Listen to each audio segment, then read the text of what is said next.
Well, here we are once again. Floating somewhere between Earth and space, just trying to figure it all out. Got a hell of a lot to talk about here tonight, Space Fam, so I guess we're gonna get right to it. As always, do not forget to buckle up those seatbelts, otherwise you might go floating off into that deep, dark space. Never to be seen again. That would be bad. I'm not making it clear.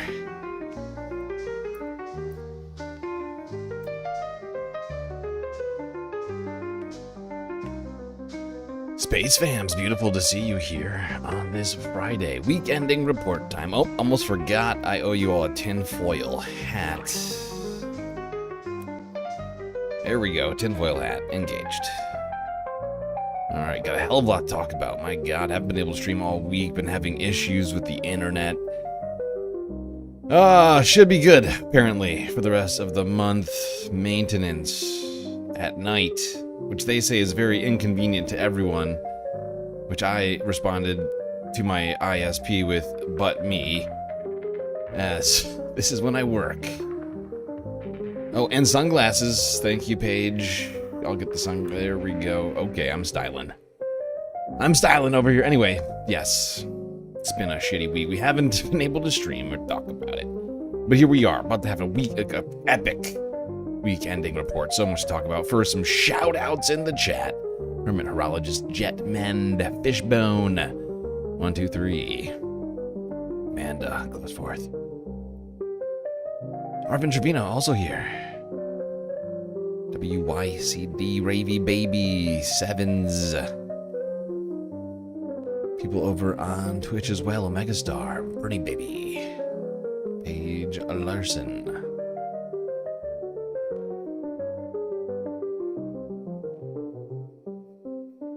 And look, Bovine in the vertical chat. All right, everybody, hell of a lot to talk about here tonight. Like I mentioned, it's been a crazy week, Epstein week. It's been the Epstein week from hell. So many things coming out about the Epstein files. 3 million documents, thousands of videos and photos. People trying to get through.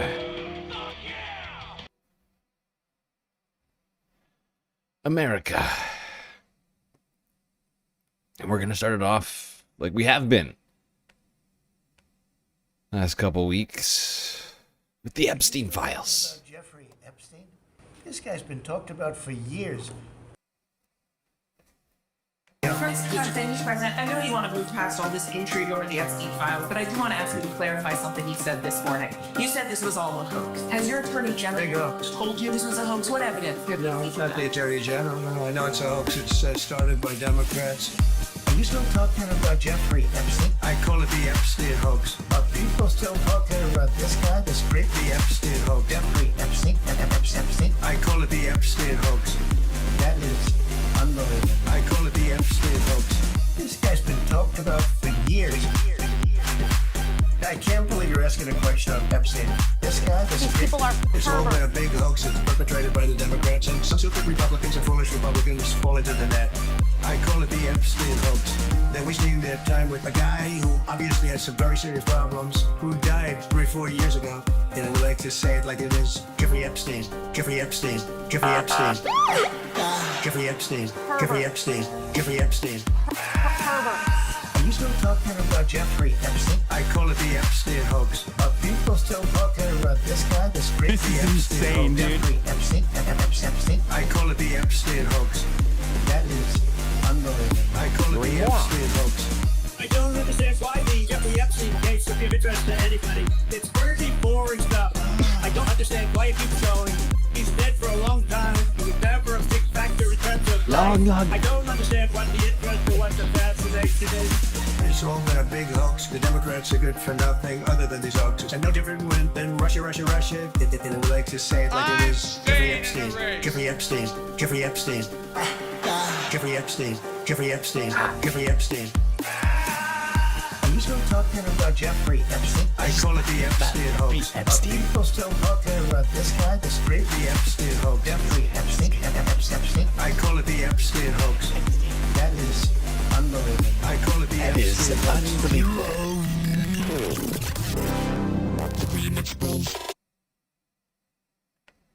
There we go. There's no other way to start talking about the Epstein files, but with the Jeffrey Epstein files remix, bros. Are you still talking about Jeffrey Epstein? Jeffrey Epstein? Yes, in fact, I'm fairly certain we'll be talking, considering the number of documents we got to go through, I'm fairly certain we'll be talking about Jeffrey Epstein for the rest of the year. All Epstein, 2026, the year of the Epstein. They're adding it to the Chinese calendar, the Chinese zodiac. They say they're changing out the year of the horse for the year of the Epstein.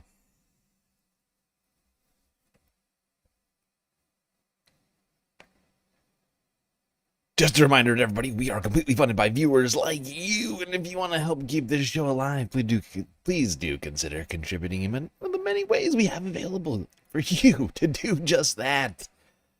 So many great ways. Now, of course, the victims have been completely forgotten in the files.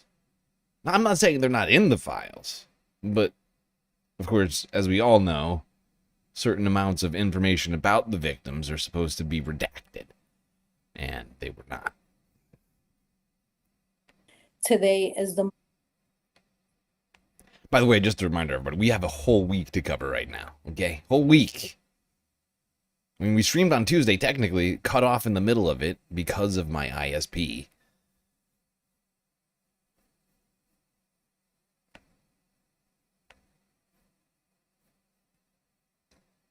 So we have like literally a whole week to cover. This was from Today Sunday. is the most saddening, deeply upsetting, heartbroken day that we have experienced as survivors.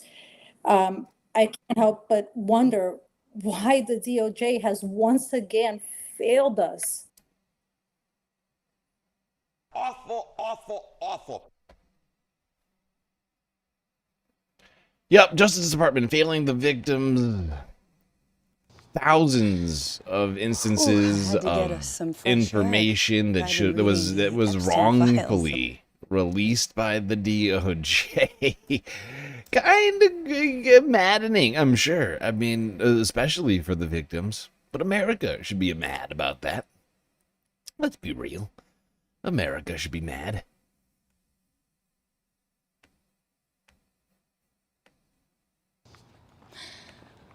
Ooh, I had to get us some fresh air because I've been reading the Epstein files. And let me just say, they are enraging. And I know what you're wondering. Can we just skip reading about the abuse and mutilation of children and get right to the heads on spikes and the revolution?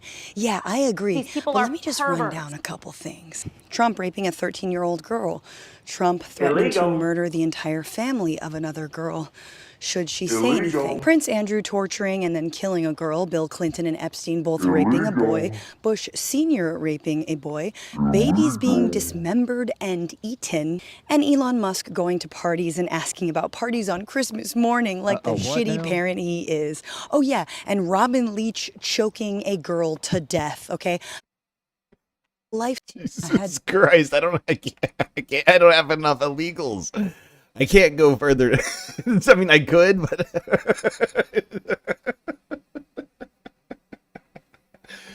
oh God, there's limitations.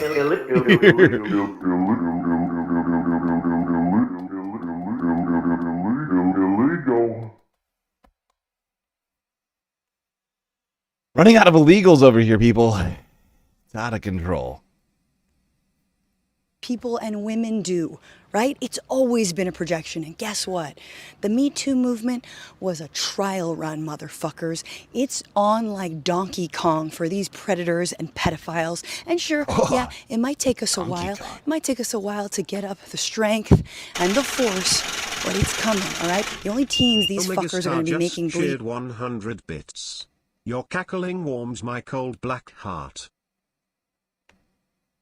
Yay. Yay, I'm glad. I'm glad, Omega. Thank you for the bits.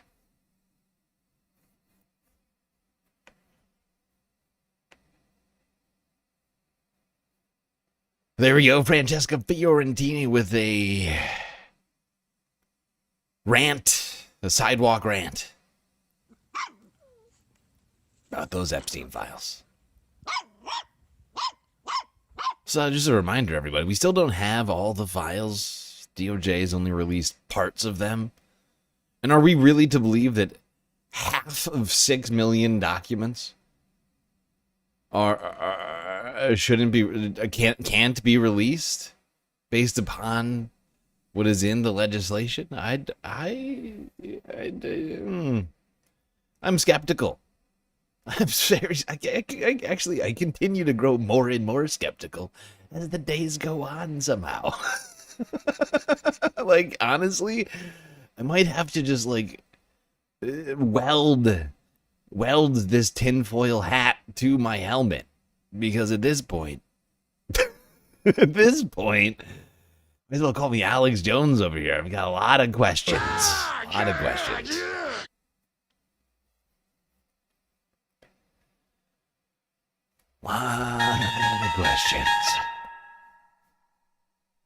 Apparently, I'm not the only one. Mehdi Hassan has apparently also turned into a conspiracy theorist over at Zadeo. Him and Prem Tucker had a sit down earlier Tuesday. Good morning, good afternoon, good evening, everyone. Thank you for joining us for another weekly edition of Ask the Editor with, of course, our dearly beloved leader, Mehdi Hassan, who is back. Mehdi, how are you doing? I'm good. Where is it morning, Prem? You know, I'm just being all-inclusive. I know some people are listening later. Okay, fair enough. Hours later. Because normally we do this at like 11 a.m. So it is That's morning true. in LA and in the East Coast. But right now I think it's 1 o'clock in LA. So I was wondering which people in the morning. But That's yeah, true. fair That's true. enough. Well, maybe to that maybe note. people are watching in the middle of the night, Australia. past midnight. Some of our loyal subscribers around the world. New Zealand, To that perhaps. end, just to prove Mehdi wrong, can we get another location check? Yes. In the Substack. Where is everyone YouTube watching? comments? What time zone? Let us know. Yeah. Let's hear it. So drop where you are below. Prem's coming for Mehdi over here. It's like, can we? I love how Prem completely derails this to get chat involved in this discussion somehow, as if whether or not it's morning warrants Hear where this. we're coming from. Today we have a lot to talk about. Of course, the past few days have been rife with news about the latest drop of the DOJ Epstein files and all the horrific discussion. Mehdi is your favorite Hassan? I'm telling Hassan Piker. Not that I know Hassan, but when I do, in the future when I do know Hassan, I'm going to be like, hey, Hassan, I know this chatter who says that you're not their favorite Hassan. They claim to love Twitch, but you're not their favorite. Things inside of them. We have Israel's most deadly assault on Gaza since the ceasefire, which is a ridiculous sentence, which we'll get into. Yes. And the Grammys, a big presence of celebrities and superstars speaking out on ICE. Many celebrities exclaiming "ICE out" at the Grammy Awards. So we have a lot to talk about. Firstly, Mehdi, of course, the big headline that we need to talk about is the Epstein files. Yes. What was your reaction to the latest drop of the files this time around? Are you still talking So one about thing we've Jeffrey got to say Epstein? first before we get... Well, two things we've got to say. One is you've already won our informal bet. Rosalind Lonsdale is watching from New Zealand where it is 10 a.m. Let's go, baby. There you go. Rosalind just got you. She covered you there. You were 100% right saying good morning. Damn, Rosalind. I mean, this woman is dangerous, ladies and gentlemen. Rosalind just comes in there and throws Mehdi under the bus. I'm in New Zealand where it's in fact morning. Our global Morning audience, day. I was 110% wrong. Thank you, Rosalind, for joining us from New Zealand. We've got Kevin in Alaska. We've got Charles in DC with us. We got Shazmin in Brooklyn. We're loving it. We got somebody in Houston. Dunkel on YouTube in Germany. We got the Crypto Newbie. I love the YouTube names. In Saudi Arabia. And we've got Uzbek watching from Pittsburgh. How's that for diversity? So welcome all. Second thing I would say, Prem, is I feel very strongly about this. I've got to say this thing. When you say the big story was Epstein, in the Trump era, how do we define what the big story is? There is a freaking big story every hour. And I tweeted about this at the weekend. I said, I'm very critical of the Democrats, the way they don't jump on Trump scandals. I'm very critical of the media, the way they kind of give a soft ride to Trump scandals. But at the same time, I do have to admit that it is hard for all of us, liberal media, Democratic opposition party, those of us who are in independent journalism, to cover this shit show of a presidency. Because just in the last few days, just think about the big stories, the Epstein files, but you also have the Wall Street Journal reporting that the Emiratis basically bought almost half of the Trump family company on the eve of his inauguration, then got a bunch of AI chips. Right? We got the story about Tulsi Gabbard today, also in the Wall Street Journal, that there's a whistleblower complaint against the Director of National Intelligence. I can attest to this. It's insanity. It's pure insanity. And as somebody who tries to cover things other than just U.S. politics, because there's a lot of people out there who basically just cover U.S. politics, never talk about, the kind of stuff that we do. We go global constantly, talking climate change and environmental issues, We cover a lot around here. It's overwhelming. It is overwhelming. Like, to balance it. With an 8-hour show, this week hasn't been, it's basically been a mini vacation for me this week. But, usually like an 8-hour show 5 days a week. In the Trump presidency, honestly, it felt so much more manageable during the Biden presidency. I'm staying in the race. Oh my God. This is, nonstop. It's nonstop. It never ends. So sensitive, the complaint is locked away in a safe. It feels like it never ends. Right? We had the story of Donald Trump saying that he's going to pay himself $10 billion from the IRS. He's going to settle with himself, with our money, because he's suing the IRS for his tax data getting leaked. We can go down the line, story after story after. Seriously. It is fucking, that one is fucking perverse. I'm not going to lie. The Donald Trump suing the U.S. government, the man is a billionaire. And he's like looking to take money directly from the taxpayers. Like all these people who are complaining about, remember Burisma? Remember how, how quaint was Burisma? Oh my God. Burisma. Give me a joke. That's a good one. Oh boy. He's run out of media companies to sue, so now he's suing. He's just gonna sue the U.S. taxpayers. I did everything right, and they indicted me.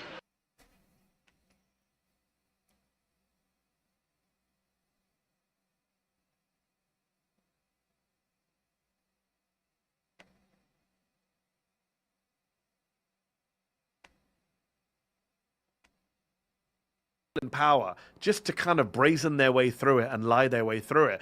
That's something we haven't really seen before at this scale in modern American politics. Yeah, I'm wondering, I think this is actually a helpful conversation because there's the term conspiracy that I think might be worth decoupling a bit. There's the sort of like tinfoil hat kind of version of conspiracy where you think of, you're this guy who went down a rabbit hole. You're doing It's Always Sunny in Philadelphia thing where you're connecting things that aren't connected. But there's just the literal term of conspiracy, which is not powerful people, but the idea of people conspiring together to do something. And what the Epstein files shows is sometimes it is that level of like conspiracy of them conspiring to do something. Sometimes it's just a normalized relationship with these people in power that is quite gross, is quite materially nefarious, but isn't necessarily ongoingly conspiratorial in terms of how they view it. Like they're just always doing bad things. Yes. And so I wonder, at this point, where we've gotten so used to Trump, Musk, and so on, these powerful figures in such brazen ways getting away with things that we in the past would consider smoking guns. Yeah. What do you think happens now, both with Trump and Musk, but everyone else implicated in these quiet conspiratorial behaviors that now we are trying to show are as sensational as they are, but there's just been no expression of accountability for these previous smoking guns, for these more obvious figures like Trump and Musk? Yeah, I think the accountability issue is a big issue. I think the fact that, one of the reasons Trump won in 2016 was people wanted to drain the swamp, right? That was a very popular slogan.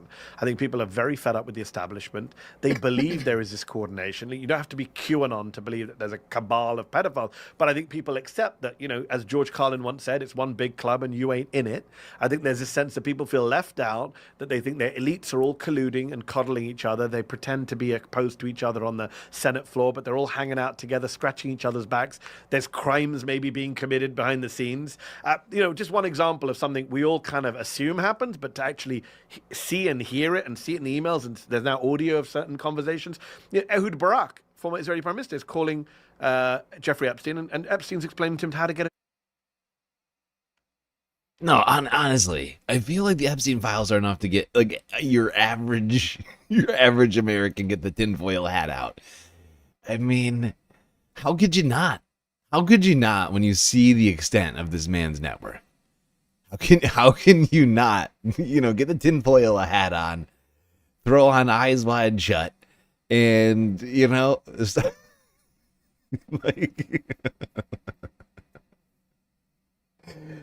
thinking about how the government and the elites are all in on it together.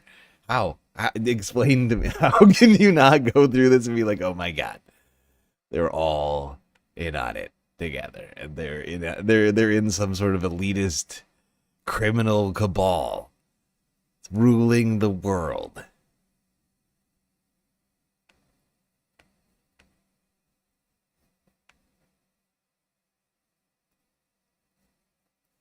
I mean, for instance, you got the world's richest man in there. Omega Star just cheered 100 bits.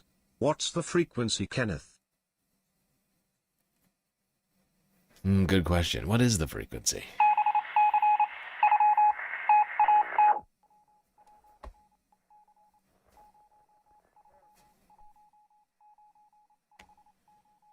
Yeah, the world's richest man in the files, begging to come first of all, party.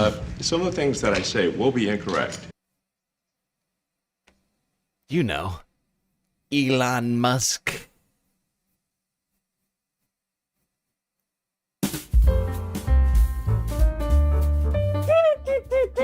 Hey, can't just walk in on people when they're doing stuff. Jazz. Oh my God, hey guys, another week. We're back on our bullshit. What's been going on? What's been going on in the toilets? Meanwhile, in some more national news for you this morning, the Department of Justice released more than 3 million pages of files related to the Jeffrey Epstein investigation on Friday. You're getting way ahead of me right now, but I just want to address this comment. This is absolutely, this is going to come up later, Red Hammer, and 100%. 100%. I mean, but we already have proof of this, right? Nobody believes that a staffer has total password access to Trump's personal social media. They don't. And nobody has full post access. Remember, Marco Rubio earlier last year showed up at a dinner/press conference with a note asking for approval from the president to post to True Social, right? So it has to go through him first. They don't just post randomly. They literally ask him for his approval on each post. If he's not the one directly posting it, he is directly approving it. We're gonna get to. You're getting way ahead of me. We're doing Epstein files first. We're doing ICE first. We'll get to the Obama situation later. Files mentioned President Trump hundreds of times. They also mentioned Paul Davidson and, of course, Hassan Parker, along with former President Bill Clinton, Elon Musk, and more. The Justice Department says the Epstein files. I love you. After all these redactions, all this time, we're almost a month and a half past the deadline for which all the. Whoa! What are all those Is that an Arctic Monkeys poster back there? Okay. I don't know who this guy is. Maybe he's a lawyer or something, but he looks like he walked into a frame store. And he was just like, just give me those. Okay. It's not totally relevant.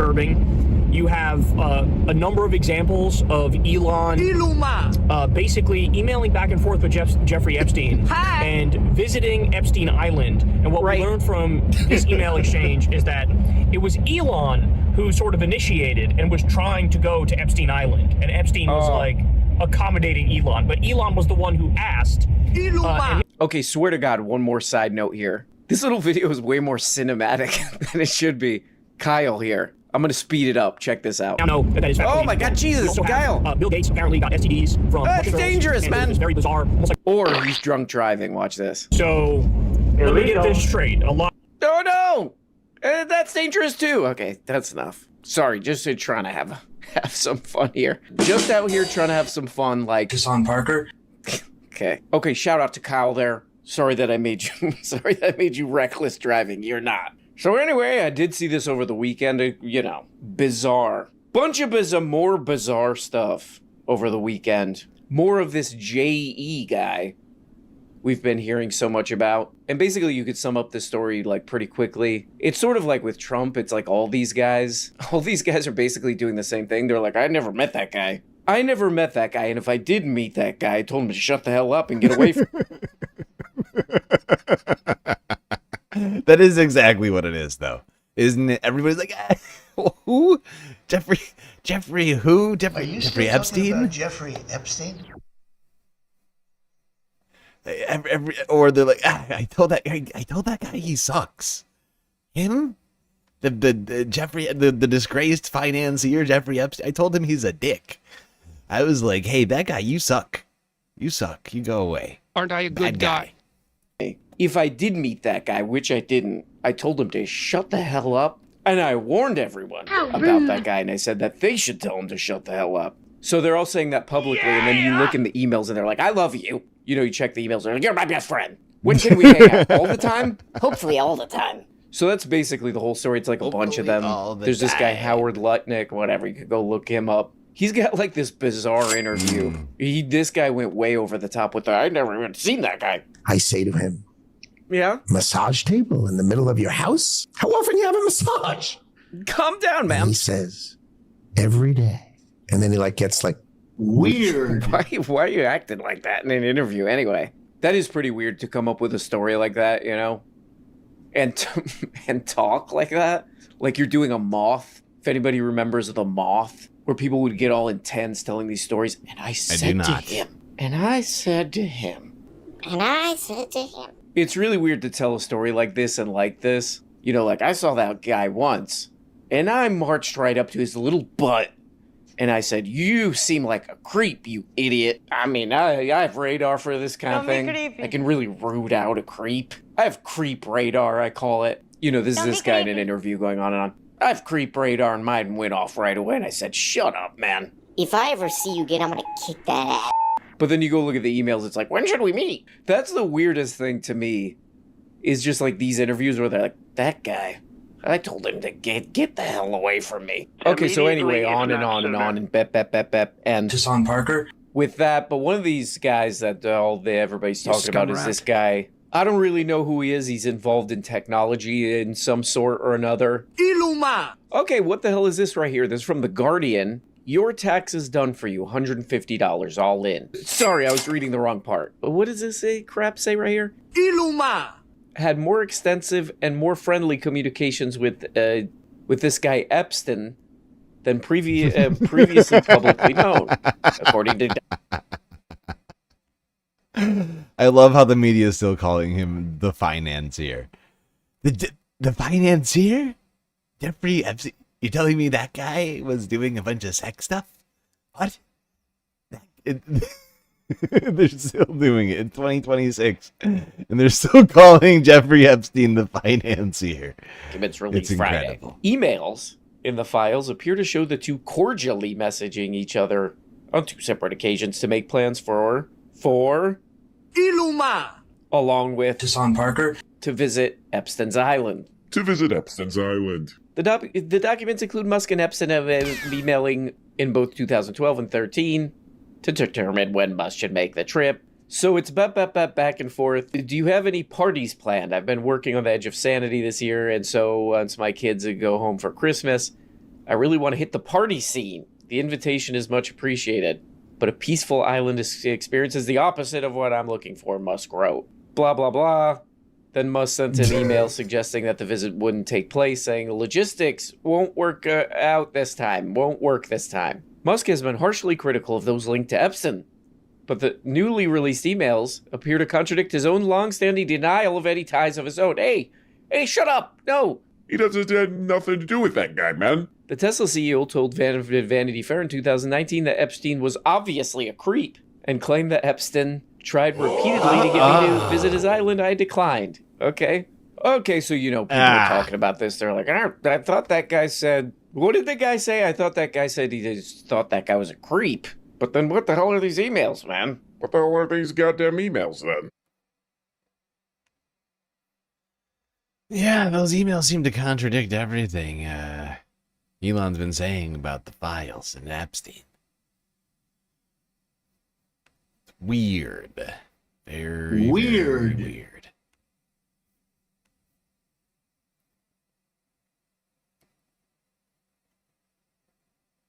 All right, we gotta keep talking about Jeffrey Epstein. Boy, oh boy, and we haven't even hit. Honestly, like we're only scratching the surface right now. I'm trying to like ease us into this. We're also doing it chronologically through the week.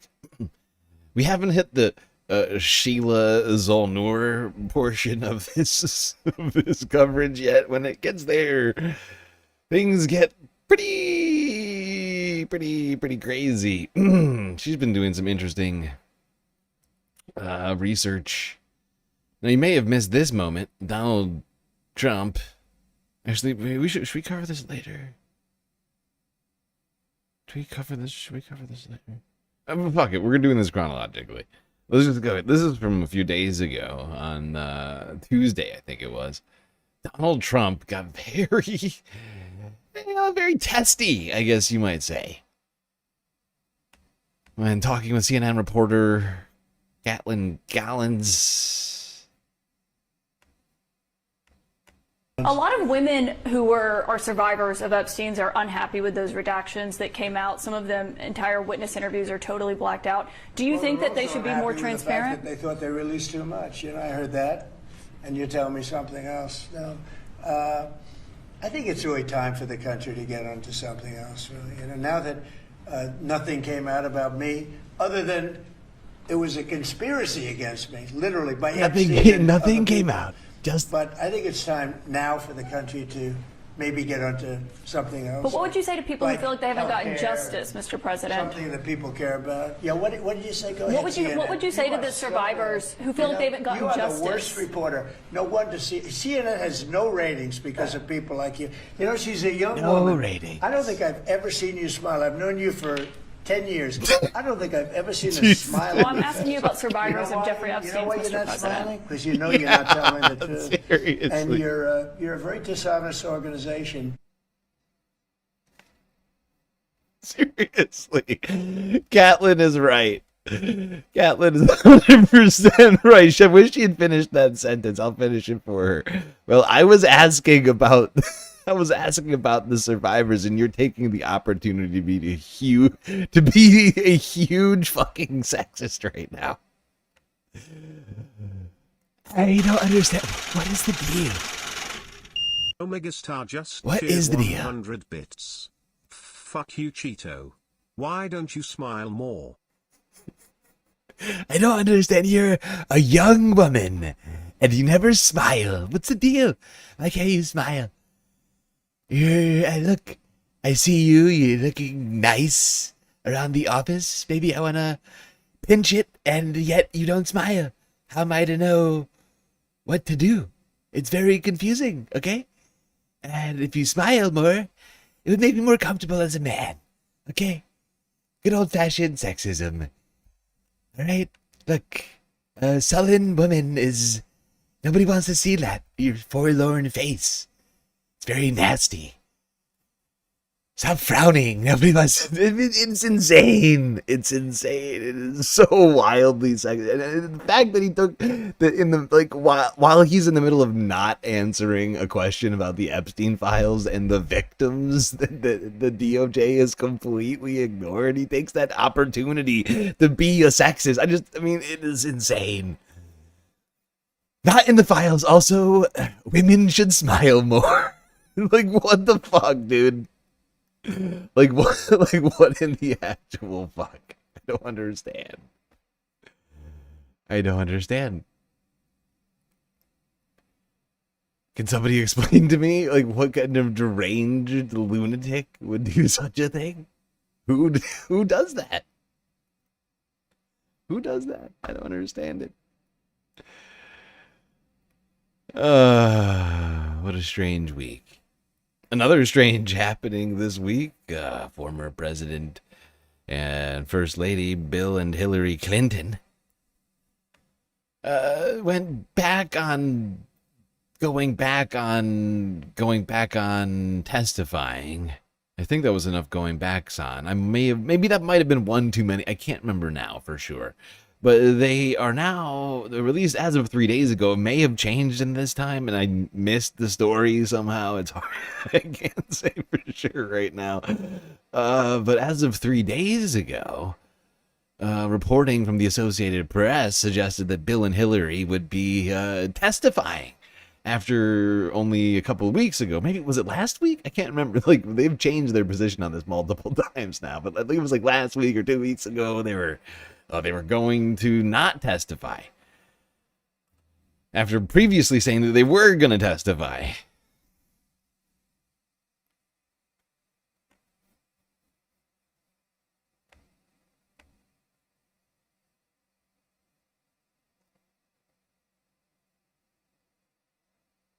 Former US President Bill Clinton and former US Secretary of State Hillary Clinton have agreed to testify in a House investigation into convicted sex offender Jeffrey Epstein. The Clintons were facing a vote which could have led to potential criminal charges for refusing to testify in Congress. Chair of the House Oversight Committee, Representative James Comer, has continued to press for criminal contempt of Congress charges. Attorneys for the Clintons have said the pair would accept Comer's demands and will appear for depositions at a future date, if Comer agreed not to move forward with contempt proceedings. Comer said an agreement had not yet been finalised, and that... So, I mean, they agreed to testify with conditions once again. Well, I mean, yeah. It's not clear whether or not they're actually ever going to testify. If you ask me, I'm on the fence. I can't say for sure where that one's going. If I had to say, if you forced me to take to like make a guess, I'd say they're not going to. But hey, anything could happen in 2026, okay? Anything could happen. Oh my God. I am just looking at my phone, which is the only way that I keep track of these particular things. Somebody very generously, you didn't say whether or not you wanted to be mentioned, so I'm going to keep you anonymous, but somebody just donated so generously over on PayPal. Wait, that's not right. There we go. Somebody just donated $50 on PayPal. Incredible generosity. And you know what that does so many things. First off, it helps make up to some degree, not entirely, but to some degree, for the streams that we did not do earlier this week because of my ISP being down. They do maintenance at night, so it's inconvenient for the fewest people, besides from me. But it's hugely helpful there, but also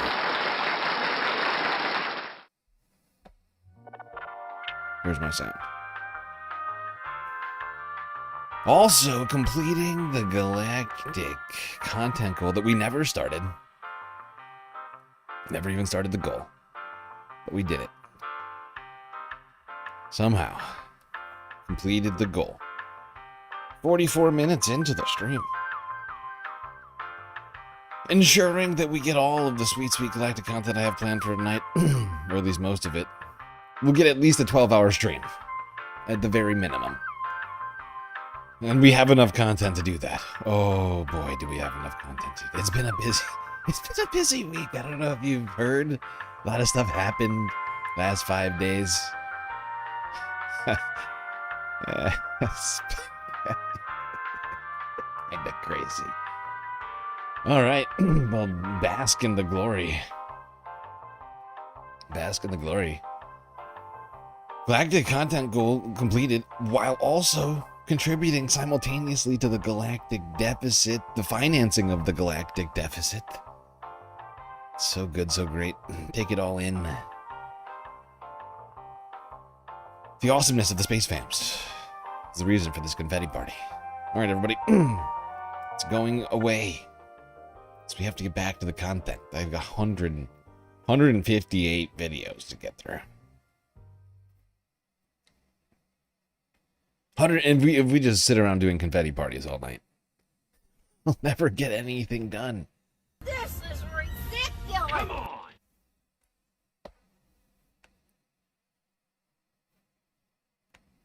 All right. Well, thank you, everybody. Helping keep the Galactic News Network alive. All right. If you missed this, let's go here. Voidzilla, aka CoffeeZilla, breaking down the Epstein files. Honestly, this dude has been doing. Can we be real? Like people like CoffeeZilla, and we're about to get to her. Sheila Zolnor, among others, have been doing like the job of actual journalists. Like, let's be real. Coffee is doing a better job of breaking down the Epstein files than like CNN, right? Like he's pooping on it. Awful, awful, awful. Weak. It only gets worse from here. We're going back into the 3 million documents. So far, we mostly covered how billionaires lied about their relationship with Epstein and or got blackmailed in the drafts, eventually killing their marriage. We talked about Howard Lutnick, how he lied about meeting Epstein, although he still denies this. And we also talked about some horrible accusations against Trump and Bill Clinton, although we were clear that they are unverified. Now, some people have responded to the release, like Elon Musk, saying that no one fought harder for the full release of the Epstein files than I did. Ironically, he claims that he knew that the playbook of the far left propagandists and legacy media is admit nothing, deny everything, and making counter accusations, saying he had never set foot on Epstein's creepy island or attended parties, despite the fact we saw last time that Elon was asking to be invited to the party. What day and night would be the wildest party on your island? Nevertheless, I think it's an interesting point. The playbook, as we get into this much darker side of the 3.5 million files, you're going to notice this trend is true, that everyone we're going to talk about, basically they admit nothing, they deny everything, and then they usually make counter accusations against other people in the files. Almost no one has faced any kind of consequences for this whole thing, leading me to wonder, why is it that it seems like really only in the rest of the world has anyone faced anything? I mean, you've got the former Prince Andrew losing his title. You've got the Slovakia National Security Advisor resigning over the Epstein links. But in America, I'm really hard-pressed to think of anyone who has actually faced any kind of accountability. I think Larry Summers stepped back voluntarily. But other than that, it's hard to think of anyone who's faced any kind of justice. In fact, arguably, Ghislaine Maxwell's life is... Yeah, and let's be real. let's be really, really real. Like, Larry Summers' job is to be around, I mean, kids, essentially. Students. Like, I mean, not all, I mean, most students are not technically kids. But, I mean, I think, I mean, he has the most, you know, like adjacent to children sort of job, you know, you can imagine. Most public facing, like he was the dean of Harvard or something. Hard to think of anyone who's faced any kind of justice. In fact, arguably, Ghislaine Maxwell's life is better than it was previously since these Epstein files have dropped. And what's crazy about this is that we know that the government story is false. Remember, the FBI documents showed they had 10 co-conspirators they were investigating. We also got an old draft of an indictment where they had several co-defendants with Epstein. Now, of course, we know these were never ultimately charged. This was back in 2005, but just imagine all the way back in 2005, where these charges are from, we already had evidence that Epstein was not working alone, and like, of course he's not. But now we're gonna talk a little bit about how the scheme operated. Now, to be clear, we're gonna talk in a second about the laundering of Epstein's reputation, the people who protected him this whole time. But right now, I wanna talk about how Epstein got some of these girls in the first place, because the Epstein files provide an interesting look behind the curtains. Obviously, we know Ghislaine Maxwell was helping, whether it be procure the girls, I mean, talk this them woman into is stuff. But now we have dangerous, ladies and emails gentlemen. of a different side of the scheme. It says, yesterday I spoke to Daniel Syed, who Jean-Luc Brunel describes as a scout or recruiter of girls or women for Jeffrey Epstein. Attached to this incoming email from Brunel is the contact information he has for Syed. And then they blacked out his number and email. But digging into Jeffrey's emails with Daniel shows that he was constantly sending him links to girls. It shows Jeffrey Epstein paying Daniel 3,000 euros, which, to be clear, was the amount that was agreed to by Jean-Luc Brunel. Quote, Dominique, we will pay him 3,000 euros each month for scouting for a 6-month period. On all models we will get him, we will pay him 5% commission on their earnings. Imagine it's like baseball or it's like basketball. You're scouting for, I hate to use the word talent, but that's really what this guy was doing. He was going around the globe trying to find people for Jeffrey Epstein and Jean-Luc Brunel. According to one lawsuit, Epstein trafficked a Jane Doe to Jean-Luc Brunel many times. It describes their operation as this. Many of the girls came from poor countries or impoverished backgrounds. He lured them in with a promise of making good money. Quote, Brunel has been a model scout for various modeling agencies for many years, and he was apparently able to get U.S. passports for young girls to work as models. Eventually, these people used capitalism in the most heinous possible ways, exploiting others with money and power. People in disenfranchised types of situations. It is disgusting how they took advantage of people in this way, just over and over and over and over again. It's beyond reprehensible. Everything I hear, like, it breaks me a little bit more inside. Like, every single day, every hour, I feel like I hear a little bit more about the Epstein files. And I'm like, ew, why? These people are perverts. How? That is some really sick stuff. of course, being sent to Jeffrey Epstein. Now, it should be noted that Jean-Luc Brunel himself died in prison by hanging, and that's while he was being accused of horrible crimes related to trafficking and minors. So this guy is not a good guy. He was part of the op along with Daniel Syed, who was also scouting on behalf of Epstein and Jean-Luc Brunel. They had their agreement. Here's a sample of how this would work. Jeffrey Epstein asked him to take a full body shot of someone. Daniel Syed says, now she is really skinny, I will do Polaroid. Jeffrey Epstein asks for a copy of her passport and then asks, how many tickets do you want for Woody, meaning Woody Allen? He says 2. Okay, thank you. Full body if possible. And then Jeffrey Epstein says, doesn't look too happy. Comments on her body, and then he says she is very sweet. I'll skip a few of the sort of details smiling here enough about her body extensively. Not smiling enough, says Jeffrey. Oh my God. Enigmatic friendship. Enigmatic special secrets. And not very happy. Why don't you smile enough? Sound like anybody you know? Why don't you smile more? Very nasty. Nobody wants to look at that. 3, I forgot to ask her. She looks younger. I have her number if you want to call her. She was going to send this evening. And this happens over and over. At one point, he talks about a Thai actress. Jeffrey Epstein says he can see her on Wednesday, and then he complains that she wants to meet in a restaurant. I don't do that in New York, and then says she didn't even respond. Not nice. The point is, a lot of these girls were looking to come to the United States for one reason or another, for some kind of dream. They would ask for passports or visas, and then ultimately get sent here by this network of people who would later be accused of trafficking or other abuses. Now, to be clear, there have not been charges against Daniel Syed, and the government, remember, says they have no evidence to go even predicate an investigation against uncharged third parties. So it's a little bit bizarre to be reading about this scouting operation for Jeffrey Epstein, the way he recruited girls. and then be told, yeah, nothing to see here. Yeah, one of the scouts was like this, like, who himself in jail. But yeah, no, there's no one else here, even though there's definitely guys floating around. Even though we... Yeah, it is strange, isn't it?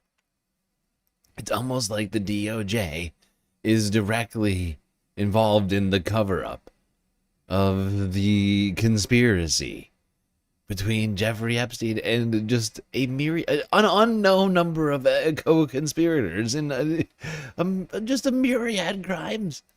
Just a fuck ton, a cornucopia. The full spectrum of criminality, it would seem, that they got involved with.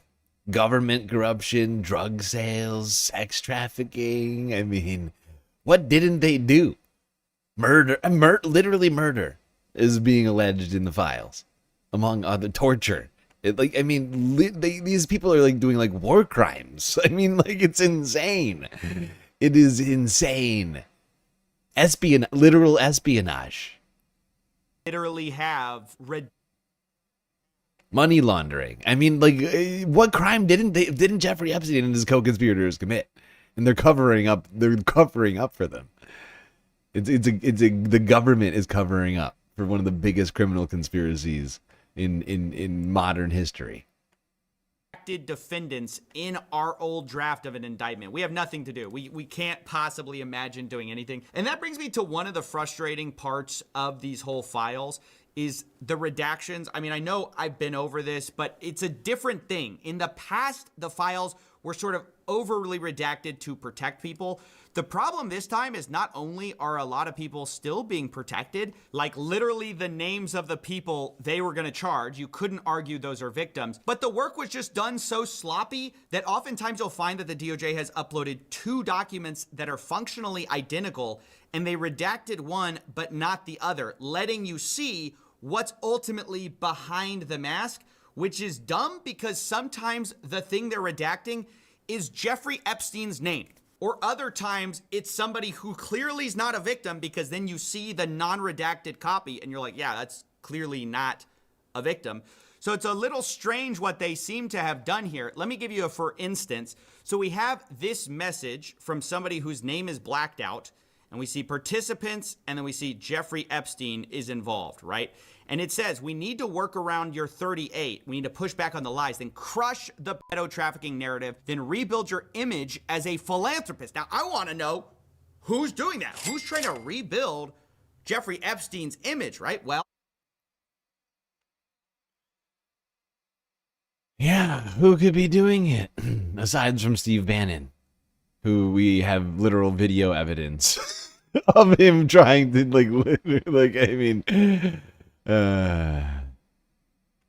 we go ahead, we scroll down, and we see that Jeffrey Epstein sends something. He says, in any bar where drinking age is 18, and you see the participant is once again blacked out. Oh, but underneath it, in a separate file, we see Steve Bannon, a famous political figure, is in here, and he's saying the same thing. He says, first, we need to push back on the lies, then crush the trafficking narrative, then rebuild your image as a philanthropist. Guys, why did you censor out his name? Or, like, why was that censored at all? I don't understand. Because they were incompetently trying to cover up aspects of this thing. They're just, I mean, it's wild. Or they're trying to throw Steve under the bus. It's one of the two. They're either trying to pretend like they're trying to cover up for Steve, which I can't imagine how. I mean, honestly, considering now that I'm talking about that 2 hour. Actually, was that in the files, or how did Dropsite get a hold of that? Because Dropsite are the ones who actually are the first ones that I saw it through. Is that one in the files? It's not. I wonder if they're intentionally throwing people like Steve Bannon under the bus because he's not in the actual administration right now, so that they can be like, look, Steve Bannon, Elon. Like, these are people who've had falling outs with the administration, right? Elon, Steve. These guys aren't really in the inner circle right now, so they're expendable. And I certainly don't understand why Jeffrey Epstein's name in this one is censored. So Jeffrey's not censored in this one, but Bannon is, and then Bannon's not censored in this one, and Epstein is. And sometimes this creates the bizarre impression Also, that they are censoring for victim names or for some like kind of. Yeah, but what? Here's a question. Why would Jeffrey Epstein's name ever be redacted? It's insane. How is that happening? How are they doing these redactions? Are they using AI? What do they do? How are they doing these? I keep asking myself, is this AI? Like, how? Who is this? Can't be humans. Are humans actually doing this? This is some of the most, like, inconsistent shit I've ever seen. Nude images of victims were released unintentionally, of course. You would think. But who knows? Who knows with this government? Could it be malicious? 100%. There's no way to know with these people. There's no way to know. It's like a wall of incompetence, so it's impossible to know when it's incompetence or malice. It's like almost impossible to know sometimes. Like you look at these people and like, it could be both. It could be neither. Victim status or for some reason, and then you see the other file and you're like, wait, why did you do this? It's just very poorly done throughout. That's just something I wanted to comment on, is not only did they once again not fully redact things because they were sloppy, but also like victims' names got stuck in this. Like girls' names appear sometimes, and like I'm not sure, are they supposed to be redacted? Because they're redacted over here, they're not over here. I can kind of figure out who it is. It's just kind of a mess. I needed to point that out. You know, other times we have things like this, like Brock Pierce, a co-founder of Tether, also known as the biggest stable coin in the world. He sent a message to Jeffrey Epstein with the subject line Anastasia, and then a bunch of redacted. I just want to look this up.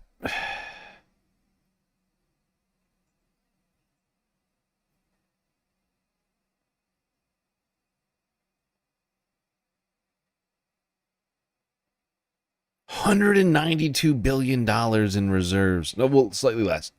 Sorry. $185 billion. $185 billion. 685,960,725 is the latest updated market capitalization of Tether. The stable coin founded by this man, Brock Pierce. Nearly oh my God, a fifth of $1 trillion this guy has under his watch. And he's sending pics to Jeffrey Epstein. This is ridiculous. Stuff. No need for any investigations. Untitled JPEGs in here.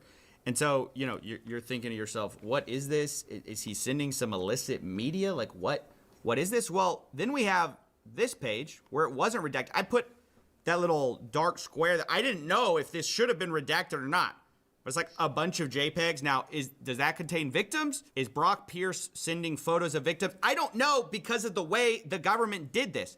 But underneath, it says, the Ukraine is now my favorite country, smiley face, Brock Pierce, with the subject line, Anastasia. I don't know what to make of that. I'm just saying, the redaction. It sounds really gross. The way they did this It sounds really gross. But now let's return to Steve Bannon and his, we're going to crush the trafficking. It's honestly incredible. I don't know which one to be more disgusted by, the contents of the files or the handling of them by the government. It's really, it's up in the air for me. It's 50-50 right now. They're both appalling.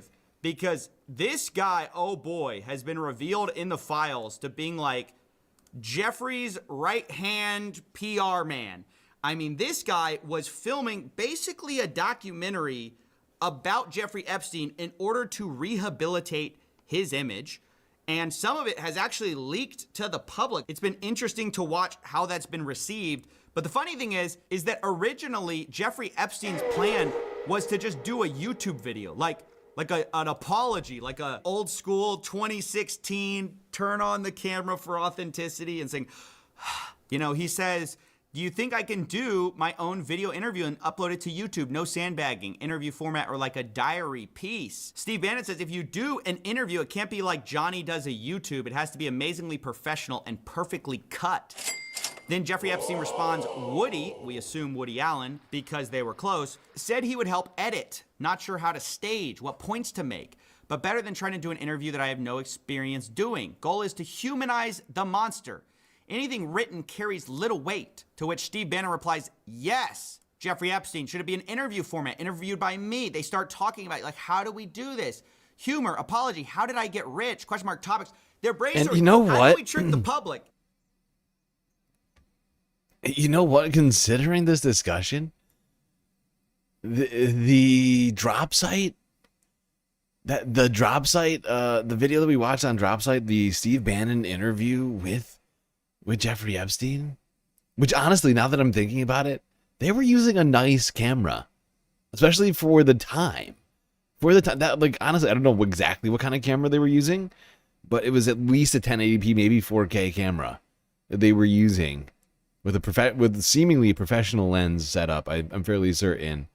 I'm trying to think back to it. Yeah, no, like I'm almost 100% certain that Steve Bannon Jeffrey Epstein video was intended to be exactly this. I mean, I'm not sure Woody Allen was there or whether he was going to wind up editing it, but I can almost guarantee you that interview was these guys working on that video on the Jeffrey Epstein comeback tours. That interview must have been part of this. It's wild. It's wild. They were actually going through with it. They were actually going through with the Jeffrey Epstein comeback tour. It's like, look, pal. I mean, think about some of the questions that Steve Bannon asked in that interview. Like, oh my God, like, oh God, I could be wrong. It could just have been a random interview that happened after this text message exchange, completely unrelated to this. But I find that to be very unlikely. Humor, apology, how did I get rich? Question mark topics. They're brainstorming. How do we trick the public into seeing me as more than a monster? Now, funny enough, right before this, Jeffrey Epstein asks about a dinner with Woody, and then he says, or too many pedos in one place. And you gotta love the self-awareness there. Now, I don't know what he meant by that. To be clear, I'm not making that accusation against Woody Allen. We'll talk about him in a second. That's Jeffrey Epstein saying that. I think what's interesting to point out, though, is how all these rich and powerful people are circling the wagons to try to protect Jeffrey Epstein's reputation, right? This is a guy who at this point has been known for years to have pled guilty to these 2008 charges. This was an open secret. And so Steve Bannon goes along though anyways, and he films this documentary. Now what's interesting is he starts talking about the documentary and he starts saying, I'm watching our second hour now. Guys were blown away. I didn't think it was as strong at the time, but I was wrong. Need huge part about threat of AI versus reality, threat of climate change. And this is where the notes start going back and forth of how can we get you to think of other things? So part of the conceit of this big interview of Jeffrey Epstein was to try to humanize him and actually present him as this genius, everyman, quirky guy with a few flaws, right? They knew they couldn't run away. Just quirky. He's just quirky, you know, he's got some quirks. He's got some weird quirks, you know, that cause him to do just incredible numbers of crimes, especially against children, but not exclusively.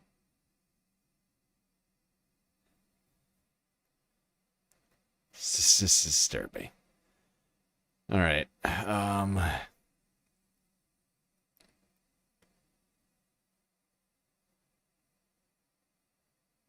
These people are doing crimes. And honestly, I know it's not a crime to try and rehabilitate a sex criminal, technically.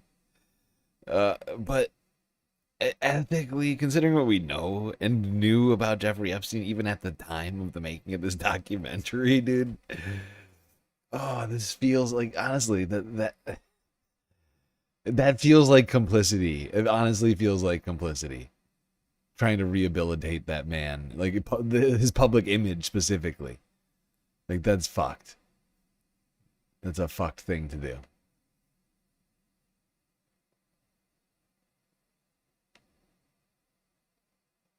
Isn't that nice? Behind closed doors, it's beautiful. In public, you know, we'll hear about what a monster this guy is, right? But behind closed doors, when nobody's watching, oh, it's beautiful. There's some other stuff Peter Attia said, which I'm not going to get into. I don't think it's very, appropriate for medical professionals to be saying such things. But, this wasn't all business, right? This wasn't just doctor-patient kind of stuff. There's a lot of guy talk, a lot of banter between the fellas about ladies. And maybe that's why Peter Attia says that hopefully Jeffrey Epstein is in town when I'm back in 2 weeks. I go into Jeffrey Epstein withdrawal when I don't see him. So guys, these two were close. I mean, apparently so close that, Peter Attia goes into withdrawal when he doesn't see him. Peter Attia says, "Are you on island?" Jeffrey Epstein says, "P Beach," probably Palm Beach. And he says, "What do you do when you get there?" Jeffrey Epstein, "Guess." Peter Attia, "Besides that," I mean, they're not even trying to hide it, guys. This is barely code at this point. What do you do? Guess. Well, besides that, Jeffrey, we know what you do, right? So it's so funny that the FBI's like, we don't know. We can't tell what's out there. We have no evidence, right? No evidence that could predicate an investigation against uncharged third parties and then proceed to dump on us a ton of evidence. At least to investigate, right? I'm not saying these people are guilty. Obviously, all of them deny, don't admit, blame other people, say other people are responsible for everything. So that is taken as a given. I am not accusing anyone here. I'm just saying, seems like we got a few leads here, fellas. Some people to look at. Now, I want to address the fact that Peter Attia has actually responded to this whole debacle. He says the following email is what I sent my team last night. I sent a similar version to my patients as well. "You put your trust, your credibility, your hard work, what we built together, and I take that responsibility seriously. You deserve a complete and honest account of what did and did not happen. I apologize it did not get this out sooner. I wanted to be thorough." He says, "I was not involved in any criminal activity. My interactions had nothing to do with his abuse or exploitation of anyone. I was never on his plane, never on his island, never present at any parties. That said, I apologize and regret putting myself in a position where emails, some of them embarrassing, tasteless, and indefensible, are now public." So it's this apology, he addresses some things. I love that. I love that. I regret embarrassing myself. I made a huge, tiny mistake. I made a huge, tiny mistake. I really embarrassed myself, and I regret that. It's a great public apology. And he says that some of it's just banter, right? Like I said, it's just guy talk, whatever that means. He claims that his got a fresh shipment was in reference to a photograph of bottles of metformin, and then Jeffrey responded with a photograph of an adult woman. "I responded with crude, tasteless banter." He says one line in that exchange about his life being outrageous and me not being able to tell anyone is being interpreted as awareness of wrongdoing. That's not how I meant it at all. What I was referring to poorly and flippantly was the discretion commanded by those socials and professional circles. The idea you don't talk about who you meet. I don't know, Peter. This seems like revisionist history a little bit. I mean, personally, to me, as I'm viewing this, third hand, right? Just from the outsider perspective. Now, Peter says he did ask Jeffrey about his 2008 conviction, because all this happened afterwards, right? He characterized it as prostitution-related charges. In 2018, I learned that this was grossly minimized. I was incredibly naive to believe him, and then later explains that in 2018, November, he read the Miami Herald investigative article, told him he needed to accept responsibility for what he did, and said he even asked Epstein to provide therapy to Epstein's victims, which is an interesting approach to have here. Now, the funny thing is, there are some more emails between Peter Attia that we need to read, because remember that he said he read... Hey, Pete, some of the sex slaves have been kind of down lately. Not a lot of... Honestly. Oh, my God. They haven't been smiling enough. Maybe you can help with that. This 2018 article from the Miami Herald, I believe it's this one by Julia K. Brown in November 28th. It's about Jeffrey Epstein assembling a large cult-like network of underage girls. But in December, Peter Attia says, home is very good, work stressful, making some changes. He asks him, what's the fallout from the recent story? What is the Apparently fallout? talking about the Miami Herald. Now, maybe I just didn't see the emails, that where he was demanding accountability. I don't know what that's about, but Jeffrey Epstein says, same as usual, just tougher. Peter Attia says, legally, any change. Jeffrey Epstein, 0. So, I don't know. Maybe this whole, you got to provide therapy to, these victims happened. I haven't seen it yet. I definitely could see it. So much in these files. Every single place you turn is just another person pops up in this web. But of course, the DOJ, they're not investigating anything. They've basically come out and said it. Even with all of the evidence in front of them. They're just like, it's fine. All right, here we go. Sheila. When I tell you Sheila time. Holes, it's like a Russian doll situation. Here's a random file I decided to open today. I noticed that there is a wire transfer of $30,000 from Jeffrey Epstein to SLK Designs. Okay. The following month, there's one for $13,189, $20,000, $1,500, $1,500, $1,500, $1,500, $1,500, $1,500, $20,000, $30,000. This is a pattern. The 1500s, this is a very distinguishable pattern of having somebody on retainer. And then when they come through for you, there's the big payments of the 30,000 and the 20,000 and the 30,000. Who's SLK Designs? By the way, does that address sound familiar? 301 East 66th Street, apartment 14G, New York. Sarah Kellen. She was known as a madam. She was known as her number 2. So I get to this part. This woman is She was dangerous, like an ladies assistant and to gentlemen. Ghislaine. So said Epstein's former pilot, David Rogers. Note the spelling. In a deposition, blah, blah, blah. Haley Robson, 33, says she was 16 when she was recruited into Epstein's ring. Like so many other girls, she was told she would be a masseuse. And like so many other girls, she says the financier groped her while she was giving him a massage. Robson eventually started recruiting other girls into the operation. According to her, Kellen, SLK Designs, kept all of the names and numbers of girls who gave Epstein erotic massages and would call around to see who was available to work when Epstein was at his Palm Beach mansion. Some of these girls later told Palm Beach detectives that it was Kellen who would show them upstairs when they would arrive at the house and set up the massage table for them. Having the Rolodex of the girls' names and information to call around when he's in town and wanted a massage, $1,500 a month, $1,500 a month, $1,500 a month. He's in town, I get 30. I found a new girl, I get 30. One of Epstein's victims said that SLK, or Sarah Ransom, said that Maxwell and SLK coached her on how to please him. She owns an interior design firm called SLK Designs. Although online mentions of it are scarce, records show the business once operated from a building in Midtown Manhattan owned by Epstein's brother. Also per the Daily Beast, the condominium listed to take SLK Designs deliveries at 301 East 66th Street is the same address where Epstein allegedly rented units to house models. Where's the Russian doll in this? David Rogers, the pilot. Here's one of his flight logs. There's a Christy Rogers. This is from July 1997, but Christie's starts August 1st, okay? You see in the corner right there where I highlighted. July of 1997 into August of 1997. And then in this column, on the left column, you see SAF. That's the Santa Fe Airport. I don't know what ZOR is, okay? But this Christy Rogers, I don't see her name ever again. There is no return flight. You know whose name I saw a whole bunch You know what I think it might be?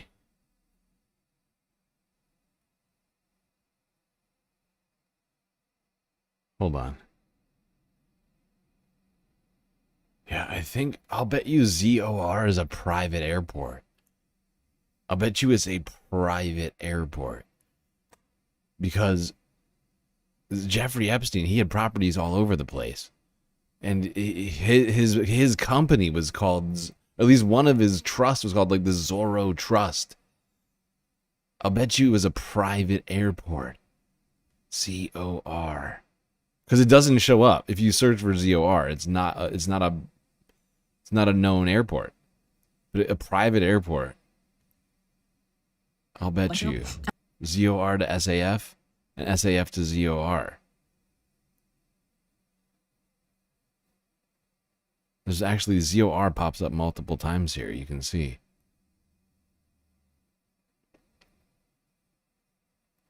Alan Dershowitz, just a side note. But I never see Christy Rogers' name again. Note the spelling, R-O-D-G-R-S. That's the way his last name is spelled. Could it be that he just spelled her last name wrong because it's his last name? Just out of habit? This is a missing person, Christy Jean Rogers. Do you know when she disappeared? Do you know when this Christy Rogers disappeared? August 1st, 1997. August 1st, 1997. This is ridiculous! I mean, I don't think that sounds like a coincidence. And what's funny to me is that all of the articles that are talking about I mean, you gotta be a spring chicken to think that's a coincidence. The world's most notorious sex trafficker and pedophile has a woman by the name of Christy Rogers on his plane. The same, like in the exact, like in like a 48-hour period around the disappearance of another young girl of the same name. You don't think you think that's a coincidence? Last time she was seen was August 1st. She went to her boyfriend's house, and then at 5:30 in the morning, she snuck out of the house to go home, and then she hasn't been seen ever since, on August 2nd. She lived in Northwest Florida. This flight is from Santa Fe. From everything I have seen, it is not beyond the realm of comprehension that the parents were in on it. They said, yes, she was at my house, and then she went to her boyfriend's house that night, when they know full fucking well that they put her on this plane. And then they said she was missing. Because if they didn't say that a 16-year-old was missing, and then she just stopped going to school, there would be problems. So they had to report her missing. This is literally just from like light research. So that's why it really fucking, I do not understand when Todd Blanche gets on the television and says that we don't have any information that would lead to any other arrest of anybody else. There are no investigations ongoing. The cases are closed. We are not going to. Yeah, you would think you'd want to talk to, I don't know, the pilots of the plane, right? Like the pilot and the co-pilot of that private plane. You'd think you want to talk to them. You'd think you'd want to maybe check some security cameras in some places, right? Like, like there's a missing person. We're talking about a missing person. These people are fucking like just beyond negligent. I don't know what the word is. They are. Oh God, there's a word for this. I can't think. We do not have any information. Have you tried researching? Have you tried an investigation? I would like to see proof that an investigation was done. I would like to see any kind of proof that any investigations were, the smallest amount of curiosity. The smallest amount of curiosity. They are intentionally not investigating so that they can say that we don't have any information. I mean, none of this stuff is anything. Taking a page out of Lizzo's book.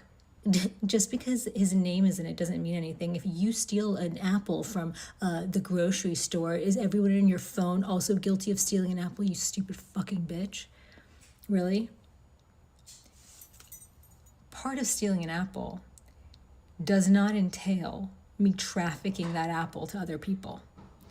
You understand how trafficking is different. You understand how trafficking involves a large web of people. You understand that, especially on the scale that we're talking about here. So we're seeing all of these emails written in code, right? We're seeing all of these allusions to things that the smallest amount of curiosity by internet sleuths uncovers a treasure trove, right? So what exactly is the government doing to investigate? What exactly are they doing to look into any of these things? These are every single page of these files is a leak. Seriously, people like CoffeeZilla, people like Sheila Zollner here, they're doing the job of the media and the government.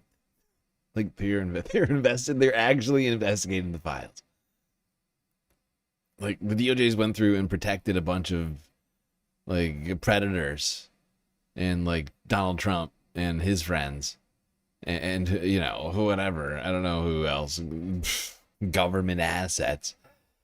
And then just released them, and then didn't even read them. It feels like, or like they're just fine with crimes. I guess like this is fine. It's wild. Donald Trump's lawyer comes out and said, "Nothing to see here." Good old Todd Blanche. She's like, "Yeah, we're good. We're good on doing an investigation. Not important." We'll talk. We'll get to that later.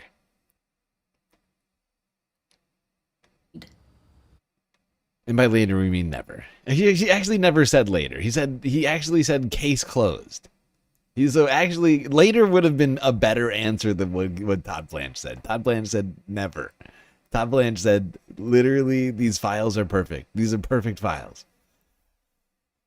We did our job super good, and nothing to see here. And I need to know what they've done to investigate any part of these leads, any leads at all. But it's the plausible deniability of it all. They get to say that as it stands, as we sit here, there's not enough evidence to arrest anyone additional. So as it stands, he was only trafficking children to himself. You stupid fucking idiots. Because as long as we don't look into it, there is no additional information that would lead to an arrest. Of course not, of course. I mean, so the next question is, why is Todd Blanche lying to us? I don't know, man.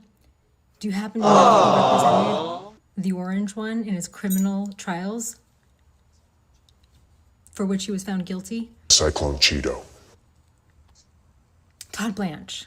And by the way, and finally, anything that depicts or contain images of death, physical abuse, or injury, also not produced.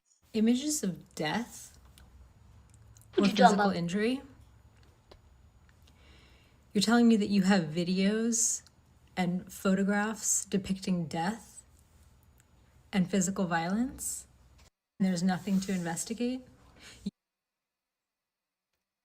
That is weird, isn't it? They excluded images of death. And there's nothing to investigate. No reason to investigate the deaths. Images, right? It's deaths, right? He says images of death. But another way of saying that is deaths, right? Images of deaths. Because unless there's a single, unless there's like 1,000 images of one death, which would be weird. I mean, not that this isn't a weird situation, but I guess my point is I think it would be weirder if it was of one death than of multiple deaths, right? And I think it's highly likely, in fact, that we're talking about evidence of multiple murders. Possibly, at least, it would seem. And why would that not warrant an investigation? And we deserve an explanation of that. Like honestly, images of who was dead? Can you tell us who died? Can the U.S. government tell us who the fuck died? Who was in these images of death you're talking about? That should be like it should be an easy question to answer, because what's the like the government's I think the government there's like a response they has like they have like a responsibility essentially to answer for that, right? Like you got like an image of a dead body. If you don't know who it is, how do you know it's not a murder? Like it could be clearly it could be a homicide, right? How do you know it's not a murder? How do you like if you don't know who it is, right? Like how can you know without an investigation, right? And if you do know who it is, right? Then there must have been some sort of investigation done into it, right? Like, you would think there would be some sort of public criminal trial over something like that. If we're not going to do it, more investigating into it already, like someone must have been convicted for it, right? Otherwise, we got a real problem here. You got dead bodies with no explanations. The U.S. government's going, no big deal. That's weird. That's weird. Like, everybody should have a problem with that. Think about that just for 1 second. Just for 1 second. Think about what would happen if you called your local police department and said, hey, I got a dead body here. You think they're just going to be like, no big deal. No investigation needed.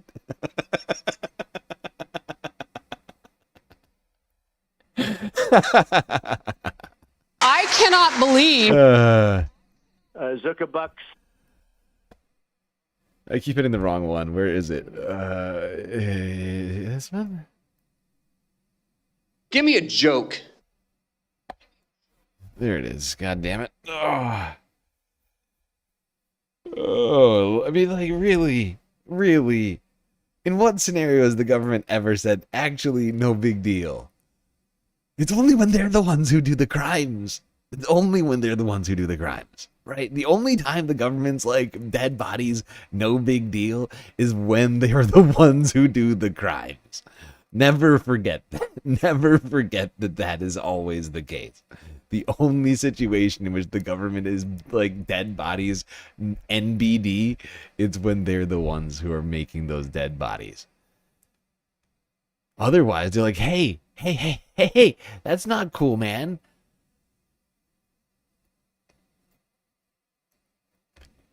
Right? In a normal reality, you call the police, you tell them you got a situation on your hands. They're gonna start asking questions. They're gonna do what's called it's referred to colloquially as a investigation of sorts. They're gonna want to know stuff. They're gonna be interested. But in this case, federal government's like, yeah. We're fine. It's fine. No big deal. That's weird. Everybody should be asking questions about that. That's a red flag. That's a serious red flag. Somebody is being protected.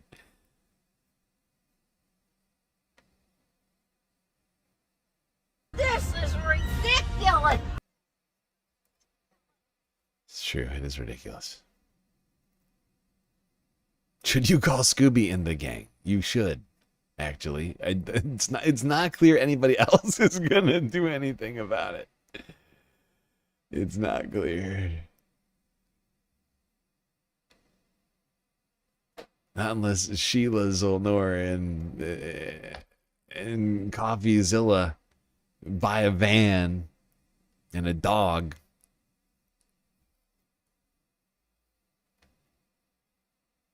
I think we better at least keep that option open, at least.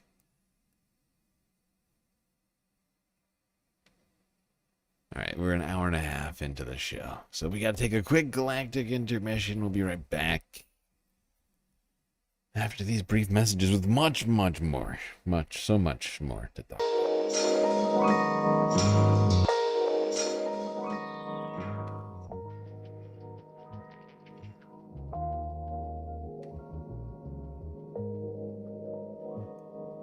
All right, I hope everybody's been enjoying the show so far. If you haven't already, hit the follow button on Twitch and the subscribe button on YouTube.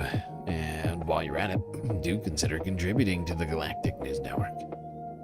As we are completely funded by individuals like you, we are still running a galactic deficit. Unfortunately, you can help finance that.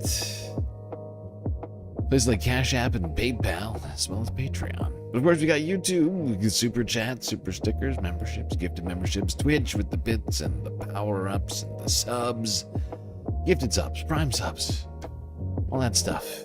We also have Throne now. It's an interesting new way to contribute to the Galactic News Network, where you can basically go shopping for me. I add things that I could use and or would like in my life. Things like scented candles, drinks, snacks, a bike clock, stuff like that. All right, everybody, enjoy the break, grab yourself a drink, maybe a snack. I'll be right back.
All right, everybody. The break is over, and the stream is about to begin once again. So get back in those seats, otherwise you're gonna miss it.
Okay, everybody, we're back.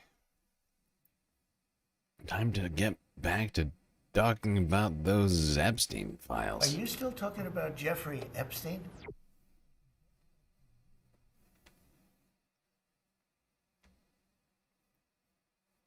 More Sheila Zolnur from 3 days ago. This woman has been digging deep on these files. I don't want to tell Todd Blanche how to do his job, but when he continuously tells us that there's no arrests that are going to be made and there's nothing. Sheila may not be willing to go that far, but I will. I'll tell Todd Blanche how to do your job, to do his job every single day. I mean, I'll just do your job. Just do your actual job. Stop not doing your job. I don't want to tell Todd Blanche how to do his job, but when he continuously tells us that there's no arrests that are going to be made and there's nothing to see here and the allegations and the emails in the files by themselves are not sufficient, of course, we all have to think like, well, have you asked the one question extra? Have you decided to just, like, I don't know, look into anything? I think they call it looking into something. Have you decided to do an investigation? Have you thought to maybe go beyond the written words and maybe just like follow a lead, right? So I don't want to tell him how to do his job, but just like anything random, okay, like literally flip to any fucking file, any file at all, at random, because that's how I stumbled upon this one, at random. So like when you have a report from 2021 where somebody goes to the extent of making an FBI report, okay, and talking to an agent, actually speaking to an agent, and they say that they witnessed Robin Leach, Lifestyles of the Rich and Famous Robin Leach, strangle a young girl during a party. And he claims that she's buried behind the, very specific, behind the 19th hole at the Donald Trump golf course. Did you ever think that maybe you take a cadaver dog and do a little strolly stroll around the 19th hole? And then when he goes on to say that the guy is aware of 3 separate occasions in which girls were murdered and buried there. Maybe do a walk around the property with a cadaver dog or 2. I don't want to tell you how to do your job, but literally think to yourself, why would a person call the FBI tip line or go on their website, make a tip, and then go to the trouble of talking to an FBI officer, agent? Why would they go to the trouble of making such specific allegations? And why are all of these allegations so consistent? Weird. Why are they so consistent with each other? Why are they all speaking the same language, these allegations, from different people who don't know each other? And so maybe if you consider to yourself, why would someone do this? Maybe the answer that you'll reach is, well, it doesn't seem like they're motivated by anything, especially when it's easily verifiable. When they're making claims and they're giving you a roadmap to get to an answer, they're giving you the roadmap to verify the veracity of their claim or verify that they're lying about it. Maybe you just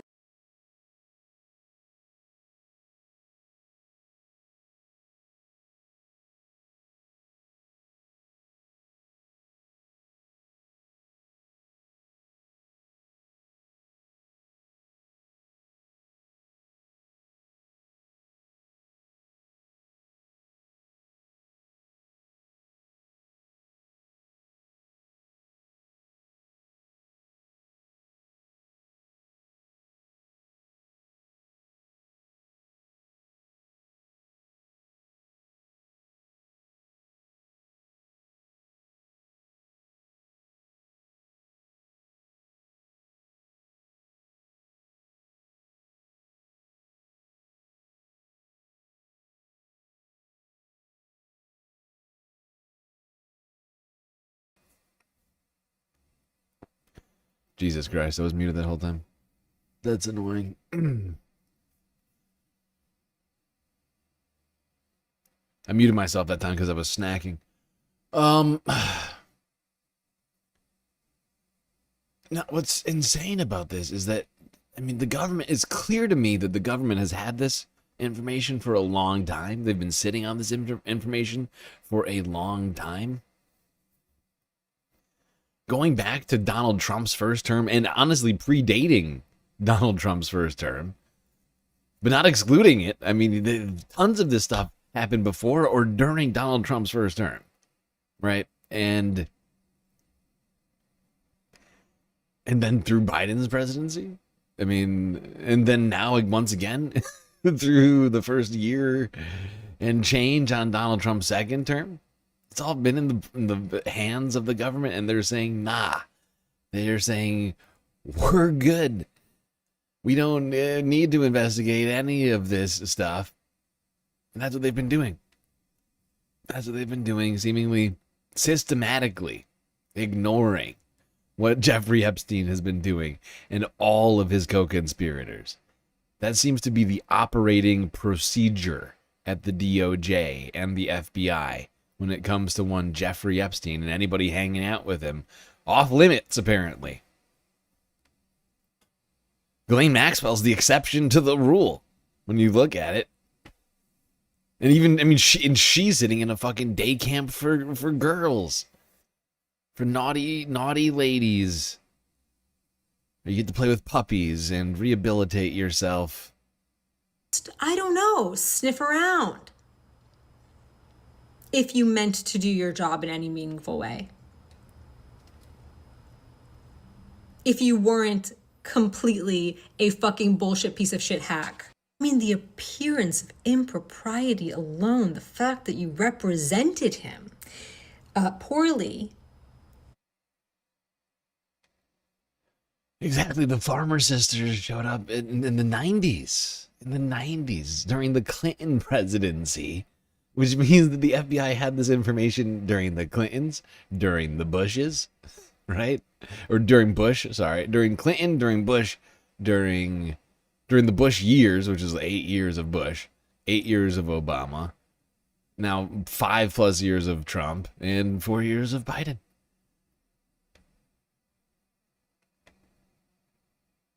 $30 years, literally. In his criminal trial. And lost.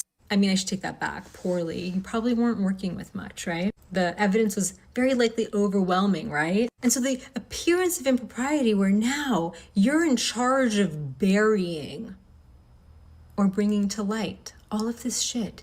And you get to just say, nothing to see here. We've got videos depicting death and violence. And there's literally nothing to see here. Have you thought to compare the flight logs with the missing persons lists of any kind. In my last video, I found one. Christy Rogers is on the plane the same day as her last fucking appearance. I don't, this is enough to make a person crazy. When you... Oh, I'm sure. Like, honestly, I haven't been attempting what Sheila Zanur has been doing or what CoffeeZilla has been doing because of how much stuff we cover here. Honestly, though, at some point I might have to, because I know just how much these people like her are going through right now. Like, I'm starting to think, like, honestly, we need to, like, create some sort of, like... we need to create, like, some sort of Slack chat for, like, you know, like... for the Epstein Files investigation, for the independent media Epstein Files investigation, so that we don't, you know, wind up doing the same work twice. But it's like, it's out of control at this point. It really is. This is, I mean, we don't even have all the documents yet, and there's 3 million of them just from this. And I'll bet you that the Epstein estate still has more stuff too.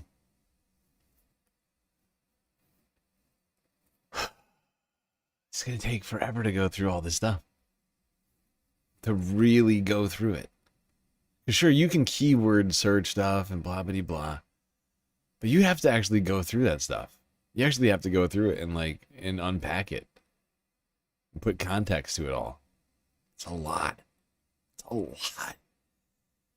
I can't imagine what she must be going through these files. Emotionally. It's got to be rough. It's got to be rough. Just going through it, like, vicariously through people like Sheila and CoffeeZilla and whomever else, it's, like, wild. It's just wild. Like, I just haven't had time for it. Like, it's just so vast. There's so many other things to unpack right now. That's the thing that was Mehdi was saying earlier, is that it's, like, it's almost impossible to keep up with it all.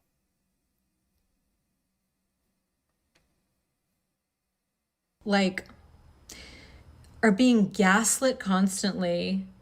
We're the party of law and order, bullshit. And they are doing a terrible job of just covering shit up right in front of your face. And their supporters. I watched a video, oh my God, I almost lost my shit. I watched a video yesterday where a girl goes into a store called Trump and Truth and decides to film herself having a conversation with these people.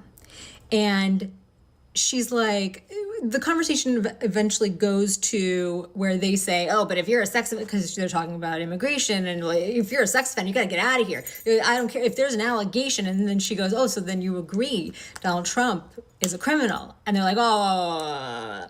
And she's like, but have you looked at any of the files? And then they start going into fucking corroborating. And like, my mom always said, this is my favorite part. My mom always said, don't believe anything you see and half of what you hear. Don't believe anything you see. We're dealing with a bunch of brain dead, rotten, dirty, unscrupulous, dishonest pieces of shit who are desperate to hold on to any semblance of their superiority.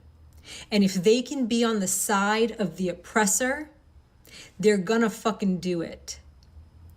They don't have the brain cells to understand how dumb they are. And that's the real tragedy. You watch. That's the real tragedy, says Sheila. Oh my God. I mean, honestly, it is certainly one of the tragedies of our era right now. Is they do somehow seemingly, it seems to me like they're incapable of like shame and or like self-awareness, like knowing how they look, like, or how bad some of the stories that they tell look or sound like when they come out and tell them. They just seem completely oblivious to it somehow. Like they're that bad at their jobs somehow, or that corrupt. They just don't care. It's like it's one of the two, and all the time seems to be the case. But Sheila has been dedicating so much of her life to going through these files. It's been fascinating.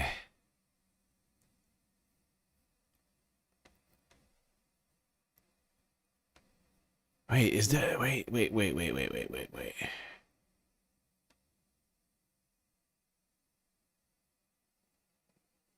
Did I miss one? Wait, hold on. I think I missed a video. Hold on. Did I... There's a video that was supposed to be in here. I could have sworn I had in this list.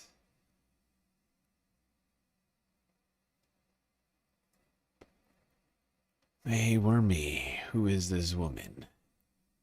Sheila Zolnur. I think I've said her name like a bunch of times. But I'll say it again. Sheila. Sheila.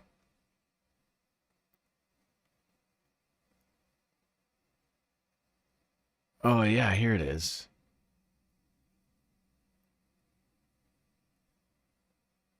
Why isn't this one in here? Because really, you need the context for this one, don't you? Hold on. I gotta pull up a different video. Sheila's been going in over here. Wasn't her dad's textbook company called McGraw-Hill? No. Anyway, the last No, entry, Sheila. the last activity This is the middle from of the that video. person was... No. The Epstein. For anyone who's not actually sifting through the Epstein files themselves, I don't think you understand what an oppressive fucking task this is.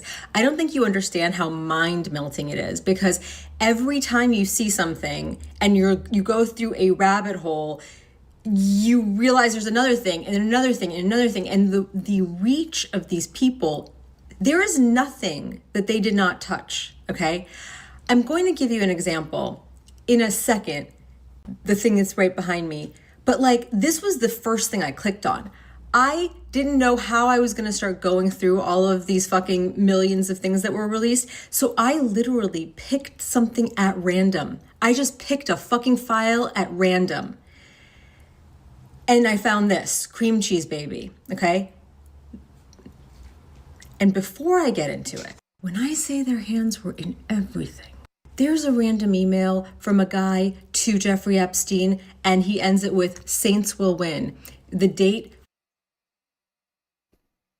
Before we get to any of that, can we just talk about the subject line for a second? Subject line, cream cheese baby? Subject line, cream cheese baby. Cream cheese baby. What in the shit is a cream cheese baby? February, whatever the fuck.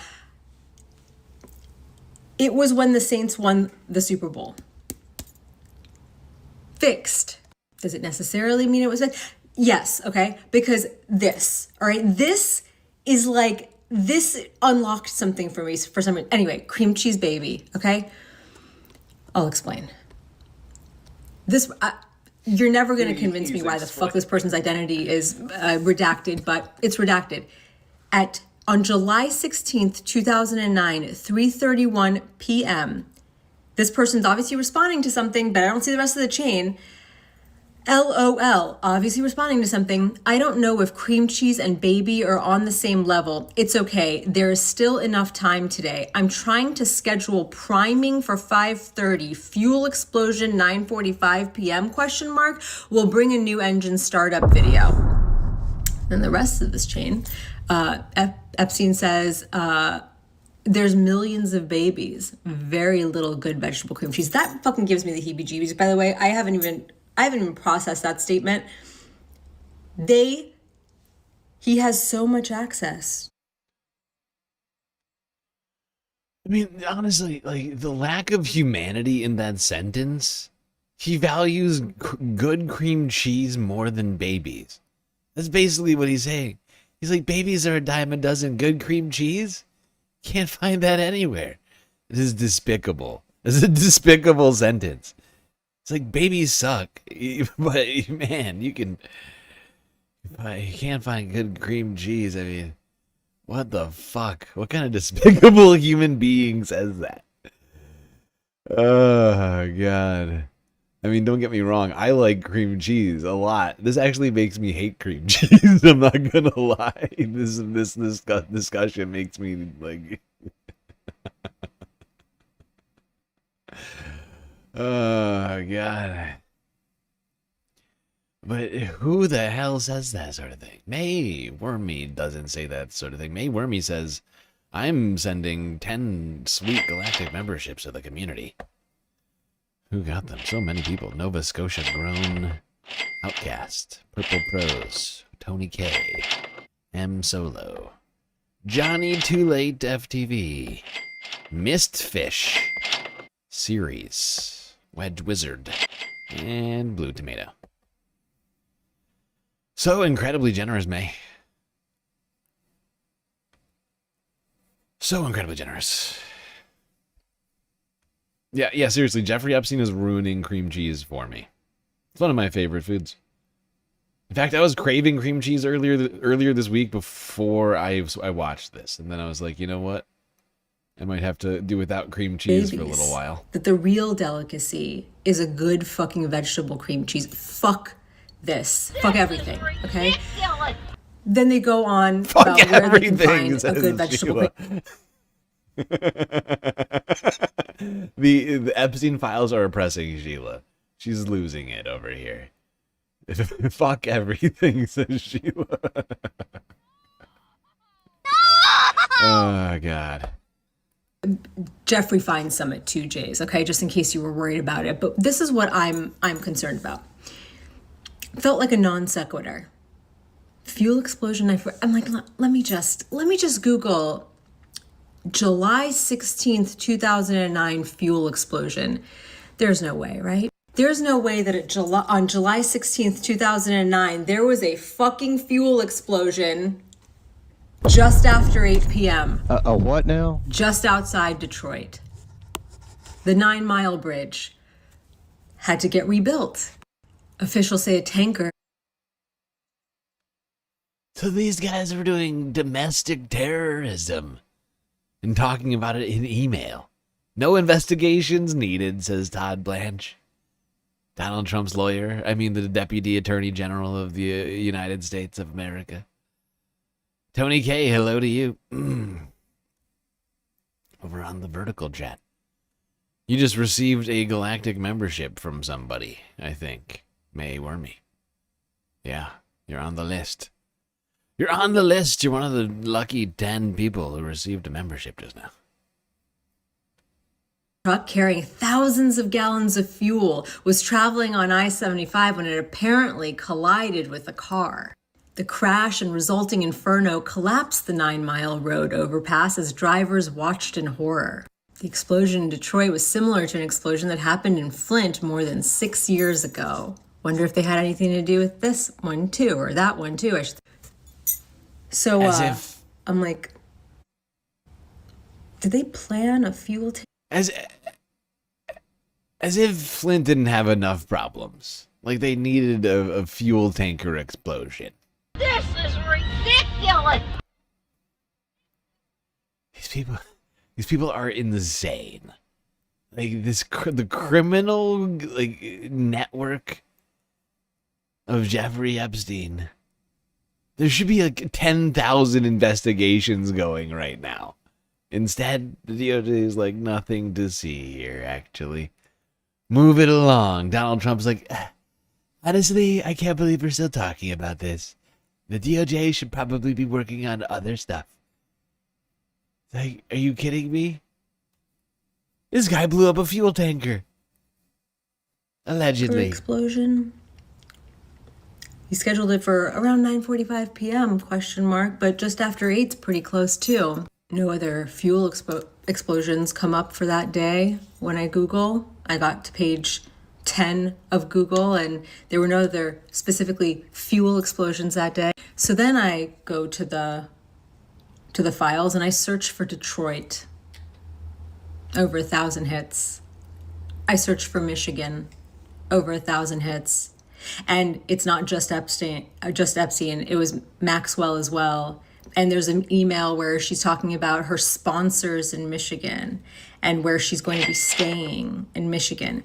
And suddenly there's all this business happening, all these flights to Detroit, constantly flights to Detroit. And then there's an incorporation that happens the incorporation, I just remember it saying something like, for the purpose of buying distressed properties. Okay. Was this explosion a leverage for some business dealings? Because they started to go to fucking Michigan a lot. And if you Google whether Epstein had any business dealings in Michigan, you don't see anything. There's nothing there. But every other fucking day, one of his assistants is sending a calendar invite about planning a trip to Detroit, booking the flights to Detroit, going from Nevada straight to Detroit. I'll bet Jeffrey Epstein just really liked Detroit, you know? By the way, Detroit, like 10 plus years ago, was struggling, right? We know this, right? It's been doing better, but like back in the day, this was 2016, right? She said, like 10 years ago, like Detroit was like really struggling at that time to like turn things around. So why is billionaire Jeffrey Epstein hanging out there, if not to take advantage from the struggling populace? He's emailing with other people talking about, all right, and then I'll meet you in Detroit. And it was all after this fucking fuel explosion. Then there's that footage from that Bannon interview, the interview of him that Bannon is doing that was released with the Epstein files. And he's talking about market manipulation. Then there's that email where he talks about how he does market manipulation. That's what we do. You see in this context that Saints Will Win email sounds a lot like, I'm just giving you the inside scoop in case you want to put some money down on it. And then you find out that he and Maxwell met with the 4chan guy, and then that same day the /poll page thread, sub, whatever the fuck you call it, started. That's where Pizzagate was born. And Maxwell was some kind of super duper moderator on there and on Reddit. What do moderators do? And I think it was called Maxwell. It's kind of wild to think that Ghislaine Maxwell would be the arbiter of the rules anywhere. Like, for her to be the one to, I mean, oh my God, for her to be the one to be telling anybody what is okay and what is not okay to say or do in life is such a farce. It's such a farcical situation when you think about it. Ghislaine Maxwell, moderator. Oh my God. Sex criminal. Ghislaine Maxwell. Keeping the internet safe. McGraw or something like that. Wasn't her dad's textbook company called McGraw-Hill? Anyway, the last entry, the last activity. Wait. Maxwell, what did you say? McGraw or something like that. Wasn't her dad's textbook company called McGraw-Hill? Anyway, the last entry, the last activity from that person was the day that she was incarcerated. So the Pizzagate thing was active disinformation, because it's actually what they were doing. Because why don't you search for pizza in the Epstein files? You mean radiating a soft glow with the look of bliss and excitement? Yeah, that's the pizza. And that's in response to someone saying she looks pregnant. I wanted to let you know the crew really appreciated the pizza today. Thank you for letting us do that. Do what? Let's say 4 p.m. It shouldn't take long, maybe a couple of hours for the casting. Then I will make the pizza mold after. I'll have it ready when you come back. Since we're not going for... I had to look it up. So apparently...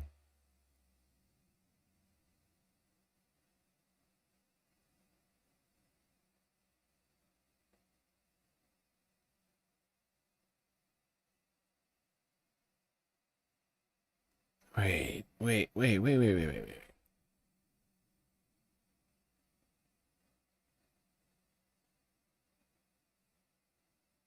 Oh, it does look like there was some sort of joint venture.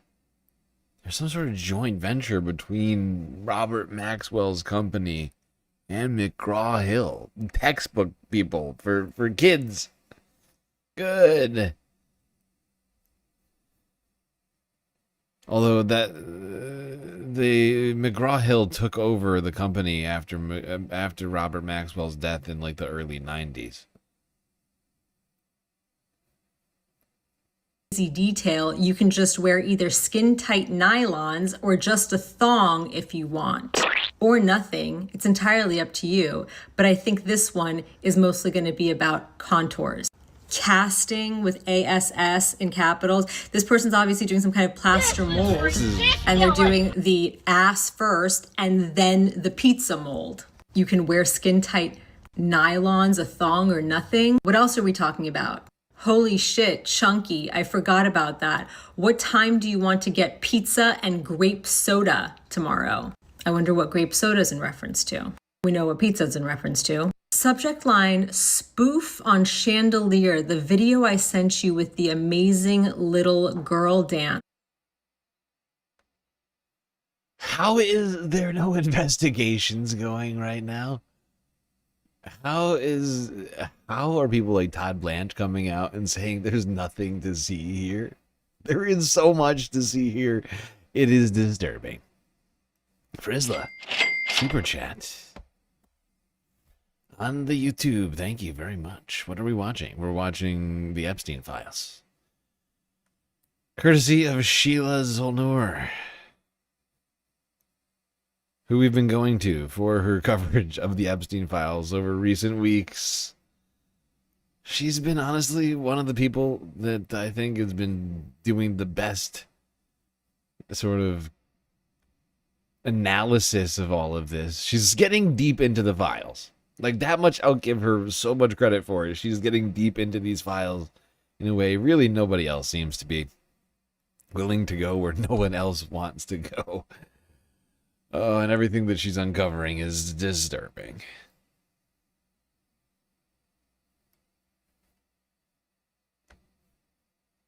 One more Sheila video.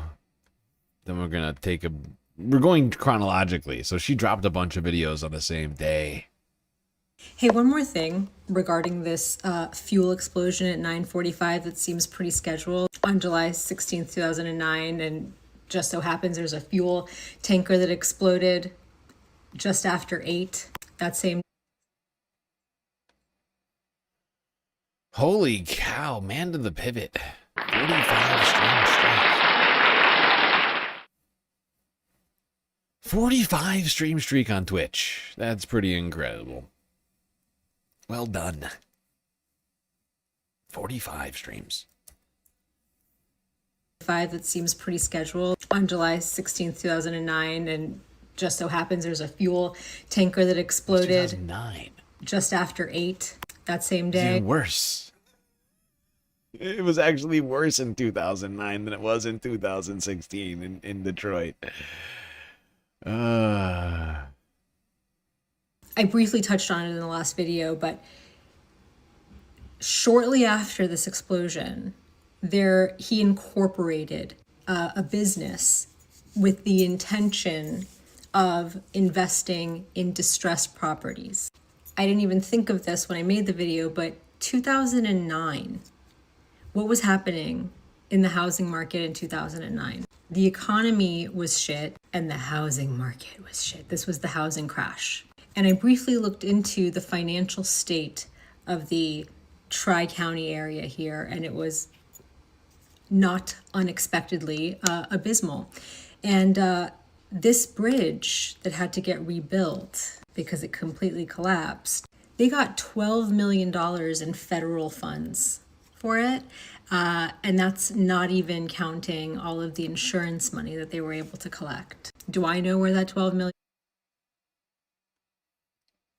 2009 was the crash. Yeah, but Detroit was one of those Rust Belt places that had already been living in, like, just, you know, despair, right? Like, industries had left like the city like a hull, like a shell of its former self. You know, a lot of the Rust Belt cities got devastated pre-2009. 2009 just made things worse. Went? I don't. Do I know who owned that truck? I don't. And there's no information about it. Do I know who stood to benefit? No, but I know that shortly after this, he was going to Detroit constantly. So Can you imagine what this means, though? They were willing to do they were willing to A, do damage to public infrastructure, but B, they were willing to murder human beings. If this was planned and intentional, right? As Sheila is suggesting, it collided with a truck and a car, meaning that it killed at least 2 people. the overarching theme of the last video. Although I guess that's not necessarily true. I'm just assuming that they died. I guess the people driving the truck and car could have survived on the Interstate 75 in a collision with a tanker truck carrying thousands of gallons of. I guess it's possible you survived that. Their hands are in everything. And I almost forgot about this other thing. Fucking Call of Duty. There's emails where he's telling this guy who owns Call of Duty or whatever the fucking platform is, and he says, you really need to start encouraging children to engage in microtransactions. And they make these coins, Call of Duty point coins, and the coins are gold, and they have CP written on them. When I heard this, I was so disturbed to hear this. Because I've known that microtransactions are like taking advantage of children already. When I thought about it from this angle, thought about like doing this from like a nefarious angle and thinking about how you could control children, right? Like if you were some sort of like creep, some fucking internet creep, you know, just like, oh, like this is a perfect way to like bribe children into doing things for you that they wouldn't otherwise do for an adult, perhaps, that they didn't know. Like, oh my God. Like, we should make these things fucking illegal. Like, good fucking God. The stated goal of getting children to engage in more microtransactions. CP, what does that stand for? There is literally nothing that these people didn't touch. There's some evidence in there about his connection to Bitcoin. In that vein, there's a photo of him in front of a bunch of boxes in some kind of warehouse that say CIA on them. There's emails where he's like, but remember, I don't work for Mossad, smiley face. But remember, no, but for real, remember, I don't work for Mossad, smiley face. In that vein, people are saying that there's a connection between him and the genesis of Bitcoin, that he created Bitcoin, that the guy that everyone thinks is the inventor of Bitcoin is a guy named Satoshi Nakamoto, and he has like billions of dollars in Bitcoin. Was this created for them to have a way to decentralize the money that is exchanging hands for these purposes? There's conflicting stuff around that particular thing with the relation to the Bitcoin stuff. There is a post like floating around suggesting that it's from the Epstein files that is not from the Epstein files. But there is numerous mentions of Satoshi in the files, as well as him having all sorts of different conversations with big Bitcoin people and like crypto people, right? Like we were just talking about, like, what was his name? What was his name? The guy, the Tether guy. I can't remember his fucking name now. But he was literally like, you know, shooting the shit with the Tether guy. I don't think it's crazy to think it's possible that he may have had something to do with that. There's crazier things to think. Let's not forget that Bitcoin originally was used mostly for crimes. It was used mostly for crimes, for dark web transactions, gambling sites out of the U.S., and stuff like that. Illicit fucking transactions is what the main purpose of Bitcoin was. Sure, it's become more popularized now. More people use it now than did then. But back in like 2009? In 2009 it was like it was originally coming out, right? Like, I mean, I'm trying to think. It's been around for so long now.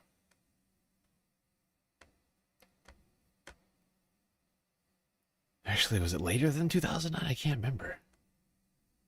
Sorry, I'm not a Bitcoin historian. But point is that, like, you know, back in the day, the original purpose of Bitcoin was to do crimes. And so it would not be shocking to me that the world's most notorious criminal, apparently, not just sex criminal, this man with one of the biggest criminal networks, perhaps in modern history, like, would come up with a way to launder money. To do a bunch of shit on the dark web, right? Like, and to pay people anonymously. Sounds right up old Jeffrey Epstein's alley. He also happened to know a whole bunch of spies. It's possible he himself was a spy. So how would that really be shocking? That Jeffrey fucking Epstein, what the way you see an idea in your mind and shape it into something that could only come from you. This is how website creation should be. Wix Harmony, the new way to create. I don't care. What are you doing? Is my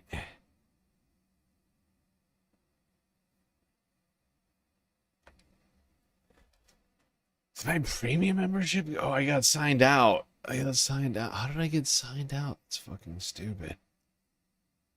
How is that even possible? So why are Republicans so interested you're killing me. in Bill and Hillary Clinton? It's because they're trying to distract from the fact that Donald Trump is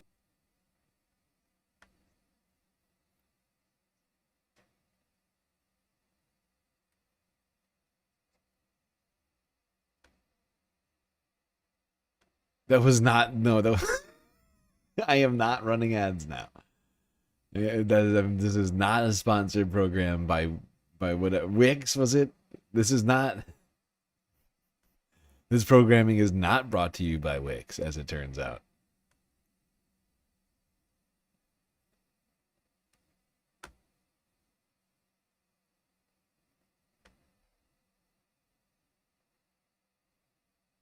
But hey, you know, come up with the right number, Wix, and maybe we could do business. I don't know.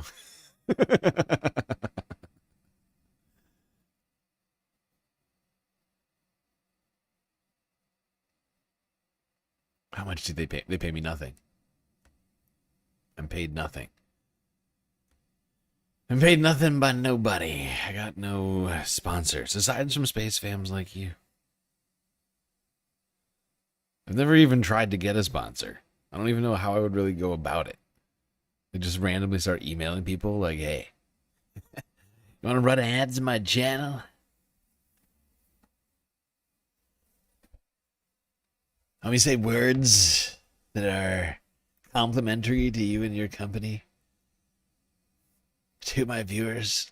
Force them to listen to nonsense about your product. $10 million. Brought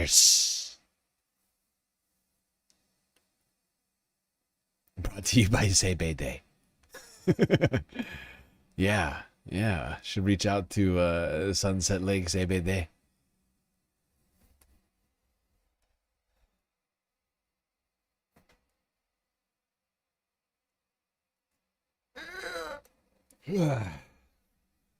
Oh shit, somebody donated on Cash App.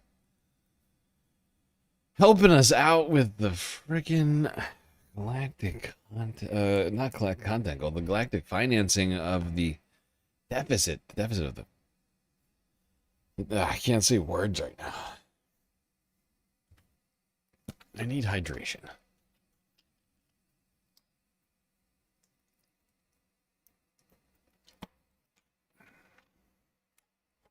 I'm gonna blow up and then act like I don't know nobody. That's not true.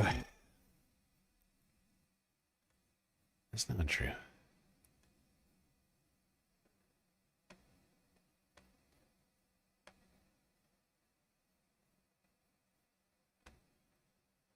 Honestly, if I were to blow up, I'd have even less incentive to take sponsorships, not gonna lie. I feel like I would go in the opposite direction that some people go. Like, they get huge and they start doing sponsorship and be like, what? I'd be like, what's the point? I'm already making enough money to pay all my bills.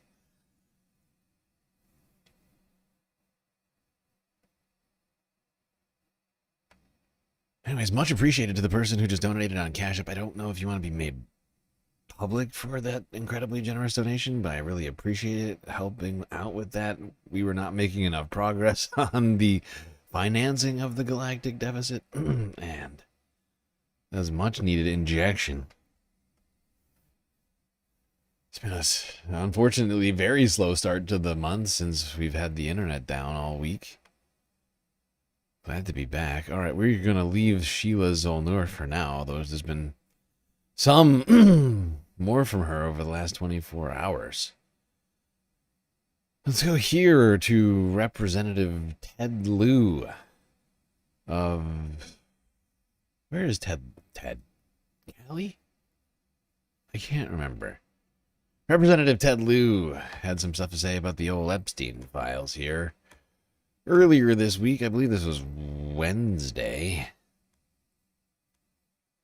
Actually, this might have been Tuesday. I take it back. Why are Republicans so interested in Bill and Hillary Clinton? It's because they're trying to distract from the fact that Donald Trump is in the Epstein files thousands and thousands of times. In those files, there's highly disturbing allegations of Donald Trump raping children, of Donald Trump threatening to kill children. Illegal. So I encourage your press to go look at these allegations. And I'm highly disturbed that Deputy Attorney General Todd Blanche just got the... Fascinating. That is a fascinating suggestion from Ted Lieu. The press should look into the files.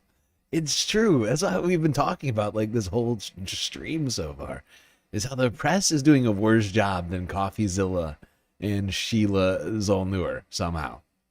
They're, like, ignoring the files. What's up with that? Is it because all their friends are in the files, or what? What's going on here? All wrong. Yesterday, he said, essentially, that it is not a crime to party with Jeffrey Epstein. Well, that's actually not correct. If Jeffrey Epstein was human trafficking minors for these sex parties, and you show up and patronize the establishment at that party, yes, you're guilty, because patronizing is part of the law, the federal sex trafficking law. So Deputy General Todd Blanche just... That is weird. Ted Lieu making a very good point. That Donald Trump's attorney, Todd Blanche, the Attorney General, Deputy Attorney General of the United States, is completely wrong about that. Patronizing one of these illicit criminal sex parties with underage children at these parties would be a crime. Patronizing. It's a separate crime from the actual trafficking, but it is in fact a crime.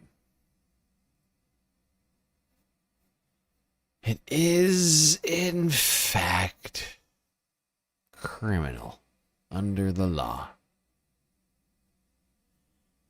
In fact, it's disgusting and probably illegal.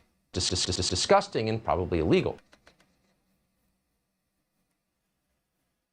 Okay, let's keep talking about partying with Epstein.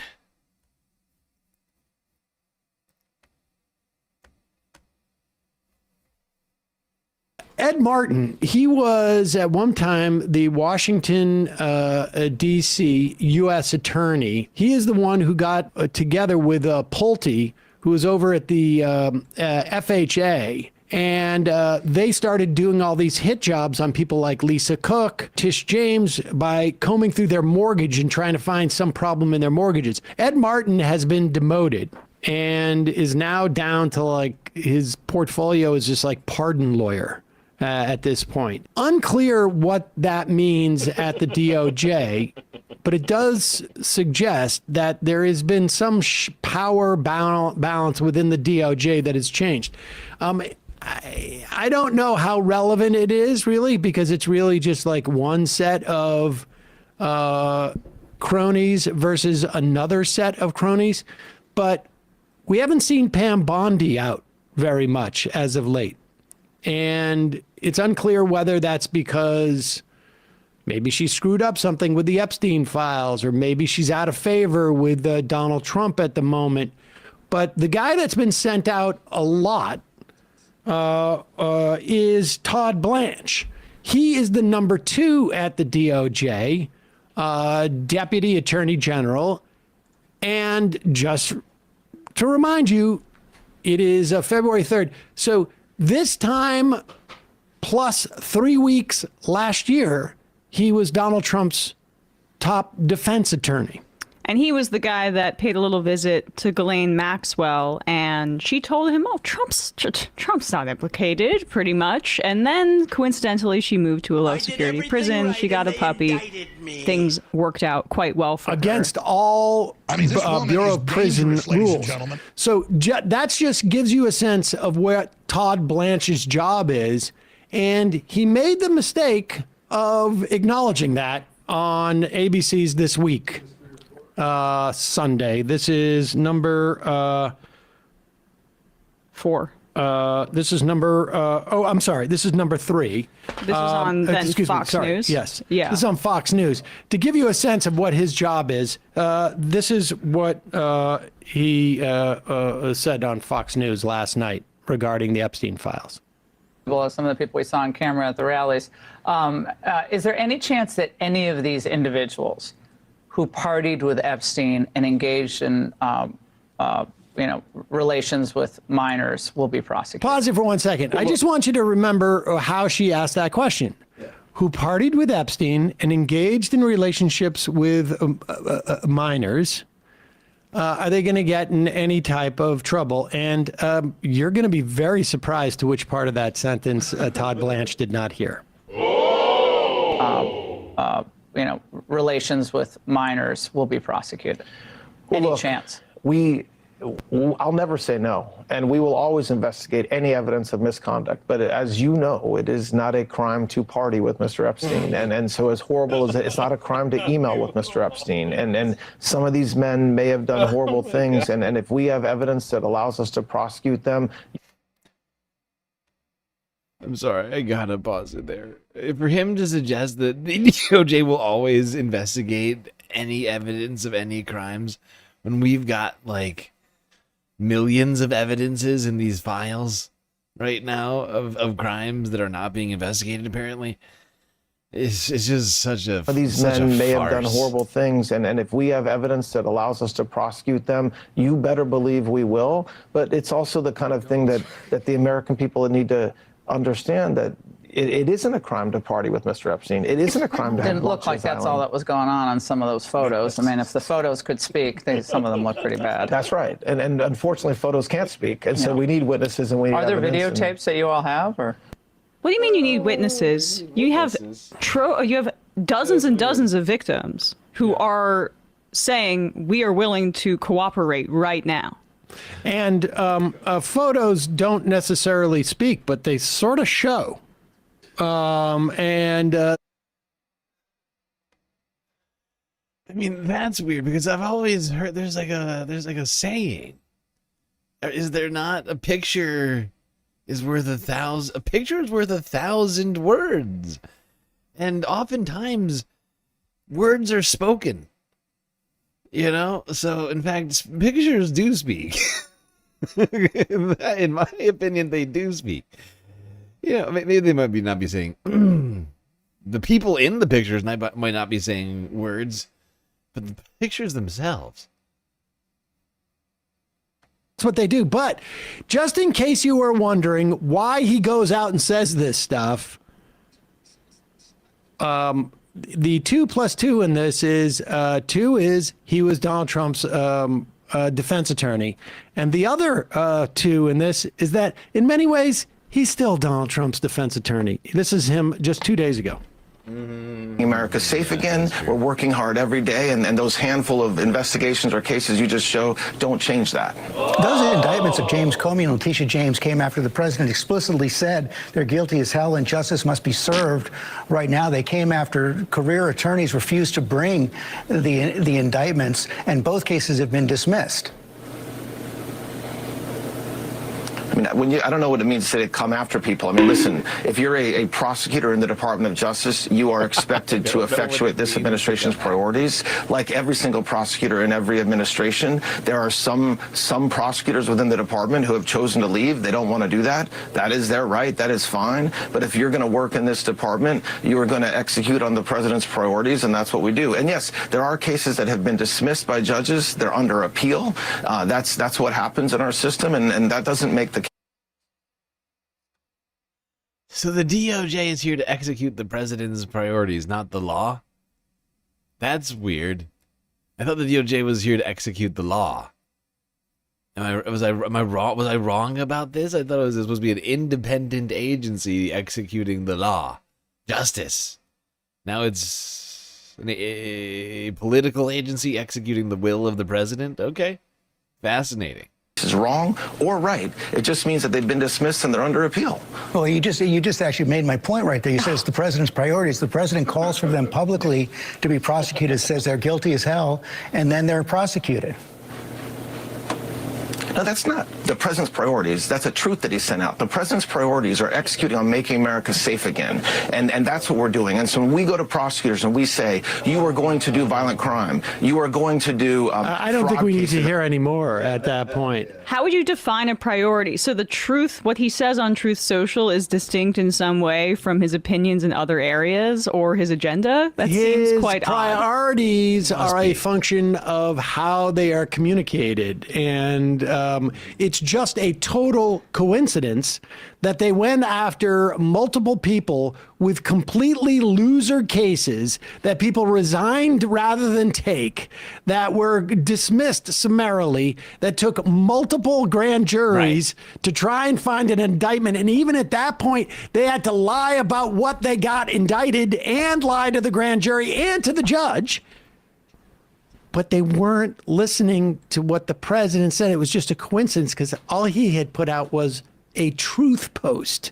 It's incredible that we're living through this moment in history where it's just basically taken as a given that the Department of Justice is going to basically function as a retribution vehicle for the pettiest man alive who's a pedophile protector at the very least and is declining before our very eyes. It's Actually, I think it's not just pedophile protected at the very least, because Donald Trump was also convicted of 34 counts of fraud in New York, as well as convicted civilly of rape. So it's those of the very least It's those 3 things. Well, 36 things. Crumbling empire stuff, as is even this Epstein story, where you see how like he was a global elite and a connector and a fixer, and his influence network was very much within the crumbling world order that even Carney talked about, where it's like the Israeli intelligence, the military industrial complex, like U.S. financial firms, and that kind of corruption. And these people being exposed in many ways is unmasking that like elite, that's transnational elite that rules us all outside of Yep. These Epstein files are ripping the mask off. The facade is crumbling. The Epstein files are making it quite obvious just how insidious and widespread this cabal really is. Some people, though, are losing their freaking minds over the files. And interesting enough, there's some right-wing figures out there rushing to defend Jeffrey Epstein and other strange things like that. And because I didn't know the extent of Bill Gates's like. Hold on, I just get past this part.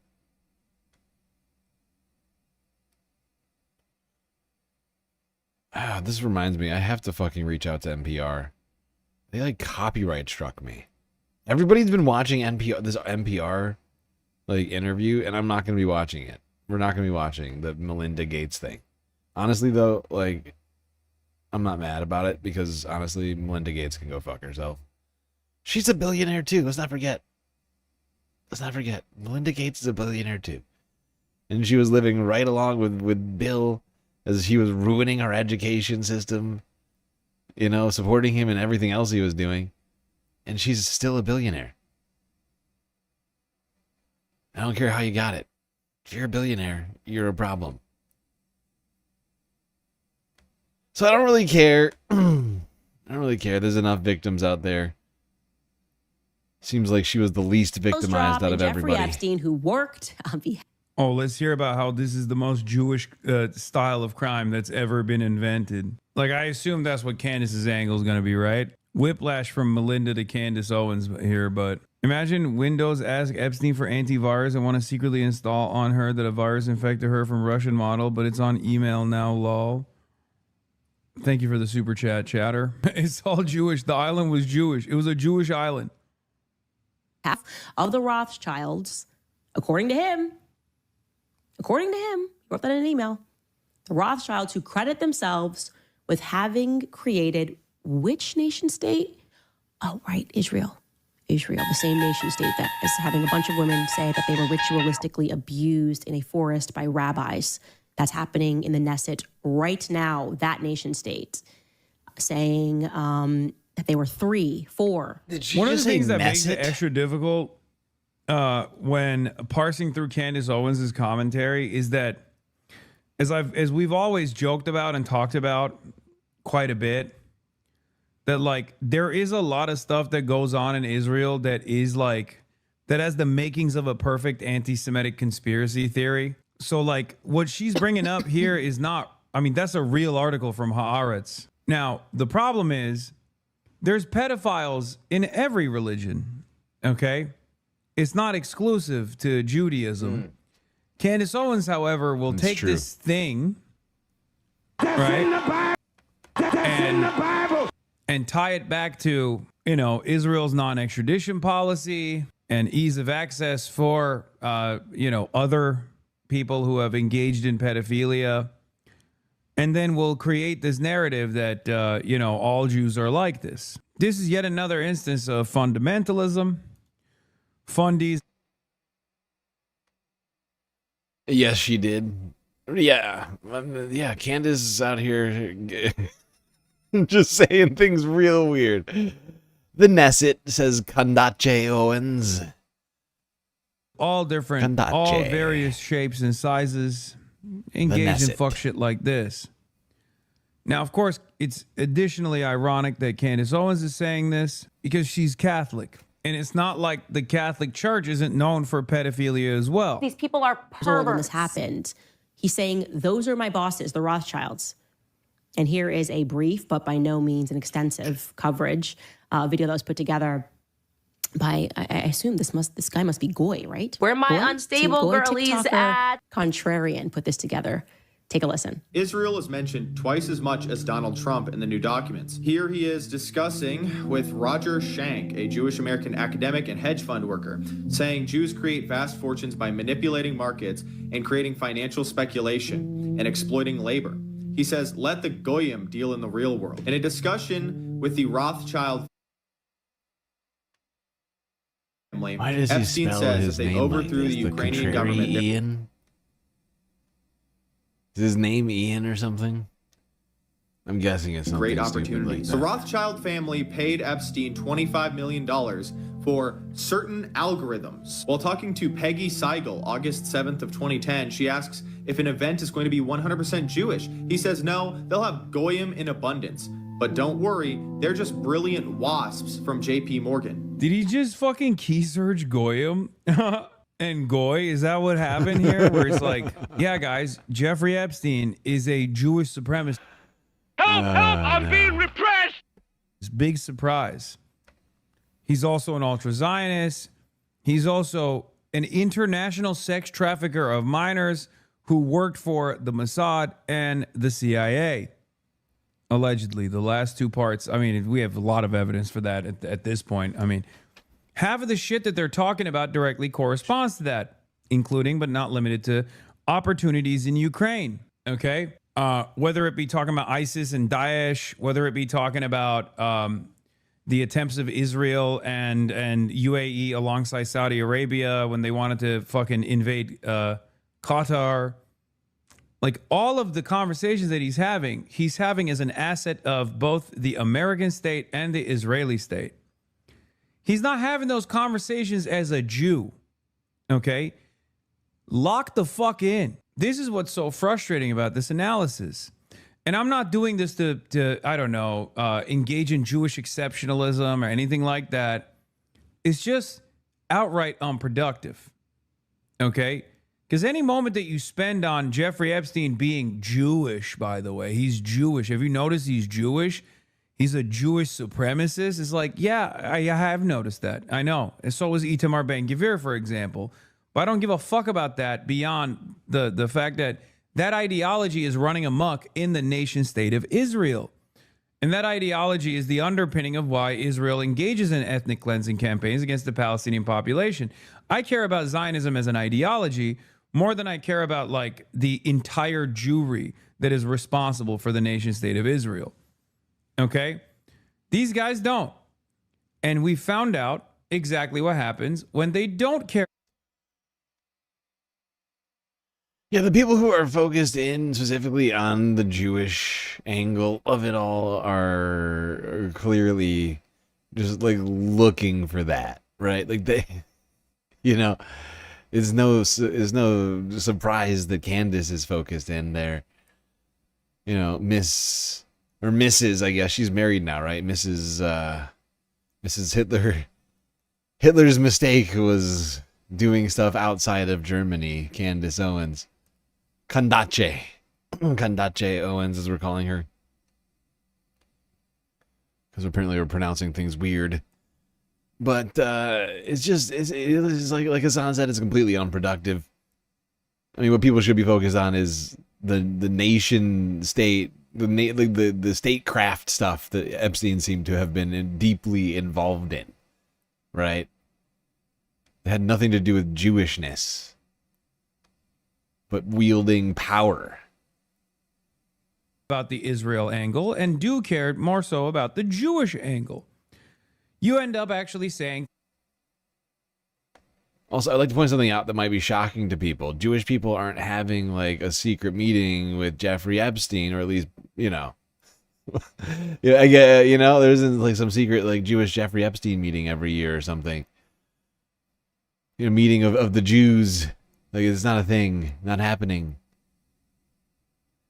like, well, Jeffrey Epstein is kind of cool, except for the fact that he was doing all the cool things like international sex trafficking of minors, but Jewishly doing it.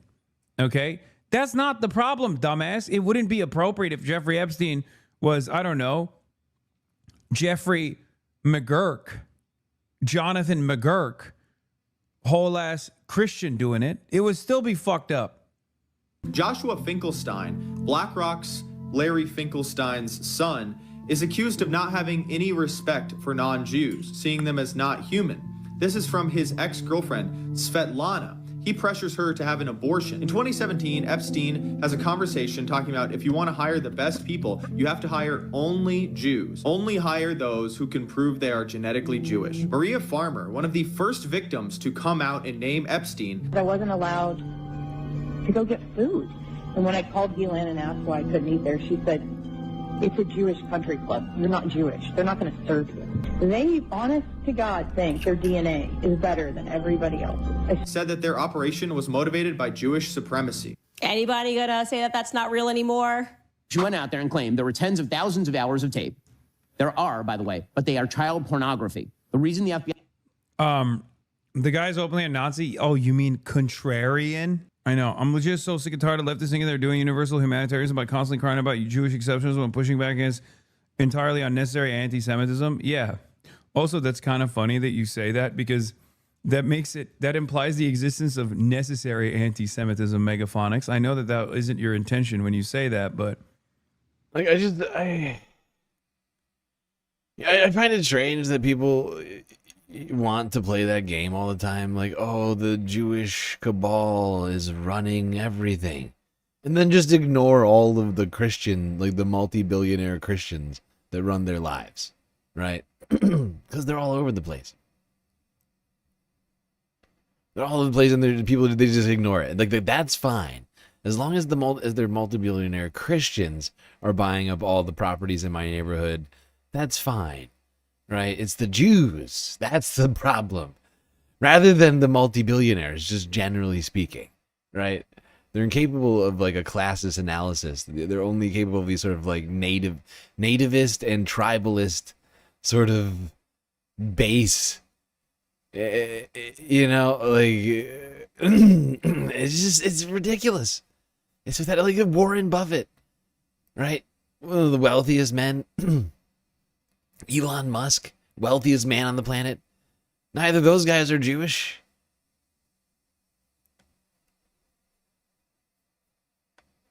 This is what I was asking you yesterday. Like, how do you even, in our anti-Zionist agitprop with normal people, effectively respond without losing them to a long explanation about anti-Semitism versus Zionism?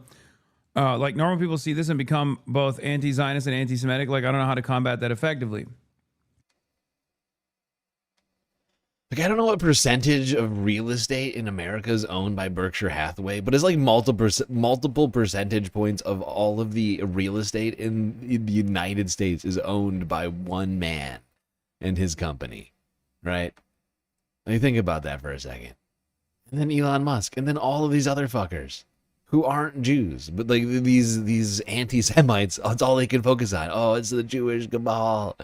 What about all the Christians? What about all the goy hanging out with Jeffrey, right? Like, he was hanging out with plenty of dudes, like Steve Bannon. I mean, like, how many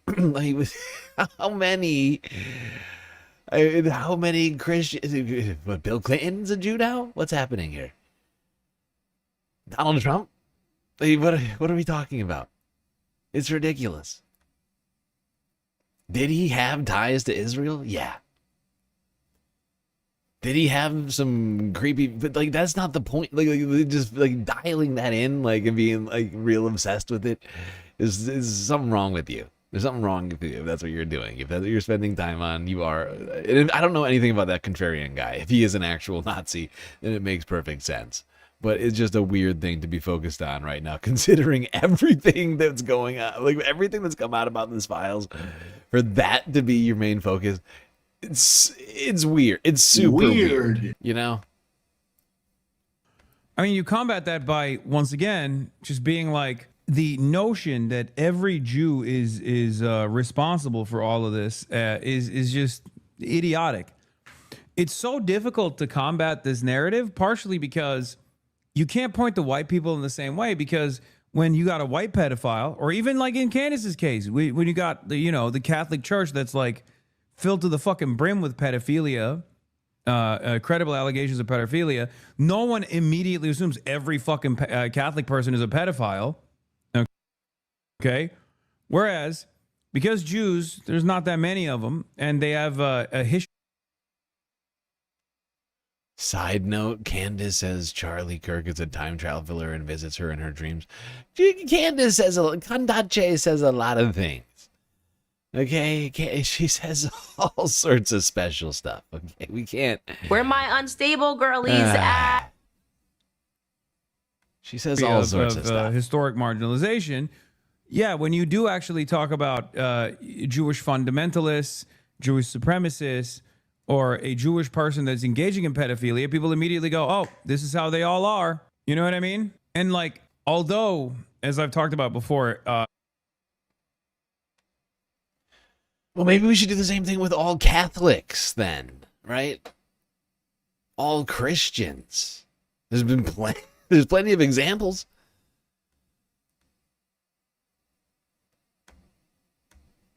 Maybe we should attribute every single crime of all white people to all white people. I mean, where are we going with this? It's the exact same thing. It's a slippery slope to go down, in my opinion.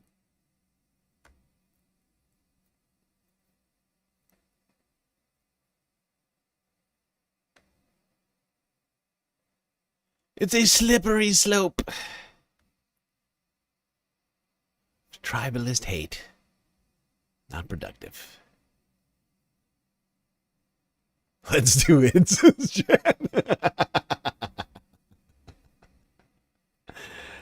All right, let's listen to the victims.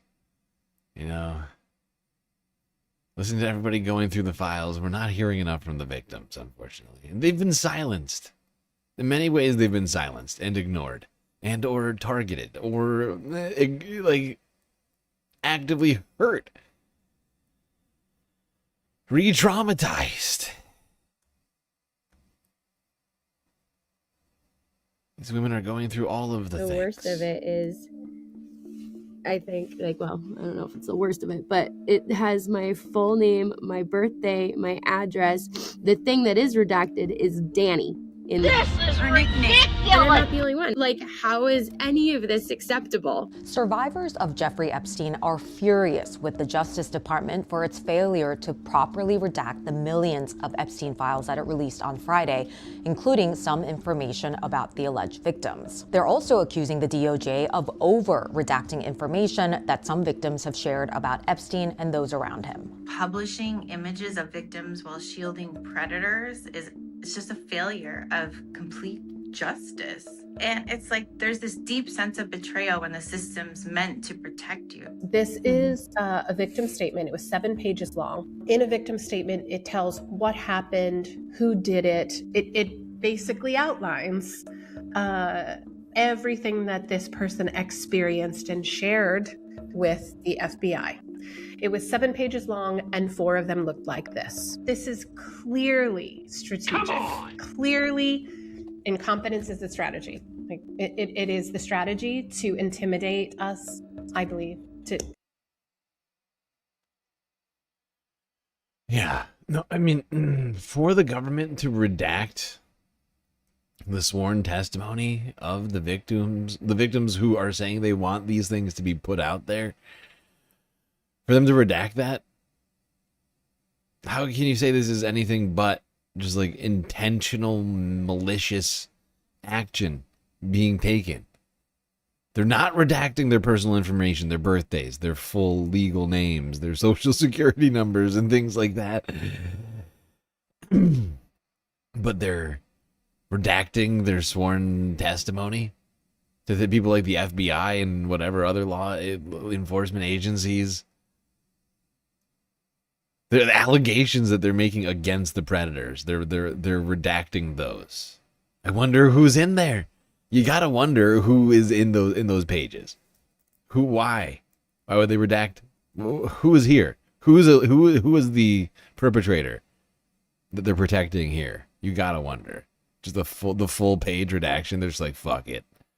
It's the most blatant. It's the most blatant of strategies. Like we shouldn't keep going. The redactions could have been done by a 5-year-old. You might as well just go ahead and give them to a grade 3 class. They could do much better than these lawyers. Who are these lawyers? Who are these volunteers? Who are these people? Yeah, I mean, they don't know how to read. A DOJ spokesperson says they are working around the clock to fix any redaction issues, and that only 0.1% of the files released so far contain unredacted information about the victims. This is about survivors everywhere. This is about anyone who has ever been sexually victimized and has, felt like they can't tell anyone or talk to anyone about it, who has felt fearful of, approaching law enforcement or. What a totally fucked up thing to say. Oh, well, only 0.1% of the 3 million files released and contain information that wasn't supposed to be released. By the way, every time they do that, it's a crime. Just want to point that out to everybody. But just so that we're all clear on this, what they're saying is this. And let me just show you. 0.001. That's 0.1% times 3 million. 3,000 instances in which these victims' information was released. Wrongfully, unlawfully released. That's what we're talking about here. When they say 0.1%, and none of us should believe that number. But even by their own lie, by their own number, by their own figure, 3,000 instances of victim information was wrongfully, unlawfully released to the public. While, who knows how many instances of perpetrators and co-conspirators, collaborators, and other sorts of criminals had their information redacted. Many thousands of times, I will tell you right now. I can say that without any concern for being wrong. I know that to be the case. From what I've seen so far, there's no way it's not more. There's no way it's not in the tens of thousands, if not hundreds of thousands of times, that perpetrator information was redacted, even though that is also unlawful. So we're talking about thousands and thousands and thousands and thousands of times that the DOJ has unlawfully acted against the legislation which is intended to get this information out to the public. They have completely shirked their duty. And honestly, there needs to be repercussions for this. At the DOJ, at the Trump administration. Because, usually I'd be like, well, you can't blame the administration for what's happening at the DOJ. In this particular case, yes, we can. We have Donald Trump's personal attorney as the deputy attorney general coming out and saying that they're basically a political wing, a political legal body, which is ridiculous. They're part of the Trump administration. Everyone needs to be held accountable for this shit. All right, we gotta take another break. Yeesh. I'm not doing good. Moving very slowly right now.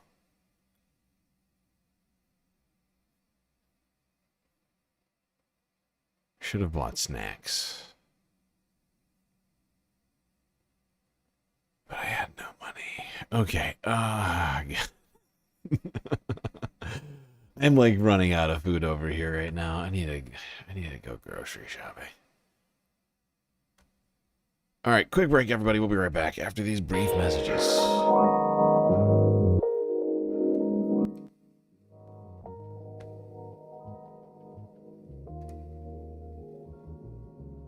Okay, I hope everybody's been enjoying the show so far. If you haven't already, hit the follow button on Twitch and the subscribe button on YouTube. Hit that bell and like button too, so you don't miss any shows.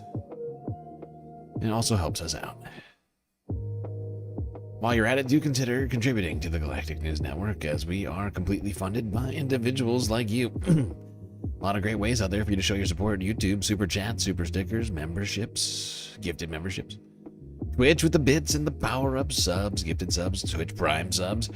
You got Cash App and PayPal if you prefer. You want to go directly to funded stream rather than the bottom line of Google and or Amazon. But of course, we also have Throne now available to you to go shopping for me. You can buy me drinks and snacks, keep me hydrated and fed.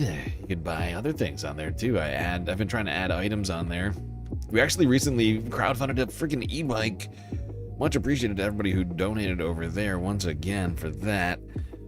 But yeah, we have all those ways, but of course the very best way to get the most space benefits for your Earth dollars is to go on to Patreon and become a Galactic Patron, where for the low price of $3 a month you get access to a myriad space benefits unseen by the rest of the goddamn Milky Way galaxy. Alright, everybody enjoy the break, grab yourselves a drink, maybe a snack, and I will be right back.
All right, everybody. That sound is intended to alert you to the fact that the break is over and the stream is about to begin once again. So get back in those seats. Otherwise, you're gonna miss it.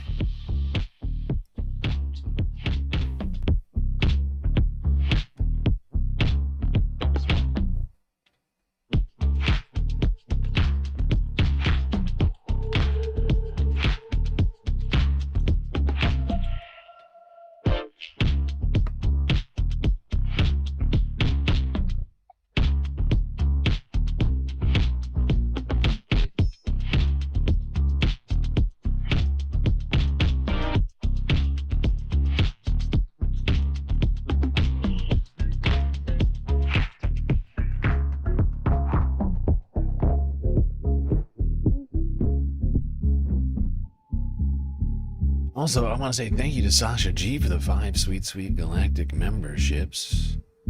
Those memberships going to Sean L. Kearns, Shirley Pulowski, Ben Longstreth, HBX, and Autumn Leaves, as well as Ethan Dark for the super sticker as well. Much appreciated, both of you. Incredibly generous. Trying to sneak in the donos on the break. Don't think I didn't see them. All right, we're going to go back to this discussion. Honestly, at this point, I need this again.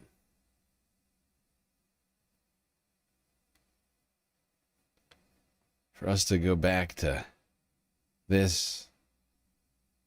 We're going to need a little bit more of this, I'm afraid. Mr. President, I know you want to move past all this intrigue over the Epstein files, but I do want to ask you to clarify something you said this morning. You said this was all a hoax. Has your Attorney General told you this was a hoax? What evidence? No, it's not the Attorney General. No, I know it's a hoax. It's started by Democrats. Are you still talking about Jeffrey Epstein? I call it the Epstein hoax. Are people still talking about this guy, this great, the Epstein hoax? Jeffrey Epstein? Epstein? I call it the Epstein hoax. That is unbelievable. I call it the Epstein hoax. This guy's been talked about for years. I can't believe you're asking a question on Epstein. This guy, this kid, it's all a big hoax. It's perpetrated by the Democrats, and some stupid Republicans and foolish Republicans fall into the net. I call it the Epstein hoax. They're wasting their time with a guy who obviously has some very serious problems, who died 3 or 4 years ago. And I would like to say it like it is. Jeffrey Epstein, Jeffrey Epstein, Jeffrey Epstein. Jeffrey Epstein, Jeffrey Epstein, Jeffrey Epstein. Are you still talking about Jeffrey Epstein? I call it the Epstein hoax. Are people still talking about this guy, this great, the Epstein hoax? Jeffrey Epstein, Epstein. I call it the Epstein hoax. Epstein. That is unbelievable. I call it the Epstein hoax. Unbelievable. I don't understand why. All right, people. Let's keep talking about the Epstein files. Let's get the files and figure it out.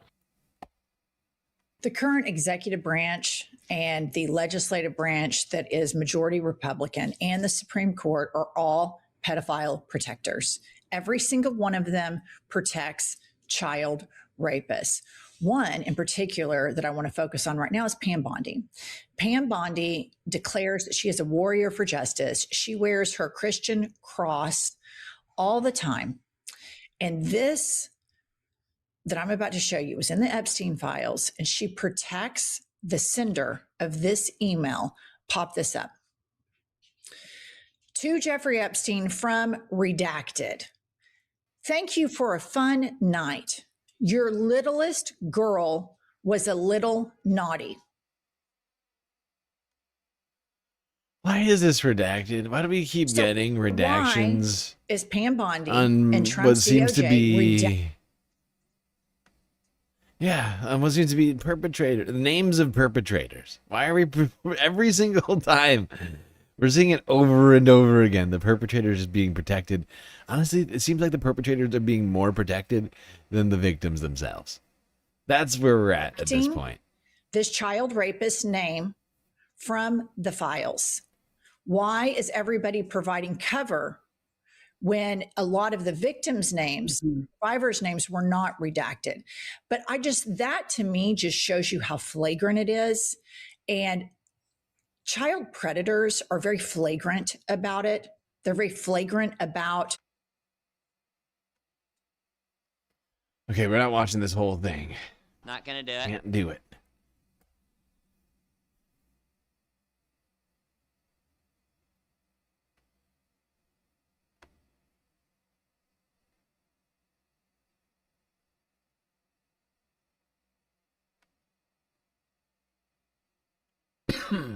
but is to get blackmail footage on powerful people. So here, to tear down the systems of government that be, because these people are too unlikable to run on their own merit, to go put their name on a ballot and go win an election. And so here is, they're just saying the quiet part out loud, openly rooting for the demise of America. This is an email from Epstein to Peter Thiel. And he says, return to tribalism, counter to globalization, amazing new alliances. You and I both agreed zero interest rates were too high. And as I said in your office, finding things on their way to collapse was much easier than finding 0% interest bargain. rates were And then too Peter high. Thiel responds, of what? 0%. This is such a stupid sentence. 0% interest rates are too high. The alternative, I mean, basically what he's saying is that the central bank, the Federal Reserve, should be paying out, like the Treasury should be paying banks to take loans, to take money from the Federal Reserve. The Federal Reserve should pay them. This is back in 2016. This is wild. This was during quantitative easing. Actually, this was, honestly, I think this was during the end of quantitative easing, and they're talking about how the bank, what? This is insane. It's an insane thing to say. Responds, Brexit, just the beginning. And we've covered this. I covered this a few episodes ago. Brexit has been an absolute disaster for the UK. It's been an economic disaster. Exactly. They want more than free money. They want to be paid to take free money, right? The Federal Reserve already gives banks basically free money. Money at which none of us regular human beings could ever hope to get loans at, right? Like banks are taking like billions of dollars from the Fed. And and honestly, at that time, they were taking it from the Fed at 0% interest. And I don't know what you were paying. Just want to go back real quick. 2016. I don't know what all of you were paying in interest on your credit cards or your mortgage or your whatever, any loans, car loan, whatever, my payday loan. I don't know. Right? But banks were taking money from the Fed at 0%. They were just taking billions. They were like, we'll get back to you. We'll get it. We'll get you the. We're good for it. We're good for it because we're gonna go and we're gonna turn around and we're gonna charge a bunch of schmucks, 20%, on their credit cards, like it's insane. It's insane. It's such a perverse system that we have. And this guy's saying, actually, we should have negative interest rates where the Federal Reserve loans money to people and then gives them money for taking that money. Insane. None of you and I, none of us would ever get close to getting a loan like that. Please pay me to take a loan. That would be great. Stuff. And he wants a mass surveillance country. He bought and paid for. In fact, I'll take $1 million at negative 100% interest. Thank you. Annualized. The biggest prostitute in the United States of America, J.D. Vance. And he has installed J.D. Vance to be the heir apparent of this because Peter Thiel, nobody likes him. Nobody. I'm in a structured settlement, but I need cash now. Call J.G. Wentworth, 877 cash now.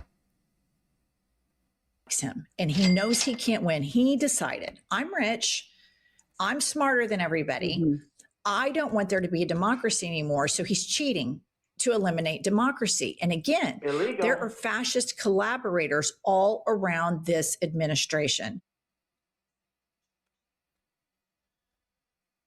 Yep. It's the new New American fascism. 2026, people, we're living through it. It's the Epstein cabal is running the U.S. government. Donald Trump, he got into office, he removed the swamp and replaced it with the Epstein cabal.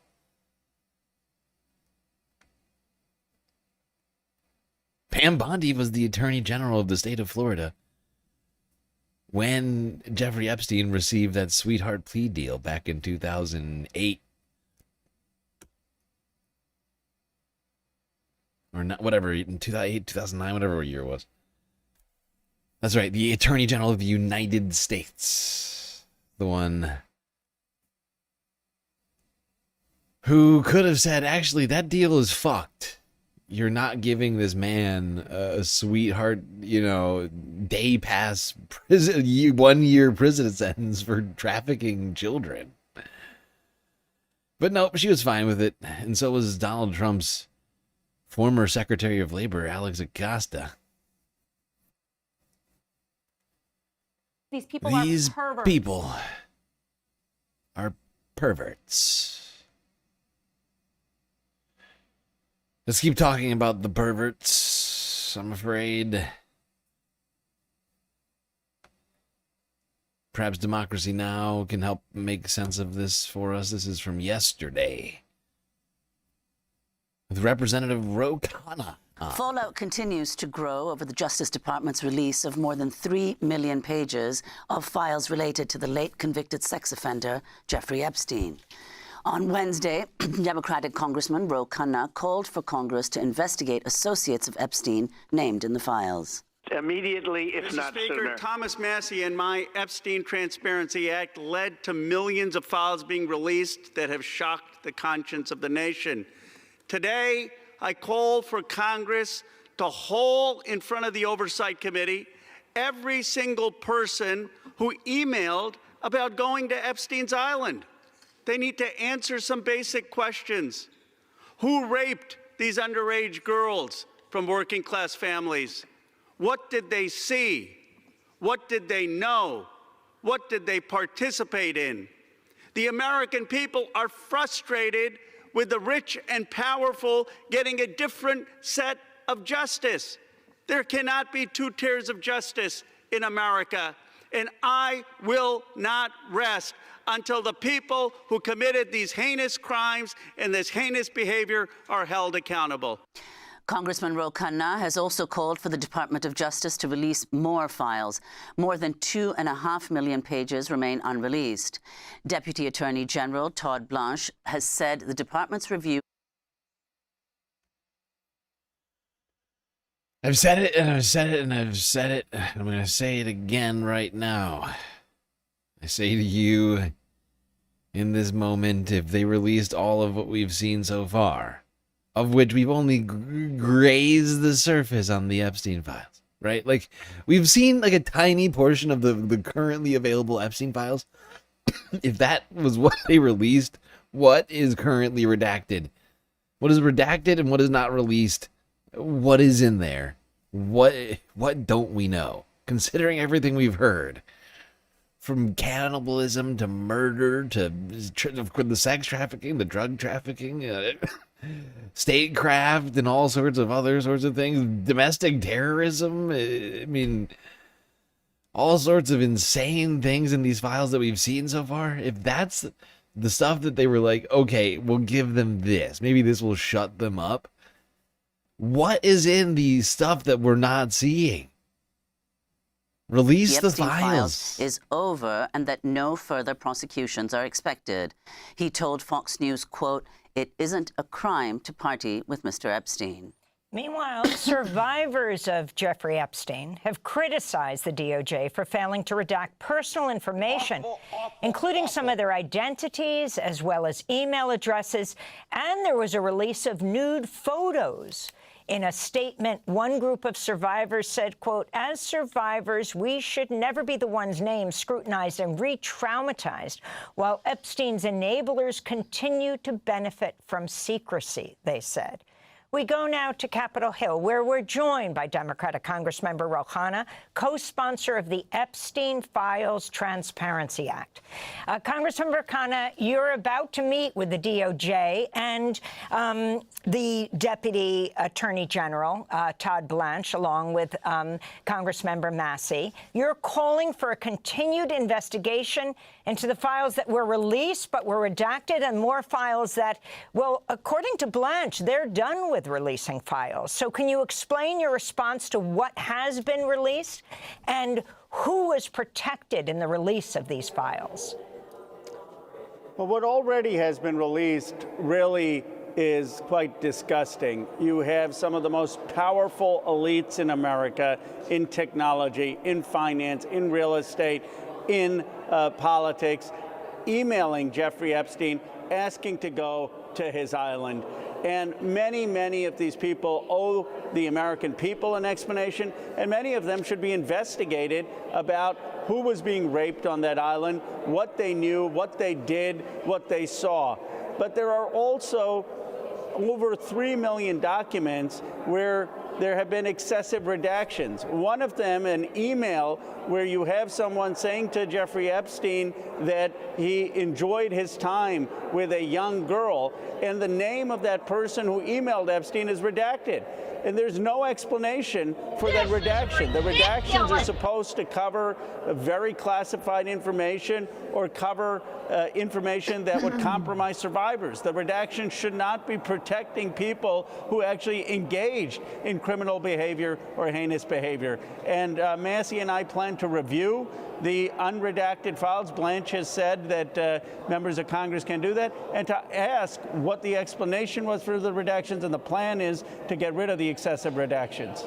And Congressman Khanna, what do you make of the fact, of course, there have been these redactions that are actually compromise a potential investigation to people who were complicit, and at the same time, as we mentioned, the Wall Street Journal investigation found the Department of Justice failed to redact the full names of 43 victims, including minors, and 40 photos were published of young girls, women, naked, and in some cases with their faces visible.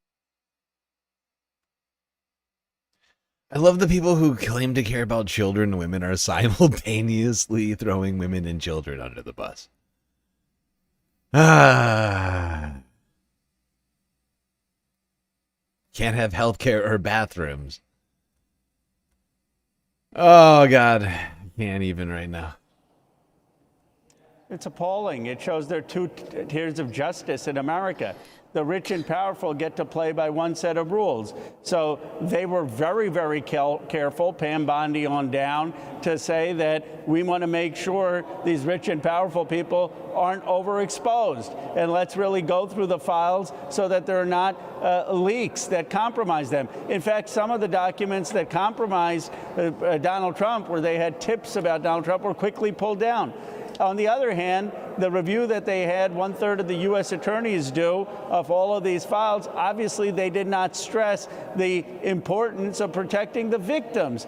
How do I know this? Because there are survivors' lawyers who were never consulted, were never brought into the process. There was never any effort to have an independent master review the documents. And so they were cavalier at best when it comes to the survivors, and they took great lengths to protect some of the rich and powerful people who actually committed the crimes and morally heinous acts. Congressman Khanna, what's known, in fact, about the complaints against, as you said, the most rich and powerful people in the world, which includes, at the very top, President Trump? Well, we know a lot just from what was released. I mean, we know that these people were asking to go to Epstein's island. We know that there were underage girls on that island from working class families that were being raped. We know that there were underage girls and young girls who are being trafficked. We know that many of the country's elite had no problem corresponding with Epstein well after he was convicted of pedophilia, and no problem asking to go to Epstein's Island or Epstein's parties well after he was convicted of pedophilia. And I am so offended by Deputy Attorney General Blanche saying, oh, this is just about men who are playboys who are going to parties. This is about men who knew that Epstein was abusing and raping young girls, saying, I want to show up to parties where these young girls are being paraded or where these young girls are being raped. And this is the American elite. I mean, the question we have to ask ourselves as a nation is, how have we produced an elite that is so callow, that is so immature, that is so venal, that has so little scruples, and that has such impunity from the rule of law? What have we done wrong in this country that is our elite? The law you co-sponsored, Congressman Khanna, specifically talked about the document from Alex Acosta when he was U.S. Attorney in Florida that named co-conspirators. Can you explain? And it said it had to be released. Can you explain what was released and what wasn't, and what names we know from that time? If that had been taken seriously, the women who talked about being raped and sexually abused and the girls back in 2007, might we not have seen something like 1,000 girls and women who were brutalized since? We would have, and we would have seen those women saved if the FBI had acted in 1996 when Marie Farmer initially launched a complaint. Marie Farmer was called a liar, but now it's come out that the FBI knew of that complaint in 1996 and sat on it. This could have prevented thousands of women, thousands of underage girls being raped and abused. What came out this time on 2007 is that there were 32 plus counts against Epstein. Almost all were dropped other than 2 counts. We were not given the explanation for why those counts were dropped. It's despicable. I mean, there's no explanation that justifies the FBI just ignoring this woman and not at least looking into this. At the very least. I mean, come on. Come on! Like, seriously. The bare minimum was not done here. And not done, I mean, it's not done at the... to the detriment of society, it would seem, because this guy just went on to continue to perpetrate these crimes over and over and over again. The same crimes that these women were accusing of him of in the 90s. Oh, God. And the extent of them is just unbelievable. The more and more they come out, the more I start to like actually grasp what is happening here. Like it's honestly, it's been tough. It's been a little tough, like getting like a real grasp on it and like accepting what we're talking about here. Just how big this all was. It really is somewhat staggering to think that this could go this far. That somebody could be doing this many crimes. And that the government could somehow, I mean, honestly, what Donald Trump has proven is the rule of law. It doesn't exist in the United States. It only exists for some people. Other people get to ignore that. You have to be a certain kind of wealthy. But if you are, you have a different system of justice.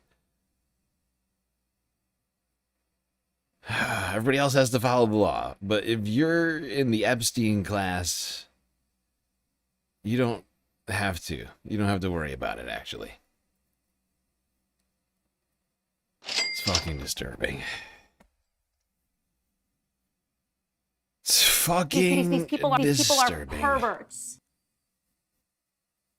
Was redacted and withheld. And we were not given the explanation for why some of the co-conspirators were not charged or who these co-conspirators are. So obviously, the Justice Department still is protecting the co-conspirators, and they are protecting their own faulty analysis for dropping all of these charges against Epstein. Congressman Khanna, could you talk about some of the people who have agreed to testify in this congressional investigation, which includes now former President Bill Clinton and former Secretary of State Hillary Clinton, who will testify later this month? Well, I'm glad President Clinton and Secretary Clinton have agreed to testify. They should, to a congressional subpoena. But that also means that Donald Trump needs to testify. That means people like Bill Gates, who are in these files, need to come before Congress and testify. That means all the real estate folks, finance folks, technology folks who have emails to Epstein saying, when can I come to the island, need to come to Congress and testify and answer questions. What did they know about what was going on Epstein's island? Did they ever participate in raping underage girls? Did they see underage girls being raped? Did they see underage girls being paraded naked at these parties? They can't just hide behind X or Twitter or some softball interview. Well, that's what Todd Blanche is trying to say. He's trying to say partying with Epstein isn't a crime. The fact is, it seems like everybody knew what Epstein was up to. People keep saying it. It was an open secret. Epstein was running around doing crimes. And, I mean, he was convicted in 2008 or 9, whatever it was, of sex, of being, he was a sex criminal. And for, like, literally more than 10 years, he was just running around continuing to do those crimes, and everybody knew about it. And they were fine with it. For whatever reasons. People may have had different reasons, but they were all partying with him. And there's been not allegation, but like suggestions. I can't remember who said it. I think it was one of the victims. Might have been Virginia Giuffre. I think it was like it might have been a 60 Minutes interview with, I do not quote me on this. Point is I remember an interview that we watched earlier of a victim talking about how Jeffrey Epstein needed to like engage in sexual activity every few hours. So if you were hanging out with this guy for any extended period of time, he was dipping off to bust a nut, however many times a day, like multiple times a fucking day. This guy's going to get massage. He had massage tables in the middle of his fucking homes everywhere, just like in like the living room, right? This guy is like, I feel like you couldn't be hanging out with this guy and not know.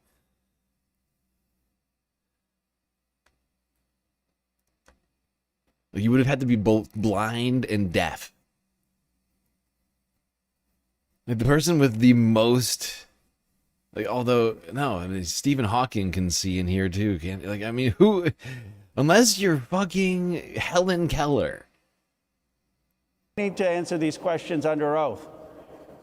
What exactly does it mean to say you're calling for a continued investigation? And when are you going to meet with Todd Blanche? Some might say he's doing his job, maybe not as the number 2 in the Justice Department, but as the former personal attorney for President Trump.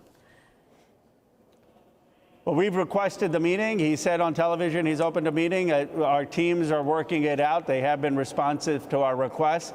The goal is to see what other documents need to be released. The goal is to see what investigation needs to be undertaken with the documents that have been released. And then, of course, there's Congress that can continue the investigation on the Oversight Committee where I sit. Robert Garcia, our ranking member, has done a terrific job about that. And the next administration can make sure that there is accountability and the full release. But it's important to realize that this scandal has already had extraordinary reverberations. It may bring down the British government. I mean, Keir Starmer is being asked about this in the House of Commons. You had Paul Weiss's chair resign over this, and you're having suddenly a Me Too movement again of people being confronted with the enormously depraved things that took place in Epstein's Island. Yeah, we need some fucking consequences here. People need to face the music. Somebody in vertical chat seems rather skeptical about anybody ever facing any sort of consequences for this, and I understand your skepticism. Believe me, I'm not super hopeful about it, but I do feel like it needs to happen. Certainly doesn't feel like it's going to be happening under this government right now. Some of these crimes have no statute of limitations. I don't think. Like murder, I don't think there's a statute of limitations on that.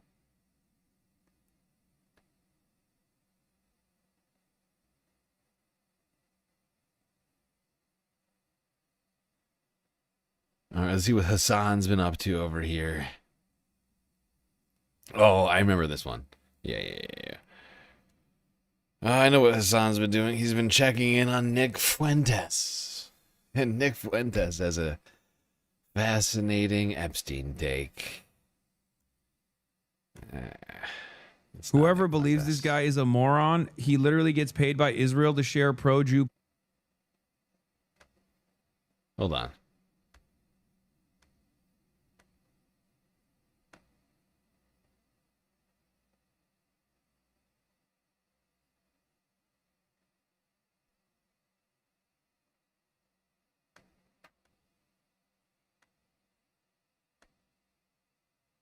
Moot or whatever his name is, and that the entire anti-Semitic reactionary right movement, this counterculture, supposedly counterculture movement of defending white people, was perhaps also another Mossad conspiracy, and that really hurts their feelings when they hear that. When they hear that this is also that they were being duped into.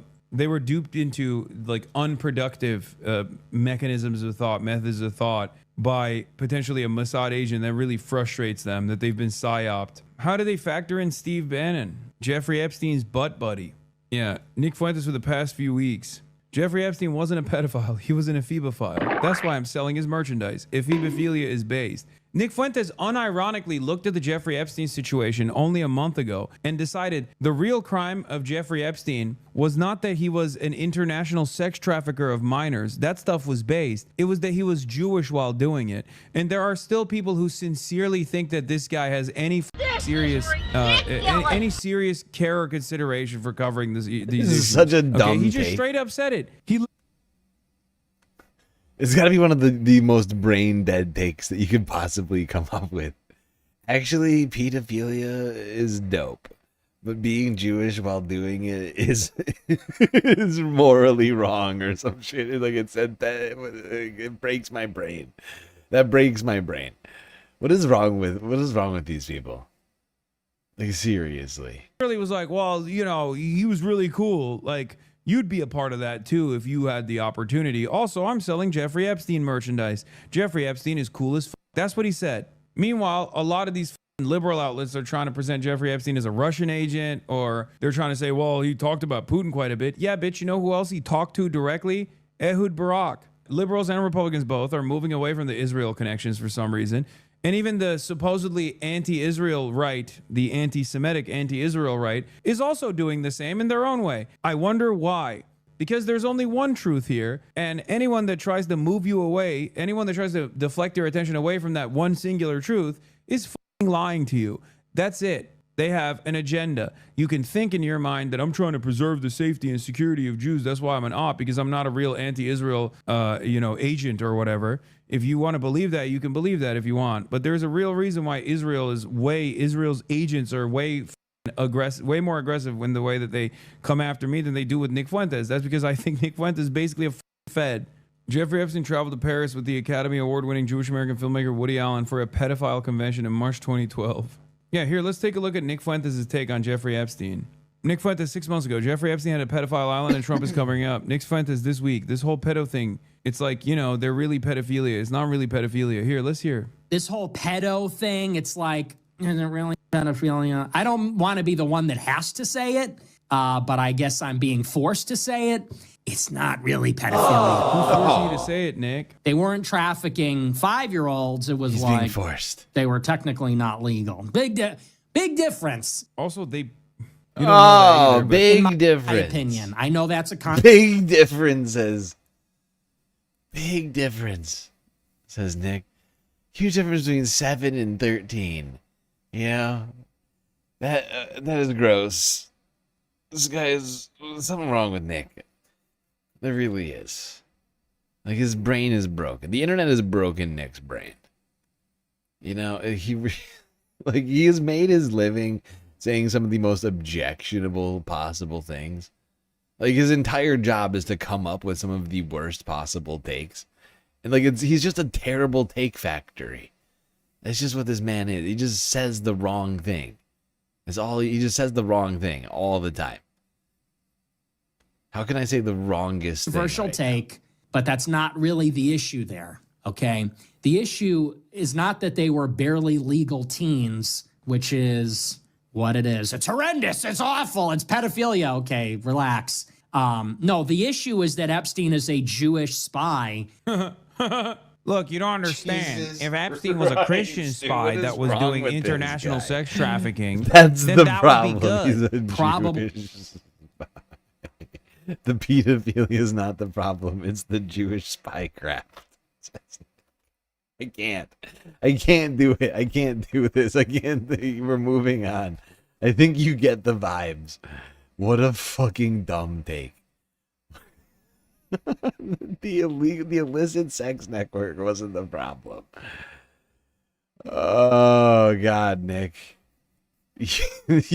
What a fucking moron. This is a human man. Is it though? Is that a human You're a little man? baby. You're a little baby. All right, let's go to a human woman. A human woman by the name of Sheila Zolnur, who has been continuing to get into the files. Amanda, thank you for the puppy feeding over there on Twitch. This is from yesterday. We have to talk about something. There's a lot of people talking about, so-and-so's not in the files, or there's no direct communications between Epstein and this person. I've looked through the files. There's no emails between them, and they act as if that is conclusory evidence that their favorite person has nothing to do with it, right? Oh, there might have been a photo, or they might have been mentioned in passing, but that. Okay, actually, before I let her go any further, I have not even a counterpoint. Well, I guess is it a counterpoint? I have a point to build on this argument, I guess you would say, with Sheila. I want you to try and think of your own right now with this one, because she's not wrong about this, but there's another argument here With it, right? Oh, there might have been a photo, or they might have been mentioned in passing, but that doesn't mean that they had anything to do with it. And I'm thinking about you, Jay-Z. Okay, where people are thinking that just because there's no active involvement being alleged in these files that have been released so far, that it means something. And I need you guys to understand something, because I was going through the photos just now and something sparked something for me. And then I got to the diary entries, and then I did a little backtracking of, wait a second, Dan Snyder, walk with me. It started, I should say, with this photo that I saw. And it's him at his desk, and he's on the landline. And we're all poring over his phone records, his cell phone, the text messages, the emails, the things that he does on his handheld, but he's on this landline. And how many times do we see in the text messages and the emails, not for phone, or not for, written communication, need to call, can I call you? Are you available to call? And then there's a shit ton of these. The people who are really trying to reach him are calling on the landline. And his secretary takes a message and gives them a message. And then he calls them back on the landline. He's got a landline next to this massage table. He's got a landline next to this massage table. Different massage table. Another landline. There's a landline next to his bidet. Okay? Next to his bidet, he has a landline. And of course, there's a landline next to his bed. Next to his bed. So I noticed this, and I'm like, this is all meaningless. Anything important. These people who are so aware and so careful, and they're like, not for written communication, can I call you? These people are mainly communicating on landlines or in person. And then I saw something. I got to the journal entries where it becomes very clear that these girls are being used as incubators. After Okay, before we I just want to point something out to everybody. So this is the thing about all this, right? Like, she's not wrong about this, and I think to some degree that is the case to some degree. But you also see plenty of incriminating texts and emails being sent. But what do we also see going along with this? One of the reasons why you're not getting these. I'm sorry. Whoops. You're also seeing, like, over and over and over again, the names of the people in the texts, like sending the texts or receiving the texts or the emails being redacted. So, of course, certain people aren't coming up, like some like incriminating things about certain people doing this or that aren't coming up because you don't know who's sending half of these fucking emails. They're all redacted. All the senders and receivers, aside from Jeffrey Epstein and Ghislaine Maxwell and a few other people, are redacted. Right? You have full page redactions being released, and then millions and millions of other files still under lock and key at the DOJ. Right? Like, so, like, part of the reason why, like, because what she's talking about, like, yeah, like in some cases, like, you're not finding explicitly what's the word? Why can't I think of the word right now? Not condemnable. Well, condemnable, sure, but explicitly, there's a word making you guilty. Why can't I think of words right now? Like, one of the reasons why you're not finding, like, information that explicitly points to guilt for certain people that people might be expecting or whatever else is because the identifying information itself is being incriminating. Thank you. God damn it, Bed Lefty. Thank you. Incriminating.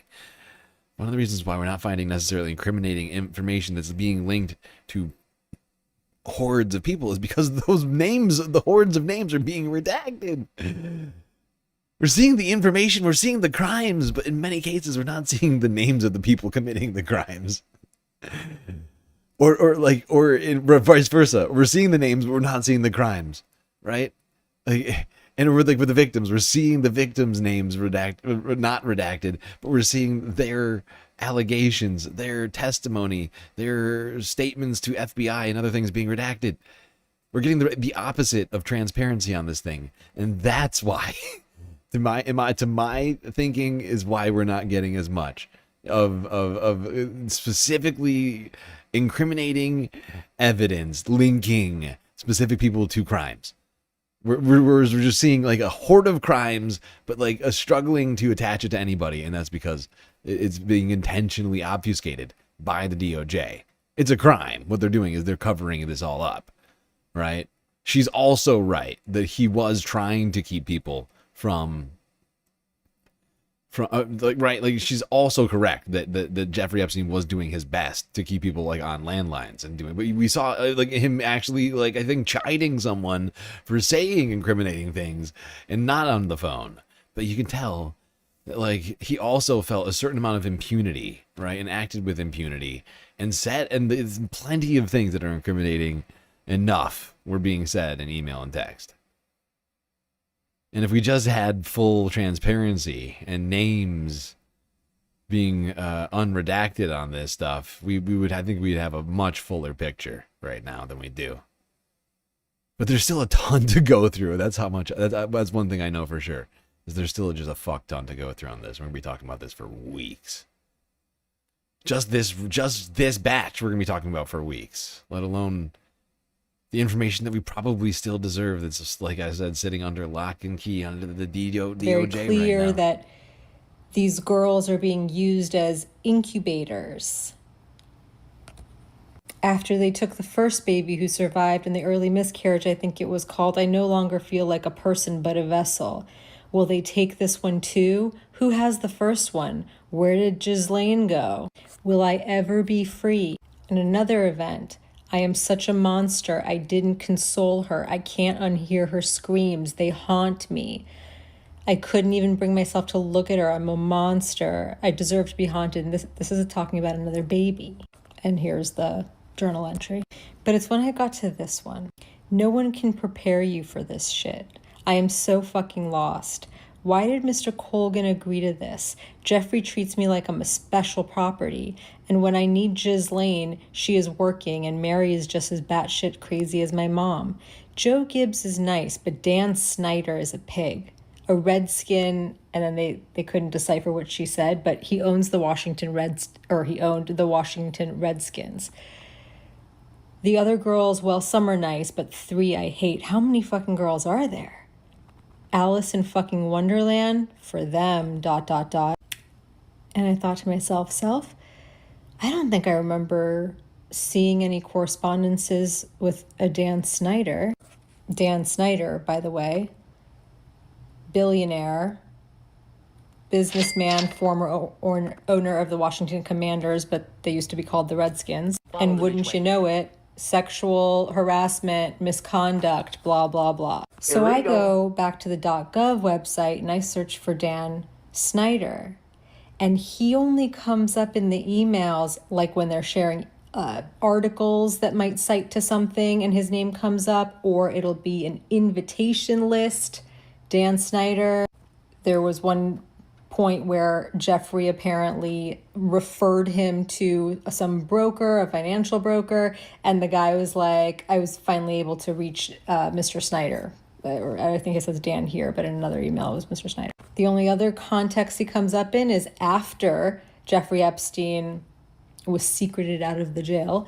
In 2020, in some internal email, the United States Attorney for New York State, where they wrote, and in a more trivial category, I just got an inquiry from a TMZ reporter who says there's a rumor that Redskins owner Dan Snyder is about to be arrested in connection with the Epstein-Maxwell investigation. I got to the 4th page, the final page, where Dan Snyder's name comes up, and there's not a single correspondence between him and Jeffrey Epstein. His name doesn't come up in any call logs, not in any messages, nothing. But they're obviously close enough. And by the way, as of February of 2026, Dan Snyder has not been arrested. The United States Attorney for New York State heard a rumor in 2020 that Dan Snyder was about to be arrested. 6 years later, and he's never been arrested. And we have real-time journal entries. And when I say real, makes you wonder what happened in between those things. What has happened since 2020 to prevent Dan from being arrested? Couldn't possibly be his being a billionaire and connected to this cabal of powerful people. I'm sure Jeffrey Epstein didn't have a hand in preventing his... Actually, I guess he couldn't have, because it was in 2020. Oh, well, I guess maybe in his... Well, actually, I take it back. We haven't even gotten to talking about whether or not Jeffrey Epstein is alive or dead.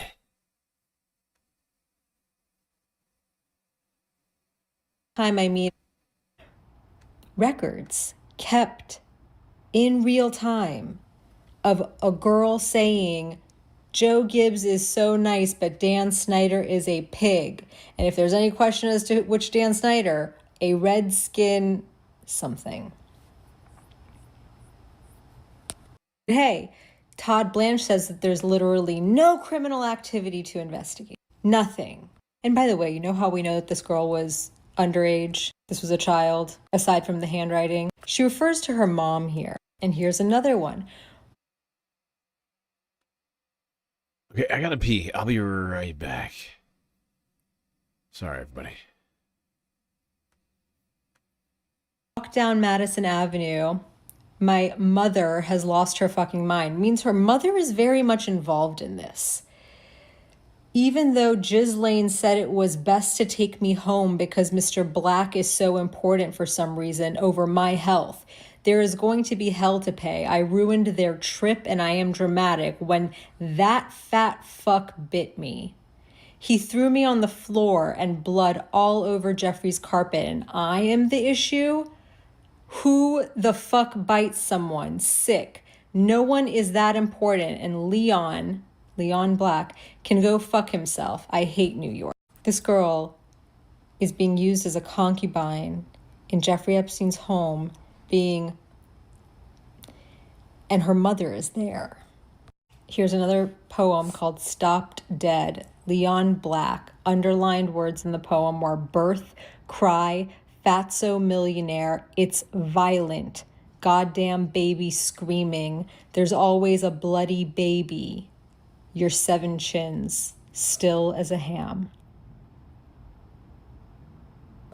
People you think are good are bad, like the CEOs who pretend. There's a photo of a sonogram. I heard the heartbeat even when she put her hands over my ears. Aren't pictures enough for them? Torture. Should I deeply miss them? Have these all been murderers? Does this make me a killer? Snyder comes up again. They are always flights of horror. Whether it's with Jeffrey, Mr. Leonsis, Mr. Case, Mr. Snyder, the Gregorys, Mr. Colgan, or one being borrowed by a seemingly good federal worker and even rented. It is all horror, and nothing is as it seems. I am so confused by everything, and people you expect to be good, like even old senators like George Mitchell, who you think would be good like a grandpa, are bad. Mr. Kimsey is deranged. The answer is C, crazy. It all is. Who's George Mitchell? A 92-year-old fuck. American politician, diplomat, and lawyer, a leading member of the Democratic Party. Guy's alive. He served as the United States Senator from Maine from 1980 to 95 and as Senate Majority Leader from 89 to 95. This guy is still alive. That's wild. This guy is in his 90s and he's never seen any consequences for anything. But according to this young girl, he's a bad guy. I wonder what that means.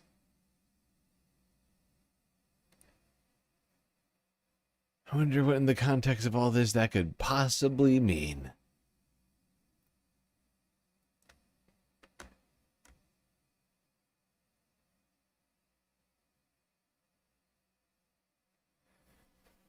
Oh boy. Crazy stuff. Well, we're gonna keep talking about the files. Jeffrey Epstein? More from Sheila. Sheila Zolnur. I can't lie. There was a second where I was like, Sheila, you're getting too crazy with this. But I mean, I take it. I actually never said it on stream, but I take it all back. Like I took it all back to myself when I was watching. Like earlier, like I was watching one of her videos. I thought she was going too far, and then I watched more of her videos. From we've been watching a bunch of her videos lately. Like I can't remember which one it was. It was like from a few days ago that I watched. I was like, Sheila, you're crazy. You're saying crazy stuff. This can't possibly be true. And then then she started doing the other ones. I was like, oh no, she's right. She's right. She's like everything. I don't know about everything she says is true, but I mean, she is uncovering some horrifying things here. She really is. It's disturbing. It's disturbing what she's found. And the more she unpacks, the more I don't know, the more like conspiracy brained I feel like I become, because like it's just all just so crazy.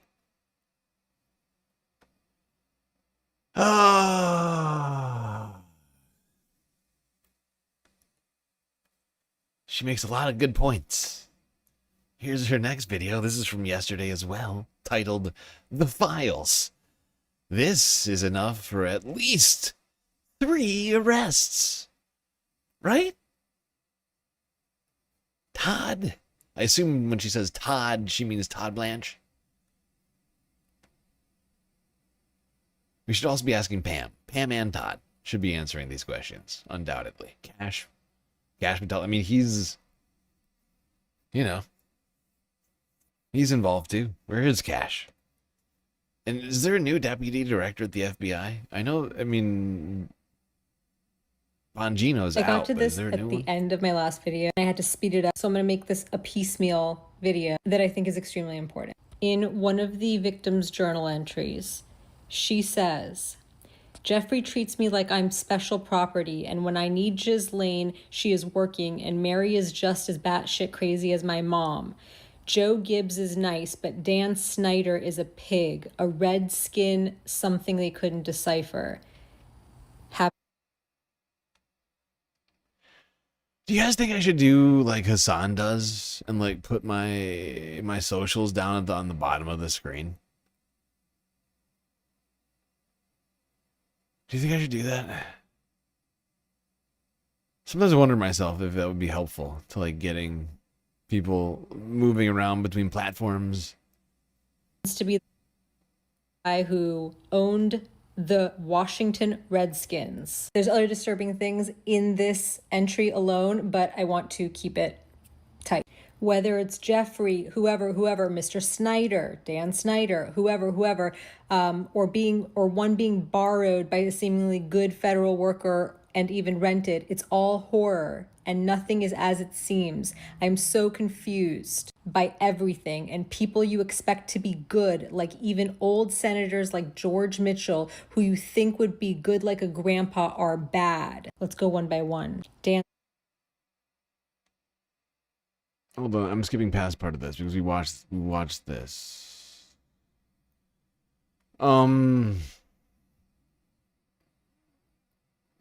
Seems like many of you think it might be a good idea. You think YouTubers are YouTubers, except we're on YouTube and Twitch. We're multi-stream. The multi-stream experience here at the Galactic News Network. I also have other socials I could put up.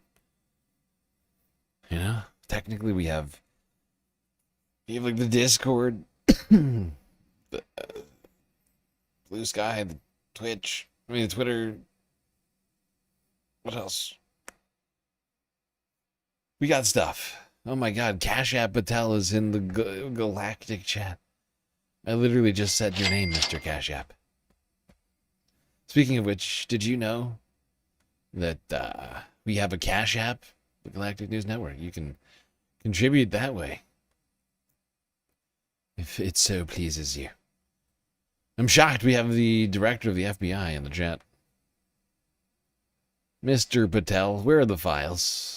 Search for him in the files. There's 4 pages of results, and all of it is just passing references. For example, he's included in a list, in a guest list. Someone thanks Jeffrey for hooking him up with Dan Snyder for a business opportunity. I got to the last page, and that's all there is with him, except for one other thing. In 2020, July 16th, 2020, after Jeffrey Epstein escaped with his life from jail, a United States attorney for New York, in an internal email, and I don't know who. Sorry, we watched this too. I'm sorry. Because all of the important stuff, the lewd and lascivious stuff, was done on the landlines that were scattered everywhere in the house, including massage. This is a compilation. I'm just realizing this is a compilation of multiple short videos that we already watched. How has this happened? It's all blending together. That's part of the problem. It's all blending together. The crimes. So many crimes.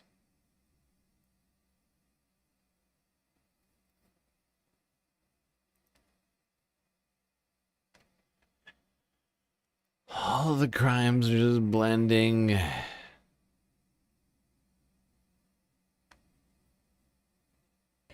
In this one, she says, "Thank God my parents picked me up. For being a Rockefeller, that plane Mr. Dana had me on was scary. My parents, her parents knew where the fuck she was, so that means her dad as well. Both he, Mr. Dana, and Larry Summers are fucking disgusting. I guess it's a royal thing. Andrew is like his brother in a way. Someone should not brag because that was yucky." What do we think she's talking about? Does that lady know you can't have any dignity if you've been with him? What do we think she's talking about? I know I have none. Only Skittles. If you're coming from the last video, you know that there was multiple entries with regard to her having to give up babies.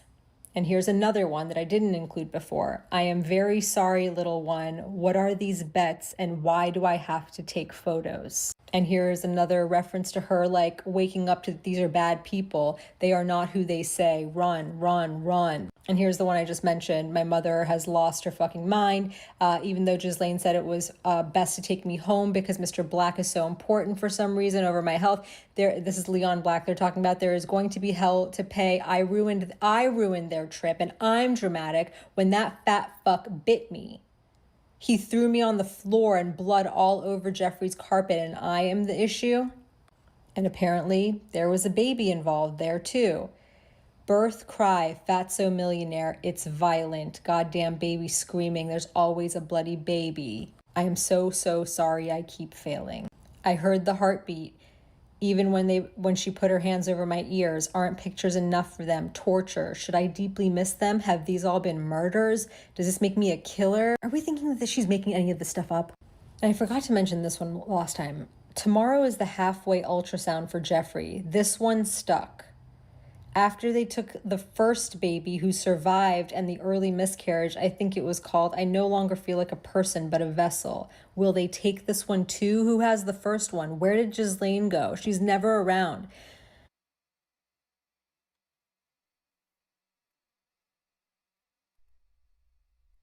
This is ridiculous. This is maybe some of the most disturbing stuff I've heard in the 2 years I've done this stream. We've heard some real fucked up stuff around here. Some of these descriptions are just so horrifying, so depraved. I didn't console her. I can't unhear her screams. They haunt me. I couldn't even bring myself to look at her. I am a monster. I am so sorry. I am broken. These are credible. These are records made in real time. She references people that she would have no business knowing or knowing that they even knew Jeffrey, right? But there was enough in 2020 where they were going to arrest at least one of... Who was president in 2020? Does anybody remember who was president in July of 2020? Trying to remember. I did everything right and they indicted me. Yeah, my brain's not working. I can't remember who was president in July of 2020. It's weird.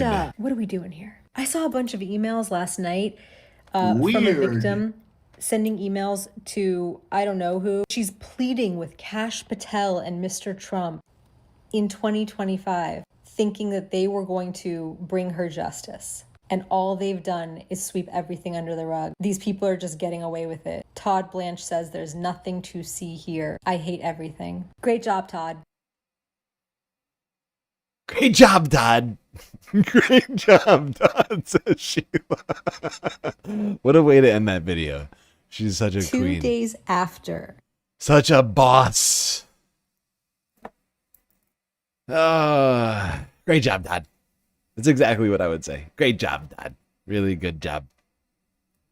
Really. Look at you, Attorney Generaling over there at the DOJ. You and Pam both. Let's not forget Pam. She's doing a great job too. Releasing the files. It's only taken her a year and they've been on her desk since last February. So, That's not bad. It's a lot of files. I mean, it's a lot of files. I'll give her that. Give them both that. It's a lot of files. They do have the entire US government to deal with it, but it's a lot of files. They're doing a terrible job, if I'm being really honest and not sarcastic. It's a really, really bad job so far, but they could improve. Literally, I mean, they'd have to. How, I don't see how you could get any worse. Aside from launching investigations into the victims themselves. 2 days after Jeffrey Epstein started his Florida jail stint, you know, the nights and weekends stint he did, he won the $85 million Powerball in New Mexico. 2 days after he started his jail stint. I think they paid him off to take the sweetheart deal. I think they had to pay him off. Listen to me. I remember, okay, hold on. Back when this had first come out months ago, it was the Zorro Trust, and it was New Mexico. So people were connecting that dot, and they were saying that singular fucking dot.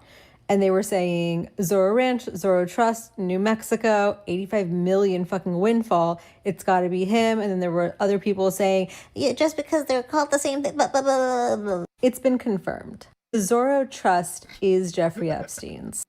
Oh, hey, Jeffrey Epstein, Zorro Trust. What's up? That's from the files. So picture it, Cicely, you're Jeffrey Epstein. You know you're about to start a jail stint, because it didn't come up on June 30th. June 30th is the day that his little nights and weekends started. July 2nd is when he won the Powerball. Well, in New Mexico. So was he in New Mexico at some point right before, the day before he started his jail stint? It doesn't make any sense. Also, picture, Cicely, you're Jeffrey Epstein. If you know you're about to start a jail stint, is it top of mind to call someone in New Mexico and be like, I'm feeling kind of lucky. I need you to go and get a Powerball ticket. What? Clearly someone else purchased it in New Mexico, okay? And the way the Powerballs work is that the person who buys it, it belongs to them. It belongs to the person, and a trust can't buy a ticket, right? So before you claim a ticket, you have to sign it. The person that the ticket is attributed to has to sign the ticket. So someone had to sign that Powerball, that winning ticket, to the trust before they claimed it in August. This is insanity. When I heard this from Sheila, I was like, Sheila, this is crazy. This can't possibly be true. I had to Google it. But it's showing up on multiple places. Hindustan Times, Times Now. Oh, it is insane. Granted, the mainstream media isn't covering fuck all with this. But I'm seeing multiple places, sources that aren't like big, like mainstream news sources, like reporting it at this point. They're like mostly like foreign news sources. But it's insane to think. It's insane. $85 million prize. 2 days after. What the luck? Must be the luckiest guy. Must be the luckiest sex predator on the planet in history. he gets put in jail. 2 days later, he wins $85 million. A guy who already owns a multi-million-dollar Palm Beach mansion just happens to luck into $85 million 2 days later. Wow. Wow. I mean, good God. August of 2008, okay? So let's just say, for argument's sake, that Jeffrey Epstein was the kind of guy who had a standing order from all of his employees. Everyone buys a fucking Powerball. When he was Alive? Yes, when he was alive. This was back in 2008. Apparently, he won the lottery in apparently an organization, the Zorro Trust, claimed the lottery ticket while he was in jail. 2 days after he wins the they win the lottery 2 days after, and then a trust associated with Jeffrey Epstein claims that money. It's very weird. From all of his employees, everyone buys a What were the numbers? Powerball. What were the numbers? I don't know. Trying to think, what would they be? What would they be for sex caballionaire? 6, 32, 33, 66. Something. I've run out of numbers. Sorry, my numerologist is every out. week. For me. You go buy it for me. And let's just say that this time the person you know that your boss just went to jail. Okay? And you're holding $85 million in your hand. You're telling me that rather than claim that $85 million for yourself and get the fuck out of Dodge, you're gonna call Jeffrey's lawyer and be like, "Can you tell boss man we won the Powerball this time?" Miss me, okay? It didn't fucking happen. It didn't fucking happen. If one of his employees bought a winning Powerball ticket for $85 fucking million, they would have been gone. Okay? Okay.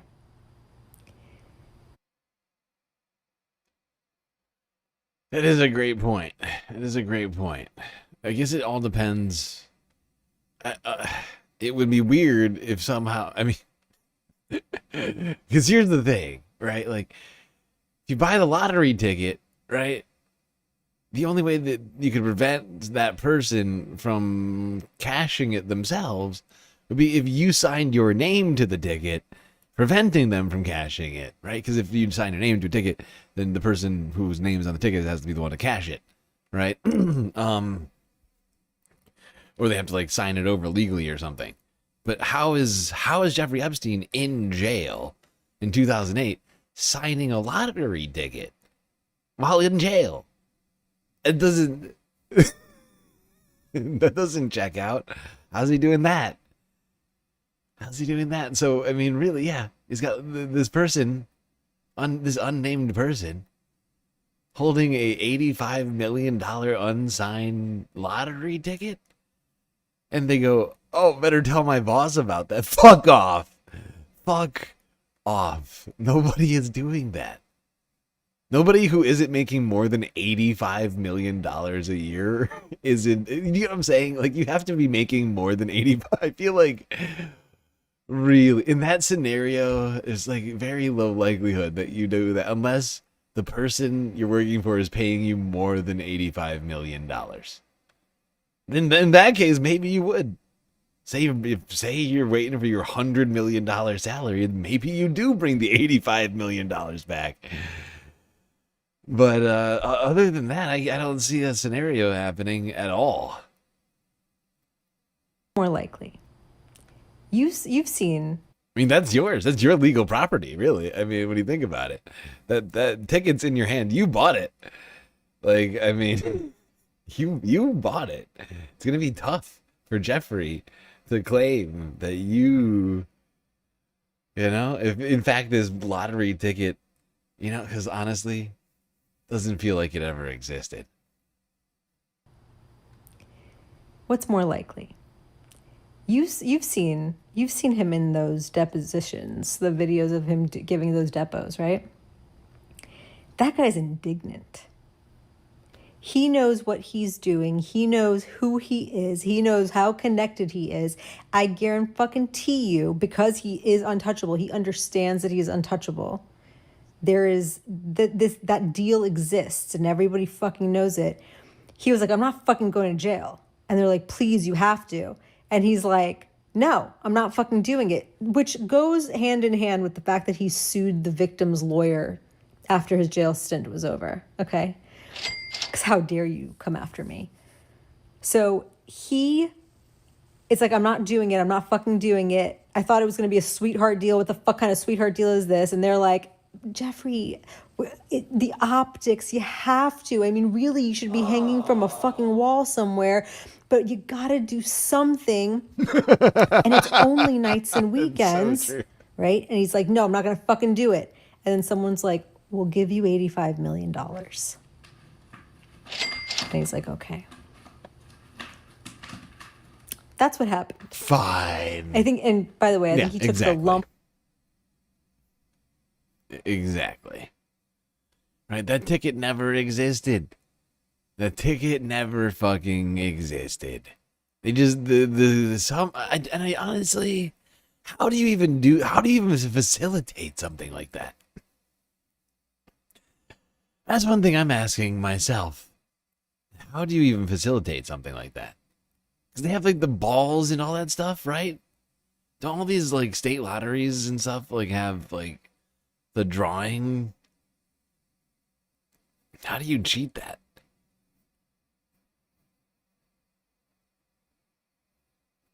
Like in all the movies, like all the TV shows, it's always like magnetic balls or something. I wonder if that actually works. I mean, there's so many questions going on here. Some for $30 million. Do you know how many moving parts there are to fixing a Powerball? Do you know how many people's hands had... Right. I'm being an idiot again. Of course. Doesn't matter what the balls come up. It doesn't matter because no one ever wins the jackpot and they just right, and they just make the ticket after the fact. Or they just claim to have the ticket. We verified it. It's fine. It's perfect. It's the perfect ticket. Oh my god. It doesn't have to, they don't need the magnetic balls. But still, oh my god, it's so corrupt. It's so wildly corrupt. How do you make that part of it happen? How do you make that happen? Oh.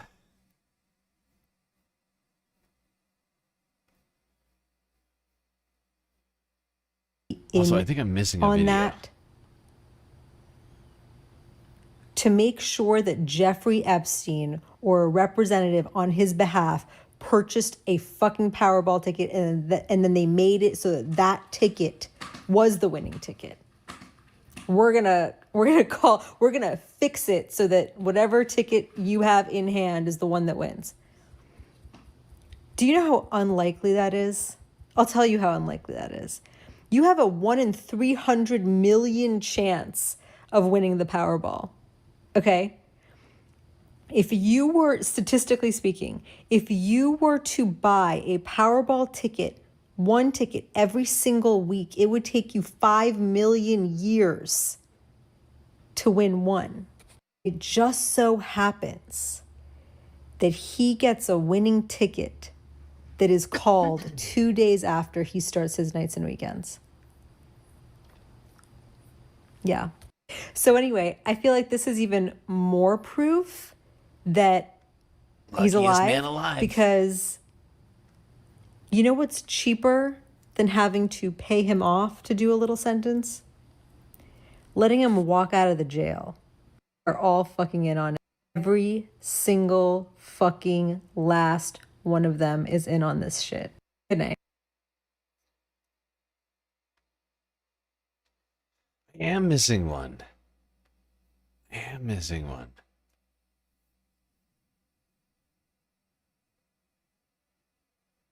Where did it go? Did she take it down? Did she take this video down?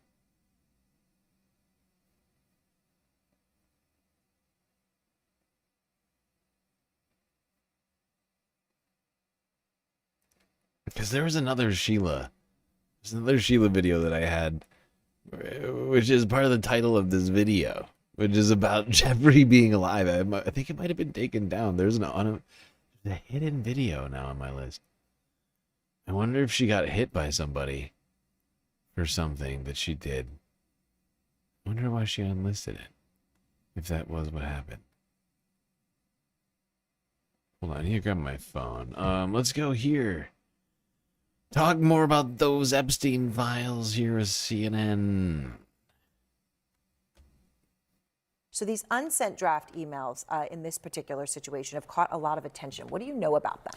That's right. Well, Aaron, these two drafted emails are both dated July 18th, 2013, and they were saved in Jeffrey Epstein's email accounts. They appear to be draft emails from Epstein to itself. It's not actually clear who authored them, and there's no indication the messages were ever sent, no evidence they were shared with Bill Gates or anyone else. Now, in those draft emails, Epstein or whoever authored them makes graphic and explicit and unverified allegations about Gates. Within one email, Epstein claimed he helped, quote, get drugs in order to deal with the consequences of sex with Russian girls and set up illicit trysts with married women. The email also references Gates asking Epstein to provide Adderall for bridge tournaments. One draft email alleges that Gates tearfully asked Epstein to delete messages referencing an STD, writing, "Your request that I provide you antibiotics that you surreptitiously give to Melinda." It also says Gates asked him to delete explicit personal details about his penis. Now, a representative for Gates strongly denied those claims, telling CNN they were, quote, absolutely absurd and absolutely false. And Gates himself was asked about this by a CNN affiliate in Australia. Take a listen to what he said here. Apparently, Jeffrey wrote an email to himself.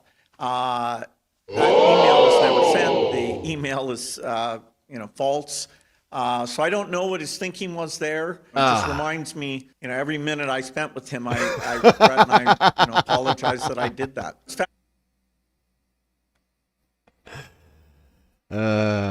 He didn't send it. It is a false email, whatever that means, says Bill Gates. Guy who's all up in those files. He regrets things and stuff that he did, apparently. It's actually true that I was only at dinners. I never went to the island. I never met any women. Only dinner. So, the more that comes out, the more clear it'll Right. be. You've never met a woman. Bill Gates has never met a woman before, says. That's fascinating. He's never met any women. Aren't I a good guy? That, although the time was a mistake, it had nothing to do with that kind of behavior. And that's Give me a his joke. response, it seems like, within the past day or so. Andrew, you dug into both the emails sent between the two, Epstein and Gates, and the meetings listed in the Justice Department files. Can you tell us what that showed? Well, what also stands out, Aaron, is how much Epstein was advising Gates on his philanthropic strategy more than previously known. And it appears in at least one of those emails that Gates took Epstein's advice seriously. For instance, an email exchange from August 2014 shows Gates and Epstein discussing Gates' approach to philanthropy. Epstein wrote to Gates, "I am confident that with the right approach, you'll be able to raise at least $100 billion. Everyone of hyper wealth is dealing with the same issues. How to give some away? I can see that selling yourself is not your strong point." To which Gates replied, "I agree. I should not use slides or even do a presentation. I do think a bit about how surprised I am at how tough doing good philanthropy is, and what really has worked might be interesting to them. I will find a time for us to talk this week." Oh, God. Oh, it's so difficult to do good philanthropy, says Bill Gates. Oh, God, what a tough time. Oh, can you imagine being a billionaire struggling to do philanthropy? Oh, it must be so burdensome. Oh, God, I can barely think about it.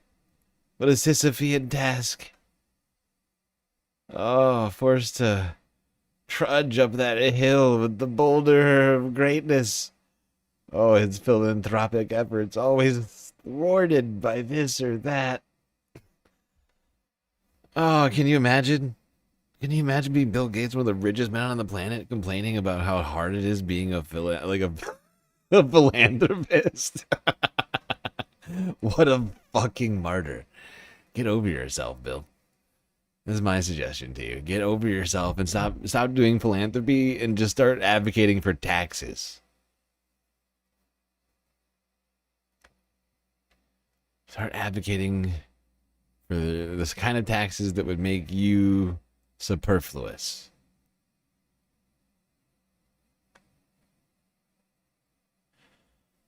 That's what I recommend, old Bill Gates.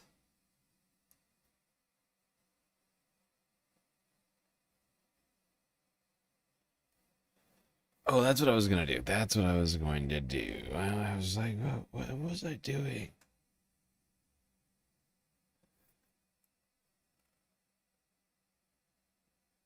Did she take this down?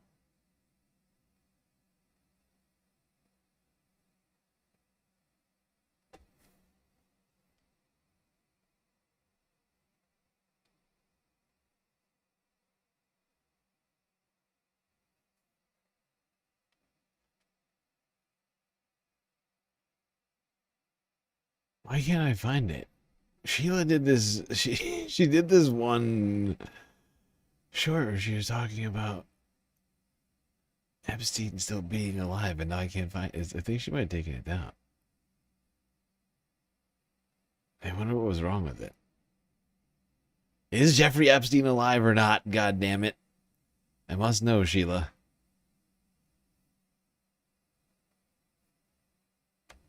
I demand answers.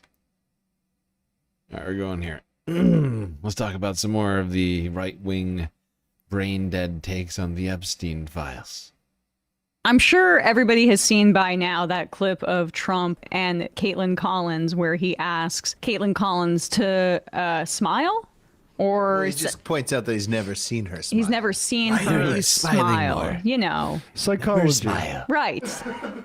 I do. His misogyny just gets so much more old man-y as like his dementia textbook. gets back. It's exactly. First chapter, introduction. Right.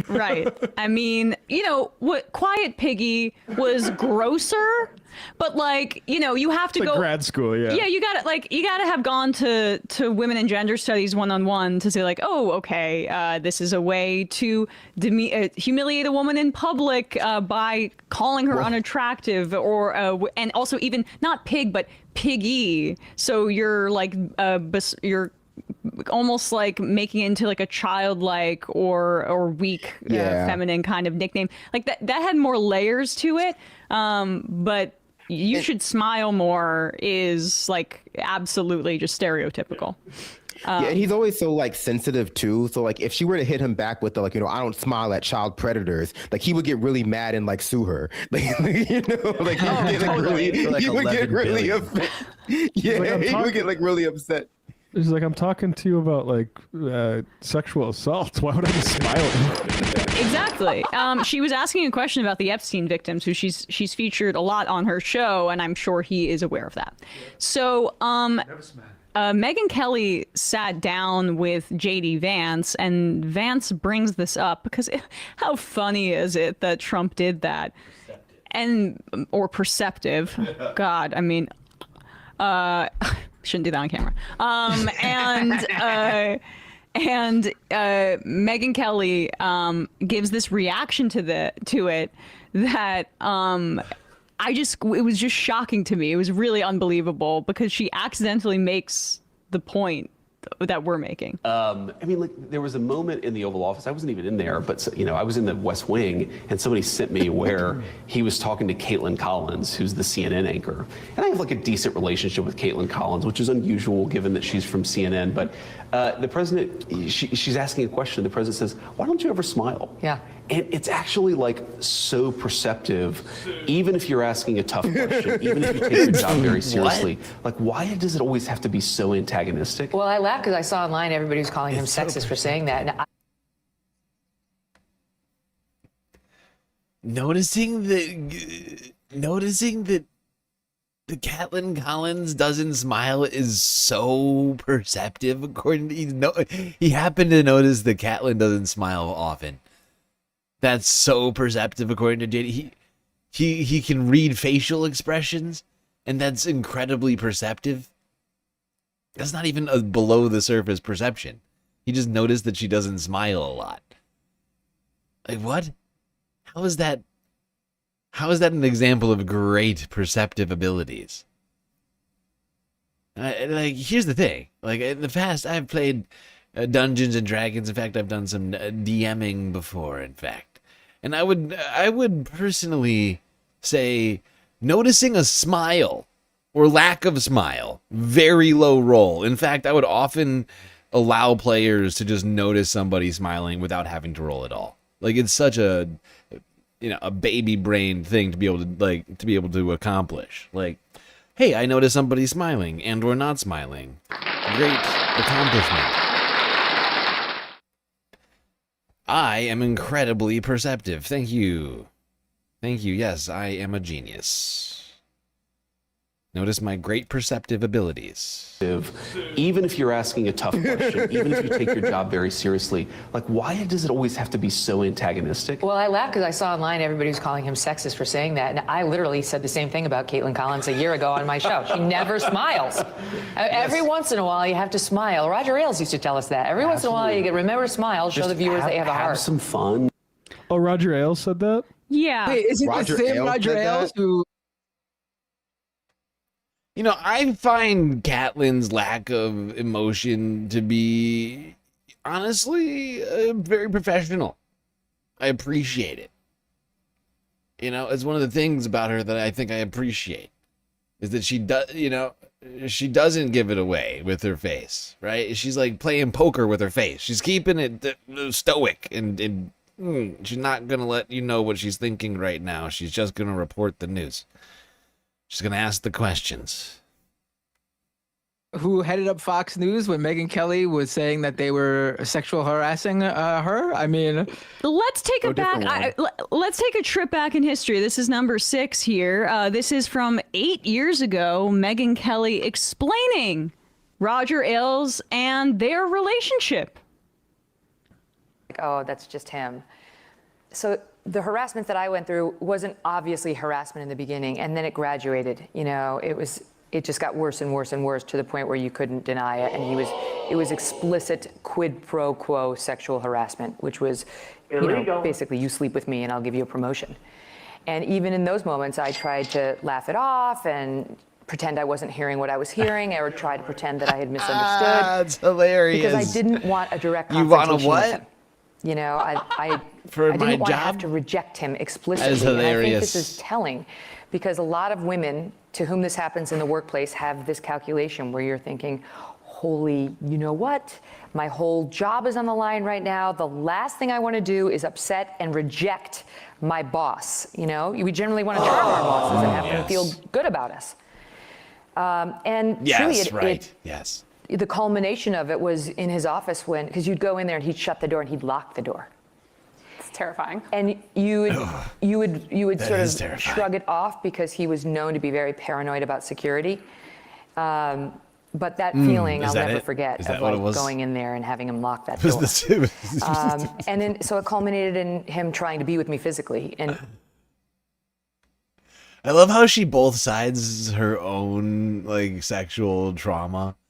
She's like while she's talking about this clearly troubling experience that she had, she's simultaneously, but he also had this thing with the security and she just keeps doing it over and over again. I'm just like, dude, can you stay focused?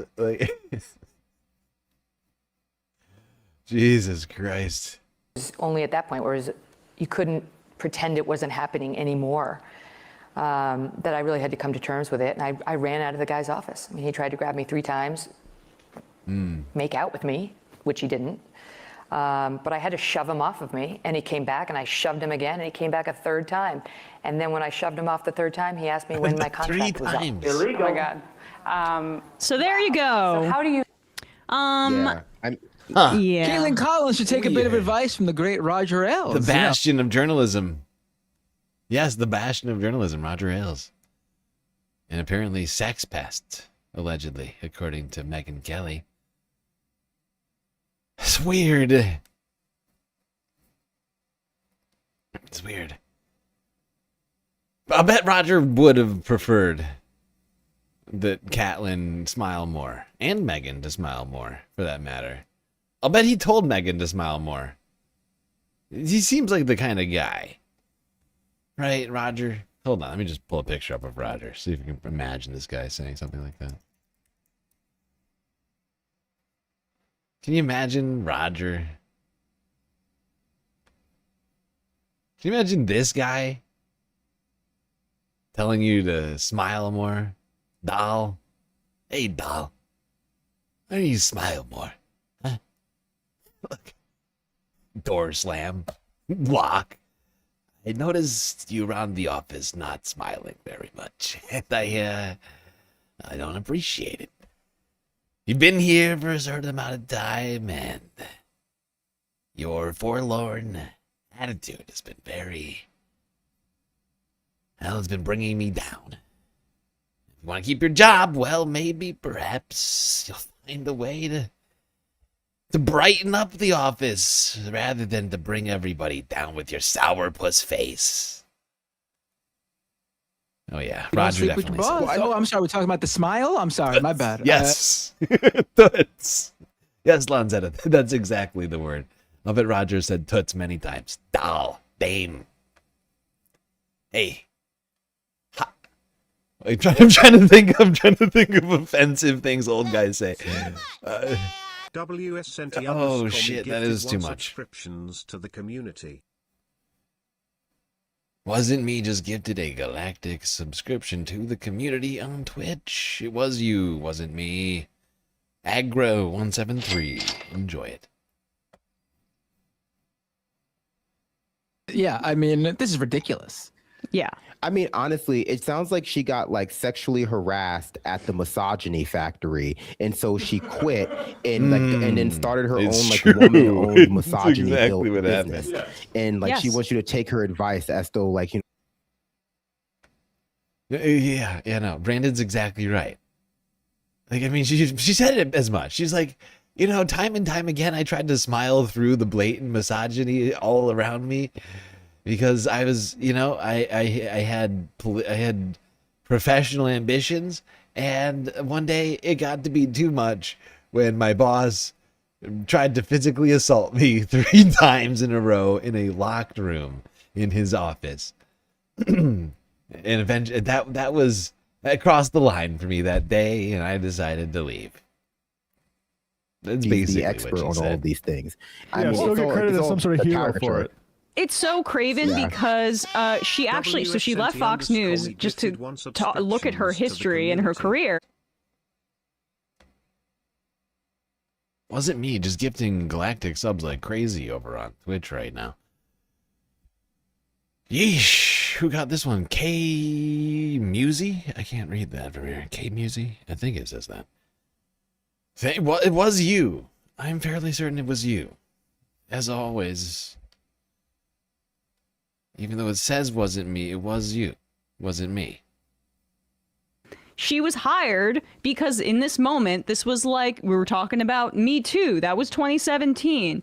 She was getting attention based on like her coming out and telling the story. She was pretty late. Gretchen Carlson and others were talking about Roger Ailes being a predator for a little while. Megyn Kelly eventually told her story. Like you said, after Gretchen Carlson broke it open and made it untenable to continue looking the other way. And she parlayed that into a media tour about the horrible things that she experienced, got on the Today Show, eventually said a bunch of weird racist crap, and they fired her because they were reminded, this lady came from Fox News. Maybe her icy cold demeanor and her obsession with Santa's racial purity isn't the best for moms in the morning. Need to fire this starving racist. The selection process that got her there wasn't That's America really loved her. It was weird. Roger Ailes was a predator and wanted her blondes on the show. And she was pretending to be an ally of other women in that time period.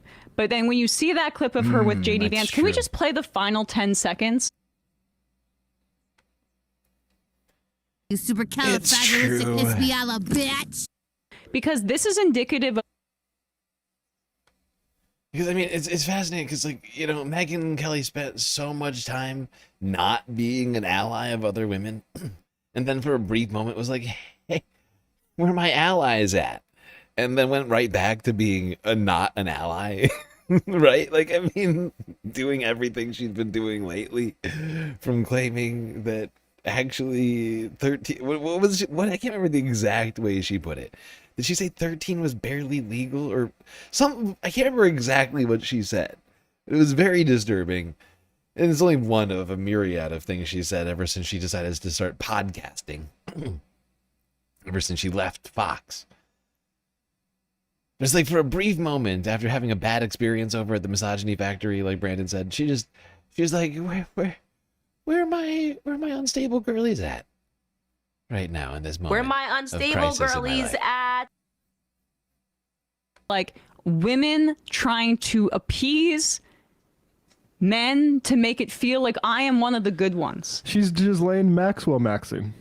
This final 10 seconds of this clip where she is trying to riff with him, and she's also in the media. Like it's not just about having female solidarity, which is incredibly important. Have solidarity with somebody who's in journalism, I guess. I mean, I don't know why I'm even including her in that. But at the beginning, she was pretending that she was a part of like a class of people in the That's media. what I was gonna say. I was like, Emma. Yeah, Emma, don't go looping. Megan in journal. Is she a journalist now? Is that what we're calling Megan now?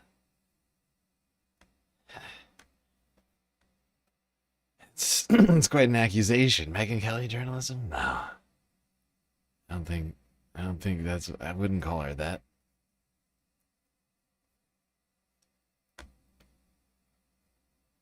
No. No, I would not. Oh, Christ. Hold on.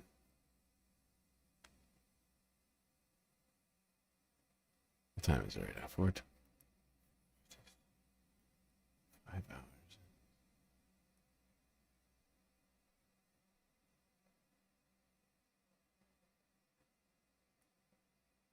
We never took a third break, did we? You went right through the third break. Yeah. Yeah, we went right through the third break.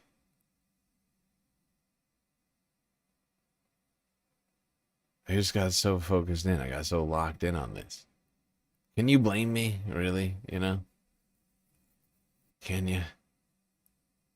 You got locked in on all this stuff. There's a lot to this. The files. Let's get the files and figure it out. We're trying to get the file. We have part of the files. I'm trying to figure it out, as we have set out to do here.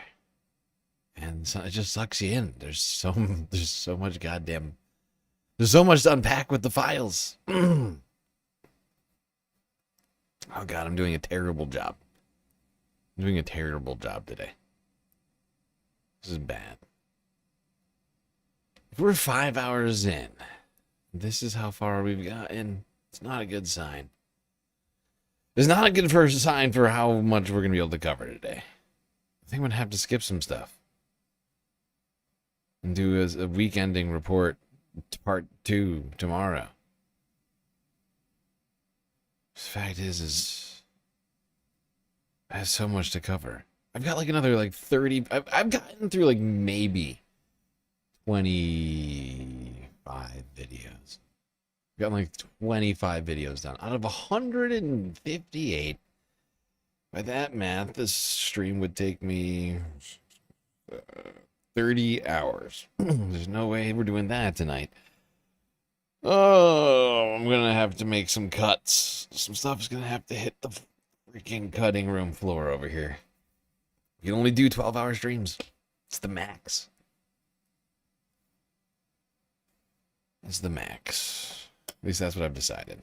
It's not really, I didn't really decide it. YouTube decided it for me. Because I hate interrupting the stream and restarting it. That annoys me a lot.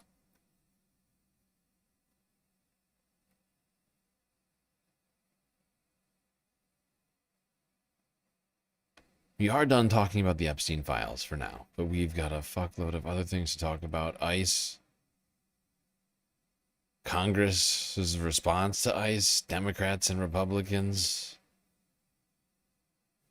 new findings this week on ICE, as well as Republican voter responses to ICE. And more. We've got the oh my God, we got the Obama meme situation, for fuck's sake. We got the Obama meme situation still. Oh my God. Almost, for 2 seconds, I forgot about this. It's so absurd that, like, my brain, like, rejected it. It's on the title. It's in the thumbnail, and my brain's just, like, pretending it's not there. It is so objectionable. What a terrible man. What a terrible man, our president. All right, gotta take a quick break. We will be right back.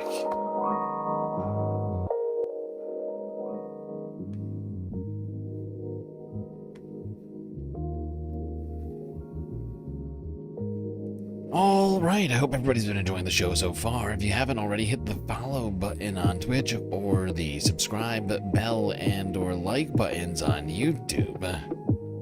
While you're at it, do consider contributing to the Galactic News Network, as we are, of course, completely funded by individuals like you.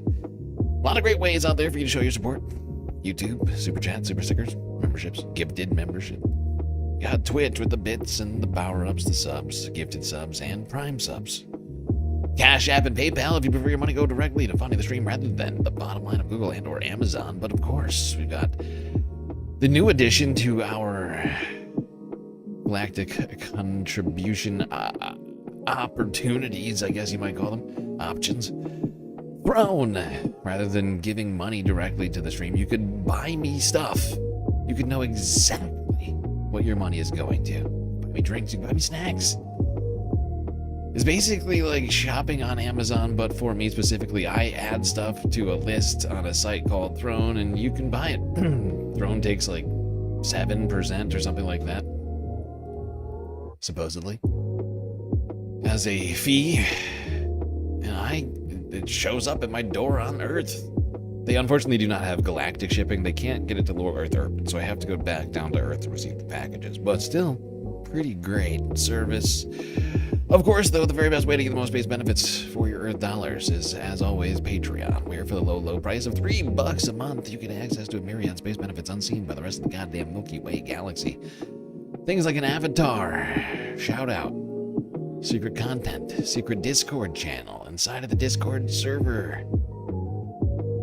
All right, everybody, enjoy the break, grab yourselves a drink, maybe a snack, and I will be right back.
All right, everybody, we're back.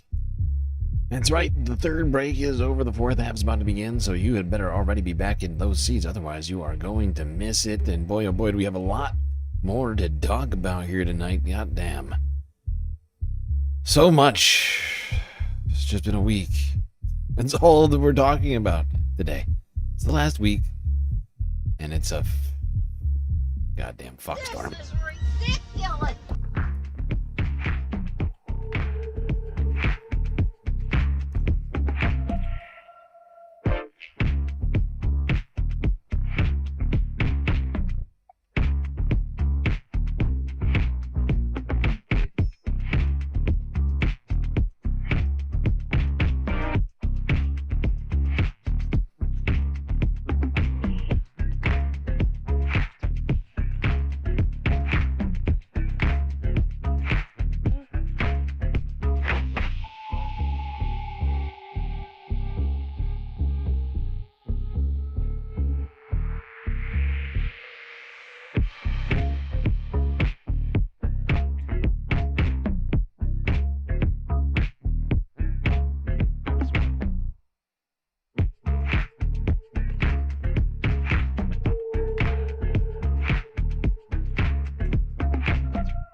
All right, people, we are back.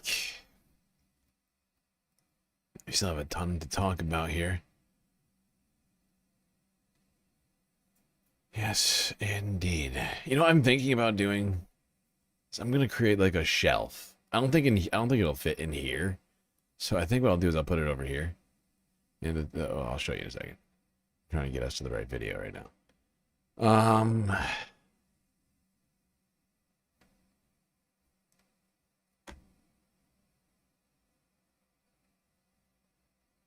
Let's go here to 6 days ago.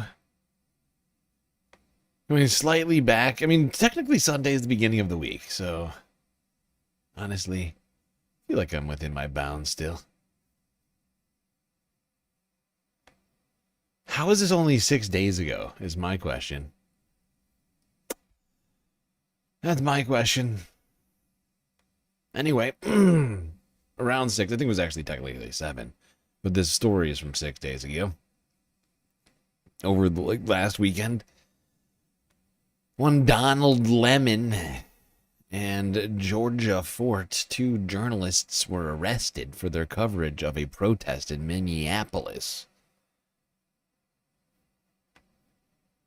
By the way, okay, yeah, so what I was going to say is, before I do that, this is the story. What I think I'm going to do is I'm put it here. I'm putting it behind... Like, hold on, I'm gonna get out of the way so you can see. Right? Like, well, you can see it. Actually, vertical, ignore what I'm saying. Ignore what I'm saying. Vertical, it doesn't matter. You're not gonna probably ever see it. But, for the horizontal viewers, I think I'm gonna put it behind, put like a shelf, a Hassan-style shelf, behind Leica, behind her helmet. See what I'm saying? In front of the wall, behind the helmet, and put this as well as like I'm just gonna like things that people buy on Throne. I'm gonna put up right now that we have the Throne fully set up.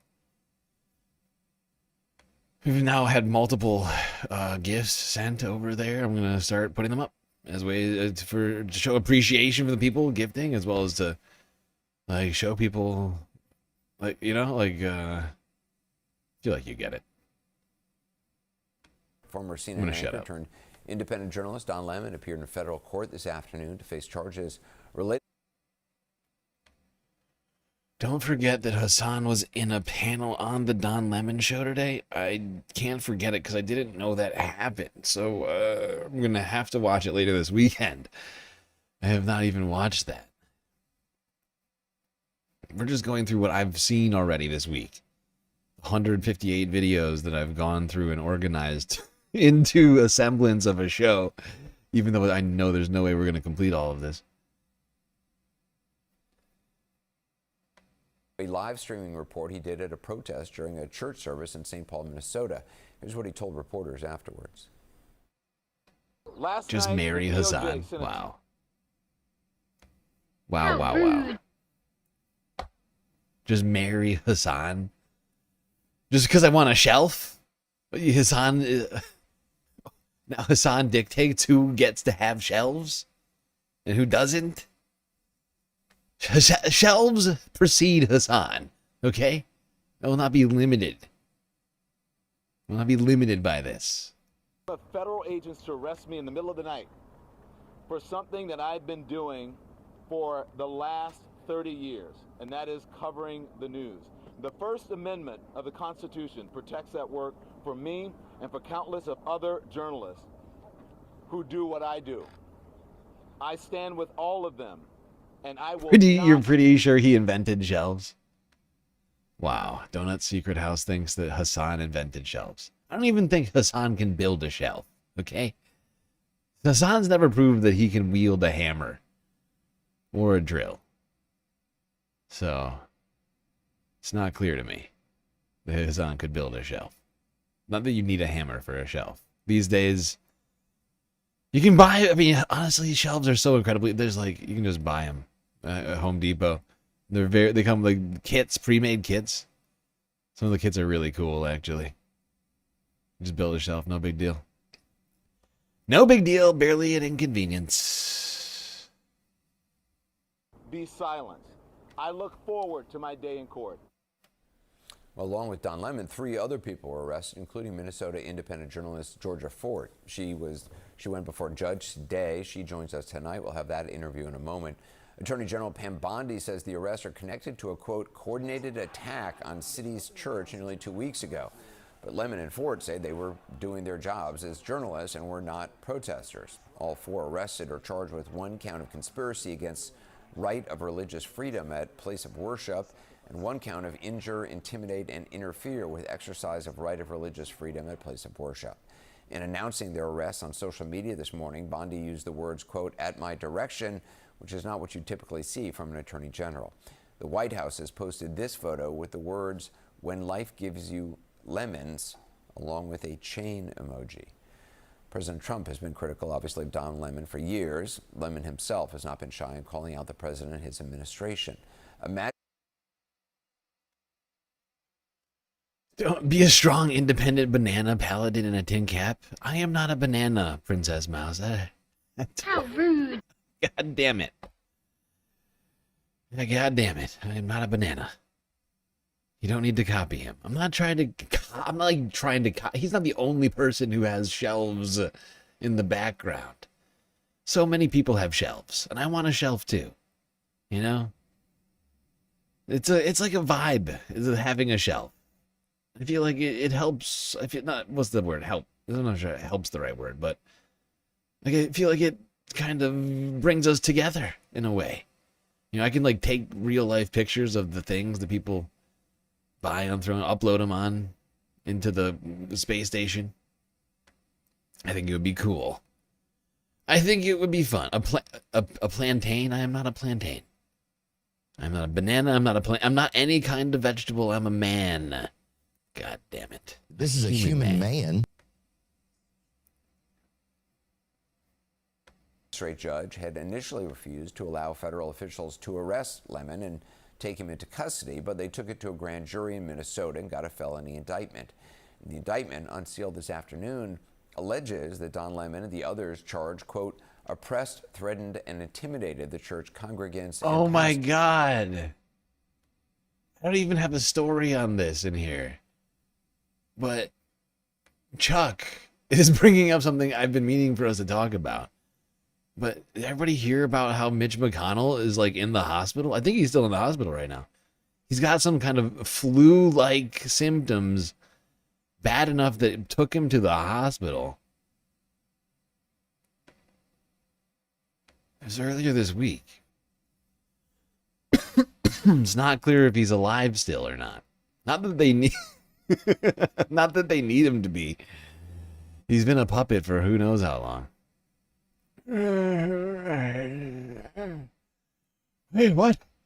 Hey, everybody, Democrats. Where's my applesauce?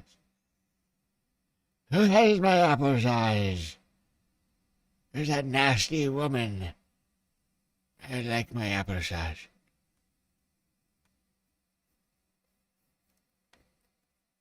Alright, now it wasn't just Lemon. Don Lemon was not the only man. Or, well, he was the only man arrested. Well, not actually, he wasn't the only man. He was not the only journalist.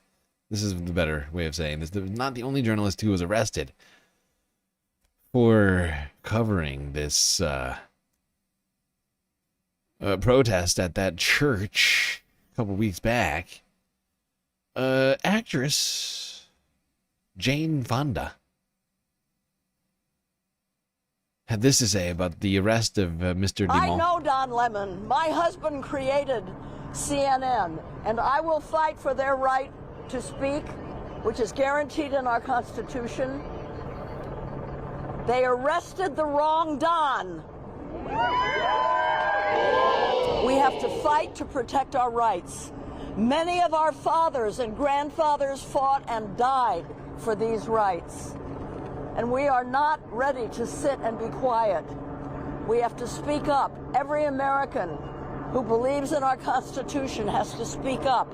Don Lemon is a professional journalist. He and his producer were doing their job. Nothing more, nothing less. And he's been arrested. And they'll make up all kinds of defamatory things to say about him. That's what they're doing. This is how autocrats act. There we go, Jane Fonda. With a strong message. Strong message. They arrested the wrong Don. I can't agree. Can't agree more. They also arrested another journalist by the name of Georgia Ford, a local independent journalist in Minnesota. This was Fox 9, Minneapolis, St. Paul, from Sunday. On her arrest.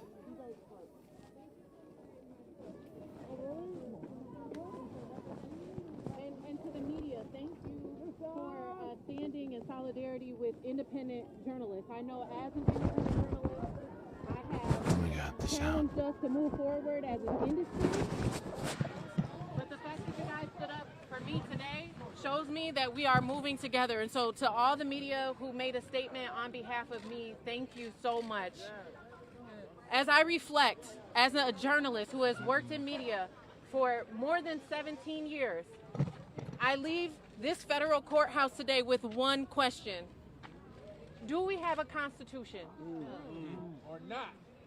No, we don't look like I should be protected under the First Amendment, just like all of the journalists who I've been advocating for, too. I've been advocating for mainstream media journalists who have been brutalized for months. Do we have a constitution? That is the pressing question that should be on the front of everyone's minds. And so to everybody who showed up today, thank you.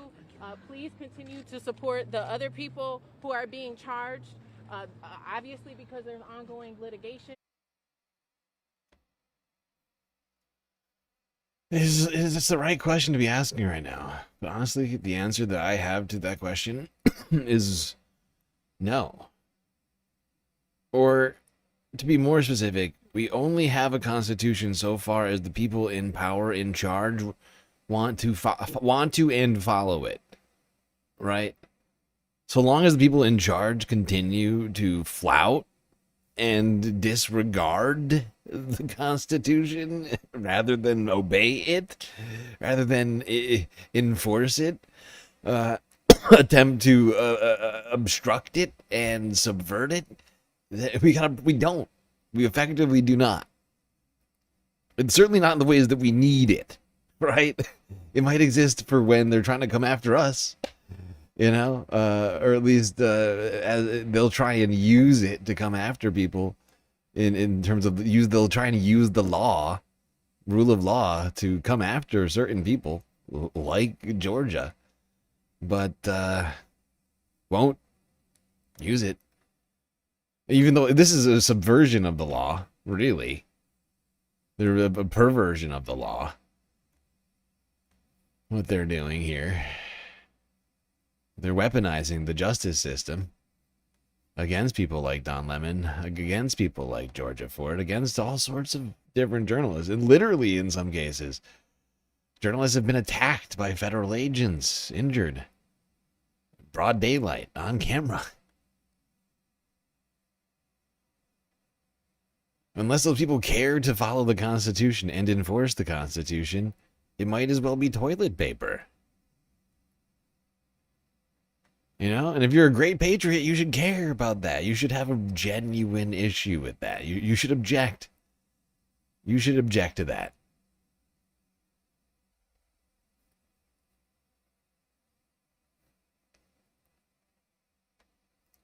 Whoops, I went too far. Sorry, I gotta go back.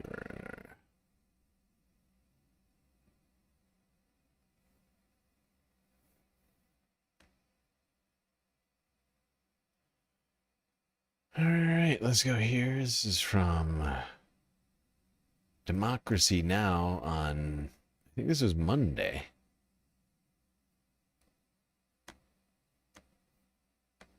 In today's show, looking at the arrests of 2 journalists for covering a protest at the city's church in St. Paul, where a top ICE official serves as pastor. Former CNN anchor Don Lemon and independent journalist Georgia Fort from the Twin Cities were released Friday after initial court hearings. A federal grand jury in Minnesota indicted Lemon and Fort for violating 2 laws. An 1871 law originally designed to combat the Ku Klux Klan, and the FACE Act, the Freedom of Access to Clinic Entrances Act, which was written to protect abortion clinics. The indictment names a total of 9 people, including the 2 journalists. U.S. Attorney General Pam Bondi. Abortion clinics, the very thing that these theocrats types, these religious extremists literally attempt to prevent, right? Like, this is literally the thing that these people get into oftentimes. Not all Christians, but Christian groups do. Christian groups are out there trying to block entrances to clinics. Meanwhile, they're crying about access, people, honestly, and people were able to access the church, by the way. They were allowed to go in and out of the church. No one was prevented from going in. Took personal credit for the arrests of Ford and Lemon and 2 others on Friday, posting on X that the arrests occurred at her direction. Don Lemon, who was arrested late Thursday night by the FBI in Los Angeles, had been reporting on the church protest in St. Paul in January as an independent journalist. His attorney, Abby Lowell, described the arrest as a, quote, unprecedented attack on the First Amendment and transparent attempt to distract attention from the many crises facing this administration, Lowell said. On Friday afternoon, Don Lemon vowed to continue reporting after appearing in court in Los Angeles. I have spent my entire career covering the news. I will not stop now. In fact, there is no more important time than right now, this very moment, for a free and independent media that shines a light on the truth and holds those in power accountable. Again, I will not stop now. I will not stop ever. The First Amendment of the Constitution protects that work for me and for countless of other journalists who do what I do. I stand with all of them, and I will not be silenced. I look forward to my day in court. Thank you all. Don Lemon attended the Grammys Sunday night. Also arrested Friday was Georgia Ford, an independent journalist from the Twin Cities. She posted a video to Facebook just as federal agents from the Drug Enforcement Administration were about to arrest her and take her to the Whipple Federal Building in Minneapolis. I wanted to alert the public that agents are at my door right now. They're saying that they were able to go before a grand jury sometime, I guess, in the last 24 hours, and that they have a warrant for my arrest. I've talked to my attorney, and I'm being advised to go with them, I guess, down to Whipple. And my children are here. They're impacted by this. This is all stemming from the fact that I filmed a protest as a member of the media. We are supposed to have our constitutional right of the freedom to film, to be a member of the press. I don't feel like I have my First Amendment right as a member of the press because now federal agents are at my door arresting me for filming the church protest a few weeks ago. For more, we're joined now from Minneapolis by that longtime independent journalist, Georgia Fort, whose reporting has been recognized with 3 Midwest Emmys. Welcome to Democracy Now! We thank you so much for being with us, Georgia. Explain what happened next. You have agents at your door, and then what happened? Good morning, Amy. My home was surrounded by about 24 federal agents, including agents from DEA and HSI. I asked to see the warrant. My mother was here. My mother asked to see the warrant. They did show us an arrest warrant, which was then sent to my attorney who verified its legitimacy.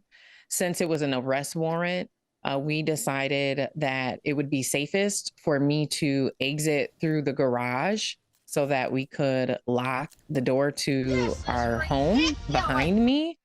And so This is Nazi Germany, okay? Like this is insanity. They're going after the press. They're going after their political enemies. They're going after, ethnic minorities. When will people wake up to that fact? When will people just accept that these comparisons that we've been making are just accurate and that they're all coming true? The things we've been saying are going to happen, are happening, and happening worse than we've been saying in some cases. I surrendered. I walked out of my garage with my hands up, and I asked the agents who were there to arrest me if they knew that I was a member of the press. They said they did know that I was a member of the press. I informed them that this was a violation of my constitutional right, the First Amendment. And they told me, we're just here to do our job. And I said, I was just doing my job. And now I'm being arrested for it. And so by about 6:30 a.m., they had me in cuffs in the back of the vehicle. We were headed to Whipple. What I later learned after I was released is that these agents stayed outside of my home for more than 2 hours. And when my 17-year-old daughter felt, threatened, felt scared that these agents weren't leaving, she decided that it would be safer for her to drive to a relative's home. And so she loaded up her sisters, who are 7 and 8, and they went to leave somewhere where they could go and feel safe. And these agents stopped my children on their way trying to leave because they were scared that these agents were not leaving even after 2 hours of me being apprehended. My husband also, he was trailing them. He drove out at the same time that they drove out. They stopped him, questioning him, asking them if they were taking my belongings away when they were simply trying to leave because no one could understand if I was arrested at 6:30 in the morning, why were all of these agents still just sitting outside of my home at 8:30, 9 a.m.? And so how long were you held? And if you could respond to the charges that were brought against you. Ironically, violating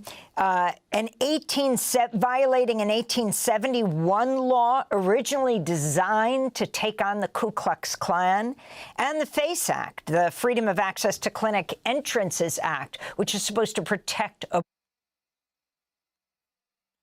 It's a complete perversion of the law. Okay? For time, we're going to move past this interview. It's a complete perversion of the law that they would arrest 2 black people using the Ku Klux Klan Act who are doing journalism. It's a perversion of the Constitution. It should be unacceptable to every person in the United States. If it's not, you got a problem.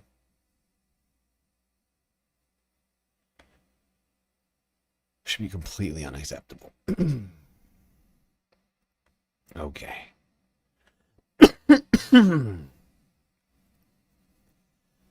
What a crazy week, eh, folks? Now, people have been protesting. They protested all last weekend. I believe they'll be protesting again this weekend. They were also protesting, you know, at different times throughout the week. I say we get started talking about the protests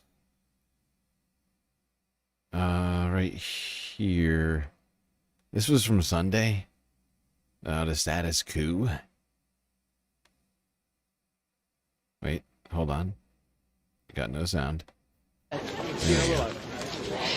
Good afternoon. This is Tina Desiree Berg. We are reporting live from Minneapolis. We are at the Ice Out protest. These are a series of nationwide protests that are occurring today across the United States. I am speaking with Kelly, who is with MIRAC, which is an immigrants' right group here in Minnesota. So first of all, tell me a little bit about your organization. Yeah, so I'm with MIRAC, the Minnesota Immigrant Rights Action Committee. We're an all-volunteer grassroots organization. We've been organizing in the Twin Cities for almost 20 years, demanding legalization for all, an end to border militarization, and currently, the abolition of ICE and its whole apparatus. So you've been talking about eliminating ICE longer than a lot of other folks have. I do want to ask you, going back to like when George Bush was president, when W. Bush was president, DHS was created sort of out of a politicized environment surrounding what happened on 9/11. Do you think that creating DHS, creating ICE, moving Border Patrol over, taking away some of the things the FBI used to do, adding them, all of that stuff has led us to this inevitable place where it's just politicized law enforcement? To some extent, yes. Before 9/11, before the creation of DHS. Honestly, it's not just politicized, it's militarized law enforcement. This is what ICE is, right? Because it's part of the national security state, right? It was created out of the Patriot Act under George Bush, like she was saying. But it's taking it a step further. It's basically turning the national security apparatus inward against the American people, and declaring dissidents as basically as terrorists and extremists, right? People with just complaints about the government, American citizens minding their own fucking business. Of course, every single American's business is the government because we pay our taxes.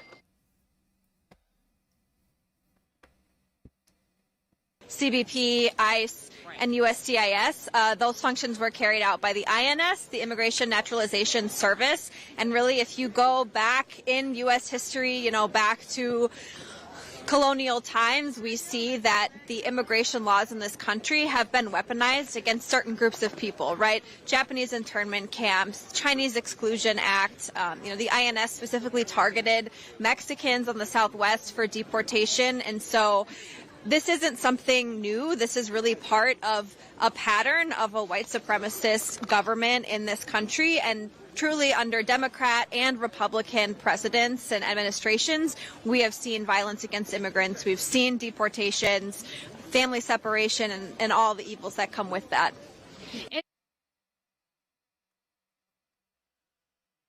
Yeah, and it's interesting that you brought up the Japanese internment and the Chinese Exclusion Act, because actually, those two things are technically somewhat intertwined, from my understanding of the history of it, because in the wake of the Chinese Exclusion Act, I believe that the United States increased immigration from places like Japan, because the United States still wanted more people here to, build the railroads or whatever else was going on at the time in the late 1800s. Right, so I think they increased the immigration from places like Japan, and then 60 years later, threw them all into internment camps. At least the Japanese people. But it wasn't just Japan. I can't remember exactly what other country. I think. Oh, God, my brain just broke. In fact, if you go back to World War II, the immigrant quotas that historically happened during that period, and you look at like the Christian Front, there was also an attempted coup against the government, against FDR's policies, because they wanted a white national America First state back then. So this is something that's definitely been repeated. Do you see any similarities between that period of time and what's happening right now? That's a great question. You know, I'm not an expert on that time period, but we do know that, you know, history repeats itself, right? We see kind of the same patterns over and over of how people in power try to hold on to that power, and, you know, they use a lot of the same tactics over and over again to oppress immigrants, people of color, the people who are indigenous to this land, and others. There we go. Very intelligent person there at that protest. A lot of smart people braving the cold. Great patriots, all. All right, we're going to move past this. Mostly because I just want to get us like caught up to today. I'm just trying to hit a few of the finer points on stuff that we've missed because we haven't had a stream all week. It's been really weird. It's been like a mini vacation for me. Thankfully, I've at least used the time somewhat wisely. I deep cleaned the space station and my Earth apartment. Big time. Big time. In my, almost said convalescence. In the hiatus, I guess you would call it. I'm just trying to stay as productive as possible.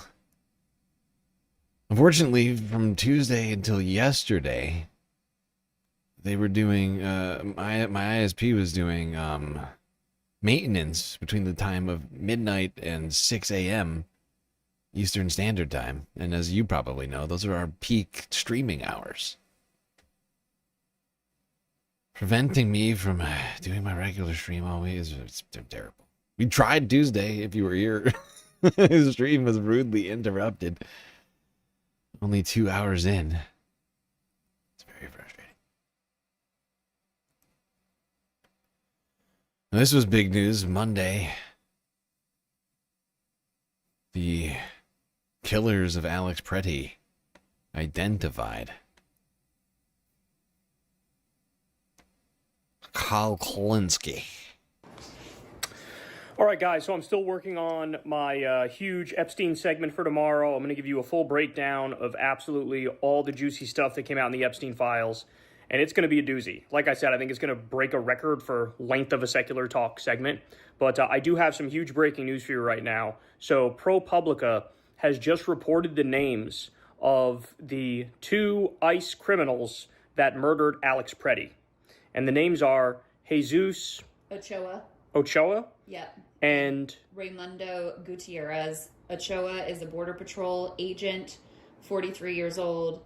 Raimundo Gutierrez is a Customs and Border Protection officer. And Ochoa joined CBP in 2018. Gutierrez joined in 2014. So the stormtroopers of...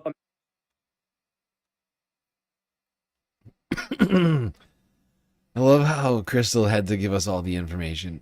Thank you, Kyle. I mean, Crystal. Whoever it was. But it's fascinating. You have 2 seasoned ICE officers decided to gun down this man, Alex Pretty, in the street in broad daylight.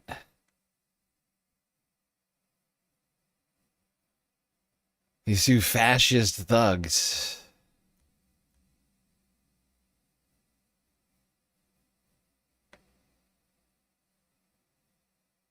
They both seem to have Latino last names. Something that's rather mind-boggling. But the fact is ICE and CBP have rather high rates of minorities working for them, especially Latinos for some reason. I don't know why. Making no sense to my brain. I mean, although from fact is that, you know, fascism provides a certain level of stability to people. Good paycheck. Access to power that you might not have otherwise. And sadly, because we do not have a society that provides enough for people. I feel like oftentimes people wind up going in these directions.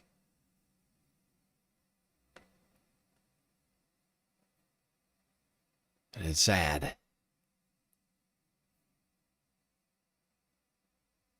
All right, let's go back to the protesting. This is Democracy Now!, democracynow.org. Tens of thousands of people took to the streets this weekend as nationwide protests continue against Trump's immigration crackdown and escalating militarization. More than 300 anti-ICE protests were held across the United States Friday, including in Minneapolis, New York, Washington, D.C., Tucson, and dozens of other cities. Thousands of others also participated in nationwide general strike Friday. Democracy Now! Is in the streets of Minneapolis Friday, speaking with protesters who marched in sub-zero temperatures.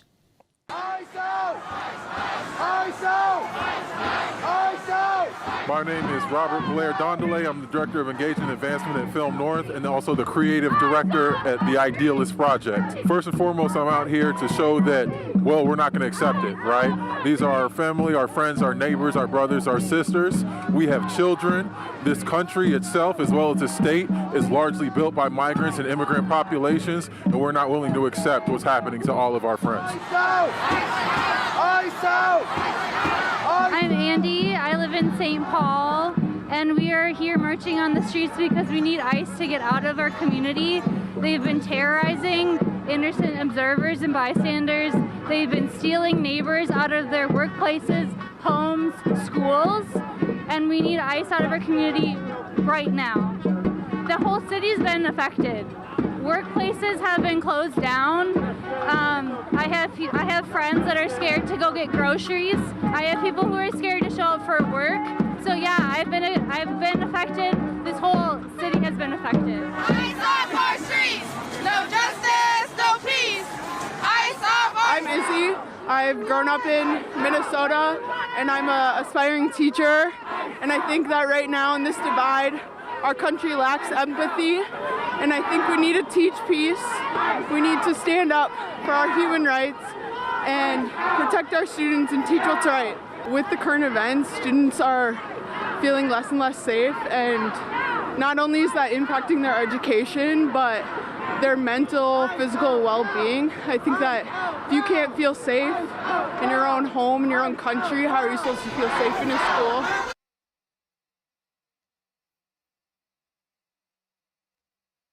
Yep, they're terrorizing the kids. They're terrorizing everyone in this country at this point. It's out of hand. It's out of control. Secret police. Secret military police running around, not following the law, just terrorizing community after community.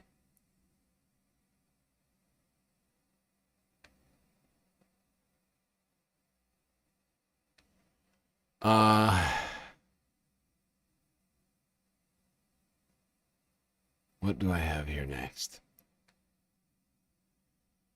Now, it was over a week ago at this point, if I recall correctly, that one Greg Bovino left Minnesota. We were told that everything was going to be better there. Unfortunately, as I predicted, that is not the case. ICE agents are continuing to attack protesters and legal observers. Just the community. Honestly, it looks like a scene from Bad Mirror. Well, not Bad. What's it called? Black Mirror. You know what I'm talking about? It's one of the. I think it was from the first season of Black Mirror, actually. Although it's a very different situation to some degree, but. Oh my god, actually I wish this was that episode. These guys were gonna be held accountable for something. like, oh my god. But look at all the people out here filming. Looks like everybody in the neighborhood is like, what the fuck is going on over here? I'm gonna keep the focus on the ICE agents. They are now in pursuit. They have a gun. Look at this guy. They have a gun. They're pointing a gun. Look at these people. They're pointing a gun. They're shoving people down to the ground. They're chasing observers with a gun. They have their gun out. They have their gun out. They have their gun out. Just hit that dude in the head. They're around the vehicle. I'm trying to get a better angle.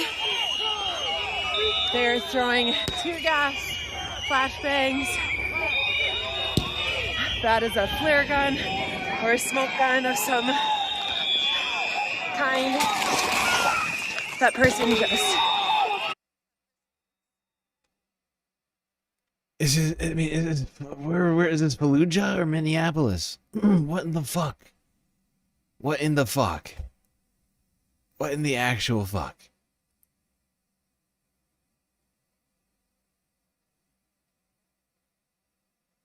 How can anybody be okay with these scenes? Just like these guys just randomly attacking people because they get frustrated. Just a bunch of pathetic man babies getting angry because the neighbors are like, what the hell is going on out here? Why do we have a bunch of dudes in military gear hanging out in our parking lot? And so they just start attacking. Just attacking people at random. How is that acceptable to anybody?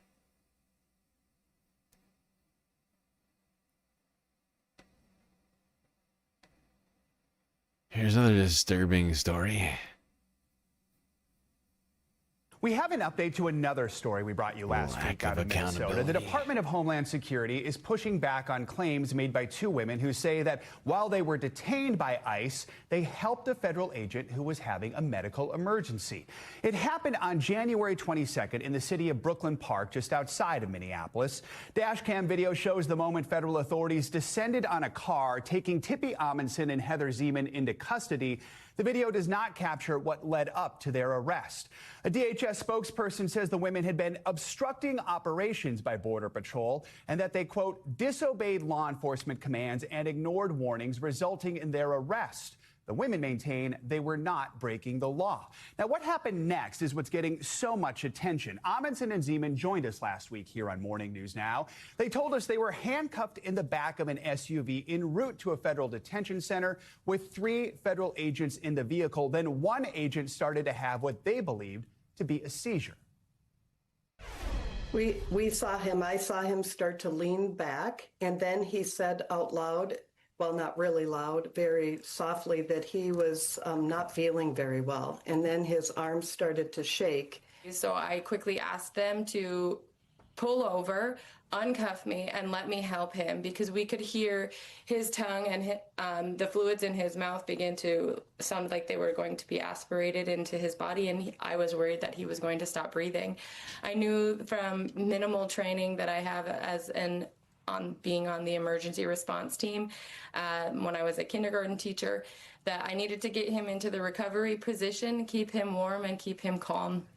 So they did that. They pulled over, they uncuffed me, let me run around the vehicle. They began to uncuff Heather, and then I got to his side and I told him that he was going to be okay. I had to move his service weapon from his hip to the front of his body to be able to get him into the recovery position. And then I just held his head up so that he could have a clear airway. I spoke to him and I asked him his name. I told him that he was going to be safe and that I was going to stay there until EMS arrived. Late last week, 3 days after NBC News reached out, the Department of Homeland Security responded with a statement offering a different account of what happened. A DHS spokesperson said, quote, while driving back for processing, one of the agents in the vehicle began to feel unwell and experienced a medical emergency. These 2 women lied to law enforcement, stating they were nurses when they were not, and they remained secured in the vehicle. Agents immediately pulled over to render assistance and called 911 for medical support. It's incredible. This is incredible. So these 2 women saved these fucking pigs' lives. Like, this one pig's life. This fascist douchebag's life. Just to have the Department of Homeland Security turn around and gaslight them and the public about what happened. It's insane. What purpose would these women have of lying about that? Exactly. What do they get out of it? Seriously, what do those two women get out of lying about that? Doesn't make any sense. What the DHS gets out of this is that they don't look like just complete garbage people. At least to some idiots dumb enough to buy it. It makes them look like the heroes. Oh, we were doing our jobs, and anybody getting arrested by ICE, including American citizens who they have no right to arrest. Oh, those are the bad people. Women saving the lives of the DHS agents are the bad people. It's disturbing. Just a disturbing level of gaslighting that we are being forced to try it, like to swallow. Not that I'm here to but you get what I'm saying. Like they expect people to accept this. I have. This is an official. Like, I know it's hard to believe. That's an official government statement. That statement was paid for by your tax dollars. Someone who's paid a government salary put that together. In fact, multiple someone's paid government salaries were paid to put that together. That was the handiwork of multiple government paid government and workers. Federal agents put that together. It's incredible. Actual dollars, money, human money, U.S. dollars. Speaking of somebody getting paid U.S. dollars, federal tax dollars, Mike Lawler. Oh, Mike. He held another town hall recently. Oh, Mike. Ooh. I have. If you don't know, look it up. Mike Lawler, Michael Jackson. What's your comments on the current administration and your support for ICE and your inability to criticize ICE for murder and for kidnapping children? My question for you: what is your line? What is the line that you won't cross? What can Trump do that you will say that's wrong? So,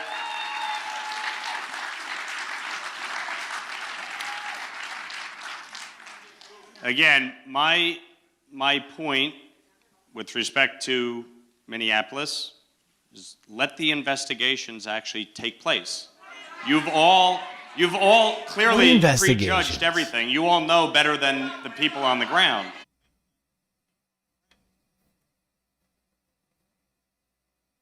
This is the worst answer to that question you could come up with. This is from 4 days ago. This was posted to C-SPAN's channel 4 days ago. The people on the ground, ICE, DHS, Greg Bovino, Tom Homan, Kristi Noem, the government officials, if you will, came out and said there will be no investigation. And in fact, launched investigations into people like Renee Good and Alex Preddy, rather than the officers themselves. Mike is such a joke. He should be ashamed of himself. This guy is the worst. The people on the ground. The people on the ground are saying no investigation needed. This guy is such a joke. You gotta get this guy out of office. He's total. Honestly, Mike is doable. Mike is doable, in my opinion. Especially considering the current climate. Right? Like, he is in a red district in New York, but it's still doable. A lot of these New York districts, in my opinion, are doable. Because of how unpopular, like, Donald Trump and Republicans are, like, at this time. He's Rockland County. And I feel like it's possible. I could be wrong. Maybe it's wishful thinking.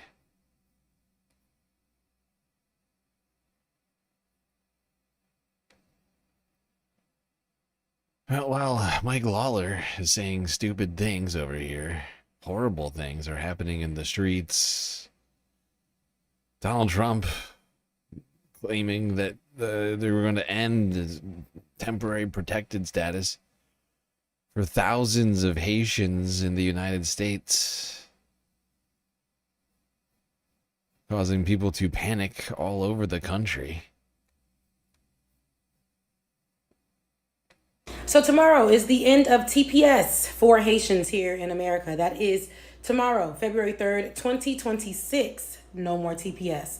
Donald Trump and this administration decided to do away with it. And so many communities are preparing for the possibility of ICE presence, such as South Florida. Florida itself is a state, large Haitian communities. You have Boston, Massachusetts. You have New York City. They're all preparing for the possibility of ICE presence as we come to the end of TPS for Haitians. But Springfield, Ohio, they're preparing as well. If you don't remember, Springfield, Ohio is the epicenter of where Donald Trump and J.D. Vance vilified Haitians, criminalized Haitians, falsely accusing them of eating the cats and the dogs. And y'all probably remember because you were dancing to it on TikTok. But they are preparing. Some churches are giving people whistles just in case they see ICE.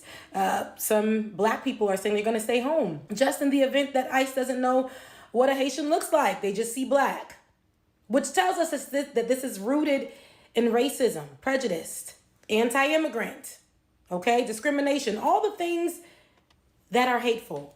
That's what this administration is doing. This is not about making sure that they come in correctly. Some of them are under asylum. Some of them are waiting for their paperwork to go through.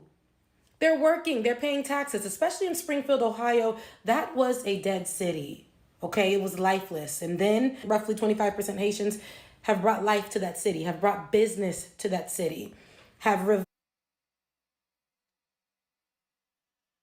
Yeah, it's absolutely rooted in racism, but it's coming for everyone, anyone, you know? Be minding your own business. If you mind your own fucking business and be the victim of ICE. I mean, these guys are popping off in the middle of the street, just carrying guns, attacking people,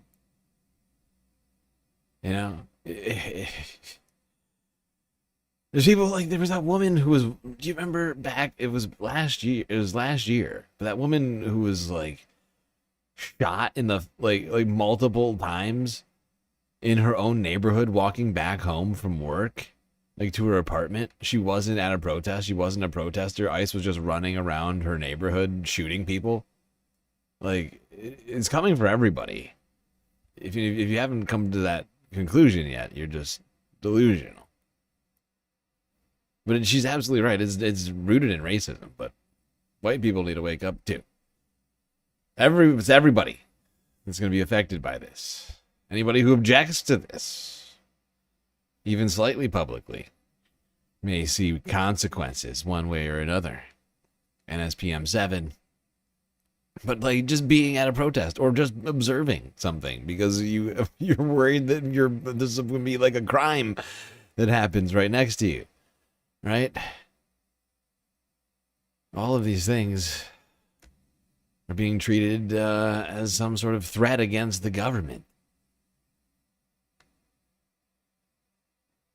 Just simply existing on a sidewalk near ICE. Somehow, all of your constitutional rights get taken away. Just in the name of them executing their racist agenda.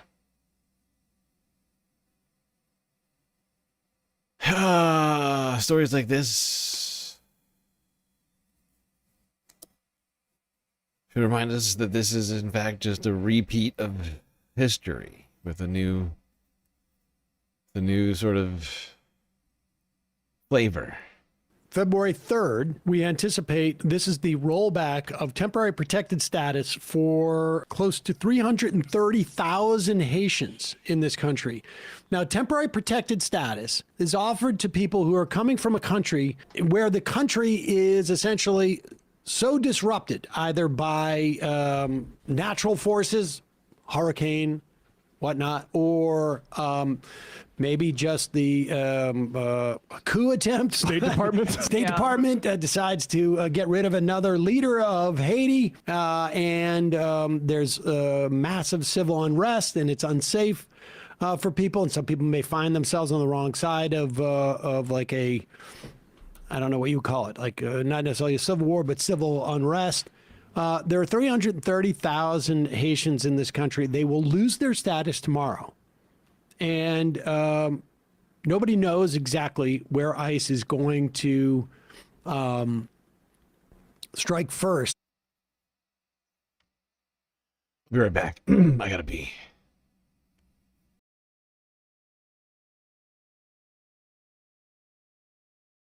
Strike first in terms of trying to uproot Haitians from their communities.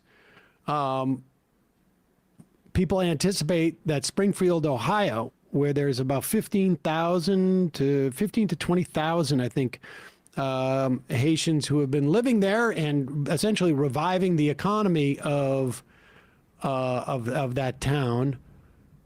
You'll recall J.D. Vance helped promulgate the lie that they were eating cats and dogs. Locals, they were eating, like they were catching cats and dogs of people, pets, and eating them. J.D. Vance later said, you know, look, it's worth it for me to make a story up and tell it. Now you're getting stories like this. This is from the Jewish Telegraphic Agency. Jewish seniors are offering to hide their Haitian caregivers as Trump's temporary protected status ends. Let's scroll down here. 500 seniors living at Sinai residence in Boca Raton, including many Holocaust survivors. Recently, some of them asked if they could hide the building's Haitian staff in their apartments. Oh. This is ridiculous. Wasn't there criticism for the comparison to Anne Frank? What was that from? Seriously. You just might as well call this Anne Frank 2026. Book writes itself.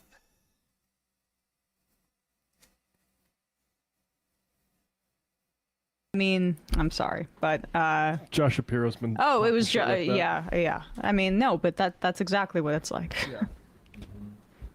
Who compared pro-Palestine people to the KKK, but wants you to go easy on the Nazi stuff. He was actually Shapiro. We should get into that. Shapiro was going at Krasner for how forthright Krasner was being in opposing ICE, and Josh Shapiro helpfully said, "Let's take the temperature down. Let's not make." Honestly, though, how much actual difference is there between Ben Shapiro and Josh Shapiro? Ben Shapiro thinks that that you should have to pay more for your health care, and Josh Shapiro thinks that you should have to pay more for your health care. Like, what is the actual difference between Josh Shapiro and Ben Shapiro? I'm just wondering. Like really. Like, Josh Shapiro is one of these terrible neo-lib Democrats. Dude is useless. Dude is fucking useless. Like, you know, like he doesn't even want to fix Obamacare, right? Like, he wants the insurance companies to continue getting as much money as they're doing instead of nationalizing healthcare. Ben Shapiro just wants to take it one step further and just get rid of the Obamacare part of it and go directly to the insurance companies, right? Oh, great. You know, like, it's like, I mean, yeah, is there a difference? Is that better technically? Yeah. Yeah, it is technically. It is also a Republican healthcare plan. Also, literally Romney care. There's not really, I mean, honestly, Ben Shapiro is basically like, you know, because Ben Shapiro isn't like an extremist because of the fact, you know, that he doesn't fit in, right? You know, being a Jew, he doesn't fit in with the white Christian nationalist crowd in the same way everybody else is. So he's a little bit more of a neocon than he is sort of like a Fuentes, if you will. I feel like people like him and like Josh Shapiro are like super similar. They're just part of the like establishment. They're basically the same guy.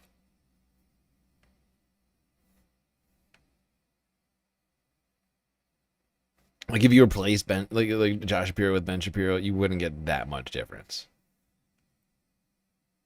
Like, didn't Josh Shapiro also vote for the Lack and Riley Act? Oh wait, no. What am I thinking about? No. He's a governor. He can't vote for that. What am I talking about?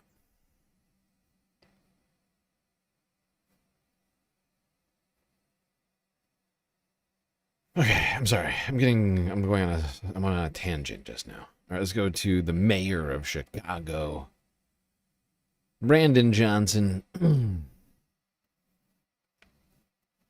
Over democracy now. Well, we're going to stay in Chicago for our top segment. As President Trump intensifies his immigration crackdown nationwide, local resistance is also growing, with communities coming together to fight back. Protests nationwide have continued in the wake of the fatal shootings of Renee Good and Alex Preti in Minneapolis, while many city and state officials have also stood defiant in the face of Trump's relentless attacks on immigrant and other communities. Last week, Chicago Mayor Brandon Johnson signed an executive order directing Chicago law enforcement to investigate and document reports of illegal activity by federal immigration agents in the city. The move came in the aftermath of Trump's so-called Operation Midway Blitz in Chicago last year, when federal immigration agents flooded neighborhoods, snatching residents off the streets. This is Mayor Johnson speaking as he signed the executive order. What we have seen in Chicago, at least 2 people shot by ICE and Border Patrol agents, including one who was killed, Savario Villegas Gonzalez, an unarmed father who had just dropped his kids off to school. These rogue federal agents are taking us backwards as a city. That's right. They are causing chaos and confusion. In response, the city of Chicago must respond with accountability and transparency. The ICE unnoticed executive order is a step towards justice. This executive order will make Chicago the first city in the country to set the groundwork to prosecute ICE and Border Patrol agents for criminal misconduct. Because we need to send a clear message. If the federal government will not hold these rogue actors accountable, then Chicago will do everything in our power to bring these agents to justice. Yes. That was Chicago Mayor Brandon Johnson. During his remarks, he referenced Silverio Villegas Gonzalez, a 38-year-old Mexican dad of 2, who was shot and killed by ICE agents in September in a Chicago suburb. He was unarmed and had no criminal record. The ICE officer involved in the shooting remains unnamed. Gonzalez is among at least 13 people, including U.S. citizens, who've been shot by federal immigration agents since September. At least 4 of those shootings have been fatal.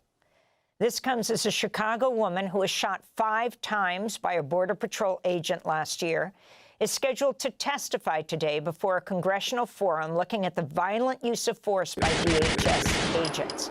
Martinez was shot multiple times in October, then arrested, but... It's insane. This woman did nothing wrong. They just blasted her.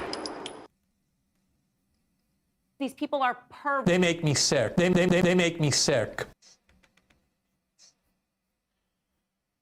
How can this be America? You're just minding your own fucking business. You get shot. She's got shot 5 times by the government, by the federal government. No accountability, by the way. Guy's not under arrest. He's not facing charges for shooting this woman 5 times. All charges against her have been dropped. She's a U.S. citizen. Martinez will be... right. Yeah. She was facing charges, not the agent who shot her. By another U.S. citizen, Aaliyah Rahman, who was dragged out of her car by federal immigration agents in Minneapolis and detained earlier this month. For more, we go to Chicago, where we're joined by Mayor Brandon Johnson. Mayor, thanks so much for being with us. Lay out what's at the center of your executive order, which you've called ICE on Notice. Would your measure create a process that would allow for the prosecution of federal agents? Well, good morning, and thank you for the opportunity. You know, this executive order is about creating a pathway to accountability, as you expressed in your opening, whether it's Mr. Villegas Gonzalez or Ms. Martinez, or the black man on the west side of Chicago who was put in an illegal chokehold by a federal agent, as well as the raids on apartment buildings in the South Shore community on the south side of Chicago.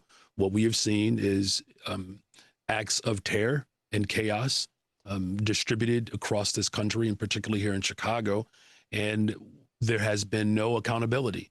And what this executive order is doing is showing up for the people of Chicago, but really creating a model for the rest of the country of how do we hold these federal agents accountable, because we're not seeing any accountability for these guys, unfortunately. This is only the first effort so far. We're yet to see it in full action, but I'm hopeful.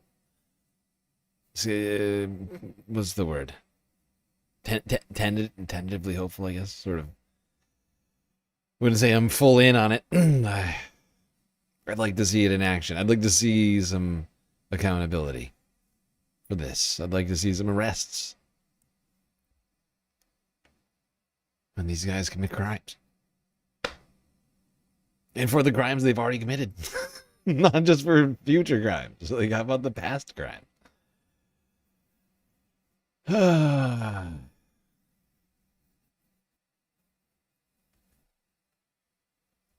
It's something, but it doesn't sound very strong, does it? It's the bare minimum right now, is what I'm saying.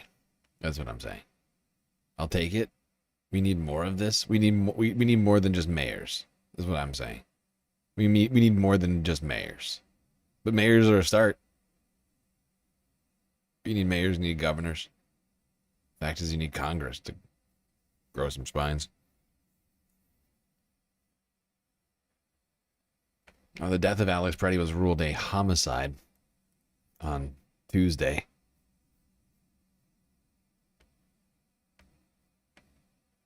Which isn't the same thing as murder. New developments out of Minnesota, where the death of 37-year-old Alex Preddy has been deemed a homicide.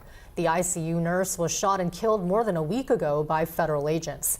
The Hennepin County Medical Examiner's Office concluded the multiple gunshot wounds and the manner of death were enough to rule it a homicide.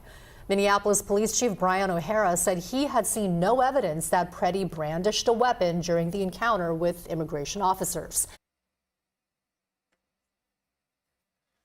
Yeah, and I'll go so far as to say it was murder, not just a homicide. This guy posed no threat. He was helping his community. You had a fucking bunch of armed thugs terrorizing that very community he's trying to protect, and then they decided to murder him for protecting the community. Homicide just means that he was killed by other human beings. We knew that. We saw it. We saw it with our own eyes. He didn't fall, he didn't fall and hit his head. He didn't have a seizure or something. He got blasted. He got shot like a dozen times. People are saying it's 10.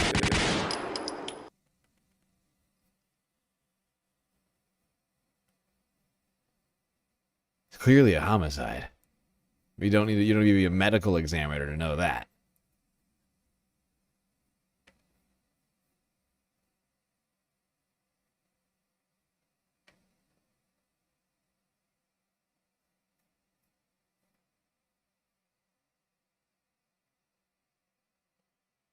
All right, now let's go to another state. Maine, perhaps the next target of ICE, as they've pulled out some. I think as of a few days ago, they're planning to pull out like a few hundred agents from Minneapolis and redeploy them elsewhere. Maine may very well be the next target, and communities there are concerned about that potential prospect. democracynow.org. I'm Amy Goodman with Juan Gonzalez. In the state of Maine, the Portland City Council passed a resolution Monday night to allow Portland's mayor to participate in lawsuits against ICE. The vote came after federal agents conducted immigration raids in Portland and in Lewiston as part of what the Trump administration has called Operation Catch of the day. They are playing on the fact that Maine is well known for its seafood as they talk about. Yeah, and it's disgusting. It's disgusting that they feel it necessary to make puns. While they do these cruel invasions. And it it is disturbing that they feel it necessary to keep doing like white nationalist memes and like kitschy like names for their fucking operations. Like, I don't know why they need this. It doesn't. It's just like it's like Twitter is running. It feels like Twitter is in charge of the government. Like if 8chan or like you know, some of these fucking people are like literally in charge of the government. It's like, who can meme the best right now? Pitchforks. I want to see some new Nuremberg trials out of DHS, ICE, and Epstein. No Project Paperclip this time. Oh. Well, thank you for the super chat, my man. Appreciate you. People. Operation Catch of the Day. Lewiston and Portland have sizable Somali populations, just like Minneapolis. The resolution passed by the Portland City Council noted that attendance at some schools has decreased by 20% and that many workers are afraid to leave their homes. Maine state lawmakers are also considering legislation aimed to keep ICE out of schools, healthcare facilities, public libraries. Lewiston Mayor Carl Shaleen testified last week. As the mayor of Lewiston, I'm advocating strongly for LD 2106. This bill protects the people of Maine as they visit and use our community institutions and also safeguards their personal information from our tyrannical and authoritarian federal government. I wish that things were different, but they are not. Mass government agents are here snatching our residents and sowing fear and terror. This bill allows our neighbors to safely visit their doctor, check out a book, and go to second grade. Passage of this bill also sends a strong message that this legislature stands in complete resistance to the federal government's slide into fascism. I appreciate Representative Sato for sponsoring this bill and the committee's time. Thank you. We're joined now by Mufalo Cheatham, the executive director of the Maine Immigrants' Rights Coalition, based in Portland, Maine. The group represents over 100 member organizations. Operation Catch of the Day? Mufalo Cheatham, it's horrifying to even say that. Yeah, it's dehumanizing is what it is. It's referring to people as fish. Oh, what's the catch of the day? Oh, Somali. What now? What you talking about? Like it's demeaning, it's dehumanizing. These people are disgusting. They're disgusting.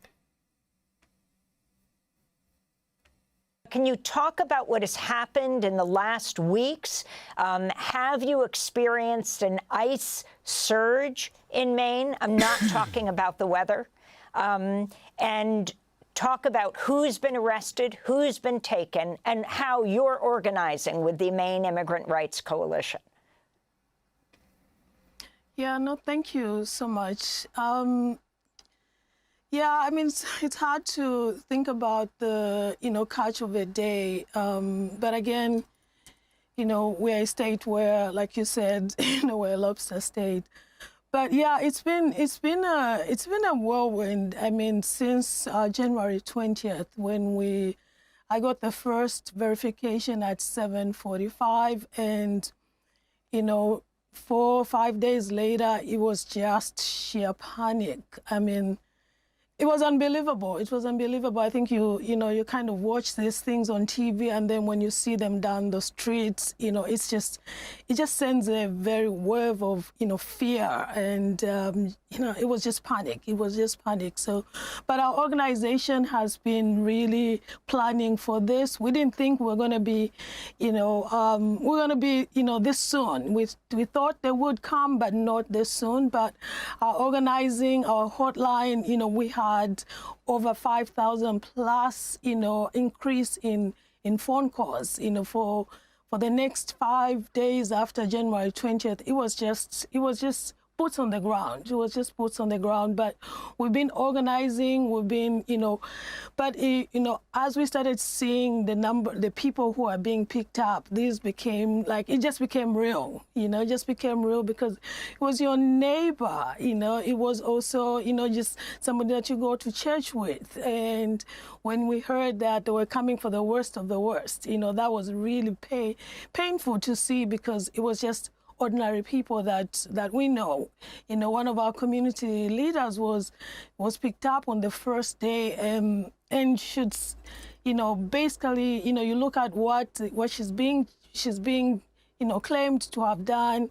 It's just a mother, just a poor mother, just trying to make a life here in the United States. But yeah, it's been really, really challenging. But we've been organizing, as you heard from the mayor, from Lewiston, LD, 2106, is one of the legislatures that we are, advocating that it passes to keep our communities safe. There you go. Groups organizing in Maine, doing everything they can to protect people in their communities from these jackbooted thugs who are terrorizing them. Now, let's go back to Minnesota. This is from 3 days ago. Speaking of terrorizing communities, one woman from St. Paul who was released from ICE recently is being harassed continuously by ICE. Even though she is out of detention, she is living in a state of fear. Impacted by Operation Metro Surge, a Hmong woman in Minnesota legally who says she is fleeing religious persecution, says she is now in hiding.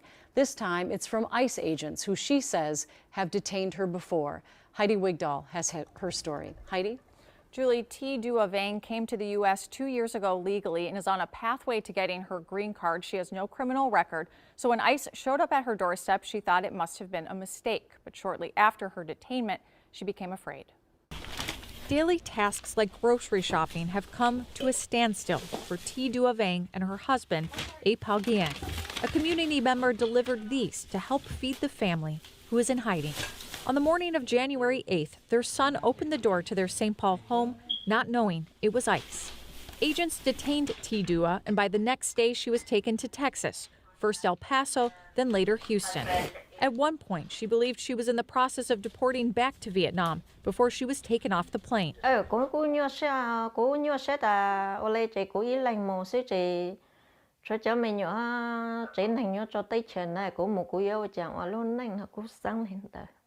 T. Dua and her family fled Vietnam after spending decades persecuted for being Christian.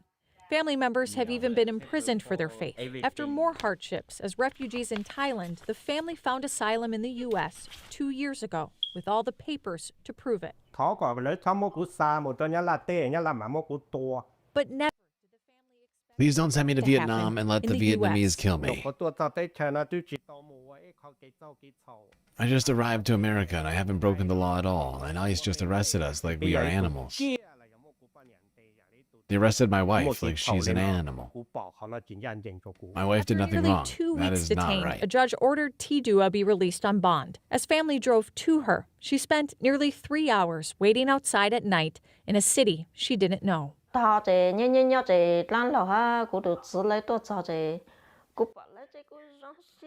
They took me to sit down. Wait. To her, she spent nearly 3 hours waiting outside at night in a city she didn't know. They took me to sit by the chairs and I stayed until my brother and my husband came, and when I saw them, I was very happy. Today I get to be back with my family. Dua says from being detained to now in hiding, it's her family keeping her hope alive.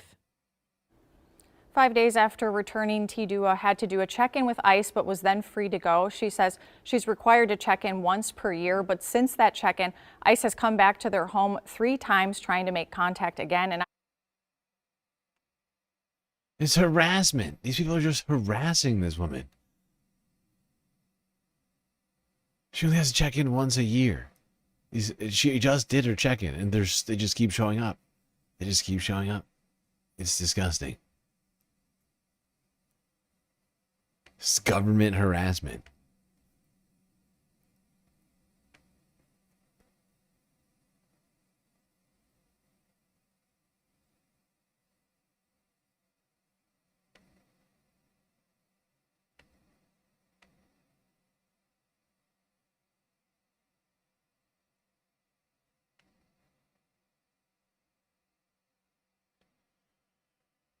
All right.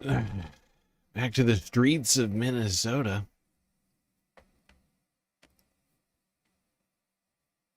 To create a roundabout that Desiree Berg reporting for Status Quo News.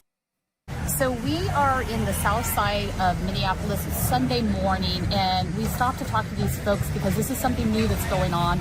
They're calling this a filter blockade. So they have a setup here and at the other street corner down the street. So the idea is they are monitoring who comes into the neighborhood, if they're ICE vehicles or not, or if they're just residents that live here. They're trying to basically prevent ICE vehicles from being able to drive into the neighborhood in order to do raids. They have been handing out these flyers to people that are driving by so they know what's going on. And they're looking to actually expand these filter blockades across the city into other areas.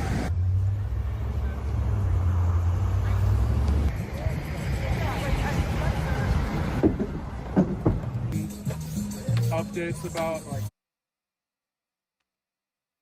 Here we go. People innovating in the way of neighborhood watch here on the streets of Minnesota.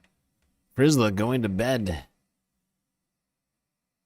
using his membership message highlight on YouTube to let us know about it. Nighty night to you, Frisla.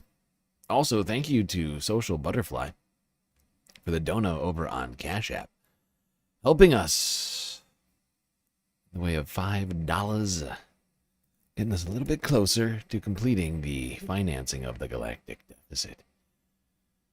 Much appreciated.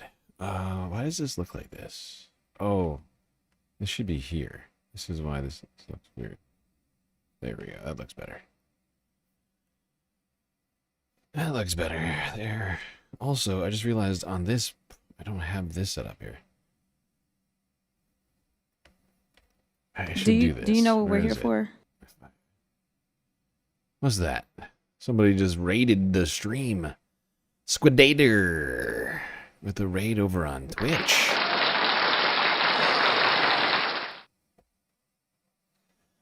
Thank you, Squidator, for the raid. Welcome, Squidadarians. Hope you're doing well. Hope the stream is good. Hope you're enjoying your night. We got a lot of stuff we're talking about here tonight. A lot of stuff. Right now we're talking about ICE. Right now we're talking about ICE. And I was also trying to update something on my... Where is this? On my stream software. Fuck it. I can't do this right now. Oh, wait. No, there it is. Oh, that's huge. That's huge.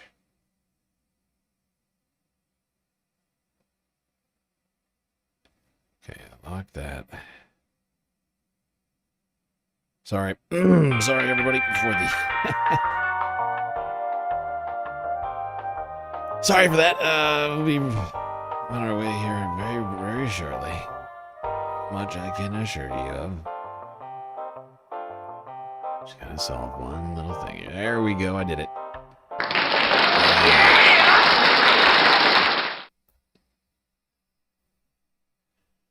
Okay, back to the show. Let's do it, people. Old Owl Hootin'. Thank you for the follow over on Twitch. All right, peeps, let's do this. Honestly, right now would be a time I would normally try and take a break. In fact, like a half an hour before this. But I'm just going to keep this moving because we have so much to cover tonight. This weekending report is just so massive. I'm just going to keep trying to bang through this thing. 'Cause I'm moving so much slower than I would like to be. Was there another part of this that I wanted? I'm trying to remember. Hold on.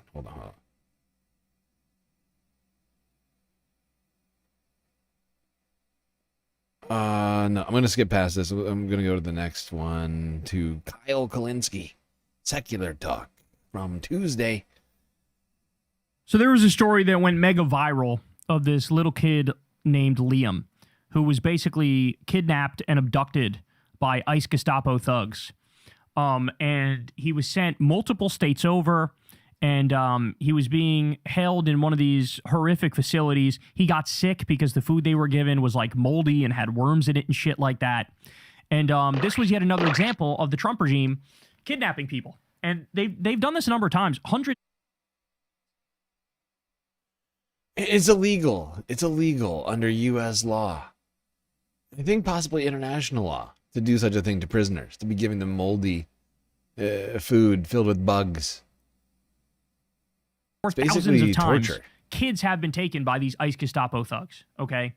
Well, of course, there was a lawsuit to push back against this, and a judge has now intervened in the clearest way I've ever seen. So look at this from Kyle Cheney here. Judge Bieri has ordered the release of 5-year-old Liam Ramos, who became a symbol of ICE's aggression in Minnesota. So here's a quote from the judge. Ready? The case has its genesis in the ill-conceived and incompetently implemented government pursuit of daily deportation quotas, even if it requires traumatizing children. By the way, this is Liam with his cute little hat. He became a real symbol because look how adorable he looks and how innocent he looks. And he was kidnapped by these thugs. Okay? Ready?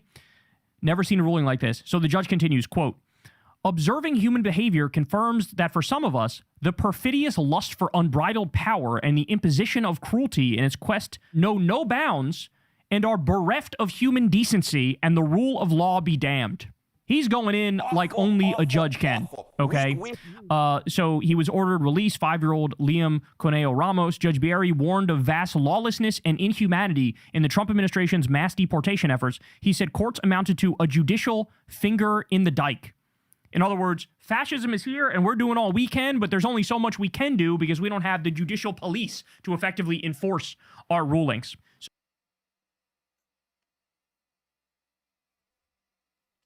It's not good when you have to worry about like judicial police. You know, it's not a good vibe. You know, fact is the regular police should be adequate when you think about it. Right? And this is why I've been saying we need the police to actually uphold the law and arrest these criminals on the fucking spot. I don't care. I don't care if it creates a constitutional crisis. It is the Trump administration's fault that they are protecting these assholes. That they are sending these pieces of shit out on the streets to do crimes and then not holding them accountable. Somebody has to hold them to account. Okay? I know that much. Somebody does. And if it's not going to be the federal government, it's going to be this. It's going to have to be the state government. Otherwise, we're living in a lawless land of anarchy. Where rules, the Constitution, all that stuff, it just means nothing.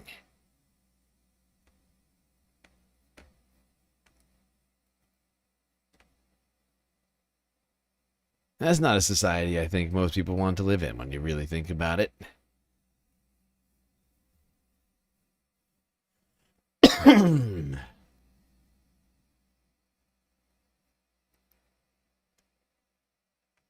But you have scenes like this.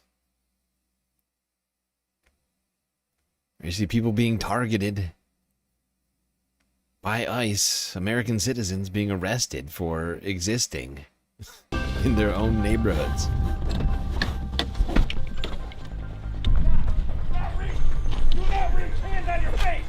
Hands on your face! Get out! Hey, I need you to back up. You need to back up. Stay safe. They're pointing handguns at the drivers in the vehicle right now. Get out.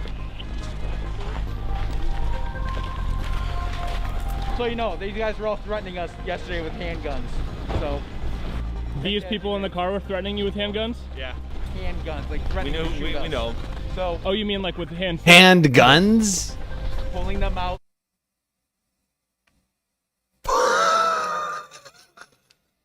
They were threatening us with handguns. No, not handguns. Handguns. You know, like their fingers. They were being threatened with fingers. And that's a crime, apparently. Right to jail, right away. Could they possibly have been pointing at literally anything? Because you could point and also do a handgun, look pretty similar. Either way, are either of those things crimes? Finger guns? Is a finger gun a crime? He's locked and loaded finger gun. It's a deadly weapon. So these people were apparently observers, who, according to those ICE agents, threatened them with finger guns and handguns. Handgun, not handguns, but their fingers. Their dangerous fingers.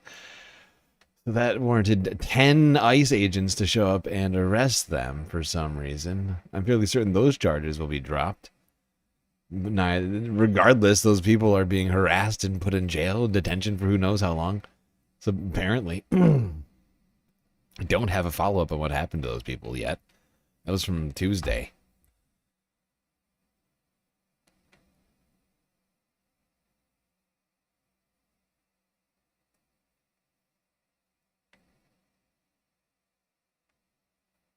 You right in front of my face and made my. I don't know who he is or what he's doing. What he could have on there. Who the fuck you are? It's very impressive. It's a male-like person. He's approximately. Yes, I can. If I'm out there, yes, I can. This guy's alleging you tossed him on the ground. Yeah, just trying to grab his phone out of his hand. This is the first incident that we were able to identify under the second Trump administration where an ICE agent was criminally charged for battery. Federal officer Adam Sirocco was charged for assaulting Chicago attorney and Air Force veteran Robert Held for filming him at a gas station. He said, I'm a federal agent. He's filming me while I'm trying to pump my gas. Walking around on the side over here. I said, what are you doing? Why are you filming me? I tried to grab his phone. I want to get the picture and I want illegal. Interestingly, this. Yeah, you know, that's a crime. That's a crime. That's a fucking crime. No, you don't get to do that.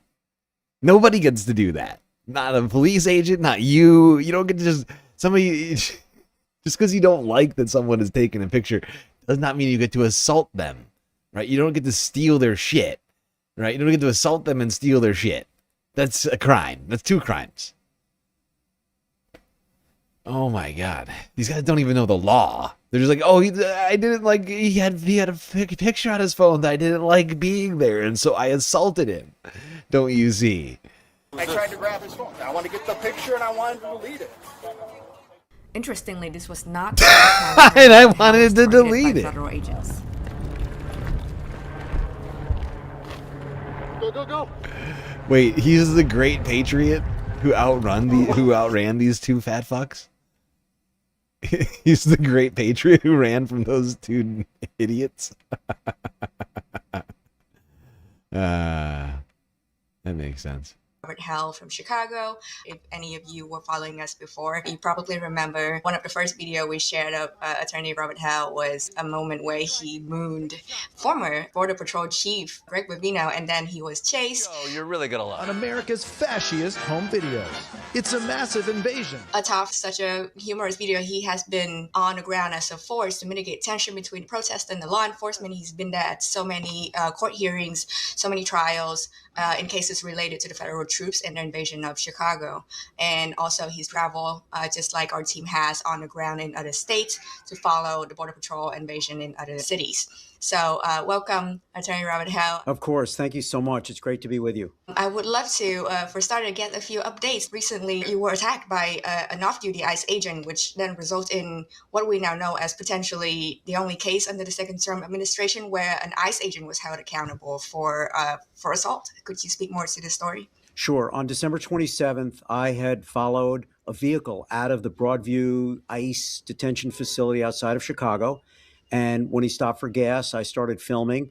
I ended up on a sidewalk filming this off-duty ICE agent, and he put the gas pump down, walked toward me, broke into a run, and threw me to the pavement and tried to grab my phone.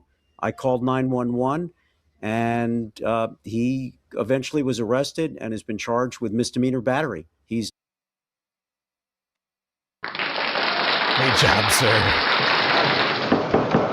Right to jail, right away. Great job. What was his name again? Hal Leonard? Can't remember. It was shit. What did she say? Hal? Scatus 2's got to do something about the labels over here. Give this guy a goddamn name tag. Anyway, either way, this guy's a great patriot. A great patriot, no doubt. Innovating in the way of justice. I mean, honestly, this is what we have to do. We have to call the police on every time the ICE does something illegal. Don't just film it. Call the police.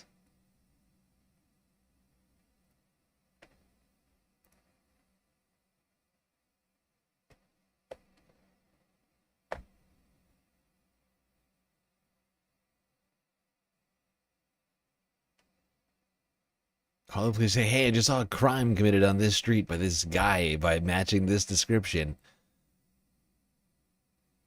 You don't even have to say he's an ICE agent, right? You can just describe the person that you're looking for.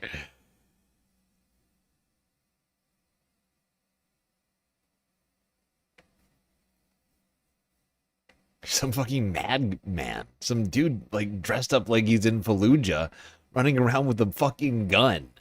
That's what people need to start doing. I just came up with the solution here. Whenever we see them walking around with guns out, we call the police and say, there's some dude walking down this street, this neighborhood right now with a goddamn machine gun. Running around with a fucking shotgun in his hand. It looks like he's ready to start World War II right now. That should get some interesting situations. That should start some interesting situations. We got an armed gunman in this neighborhood. I need help.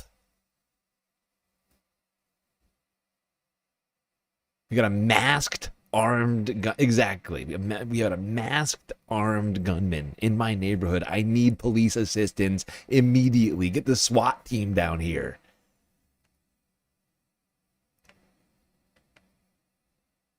Start swatting ICE.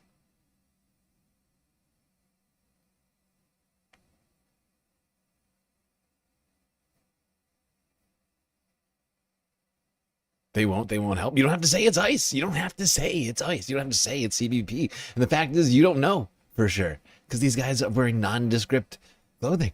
You just tell them what's actually happening. They're posing a threat to the community.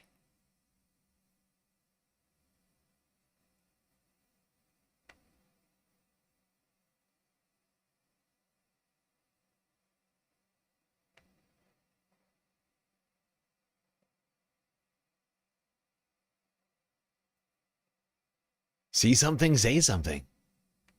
You know, we're bringing that back. See something, say something. Remember that? Remember that after 9/11? We're bringing that back now. See something, say something, everybody.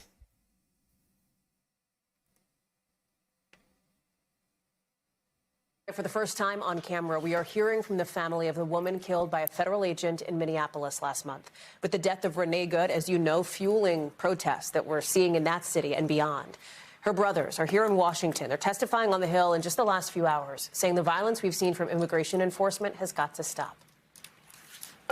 Our family took some consolation, thinking that perhaps Nay's death would bring about change in our country, and it has not. Remember, Good was shot in her car during an encounter with an ICE officer. The Department of Homeland Security is investigating the shooting.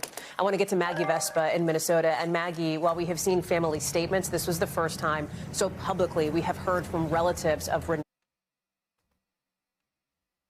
It's probably not a good idea for most people, probably.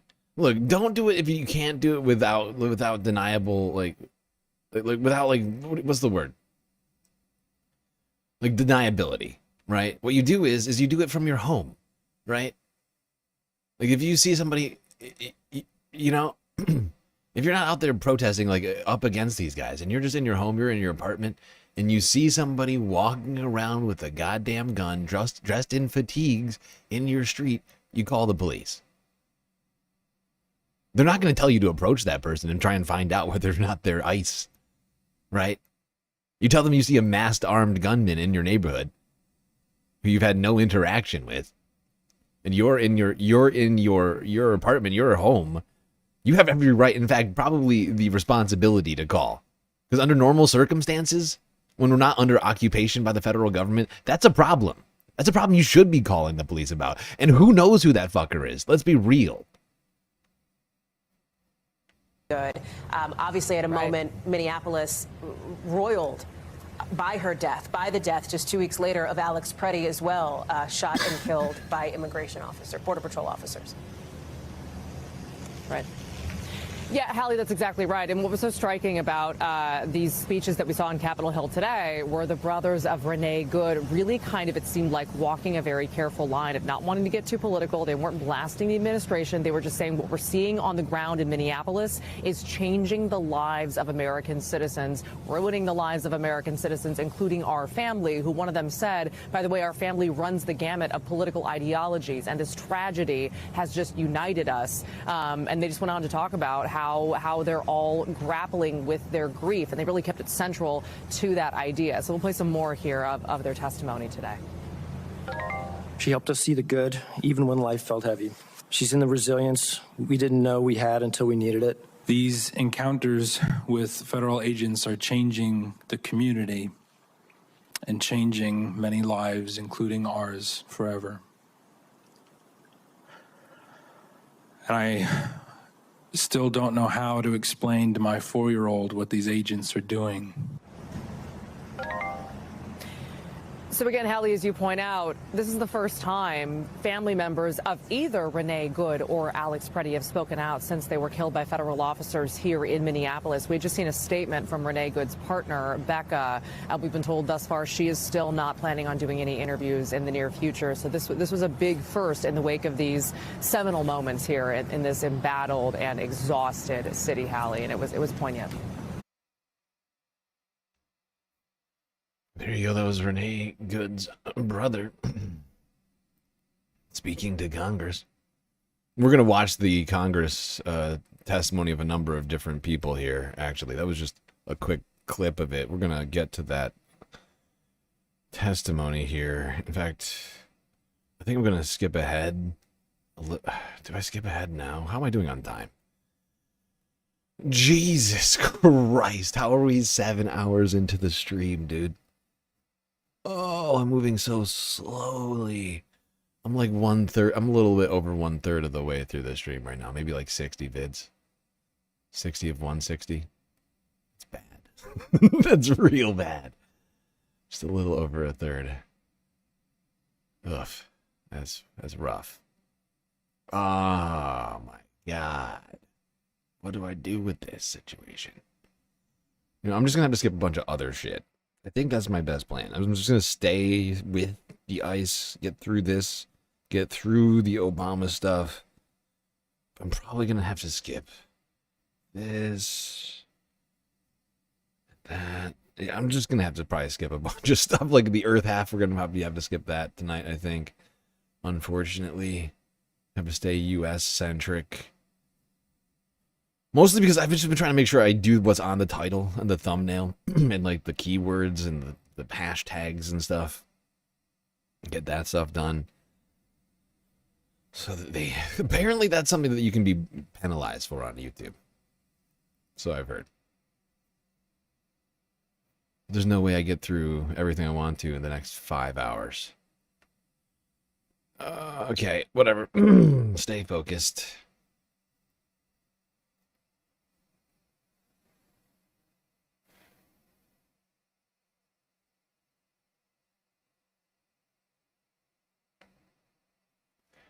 Actually, this should not be here. This one shouldn't even be here. Why is this here?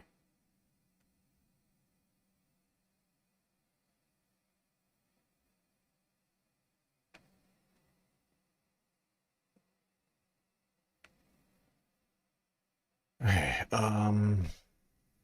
skipping that one for later. Let's go.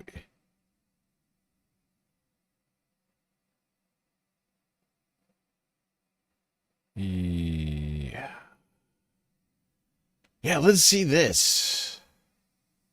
Let's see what Jerry Nadler had to say. How long has this guy been in office? 30, 40? I mean, how old is Jerry? 70 years old? He's been in the House forever, I swear to God. Since like 1930 or something.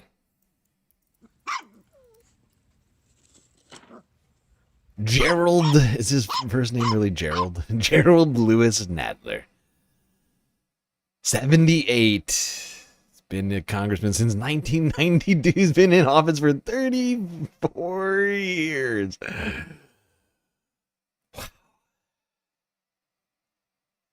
Wow. All right, Gerald.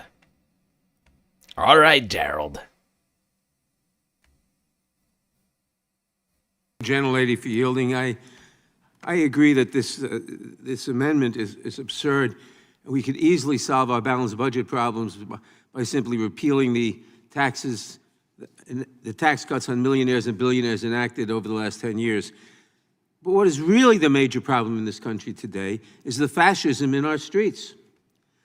The attacks on American citizens by masked hoodlums. If you were attacked by a masked person, you might think you were being kidnapped. You'd be justified in shooting the person. Help! I'm being repressed! To protect yourself. But we see people being shot for what? For driving a car? We see people, the ICE goons break into people's homes without a warrant. We see them drag out a man, an American citizen, in his underwear without even permitting him in the snow, without even permitting him to get dressed. This is the major problem we have today, along with the attack on our elections. We saw last week under Kristi Noem's direction, or not Kristi Noem, under Tulsi Gabbard's direction, an assault on the election board in Fulton County, where they would be permitted, if they wanted to copy the election results, but not to take them. Yeah. Now, Jerry Nadler just said it's possible somebody might be justified in shooting an ICE agent, a masked, unknown person, trying to assault them in the middle of the street. Something that I've been saying for a while now. That there are certain scenarios like this where it just seems like people are violating your constitutional rights. They're not identifying themselves. And this is America. Rid of the Second Amendment exists, supposedly. The right to defend yourselves, to bear arms, stand your ground rules in some states like Florida and other places like that. We talked, we brought up George Zimmerman, for instance, who made that exact case when it came to gunning down, a young black man in in his neighborhood.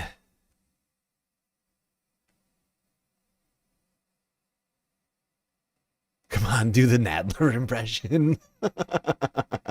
Not doing the Nadler impression.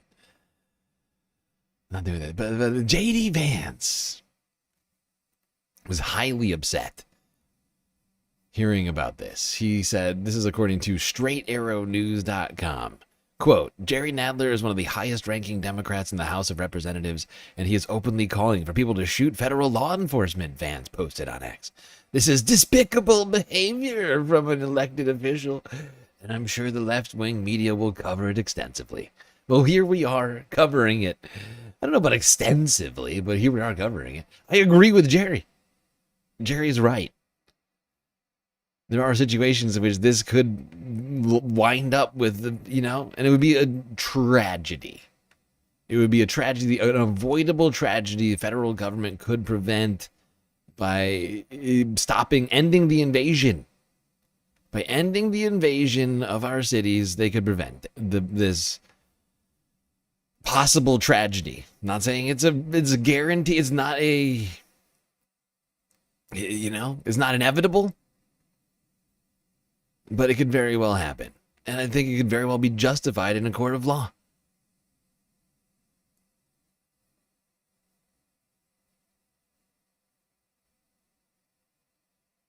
Pitchforks, thank you for the super chat on YouTube.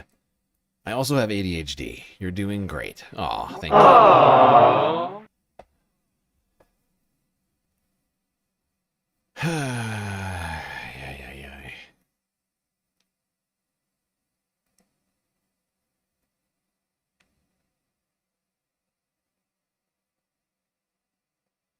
I'm saying if you can justify the murder of Trayvon Martin, right? If you can justify George Zimmerman standing his ground, quote unquote, really, which was not what it was. I mean, that guy chased that kid down. That is, it's a joke to suggest that guy was like standing his ground. Like he was like under fire or something. He chased that kid down.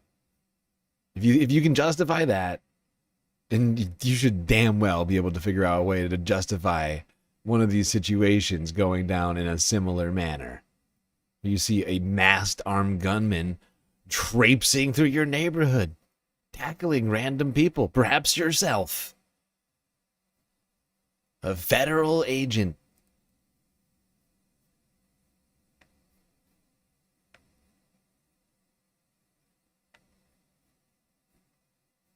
There was a time when Republicans used to hate federal agents. Oh, Obama was coming for your guns. Oh, Obama was coming for my guns in the Second Amendment. Oh, my God, Jane Helm, FEMA. Oh, my God, the Illuminati. Oh, God, Bohemian Grove. They're gonna declare martial law. Get rid of the Second Amendment. Oh. They're gonna take my guns. Oh, I'm gonna have to buy more bullets. Protect myself and my property.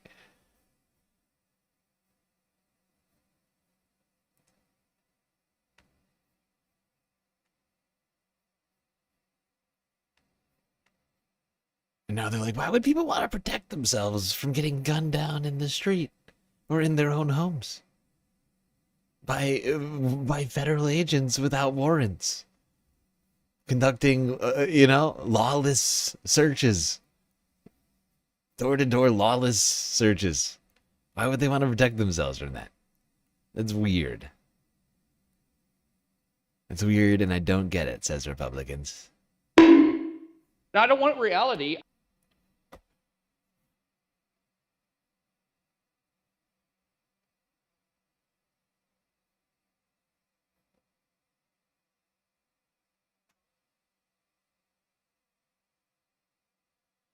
All right, let's go to this tragedy.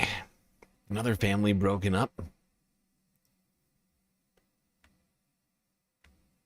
We are showing up to the detention center where my husband was detained at. A lot of bad memories come up.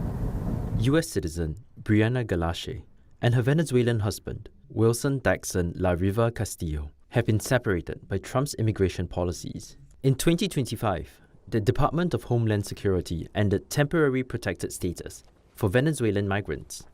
Speaking to Reuters in November last year, Brianna recalled the day they were separated. And at this appointment, he was just supposed to... Honestly, cannot believe that they're going through with the ending of temporary protected status for Venezuelans, while they're simultaneously doing a coup in the country, and a quasi regime change. They're also, and I don't understand it. It's so illogical. Like the foreign policy of the United States is just it's nonsense. A 3-year-old could do better job of foreign policy than the Trump administration. These people are incompetent. In new records, marriage certificates, change of addresses, stuff like that. It was just a simple appointment. We go in and I'm like, hey, this appointment says to bring in new paperwork. Here's the paperwork. He's like, I don't need that shit. And he was like, go sit down. He just told us to wait in the waiting room. I was probably waiting for about 20 minutes till they came back with his stuff and said he's not leaving. And I asked him, can you give me a reason? He's like, do you actually need a reason? I'm like, well, yeah, he's my husband. And that's when he was like, well, he's from Venezuela. What kind of disgusting person says that? Do you actually need a reason? What the fuck are you talking about? It's her husband. Do you need a reason? Nah, actually, it's fine. I don't really care about him, actually. He's just some guy. It's her fucking husband. What do you mean, do you need a reason? And in fact, they need a reason. It's insanity. Unhinged. Carnival. Thank you for the follow on Twitch. I was like, what does that have to do with anything? He was like, here's where you can find him. He gave me a paper where he was going to be detained and told me to get the fuck out, pretty much. Brianna said Wilson's next course of action was to either wait for a master hearing, which she says involved a considerable waiting period in detention, or agree to leave the country voluntarily. After months in detention, Wilson chose self-deportation and was sent to Venezuela before later relocating to Colombia. He was released because he had no criminal record there or even here in the United States. So he was released, he went back to his mom's, stayed there for a little bit, and now he's in Colombia.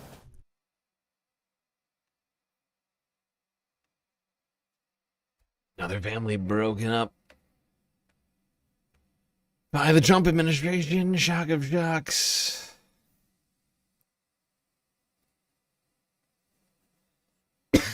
They are dismantling this country brick by brick.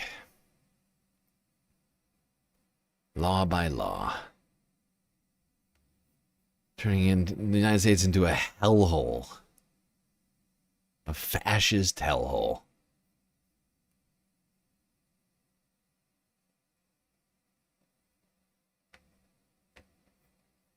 Let's go here. Forbes breaking news from the 3rd. That's Wednesday. Right? No, Tuesday. Lucy McBath. No, what have I done? No, why? Why have you forsaken me, YouTube? What did I do to you? Oh my god, I'm starving right now. I need food.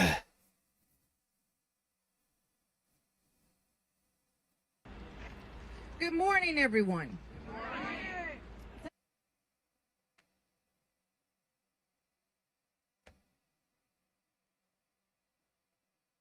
We should like DoorDash, like Uber Eats money right now. Like, you know, I wish the bills were, you know, so solved that I wasn't like, that's ridiculous. You don't have money for that. Okay, let's try this again. What do you say? There we go. I made a huge, tiny mistake. Good morning, everyone. Thank you all Good for morning. joining us here. It's imperative that we be here. I'm Congresswoman Lucy McBath, Second Vice Chair of the Congressional Black Caucus and proud representative of Georgia's 6th Congressional District. I want to thank the leaders of our caucuses today that you have around us. Congressman Adriano Aspayat, Congresswoman Grace Meng, Congresswoman Teresa Ledger Fernandez, Congressman Brad Schneider, Congressman Greg Kasar, and all of my Democrat. All right, Boku, I don't need you yelling at me about food, okay? I'm just saying I don't have DoorDash money right now, and I don't have groceries. But it's much more cost-effective to buy the groceries, right? You see what I'm saying here? You can't just go buying DoorDash. We're still trying to fund the galactic deficit right now. You know? Order of operations here. We gotta stay... You know, we gotta stay within our means right now. And DoorDashing Taco Bell at 3 a.m. Not to the space station. It's not in the it's not in the budget. Okay? I got basically fuck all to eat in the fridge.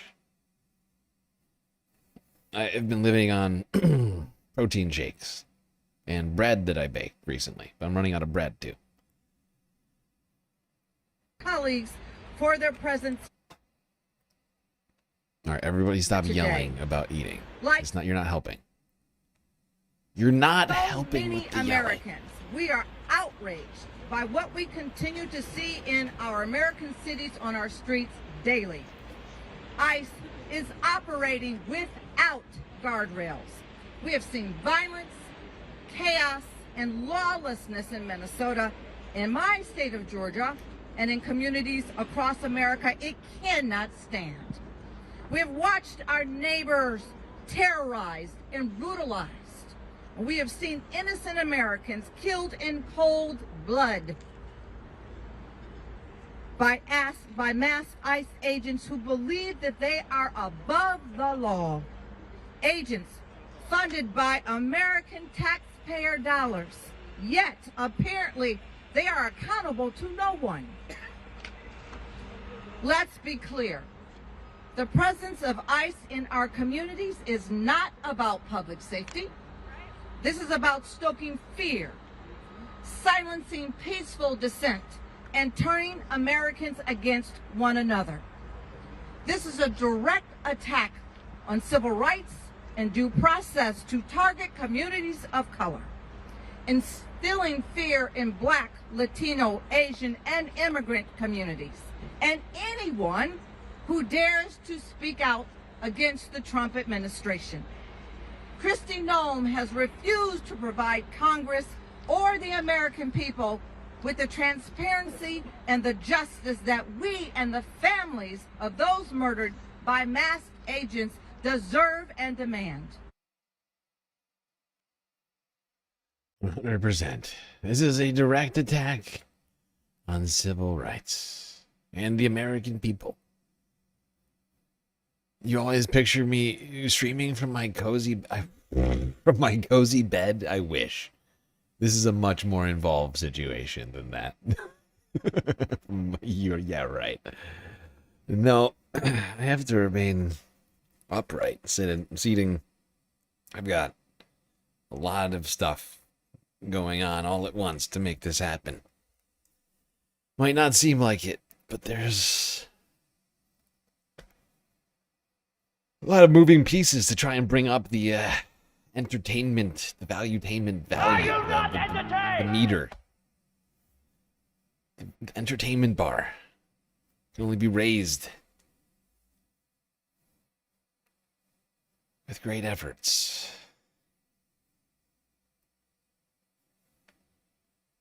All right, now this is a disturbing situation. One which I think I have a fairly easy explanation for, but apparently Minnesota public school officials are saying that ICE has been stalking them, following them around. Liam's classmates made us this, and I appreciate that gift. We'll keep it up here. I am not grateful to the federal government for bringing Liam back. I'm grateful for the people who surrounded him and brought him back, and that was not these people. But here's the thing. We don't know how many others are in the same situation that didn't get a photo that went viral. We don't have good confirmation of where they're at. Those are being Minnesotans. These are our children that were taken from us, sent to Texas in the middle of the night, put in inhumane conditions, and then forcing judges to tell them to bring back and bring them back home. I have personally been followed twice by ICE agents. I am a U.S.-born citizen, born in Lake City, Minnesota. One of our school board members was followed for over an hour. U.S.-born citizen. Multiple board members have had ICE vehicles outside of their homes for many hours on end. This happened last week and again yesterday. 4 black SUVs outside of a board member's home multiple times yesterday.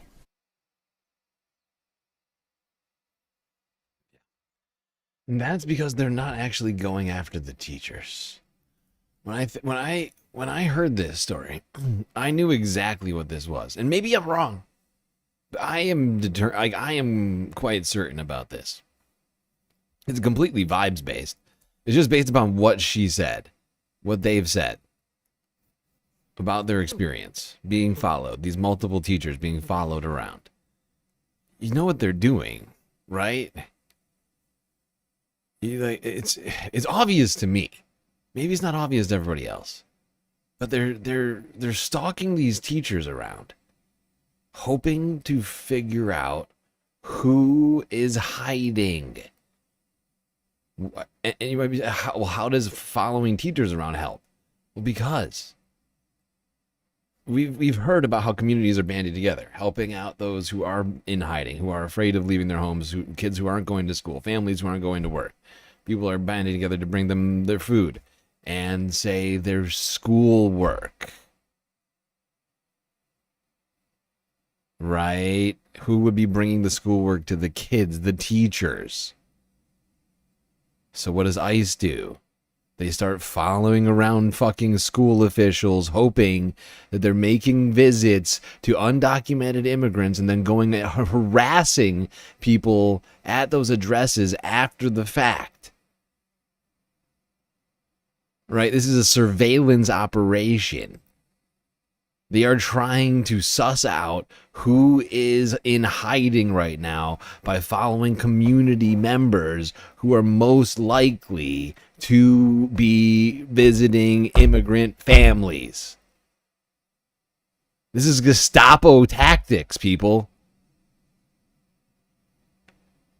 They're terrorizing communities and they're stalking teachers around to try and suss out where the people most afraid are hiding. You know, where's Anne Frank? Which attic is she hiding in today?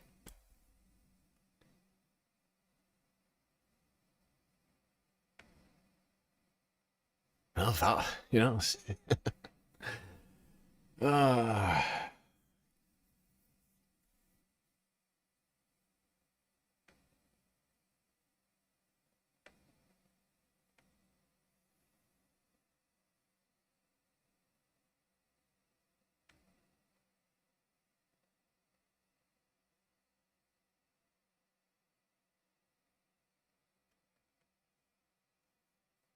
okay. Let's go here to a Minnesota taco shop.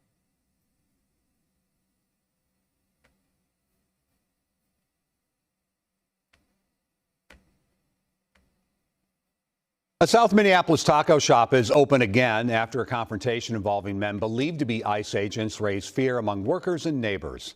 Our Derek James has the story. Ilsa Denise Aguilar Ortega is back at work, taking orders and serving customers during lunch at Tacos El Primo in South Minneapolis. It was an emotional day. God. This is making me emotional. And not for the right reasons. Those tacos are making me so goddamn hungry right now. Oh my God. Also, who doesn't love tacos? If you don't love tacos, you're not an American. You don't get tacos without immigrants in the United States. Well, actually, all right, I'm not going to play that game right now, but you get what I'm saying. You know, you don't get delicious food like tacos in the United States without immigrants. Without brown people, no tacos. Let's be real. Tacos are one of the best foods. If you hate tacos, I don't like you. Where we were scared. We're more emotional because we see all the love that the community has given us. So yeah, it's God, it's making me so hungry. That fear followed a confrontation here Sunday when a crowd surrounded a group of men they believed to be ICE agents after they ate inside the restaurant. In this video, one person is seen knocking a drink from a man's hand. Aguilar Ortega says these guys the shouldn't be encounter allowed began to eat like any other tacos. business day, with These guys should not be allowed to. You've never eaten a taco? Bullshit. Have you never eaten a taco? Oh, God, you poor, depraved individual. Okay, that's not true. I love you, Bad Lefty. I'm sorry. I didn't mean it. I assumed everyone had eaten a taco. I don't know how you've gotten this far without eating. I demand that you eat a taco. It's really not that hard. It takes no time. It can't, even in the UK or in Ireland, it cannot, there must be access to taco supplies. It can't be, like, you know what I mean? Like, this should take you almost no effort. I demand that you make a taco and eat it. Or get someone else to make a taco for you. There must be some places in Ireland that sell tacos. Like, I don't believe that.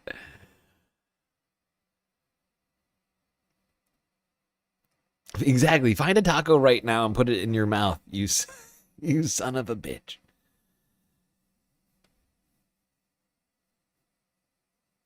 But seriously, these guys should not be allowed to eat tacos. Am I the only one? Like, you should be forced to eat, like, beef stroganoff. And, like, what else what? Trying to think. Only white people food. Okay? That's what I say. Meatloaf. No, nothing with any flavor. Potato salad. Daughter taking the men's orders. Staff had no indication they were law enforcement. We always thought that the ICE agents were gonna come with their outfits.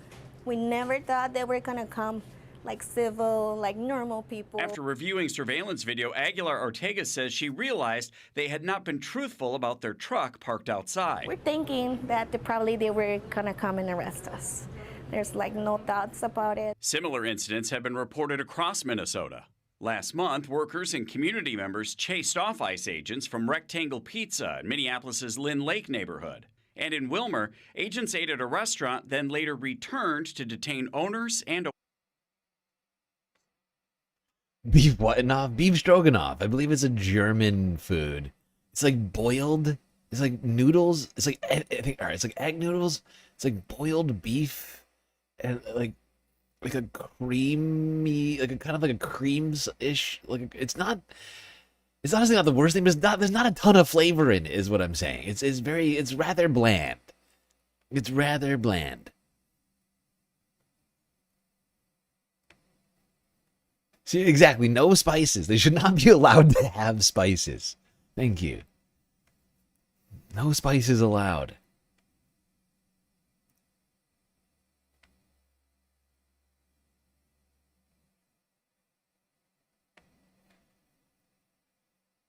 Fact is, the Brits did all that imperialism back in the day to get spices.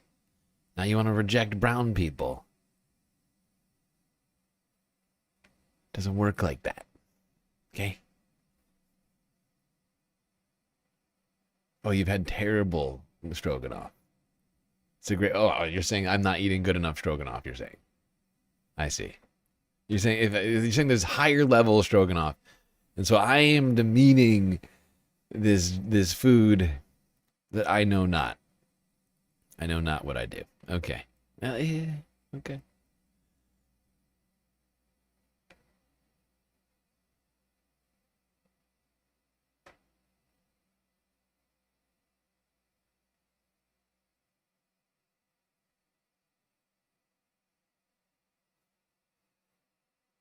It's Russian? Is it Russian?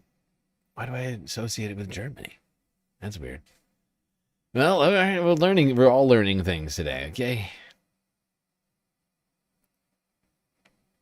Wait, this is in the wrong order. This should be down here.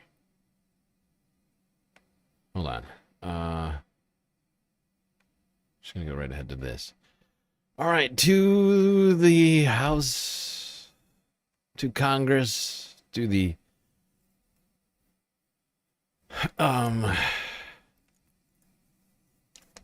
congressional hearing forum, I guess. I don't think it's technically it's a forum. Not a single Republican showed up. Just Democrats showed up for this one. This was on the 3rd, Tuesday. Witnesses came and spoke, testifying. We're going to go ahead and start this joint hearing, and I want to first begin by welcoming everyone. My name is Robert Garcia, and I'm the ranking member on the House Oversight Committee, and I especially want to thank Senator Blumenthal for his incredible leadership. This is our second joint hearing between our two committees in both, of course, the Senate and the House. And today, of course, we're going to be examining the use of violence in immigration enforcement.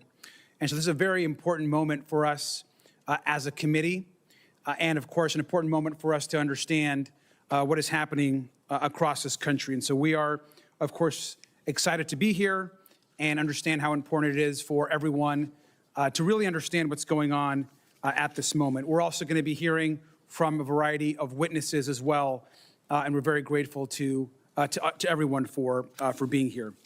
I want to also just mention that we're going to have members of the Senate as well as members of the House that will be coming in and out to ask questions. And so I want to welcome, of course, our members of the House Oversight Committee. And then, of course, we're going to be having members of the U.S. Okay, I'm going to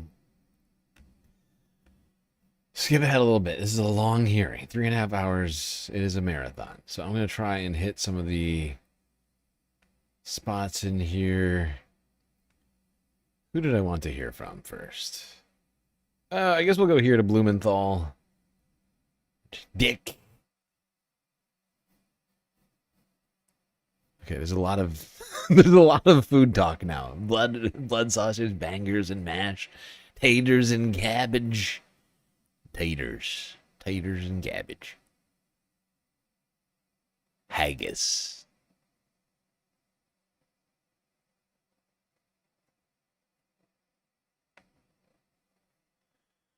Okay, this is all continuing to just make me more hungry, just thinking about the food. You realize this, right? And I've got another 4 hours left of this stream. So you're just antagonizing me right now. Perhaps unintentionally, but nonetheless, I sit here dying of hunger.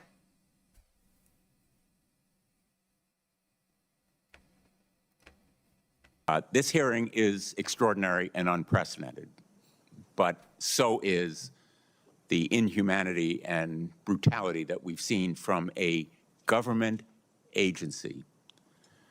With us today are brave Americans who have come forward to speak truth to power. That phrase is overused, but truly it applies is it? Today. With us in...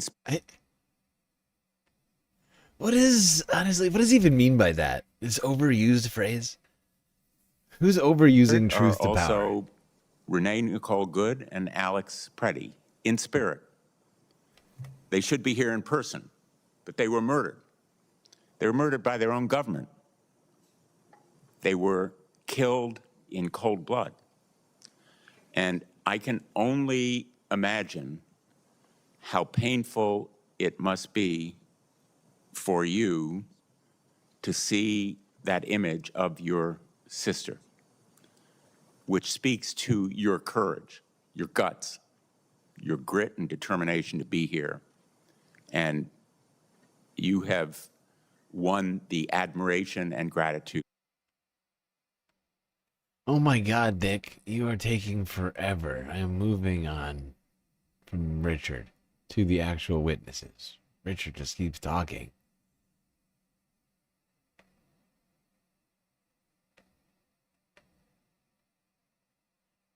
Actually, he brought out a whole he brought props out. I might as well see what props it is he brought out. Most important for me,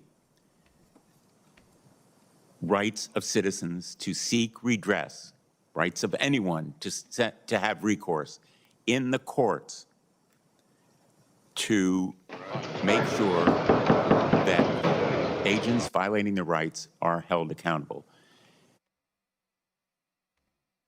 Okay, we seriously have to get rid of these fucking guys. Okay, these like centrist Democrat, these like ancient centrist Dems. Like maybe he has something important to say right now. I can't remember. I listened to it. Honestly he probably has some important stuff to say. The dude puts me to sleep. These freaking geriatrics. He takes so goddamn long to say anything. And they just drone on in the same fucking tone. Monotone voice. It's just like, kill me already. Oh my God, it's so painful to listen to. I just want to rip my hair out. Curry is the #1 British dish. I do love me some Indian food. Here to share some words about their sister. Luke and Brent, on behalf of all of us, I want to express again our gratitude and We offer our condolences. Words are inadequate, but just know from our hearts, we are with you in spirit for this devastating loss, and we thank you for being here today. And I recognize you now for your remarks.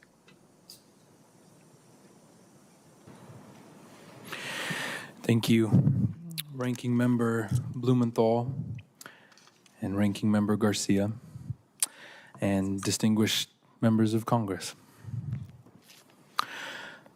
My name is Luke Ganger, and I'm here with my brother Brent. Renee Good is our sister. We're here on behalf of Nay's big family and those who loved her. We're here to ask for your help. I was talking to my 4-year-old last week when she noticed I was not doing well. I had to come here today and talk to some important people. She knows that her aunt died and that somebody caused it to happen. She told me that there are no bad people and that everyone makes mistakes.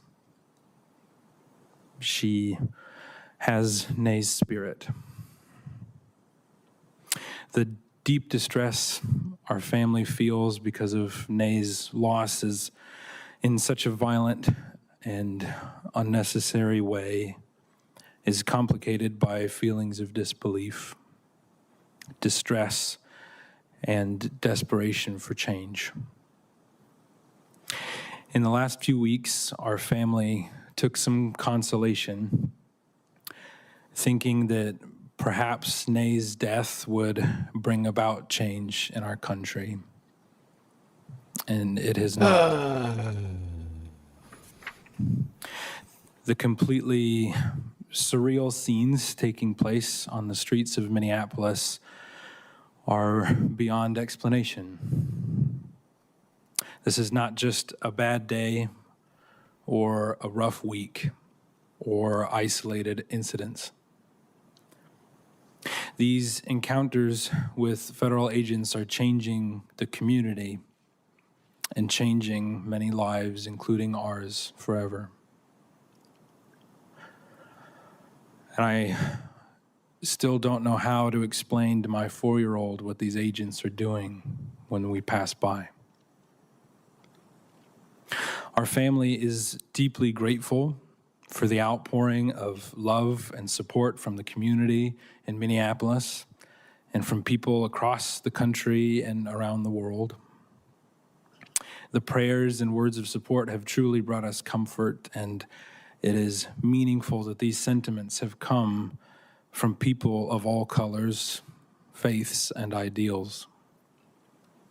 That is a perfect reflection of Renee, who carried peace, patience, and love for others wherever she went. Our family is a very American blend. We vote differently, and we rarely completely agree on the finer details of what it means to be a citizen of this country.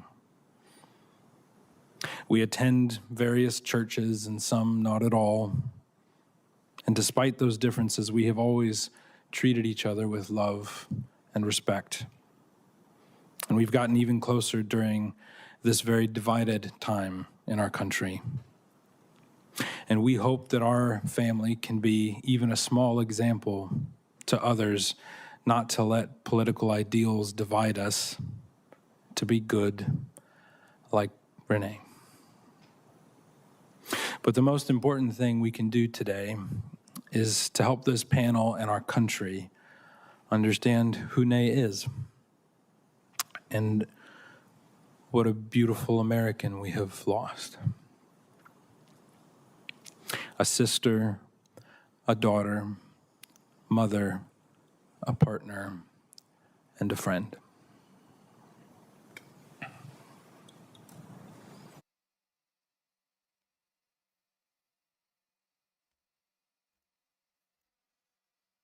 Okay, let's just go right into this. Actually, I'm gonna let this guy speak too.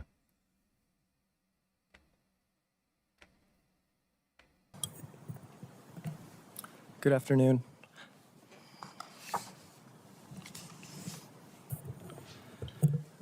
My name is Brent Ganger, and I'd like to share some thoughts from the eulogy that I gave on my sister's behalf this past Saturday.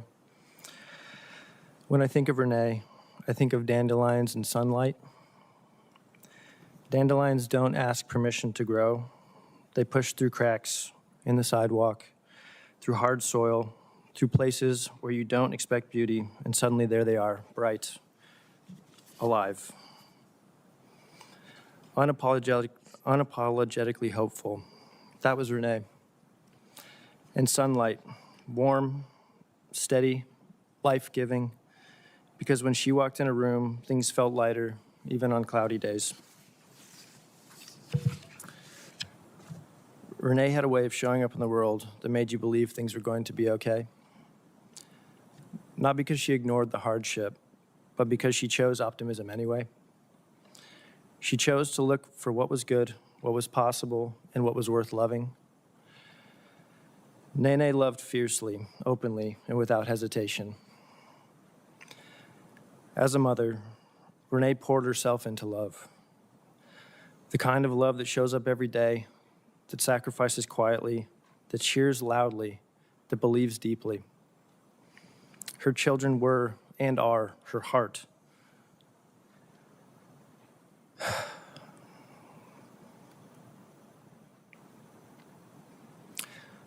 Walking around outside her body. And she made sure they felt safe, valued, and endlessly loved. As a sister, she was constant. Someone you could lean on, laugh with, or just sit in silence beside.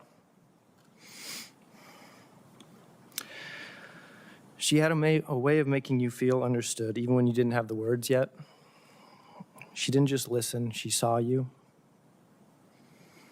She believed in second chances. She believed tomorrow could be better than today. She believed that kindness mattered, and she lived that belief. Even when things were hard, Nay looked for the light.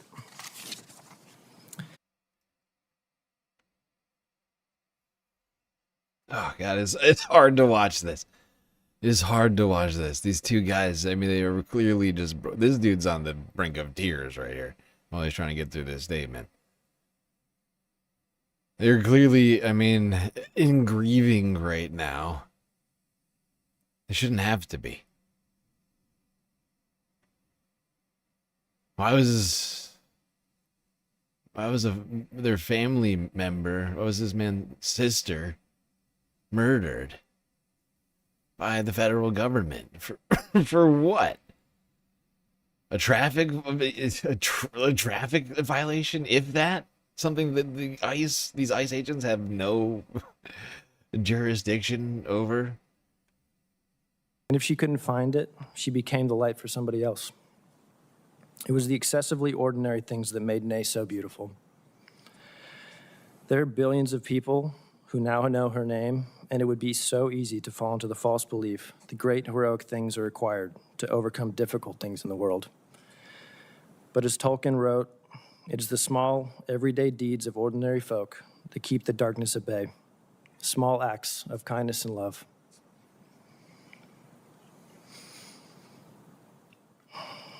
That's why the image of dandelions feels so right. People try to pull them up, overlook them, dismiss them, but they keep coming back, stronger, brighter, spreading seeds of hope everywhere they land. Renee planted those seeds in all of us. In her children,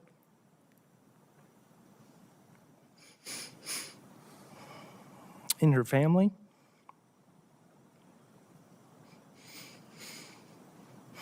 in friends, coworkers, and people who maybe didn't even realize they needed her light at the time. And sunlight. Sunlight doesn't ask for recognition. It just gives. It warms, it nurtures, it helps things grow. Renee did that for us. She helped us grow. She helped us believe in ourselves. She helped us see the good, even when life felt heavy.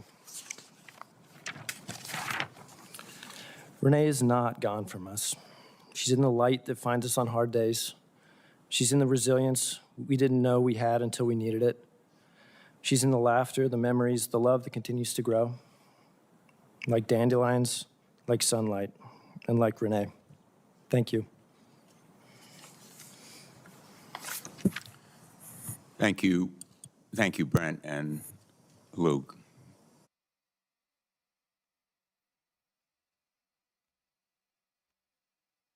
It's rough listening to these guys talking. I forget what the first guy's relation. I think they're cousins. The second guy was his sister.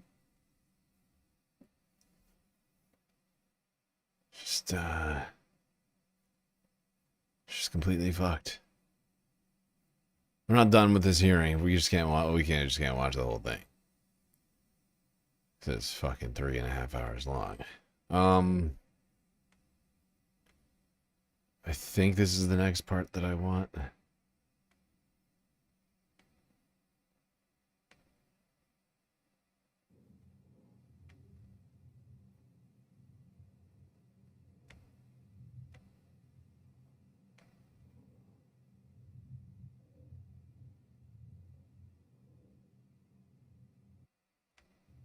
About Brent and Luke could apply to every one of you. Your courage and your strength enable us to move forward, to seek action, to appeal to the conscience of our country. We're fortunate to be joined today by Antonio Ramanucci. Mr. Ramanucci is an attorney representing the family of Renee Nicole Good. He has extensive experience representing victims of policy violence, including the family of George Floyd. Marie Martinez is an American citizen, resident of Chicago. She is here to share her experience of being shot 5 times by Customs and Border Protection agents in Chicago this past October. Alia Rahman is an American citizen and resident of Minneapolis. She is here to share her story of being violently stopped and detained by immigration agents while on her way to a doctor's appointment just 3 weeks ago. Martin Daniel Rascon, known as Daniel, I believe. He is an American. Okay, we don't need to hear Richard Blumenthal explain these. We're going to listen to most of the, not all these testimonies, but multiple testimonies. I'm just going to let this guy talk. Is Antonio Ramanucci, and I'm a civil rights and tort litigation attorney with the deep honor of representing the Renee Good family for her tragic shooting death by federal agents in Minneapolis. I have handled excessive force cases across the country for decades. My colleagues and I are deeply distressed at these invasions onto a fellow American's civil rights by our own government that have gone well beyond the initial scope of removing criminals. The occupation by ICE and CBP in our cities is way beyond their mission, leading to unnecessary provocation that causes needless harm and death. These operations in multiple states have routinely and consistently included violations of the Constitution. We call for an immediate end of false narratives by federal officials about the victims of excessive force. The character assassinations and conclusions.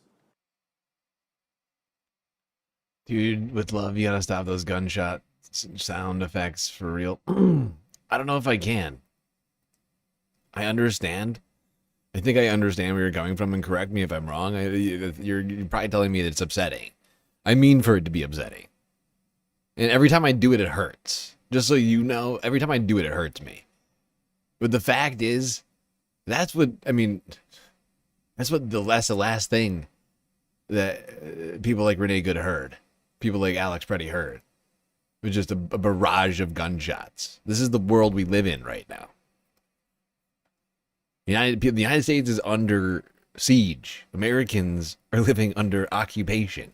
We're getting shot in the streets for being literally political. We're creating agencies basically to go after people like political dissidents right now. Okay, like I am doing that because that is just reality. I could use this, right? I could, but it's too comical. It's not right. It's not right. I refuse to do it. I know it's painful, and unfortunately, that's why I'm doing it because it is painful. It is painful to me every time we talk about it, and I refuse to let us play it down or to let it wash over us and just sort of, this should not sit well with us. This is bad. This is a slippery slope we're going down right now. As an Irishman, you should be worried too. Historically, I mean, we're in troubles territory right now. There's some different dynamics at play here, but before an investigation has been started, let alone completed, must stop. In America, our leaders must be held to a standard of truth and responsible speech. There is no such thing as absolute immunity, and that perception leads to agents who behave with absolute impunity, leading to exaggerated and violent, provoked encounters with people. This is an unprecedented and deeply unsettling time, and the roadmap to navigating this national crisis lies within this august body.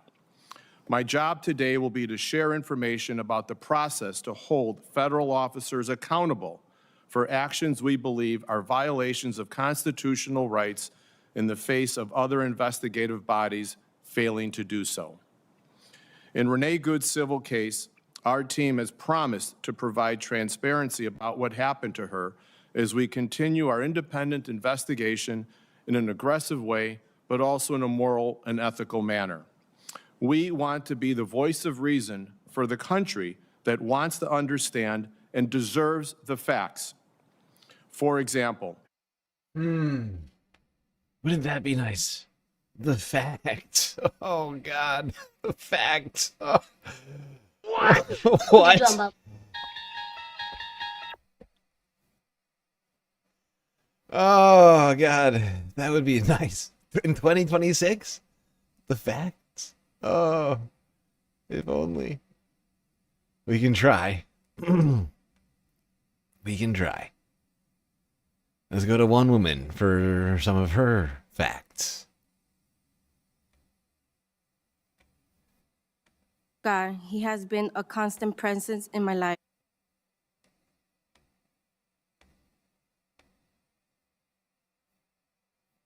Sorry, stopping legislation, seeking accountability when the law requires. I thank you. I thank this esteemed panel for your commitment to the truth, American values, and of course, our Constitution. Thank you. Ms. Martinez. Thank you. Thank you for having me here. Before I begin, I would like to take a moment to express my gratitude. Thank you, Chairman, for giving me the opportunity to be here today, for taking the time to hear my testimony. I give thanks to God. He has been a constant presence in my life and the source of my strength. Without Him, I wouldn't be here standing. I am a living testimony of His grace. Sincerely, thank you, everyone who has kept me in their thoughts and prayers and who has supported me since day one. From the parents at my school to my neighbors, to my family and friends, strangers near and far, from Mexico to Colombia, thank you all from the bottom of my heart. Esto es para toda mi gente inmigrante. My name is Marimar Martinez. I am a first-generation Mexican-American. As a survivor of this administration actions, as an advocate for those who do not have a voice, those that are pleading for justice, living in fear, and those who are asking for meaningful change and accountability. I come from a beautiful family full of immigrants. I am proud of my roots. I am born and raised in Chicago, Illinois, where I learned the values of resilience, community, respect, love, and hope. Those lessons have shaped me since childhood and continue to guide me through my adult life. On October 4, 2025, those values were tested when my life was nearly taken by my own government. Honestly, it's actually shocking to me that this woman is sitting in front of us speaking right now. She got shot 5 times. She got shot. 5. 1, 2, 3, 4, 5. It's insane. It's actually an incredible, it's an incredible testament. I mean, the recovery. And honestly, I mean, she goes into it, but I mean, she's not able to move around the same as she was before. It's just a fucking tragedy still. Still fucking, it's disgusting. But I mean, it's shocking to me that she's even like alive. She's lucky to be talking to us right now. More Broomer, thank you for the super chat on YouTube. Memorial gig tonight for Bob, R.I.P., middle school teacher, band leader, beloved dude. Even his 3 ex-wives came to his wake 2 years ago. Godspeed in your galactic orbits. Indeed. Much appreciated, Orb. R.I.P. Bob. All 3 ex-wives. That's not bad. It's a pretty good... That's, Bob clearly had something going on for him. Unknown what. Pete Teado, thank you for the follow on Twitch. Hi, I am an meme raider. Fascinating. And meme raider, you say? What is a meme raider? Well, you rate the memes? What memes? What memes are you rating? Is that like a job? It's like a job title? Someone pays you to rate memes? Is that what I'm to understand? Testimony is my attempt to give voice to an experience that words struggle to hold, but silence cannot justify. On Saturday, October 4, 2025, I woke up tired but committed to doing the fall cleaning I promised myself I would do that day. After 2 hours, I had successfully filled an entire bag of good quality clothes and shoes I wanted to take to donate to my local church. After a quick shower and a cup of coffee, I put the bag of clothes in the back of my car and headed towards the church. As I was getting close to the church, I noticed a SUV that appeared to be similar to the Border Patrol vehicles that had been invading our Hispanic neighborhood. In the previous week, I got a quiet but firm sense that something wasn't right. As I passed the vehicle, I noticed an overlight in the front windshield, no front plates as required in Illinois, and an out-of-state license plate in the back. I then noticed a uniformed Border Patrol agent in the vehicle. As a 30-year-old USA citizen with no criminal history, I believed that I had nothing to worry about, but I was concerned for my friends, neighbors, based on the well-publicized incidents involving Border Patrol agents in our community over the past few weeks, arresting anyone with brown skin for no legitimate law enforcement reasons. For the next 15 to 20 minutes, I followed these Border Patrol agents through my neighborhood, honking my horn, shouting out "La Migra," to warn my neighbors about the presence of these agents who have been terrorizing our community over the past few weeks. As I did this, my neighbors standing on the porches and sidewalks joined in on this spontaneous life alert system and began setting off their car alarms to warn other neighbors. As the Border Patrol vehicle turned on Kedzie Avenue, I continued to beat my horn and warn my community. As we approached the intersection of 39th and Kedzie, My vehicle was 2 to 3 feet to the left of the Border Patrol vehicle. He started to swerve into my lane as he was driving. I made eye contact with the driver of the Border Patrol vehicle and watched as he turned the steering wheel once again to his left and sideswept my vehicle. I immediately froze, slammed on the brakes, and stopped my car. The Border Patrol vehicle stopped just 1 to 2 car lengths ahead of me. It seemed like time stopped. I knew from watching the news coverage of other Border Patrol encounters in Chicago that I was in danger. I watched the vehicle of Border Patrol agent killing Silverio Villegas Gonzalez just 3 weeks prior. I knew I had to get to safety before I was dragged from my car and likely beaten or killed. I drove forward and went around the Border Patrol agents, who jumped out of his car and pointed his gun at me. I moved to the far left lane, striking the curb on the far left side of Kedzie.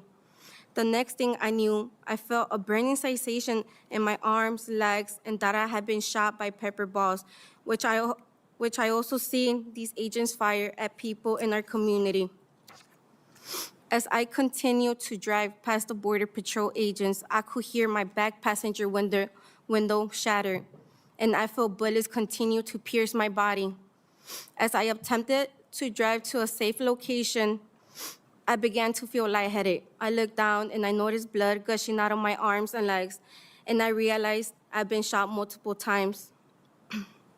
As I became lightheaded, I became worried I would pass out and endanger other drivers on the road. This is so disturbing. And all police training says not to shoot at moving vehicles unless it's absolutely necessary. This woman was pulling over to the side of the road, to the curb, so far to the side of the curb that she hit the curb and then got shot. These people are a fucking menace to society. Like, these ICE agents are a fucking lawless force. Douchebag Incorporated. Just unconstitutional assholes with guns. It's a gang of thugs.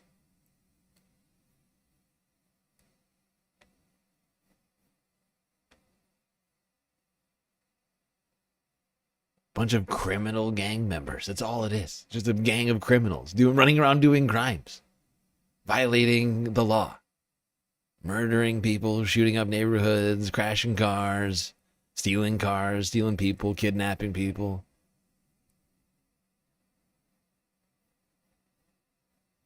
They've been alleged of sexual abuse, rape.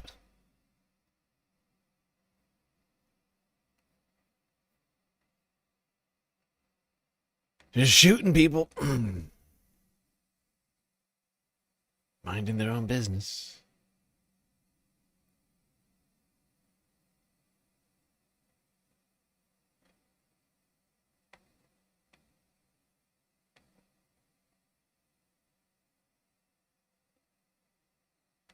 Let's skip to the end of her statement here.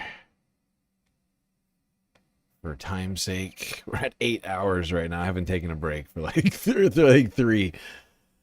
I hope you're all holding up okay. I'm just trying to avoid taking breaks because it just winds up making it so that we get less content. And for now, I'm holding out through it.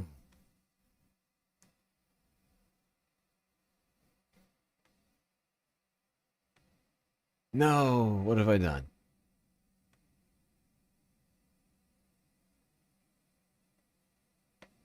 Because silence is no longer an option. This needs to stop now. Why do we continue to wait for more public executions when we have already seen the evidence in our TVs and computer screens? We have heard the testimonies. We have watched the pain unfold in real time. How many more lives must be lost before meaningful action is taken? The United States is and will always be a country of immigrants, built by immigrants. We are a country of love and tolerance. This is the land of the free, the land of the opportunity, and the great nation that people around the world aspire to call home. And prior to this recent war on immigrants, we were a country where law enforcement acted lawfully and appropriately, with respect of all human life. I am happy to see people of different nationalities speak up. This is the spirit of love, unity, and courage. This will make America great. Now, not to correct her too much here, but that's not 100% true. It's just one of the most blatant examples of lawless law enforcement, or whatever you want to call it, because it's not technically law enforcement, it's just immigration enforcement. But we can call it law enforcement if we want. Lawless enforcement.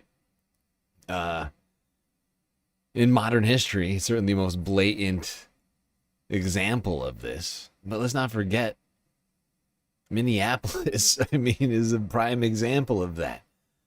Right? The Black Lives Matter protests happened because the police were acting lawlessly then. And that had nothing to do with immigration enforcement.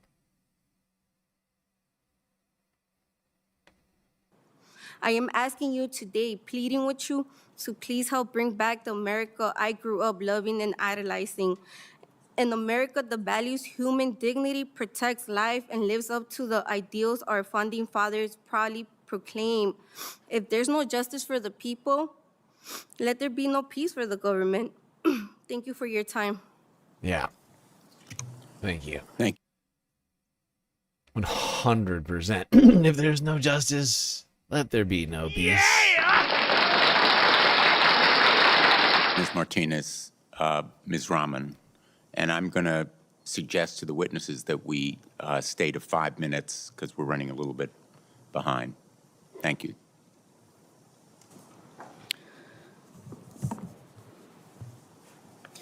I'll be right back. Thank you, members, for taking time to be here today, and thank you, staff, for making this happen. My name is Aliya Rahman, and I am a resident of South Minneapolis. I'm a Bangladeshi American, born in northern Wisconsin, and I'm a disabled person with autism and a traumatic brain injury.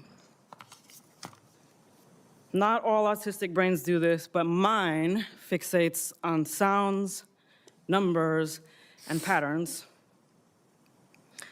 And while what the world saw happen to me exactly 3 weeks ago today on video was a terrible violation, it is still nothing compared to the horrific practices I saw inside the Whipple Center. So I am here today with a duty to the people who have not had the privilege of coming home, and I offer this data because these practices must end now.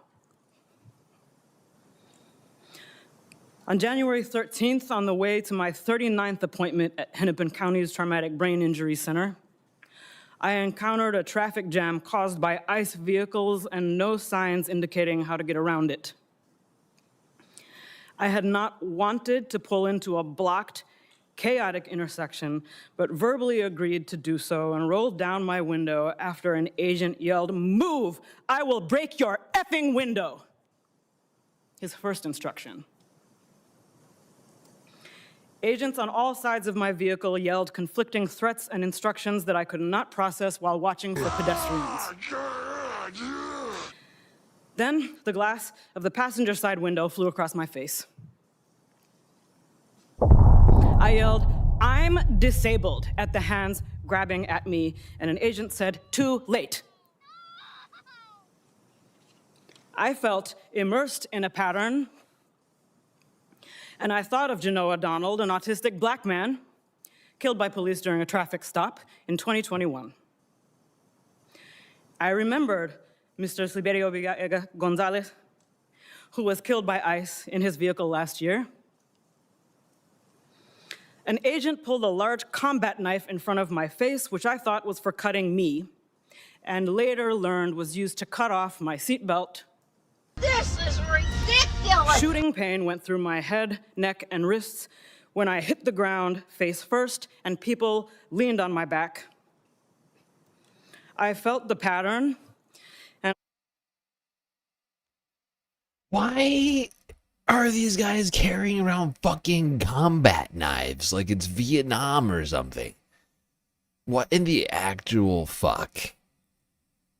What in the actual fuck? Combat knives? Really? Give me one reason why these idiots should be walking around with combat knives. Are you shitting me?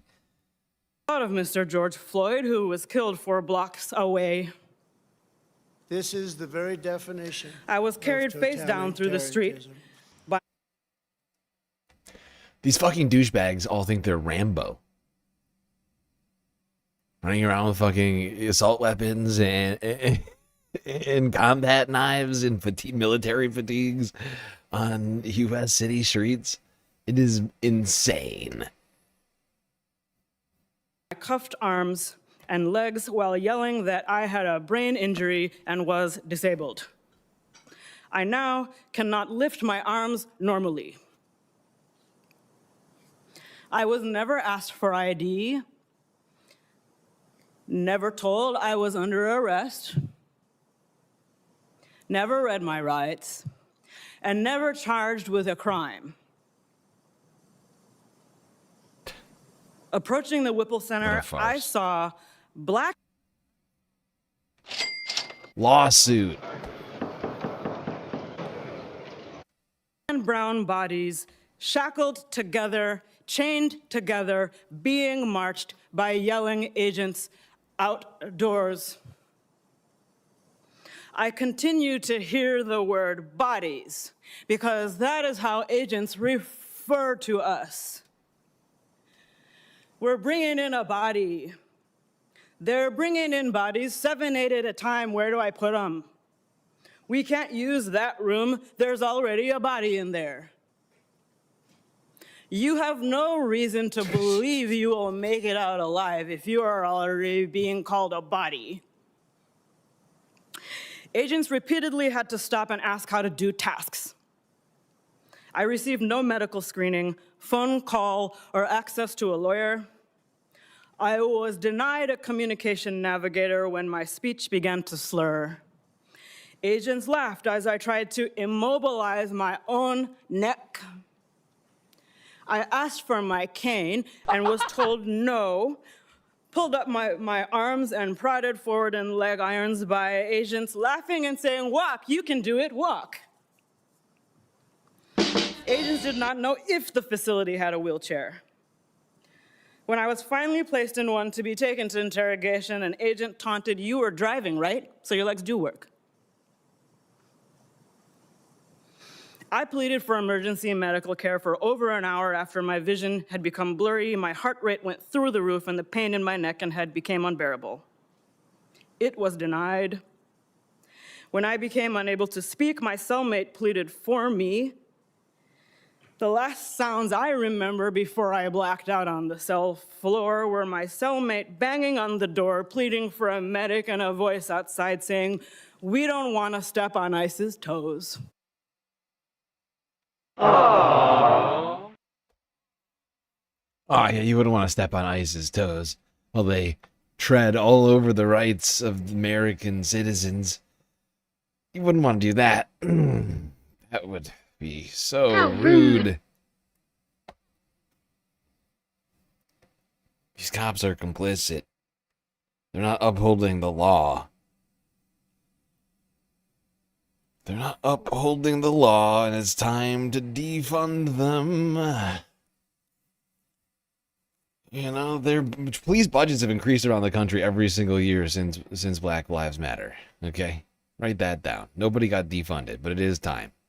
It is time, because they're not upholding the law, and they're helping a lawless federal agency violate the law. So, honestly, time to abolish ICE and defund the police. Take away all of their fancy military gear and give them bobby sticks, whatever it's called, the nightsticks. You guys can have nightsticks and helmets and a badge and a notebook. When I opened my eyes at Hennepin County's emergency, you'll trade in your, you'll trade in your military, like Humvee style crowd control stuff and your LRADs, and we'll give you a moped. Okay? How's that sound? Is that good for you? Room, I learned I was brought there to be treated for assault. The impacts of DHS detention on my physical, mental, and financial well-being and safety have been very severe, but I do not deserve more humane treatment than anyone else, U.S. citizen or not. And I am here today with a strong spirit and a duty to the many people who haven't had the privilege to tell their stories or see their loved ones come home. I am extremely distressed by the pattern that violence from law enforcement has been happening to Black and Indigenous communities for centuries, and to DHS survivors for over 20 years. We call ourselves a civilized nation, but we lack rules and accountability around what a person claiming to be law enforcement is permitted to do to another human being. I am not afraid. And I'm not afraid to keep working on this problem, even after ICE is gone. Thank you for your time. Thank you, Ms. Rahman. Mr. Raskin. Hello. Hello, good afternoon. And thank you for allowing our story to be heard. I am Daniel Rascon, a 23-year-old U.S. citizen from SoCal. I'm the eldest of 3 brothers and father to a nearly 3-week-old baby girl. I operate a forklift for work and currently have my CDLA license and dental assisting certification. I'm no celebrity, but I am loved by many in my community, and there are many that I love and I'm thankful for. The morning of August 16th, 2025 would quickly become unforgettable, especially because my future father-in-law, Francisco Longoria, wanted me to run an errand with him and his son, Jonathan, when all I really wanted to do was just sleep in. We took Jonathan's truck with him sitting in the passenger seat, Francisco driving, and me sitting behind Francisco, when we were just 2 minutes away from home. At 8:49 a.m., 2 unmarked trucks suddenly boxed in our car.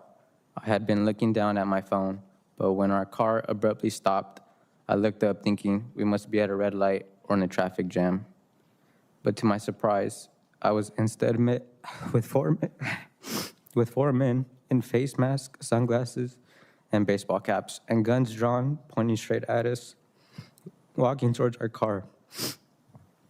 These 4 men then tried forcing their way into our car by pulling on the handles, pounding on the windows, and yelling at us to roll down the windows, all while failing to answer our repeated requests for their identification and what they wanted. I did not know who these men were. They were refusing to identify themselves, and the only thing I felt I could do, I could control, was capturing this event by recording it on my cell phone.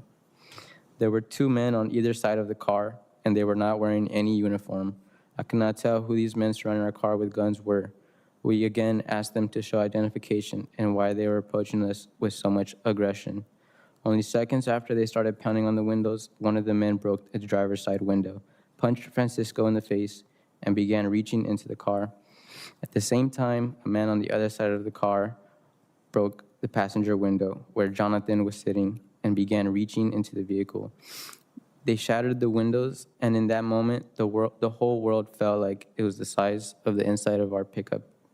And we were sitting in harm's way with nothing to do but record the horrifying experience. Terrified for our lives, Francisco bravely drove straight through the only open pathway down the street, hoping to be driving towards safety, when we were instead met with gunfire. After we had passed the men, one of the 4 men attempted to murder us after we passed by, as he fired and made contact with the passenger side of our car multiple times. I will never forget the fear and having to quickly duck my head as the shots were fired at the car. Any one of those bullets could have killed me or 2 people that I love. We narrowly escaped as pieces of glass fell on our heads as we drove down the bumpy road. 3 minutes changed our lives forever. The incident began at 8:49 a.m. and we were home by 8:52 a.m. We left home that morning with the truck in good condition, but we returned home with the,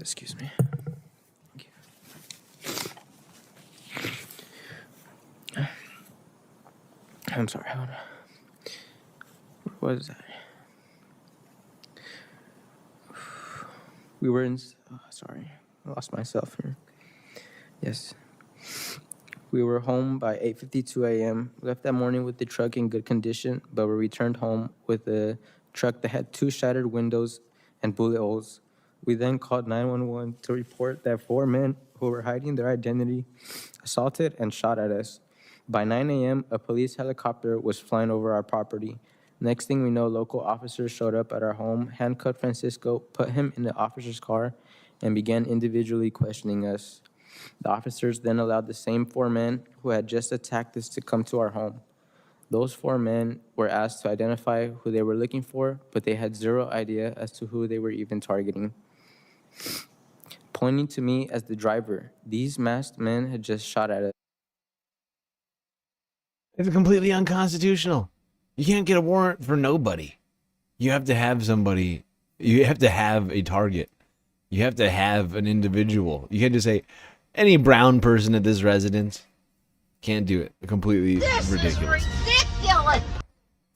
And they were now in our home, treating us as the people who had done something wrong.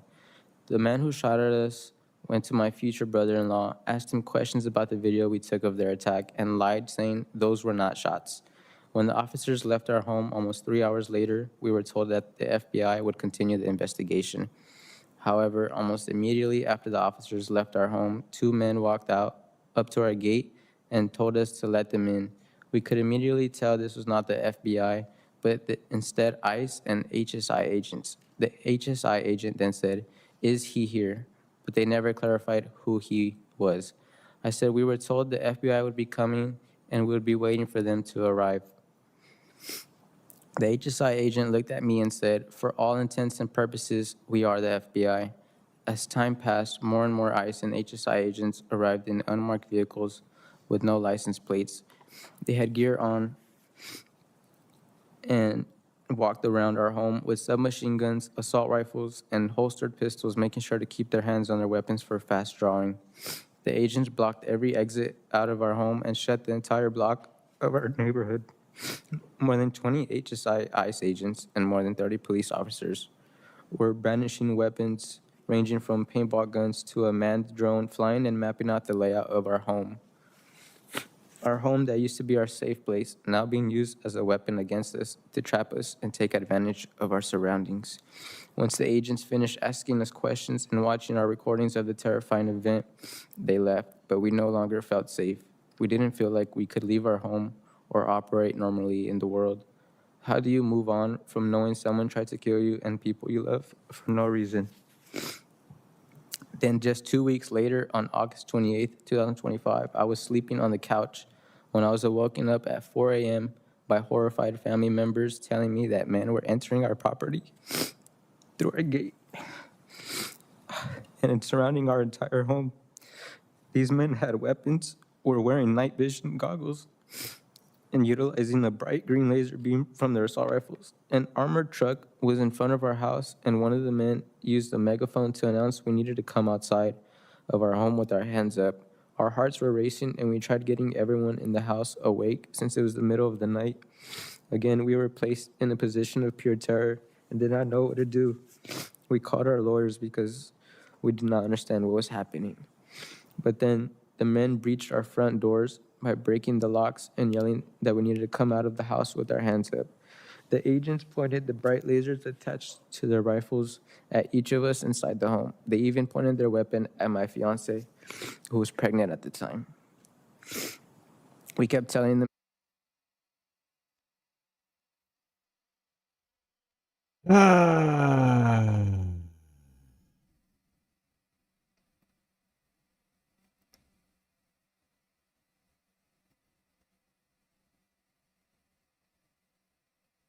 It's totally fucked. There's no excuse for this right now, ever. There's no excuse.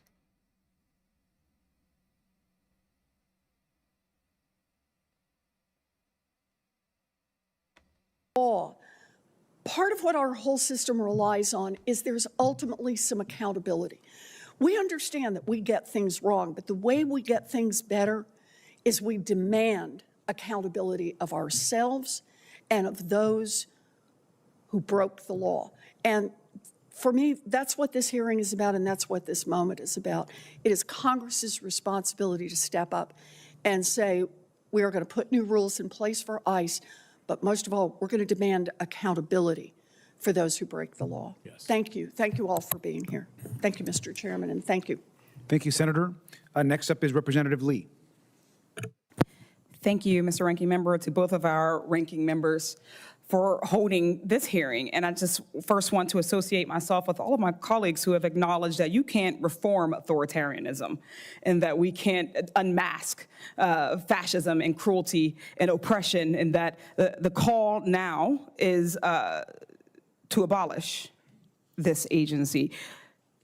ICE and DHS agents are terrorizing communities. They're violating constitutional rights. They're harming, even killing people. They're calling for body cameras and codes of conduct, quite frankly, isn't enough when the agency doesn't care about the current laws or the rules that they're already supposed to follow.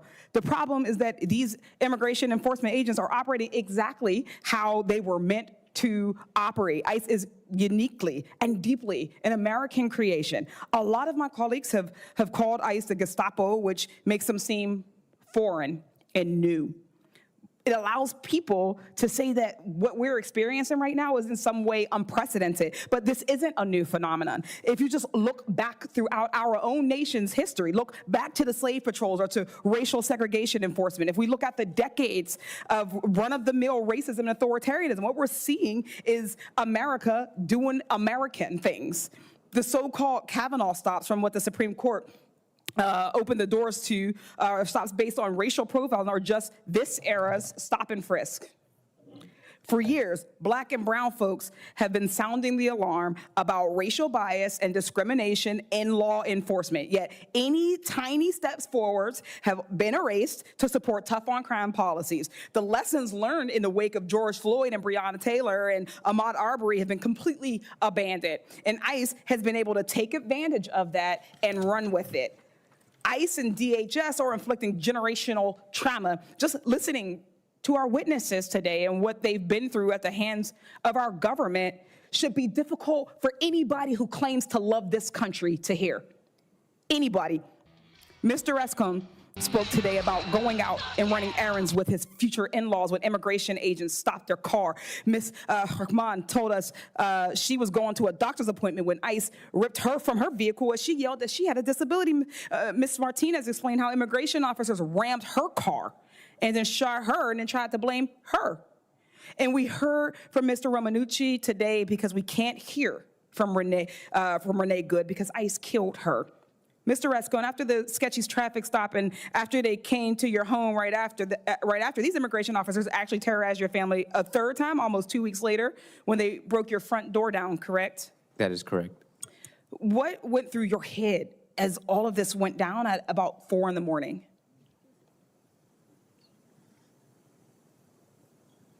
Just fear. And your fiance, she was pregnant at the time? Yes, she was.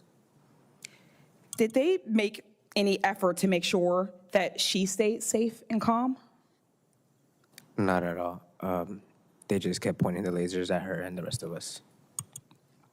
How, if you don't, and it's okay if you can't right now answer, how has your family coped in the aftermath of this? Just staying strong together and having faith and slowly moving forward as best as we can. I want to thank you and all of our witnesses for coming in today and for speaking your truth. For this cannot be overstated that in these times, it is actually dangerous to speak out against this administration. It's dangerous to speak out against this agency that we know has the ability to target people. When our federal government is willing to lie and to slander anyone who speaks out against Trump or his minions or their plans, it is brave and it's honorable for you to do this and be here. This country needs to really reflect on how we got here. We have to look back and learn rather than sanitizing our history and forget our flaws. We can't just stop at abolishing ICE because that's no longer enough. We need to prosecute the wrongdoings and hold these agents and leaders and anyone who had anything to do with that accountable. Yeah. Unfortunately, the Trump administration is not interested in holding anybody accountable. In fact, they would prefer that we whitewash and sanitize history. They're actively doing it, and we've got proof of that coming up here in a little bit. Some serious, just intense whitewashing of history. Shock of shocks. I'm just going to go to we're not going to rewatch all of these clips. I just want to go here to Democracy Now! They ended their discussion of these hearings with a clip from J.D. Vance. But I'll let her finish. Cannot lift my arms normally. I was never asked for ID, never told I was under arrest, never read my rights, and never charged with a crime. A part of the testimony of Alia Rahman at Tuesday's congressional hearing on President Trump's militarized crackdown on immigration. No Republican attended that hearing. We'll hear more from Alia Rahman next week on Democracy Now! On Tuesday, Vice President J.D. Vance was interviewed by the Daily Mail. You apologized? Did you plan to apologize to the family of Alex Preddy? For what? For, labeling him an assassin with ill intent. Well, again, I just described to you what I said about Alex Preddy, which is that he's a guy who showed up with ill intent to an ICE protest. No, but if it is he's determined, if it's determined that his civil rights were violated by this FBI investigation, will you apologize to that? So, if this hypothetical leads to that hypothetical leads to another hypothetical, it's a real case. Will I do a thing? Vice President J.D. Vance. Thanks. If this hypothetical leads to this hypothetical, it's a real thing, he says. It's true. It is a real thing. It's not a hypothetical, JD. It's literally a real thing that's happening right now. JD over here. One guy, one time. JD, this is one guy, one time. You want me to speculate on a hypothetical based upon another hypothetical? It's like, no, dude, you're the Vice President of the United States.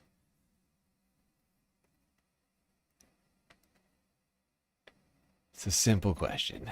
It's honestly a super simple question. If it was found that he was murdered, would you? Yes, exactly. One guy, one time. Hillbillies love him. Do they love JD? You think? I think JD is beloved by the Billies. Could be true. I'm not tapped in. I'm not tapped in like that. But some people aren't a big fan of what the Trump administration been up to lately. I think we're on the eve of a civil war that I think eventually the people are going to start shooting back. A lot of former MAGA people that are fed up with this too. I mean, it's not just the left out here. There's a lot.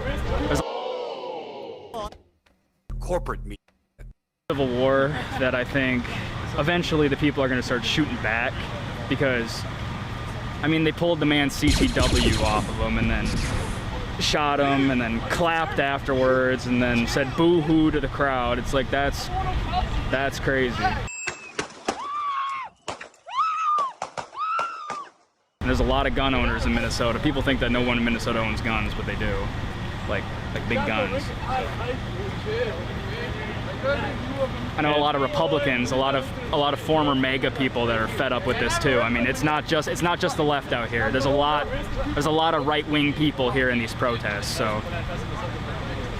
And where do you typically lie on the left-right spectrum? I'm be honest. I voted for Trump twice, and the first two times, and then I didn't vote the third time because I just thought he was a buffoon. But I only voted for him because I was just fed up with the economy. I voted with my wallet because I never used to be that much into politics. But then I watched them straight up execute a guy on the pavement, and then it's like, maybe I ought to pay attention. So.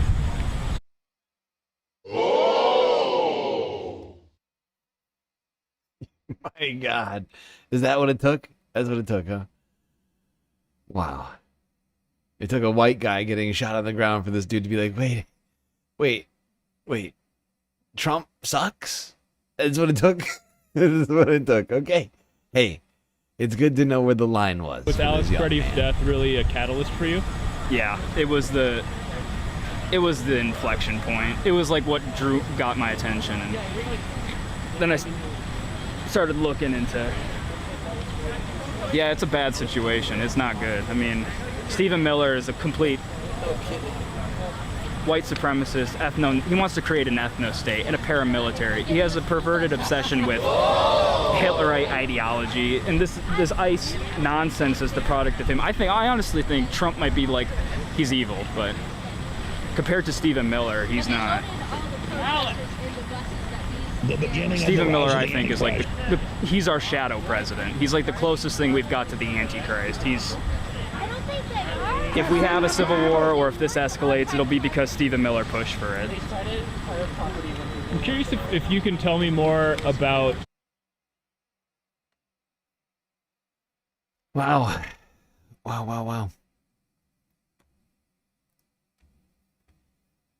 Shocking. Trump voters at ICE protest in Minneapolis saying some shocking things.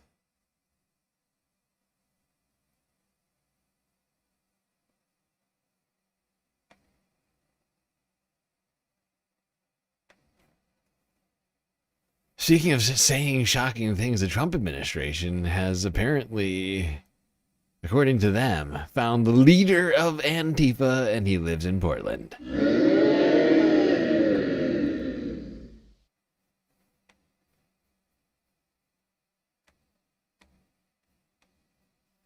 All right, guys, so we got some giant bombshell reporting here from Ken Klippenstein, and man, you have to see this. This is incredible. So, the government, of course, is implementing NSPM 7, and under NSPM 7, what that means is, instead of the intelligence agencies going after ISIS or Al-Qaeda or right-wing terrorism or cartels or anything like that, they are focusing on, basically, anybody who's anti-MAGA, anybody who dissents, okay? So their criteria are, if you're anti-American or anti-capitalist or anti-Christian, or if they view you as an extremist on migration or race or gender, you go on a list. Okay, and you're the enemy. You're the enemy if you're on that list. And so they want to keep an eye on you. They want to take your rights away. They want to make sure that you don't step out of line, right? And so, therefore, basically if you protest, you're a suspect to them. You're a potential domestic terrorist to them, okay? That's how depraved this is. That's how far gone we are as a country. You had some phenomenal reporting here from Ken Klippenstein, and he reports the following. Feds identify leader of Antifa. The list they're creating says so anyway. So this is the guy right here. His name is Chandler Patey. Not only is he not Antifa, he's literally just a random dude. Oh, God, this guy looks dangerous. Was he like a $120? Like 5'2", $120? Yes, he looks dangerous. Oh, God. Oh, no. He went to some of the protests in Portland, and he allowed protesters to use his apartment if, like, they got pepper sprayed and they needed to get their eyes cleaned out, or if they needed to, like, use the bathroom or whatever. He would allow them to come into his apartment to use the bathroom. And because of that, the government goes, oh, no, he set up some sort of Antifa safe house. It's their home base where they plot their evil terrorist attacks. And so I'm not kidding. They put him on a government watch list and wrote that down. And now he's, like, one of public enemy number one for these people. It is absolutely insane. This is ridiculous. I feel like I'm taking crazy pills. Oh, my God. It's out of control. It's out of control. Thank you for the extra tinfoil hat, Ricky said. I guess I'll just add that on to on deck for tomorrow's stream. Just an extra tinfoil hat. This guy is the leader of Antifa. It's insane. He says 29-year-old Chandler Patey has been regularly protesting outside his local ICE. Fact is Antifa doesn't have a leader. And so they just picked a random guy. They're just like, this random guy who lives outside the ICE facility. He's the leader. This guy is the supreme leader of Antifa. Now, I'd love to see them actually try and prove that. I wish they had to prove that to put him on a list. They should have to, right? Like in a court of law, they should have to prove that to some degree, right? Like you shouldn't be able to just like go on some government watch list because, some rogue politician decided to go after you. Like, that's ridiculous. In Portland for months. This is America. I thought this was America. I thought this was America. Huh? Isn't this America? I'm sorry. I thought this was America.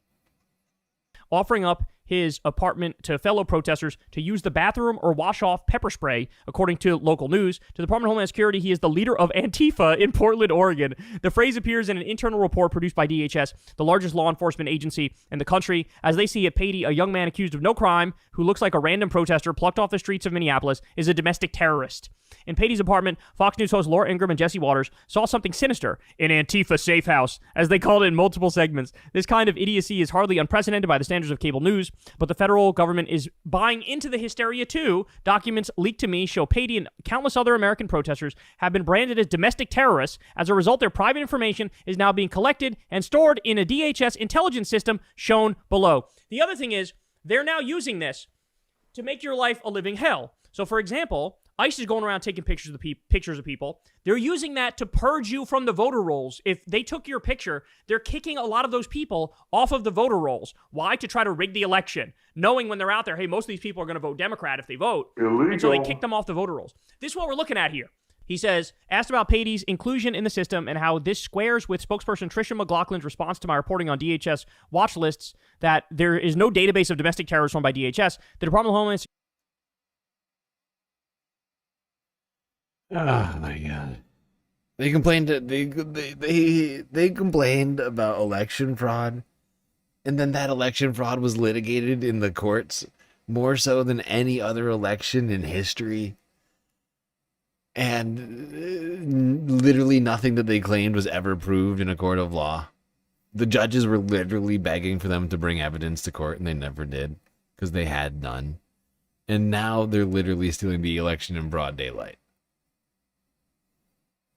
Hold on, I'll be right back. I need to grab a drink.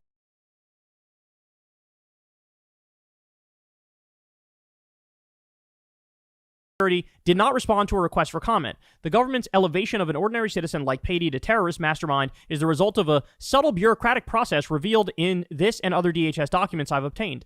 They show that since almost the beginning of the Trump administration, DHS has been desperate to pull together evidence, no matter how thin, of an epidemic of left-wing domestic terrorism. This bureaucratic imperative to find terrorists among protesters is what got Renee Good and Alex Preddy killed. That's a super important point.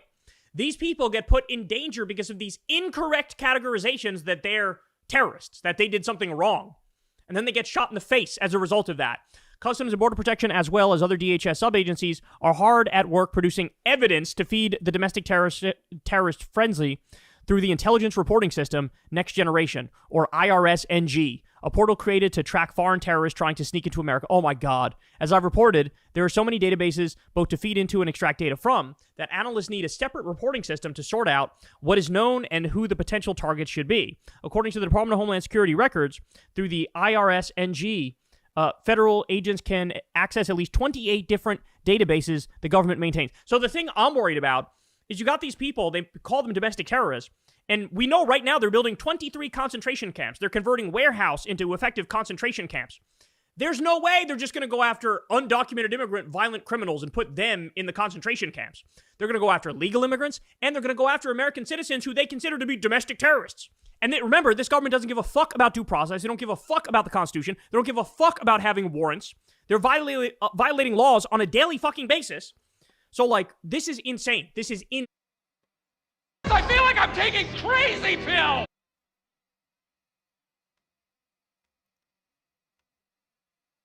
Yep, crazy pills taken. Things are out of control. This is fascism 101. This is the very definition of totalitarianism. Yes, indeed.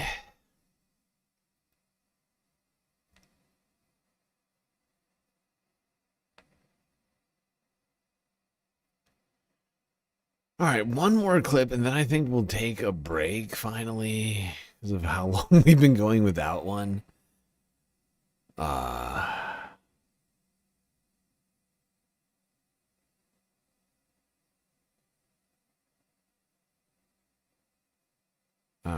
Let's go here. CBS New York. 2 days ago, Tom Homan says that hundreds of immigration agents will be leaving Minneapolis. Oh. Hundreds, you say? Let's not forget that there are thousands of agents there. So hundreds does not even represent half of the agents.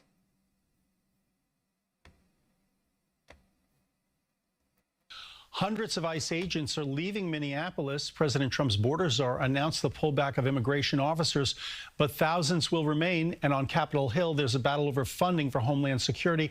That's where Erica Brown is live tonight with more. Erica. Well, Dick, that drawdown of nearly a quarter of the federal immigration enforcement agents who were on the ground in Minnesota went into effect right away, according to President Trump's border czar, who immediately, says state if and not local sooner. officials are cooperating with the government. And President Trump weighed in an interview with NBC, saying the call to withdraw those agents was his. Aren't I a good guy? Thank you. Oh, thank you, sir. 25%, less than 25% of the agents are leaving.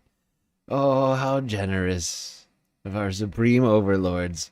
Slightly fewer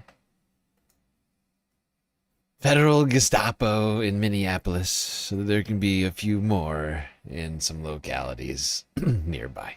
Probably Ohio is next. Ohio, the Rust Belt. I don't know. Hard to say for sure. Could be anywhere. Maine. Just gonna move them around like a chessboard. Nowhere Minneapolis, too much heat there to put them somewhere else. I'm just gonna go one place, one locality to the next. Till we shut this fucking rogue agency down. That's how I see it. Okay, everybody. We're 8 hours and 45 minutes into the Galactic Spacecast here tonight. My God, we still have a shitload of stuff to talk about. Week from hell. Every week is seemingly the week from hell. How is that the case, everyone? How is every week following the preceding week from hell, the new week from hell? I don't understand. How is that possible? It doesn't seem physically possible, but and yet here we are. Well, I could have sworn last week I was saying this is the week from hell. And now I'm here this week saying, actually, fuck last week. This week is the week from hell.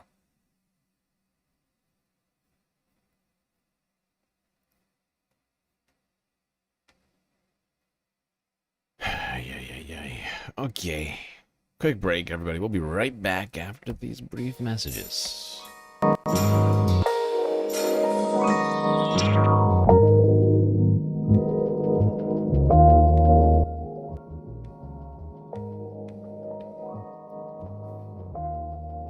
All right. I hope everybody's been enjoying the show so far. If you haven't already, hit the follow button on Twitch and the subscribe, like, and bell buttons on YouTube. While you're at it, do consider contributing to the Galactic News Network, as we are completely funded by individuals like you. A lot of fantastic ways out there for you to show your support. YouTube, you got the super chats, super stickers, memberships, gifted memberships. You get a hell of a lot of sweet benefits with those memberships. Some secret videos, got a bunch of emotes, feeling of galacticness. Got Twitch with the bits and the power-ups, subs, gifted subs, prime subs. You got Cash App and PayPal if you prefer your money go directly to funding the stream rather than the bottom line of Google and or Amazon. But of course, we also have new addition to our different contributional options Throne, the latest edition, where you can basically go shopping for gifts for me. Things that help me out. It's similar to like a, what do you call it? Anyways, I add things to the list. Snacks, drinks, things that I need and or want in life that are helpful to me. I add them to the list. You can buy them for a slightly higher cost. I think it's like 6% or something like that. They take them, but you can know exactly where your money goes. You don't even have to think about it. You know, it was drinks. If you hear me open a tea, you could think, oh, I bought that tea.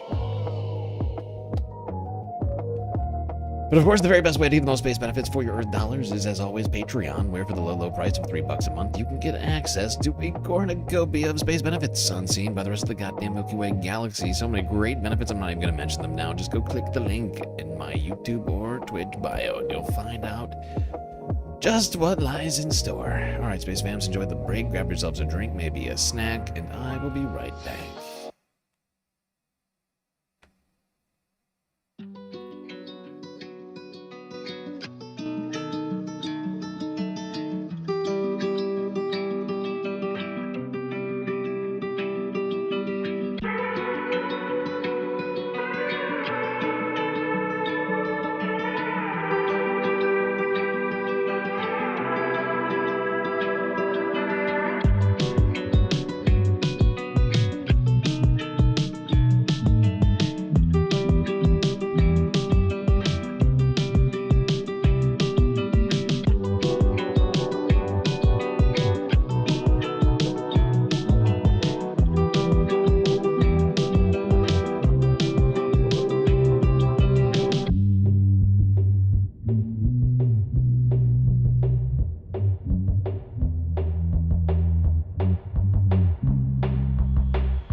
All right, everybody.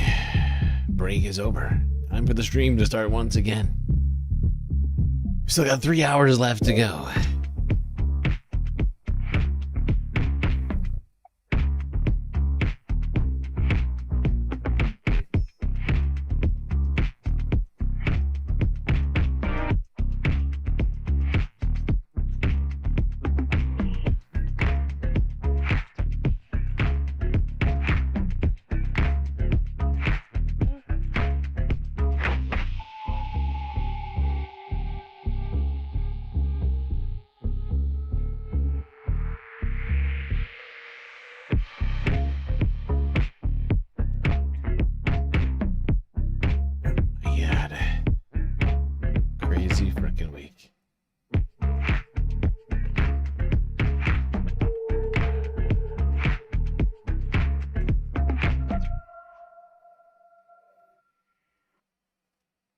All right, people.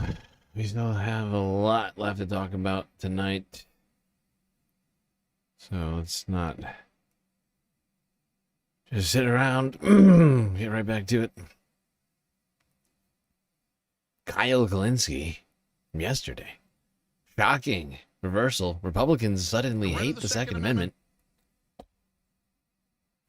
So the other day, guys, we had Scott Bessent, we had Donald Trump. Both of them came out at different times, and they basically made a forthright argument against the Second Amendment, against having guns. You know, Trump was out there like, he showed up to a protest, he had a gun. He had a gun at the protest. Can you believe he had a gun at the protest? He was looking for trouble. He had a gun. He went somewhere with a gun. And he said this as if like the Republican Party's position for fucking ever hasn't been, we love the Second Amendment, we love guns, we believe in right to carry, right? So he goes out there and says it and repeats it and repeats it and repeats it. Scott Bessent says the same thing. Look, he had a gun. He had a gun, so we obviously had to shoot him in the back and murder him. Duh. And I remember watching this going, how the fuck do they not realize the hypocrisy? How do they not realize the contradiction? How do they not realize they're totally flipping on like decades and decades of Republican commentary? And apparently they don't get it. They don't see it. They don't get it. They don't care. And now we have another example. This is perhaps the most egregious. So Jeanine Pirro, who's in the Trump regime and is also a well-known hardcore alcoholic, she goes on Fox News And she says the following. This is wild. Listen to this. And you bring a gun into the district, you mark my words, you're going to jail. I don't care if you have a license in another district, and I don't care if you're a law-abiding gun owner somewhere else. You bring a gun into this district, count on going to jail, and hope you get the gun back. Town on going to jail. That's the alcohol talking. You bring a gun to this district, town on going to jail, bro. Where's my margarita? Jesus, you couldn't put the bottle down for one fucking segment? You bring a gun into this district, count on going to jail, and hope you get the gun back. And that makes all the difference. Yeah, it's amazing how accountability works. You know, when people think that if they actually get arrested, they might have to do time and they might be taken off the street. It sort of puts a little different message. You know, I just want to bring this video up here. I saw this, it's not in my list, but now that I'm watching this, I just want to bring this up. Because,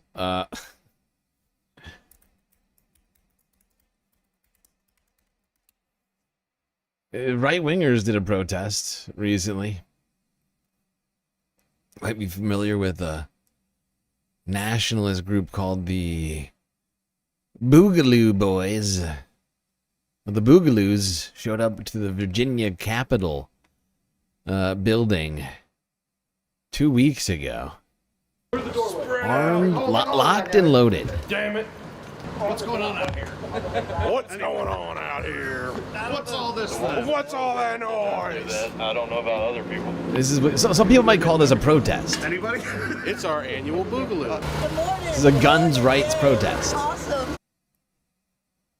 This is described by News to Share as a rally for gun rights. Some people might call it a protest. These guys are locked and loaded. It's not really sticking very well. It'll be okay.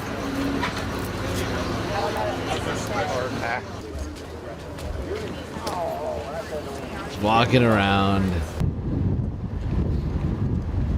What a guy. So Lobby Day is when a local gun rights group, or statewide gun rights group, lobby. I wonder if Janine Pirro thinks these guys should be gunned down in the streets. What do you think?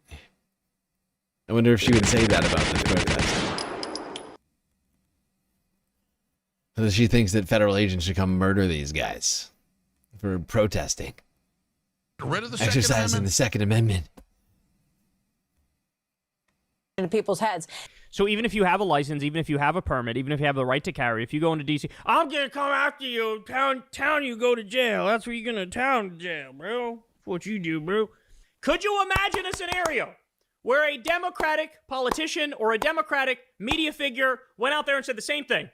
I don't care about your license. I don't care if you have the right to do it. If you show up and you're carrying a gun in my town, you're going to jail, bitch. You would never hear the end of, oh my God, it would be like a fucking nuclear bomb went off. It'd be like there was a tsunami and an earthquake and a wildfire all hitting at once. These are the rejects who even ICE wouldn't accept. These guys are the guys who weren't proud enough for the Proud Boys. Yeah. Yeah.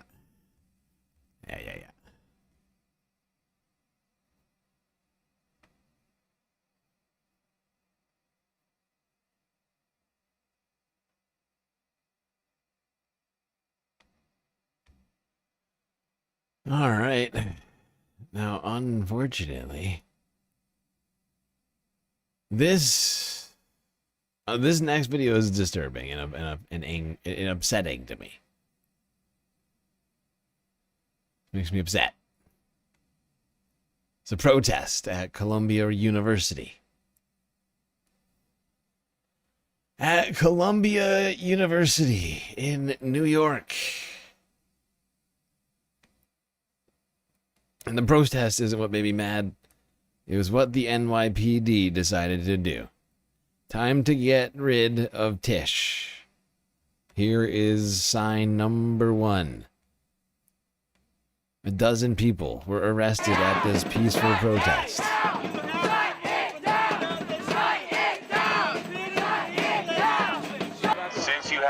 refuse to leave the roadway, you will be placed under arrest on the charge of disorderly conduct. If you do not cooperate and accompany the arresting officer to the prisoner transport vehicle, or if you resist arrest, you may be charged with additional crimes.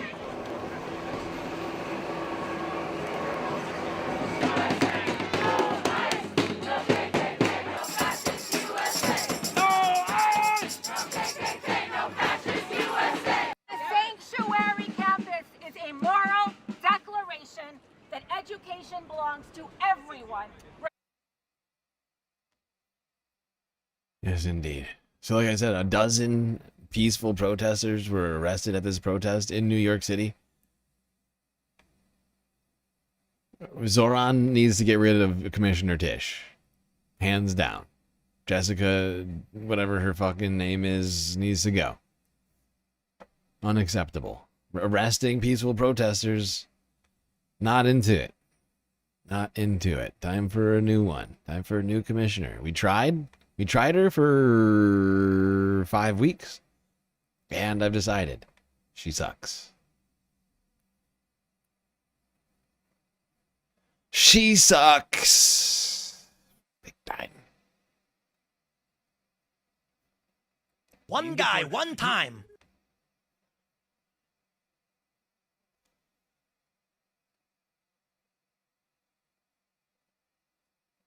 All right, let's go to another protest. Back in Minneapolis, status coup news from yesterday.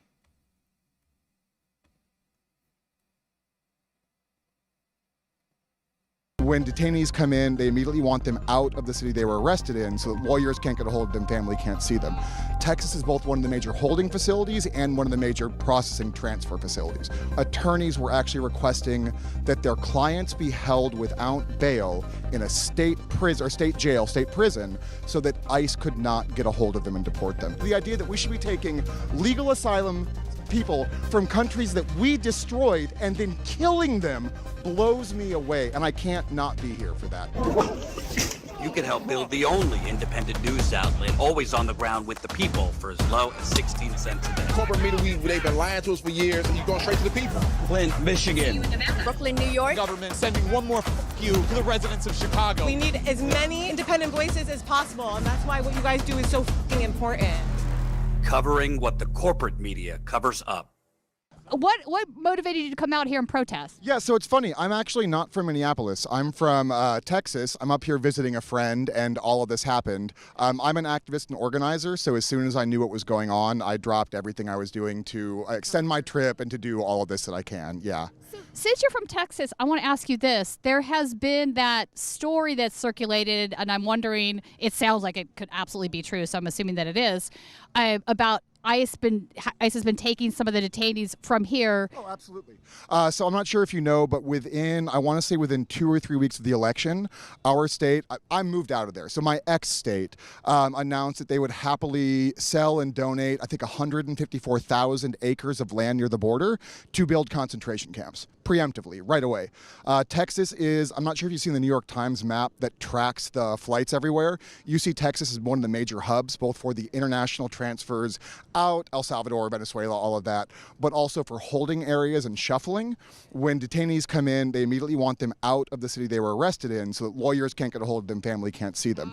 Texas is both one of the major holding facilities and one of the major processing transfer facilities. Horrifying things are happening in Texas right now, yeah. Actually, that kind of makes sense that they would want to try to hide them from attorneys, because a lot of these folks obviously came here legally, or are they in that process and they're still doing their check-ins. Yeah. We've seen situations where people show up for their asylum check-ins and all of a sudden everything's been revoked and the ICE or Border Patrol agents are just waiting outside the courthouse to grab them. Yeah, they're literally standing out there, especially at the beginning. It was one of the main places because they had the 3,000 arrest per day quota. There were nowhere near that many. They started street sweeps. They're combining the immigration stuff with obviously the crackdown, dictatorship, fascism in the streets. But when it came to that, right away they started sitting out there. They started rejecting valid asylum claims.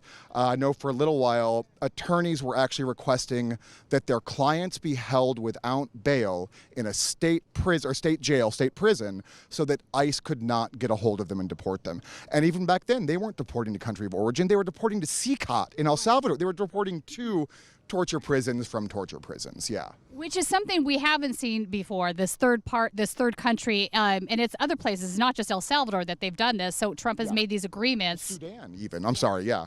No, Sudan, and there's another one in Africa, and I can't remember. But Trump is paying them money to take these third-party individuals, that's just crazy. That is a concentration camp. You're uprooting somebody from this country, and many times they've spent and lived here their whole lives, and sending them to a country they're not even from, meaning their heritage. Worse social services. Most of these countries are either active conflict zones or dictatorial places that will happily accept prisoners to do war crimes on in exchange for money. It's what we see. Yeah. We're living in a terrible time right now. It's good to see people banding together. And good to see people, who are capable of and willing to, make sacrifices in their lives to do the hard work. Now, apparently this guy has been standing outside of this facility, working with a number of Minneapolis-based groups, making sure that they follow ICE as they're leaving the Whipple Center or whatever this is fucking called, because they've been dropping immigrants in the middle of the fucking woods, in the middle of subarctic temperatures, right, sub-freezing temperatures, kill people in a short period of time without the proper gear preparation. They will have and a list of all the phone numbers that were in that area that day for that protest. So that is what geofencing is. They are using it to target activists. They're obviously, if you turn off the location services from your phone, that they can't track you that way. So, but a lot of people don't want to do that because they use it on their GPS and maps. And I think he let her stay. Can he make it to me? Honestly, I'm not. All right, just to be clear, I'm not criticizing Zoran for letting her stay. I was open to it, like I said before, right? As the transition team was being announced last year, I was saying, okay, I mean, let's see how this works. I was open to it. Zoran, he was elected. Oh shit, the noisy immigrant with a raid over on Twitch, much appreciated. Welcome, noisy immigrants. Hope you're all doing well over there. I follow you, I think. I'm fairly certain I follow you. Watched your stream on a number of occasions. Good to have you all here. My God. Much appreciated. Thank you for the follows as well over here. Matt United, Lauren Pasta, Shiny Mikachu. Welcome to the Galactic News Network. We've been going 9 hours. We still got a few hours left on this puppy. I am Buster. Thank you for the follow. Wow. Now Twitch is beating YouTube on views. Shocking. Much appreciated. The love. Much appreciated. people just don't know that that's happening. If you have more questions about it, EFF had a great article about it, so I would check that out. By the way, so what's next? Can one of the mods get a shout out for Noisy Immigrant for me? If you would, if we have a mod in chat. I think I see one. By the way, anybody who's wondering what's going on right now, we're still talking about ICE. Noisy Immigrant, thank you for the follow. Aww. That's sweet of you. Hello to you. How was the stream? Was it good? We're talking ICE right now. We got through the Epstein files. Well, at least, well, when I say we got through the Epstein files, we got through today's installment of the Epstein files. Yeah, yes. The Noisy Immigrant. You're known on YouTube's. You're known on the YouTube's Noisy Immigrant. Somebody recognizes that name over there. So we're multi-streaming. But yeah, we're talking ICE right now. We've moved on from the Epstein files for tonight. We still have a couple of other things to talk about, including Donald Trump's horrifying Obama tweet from last night. But we will get to all of that. Although we're not getting to half of what I wanted to get to tonight. We're barely getting to half. And we've gone 9 hours. Tells you how fucked of a week this has been. I've lost my place. Oh, right. We'll just let this guy keep talking. We're here right now. We're going to be going back out and doing some more mutual aid drop-offs. We have a lot of news updates to do. I'm not sure if y'all heard about the man in Arizona that was just shot. Yeah. So we're coordinating with a lot of local nonprofits. We've done a lot of out in the street direct action lately. We have more of that coming, but we're taking a break from that. And right now we are doing community support. Okay. It's so important to, yell. Can I swear? To yell "fuck you, fascists" every time we have a chance. There is no no justice, no peace. Yes, please, sir. The protest at the hotels recently, where they just officially deployed LRAD and used LRAD sound weapons on the protesters. Where did they do that? Oh, last night. So let's explain LRAD for people that don't understand that. LRAD is like you said, it's a sound device that is used. Yeah, it's used as a weapon. It can and will bust your eardrums. If they bring an LRAD out, get the fuck out of the way. You could possibly lose your hearing. I have seen LRADs in the field, but I've never actually seen. Yeah, LRADs are something that, in my opinion, should be classified as like a war crime, like a crime against humanity. Like these things are completely invisible, like to the naked eye. I mean, well, not completely. Like, you can see the device, but it's everything about it is fucked, right? And using it on civilian protesters is disturbing. And we saw it actually used allegedly against protesters in Serbia last year, because there's been protests going on over there for well over a year. And their government was accused of using LRADs against protesters there.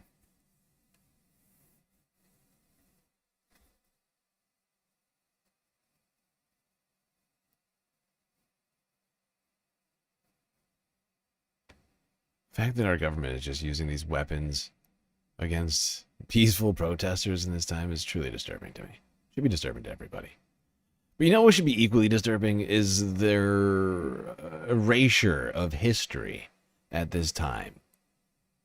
While they're rounding up immigrants and shooting protesters in the street, they are trying to erase history. Some of the darkest history in American past, that in no way should we allow it to be forgotten. For to forget history is to doom ourselves to repeat it. Sad but true. Seems like the Trump administration is determined to repeat the worst parts of history. Our country's history is complicated. Our country's history is at times uncomfortable to confront, but that does not make it divisive or offensive to preserve and to learn from. Japanese American incarceration during World War II stands as one of those uncomfortable chapters that Trump and his administration are attempting to erase. More than 125,000 Japanese Americans, including my parents and grandparents, were rounded up and placed in desolate camps at the hands of their own government. There are dozens of these camps memorialized around the country for people to visit and honor these experiences. But at the Manzanar National Historic Site in California, content is now being censored because the words on the plaques there make this administration uncomfortable. And as the saying goes, those who cannot remember the past are condemned to repeat it. This administration wants us to forget that our government is capable of rounding up entire families and upending their lives, as they did to my family, without any due process. They want us to forget the past while they perpetuate yet another legacy-defining human and civil rights abuse on a national scale. Will Americans, generations from now, visit Alligator Alcatraz and think to themselves, how could our government do this? How could our leaders do this? Will students on school trips one day walk through cages behind razor wire, trying to comprehend the brutality that took place there? And more importantly, these future generations of Americans will look to us, the Congress, to see what we did to try to stop it. We cannot stop it alone. We need Republicans like you, Mr. Speaker, to join us. Think of our future. Think of how history will remember this government you are a part of. Executions of Americans on our streets, demanding papers from Americans to prove that they belong, mass federal agents acting with impunity. One day, everyone will say that we were against this. One day they will say that you should have been against this, that we should have been against this. Yeah, and so there are monuments across this country in different places, like he mentioned in California and Iowa, I believe, in I think Washington and other states, especially along in the West Coast, where the internment of Japanese Americans was done.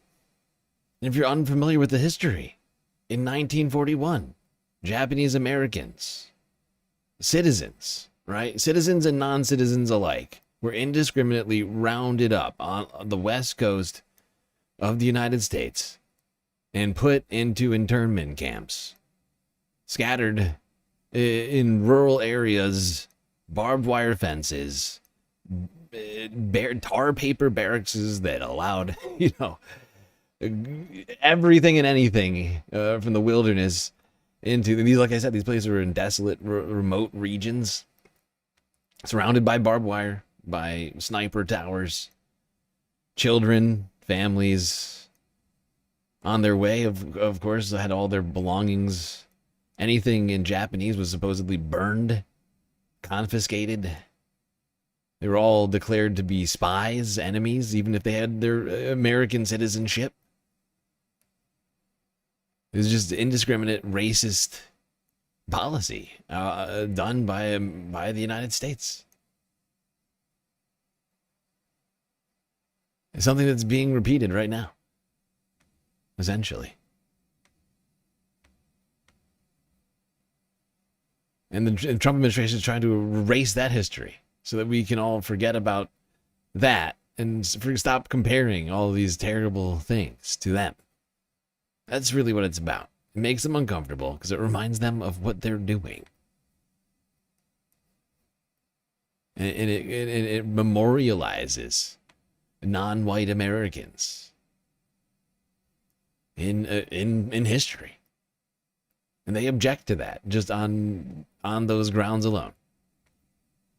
In fact, they object to Native American history,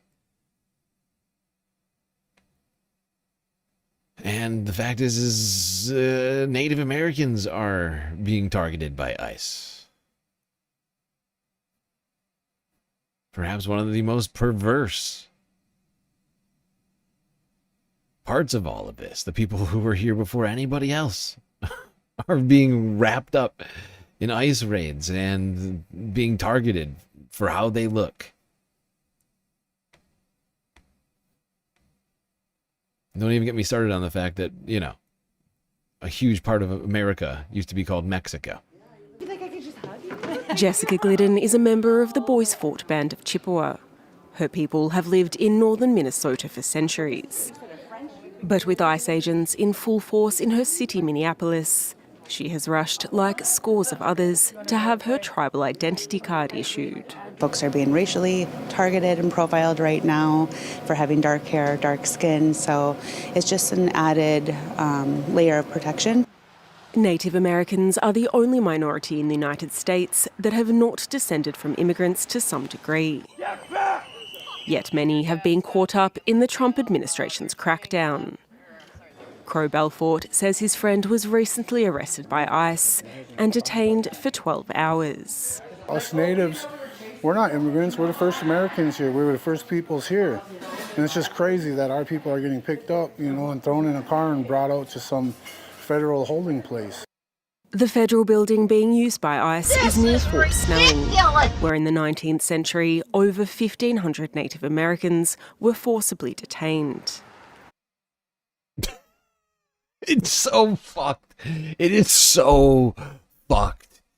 These people are deranged lunatics with no respect for anything. It is wild. Oh, this is one of the most shameful chapters in American history. Oh, God, this makes me so mad. This makes me so mad. Oh, God. Oh, God.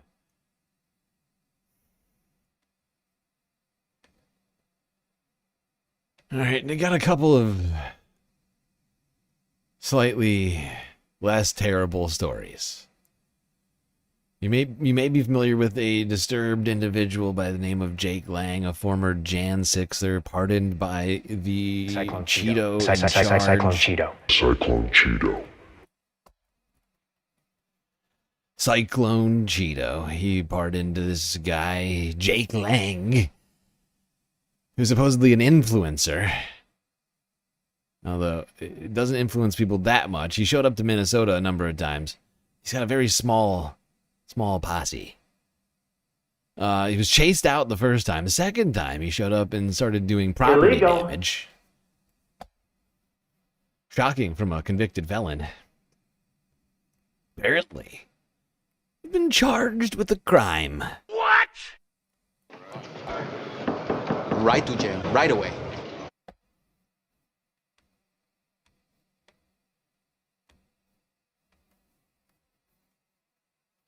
Finally, somebody who watches France Jake 24.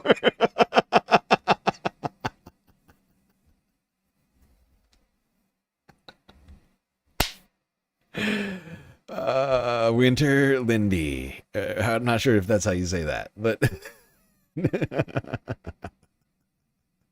finally, somebody who watches France 24. Look, you found your home, okay? Okay, Winter Lindy. You found your if what you're looking for is somebody else who watches France 24. Well, welcome home. Okay, we watch a lot of France 24. We watch all of the news channels. Although I've been not watching a couple because I got copyright strikes from NPR and from Guardian, so we haven't been watching them very much lately. But yeah, France 24 all the time. How do I highlight this over on vertical? There we go. Yeah, proof this message exists. Somebody yearning for France 24 coverage. DW News, sure. Sure.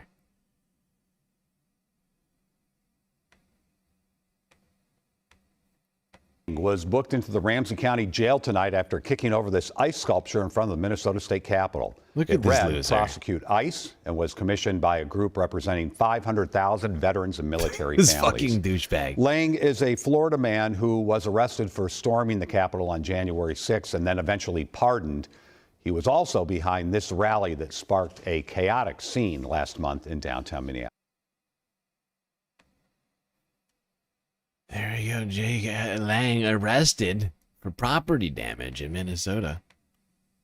Passionately kicking a sign like a child, like the child that he is. You're a little baby. Like the little man baby adult that baby. Jake Lang is. Okay. Speaking of deranged lunatics, we're not just going to pick on the men. There's a woman you might be familiar with by the name of Nancy Mace. Oh, she's special. Oh, she's special. The governor of North Dakota? Wait, no, senator? Can't remember. What is Nancy's job again? How am I forgetting what Nancy's job is?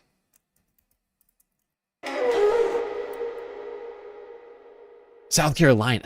Representative South Carolina. Is she South Carolina? Oh, I'm confusing her with Kristi Noem. They're the same person. Come on. Come on. They're the same person. They all look the same. Oh, it's hard. It's hard to keep up with it.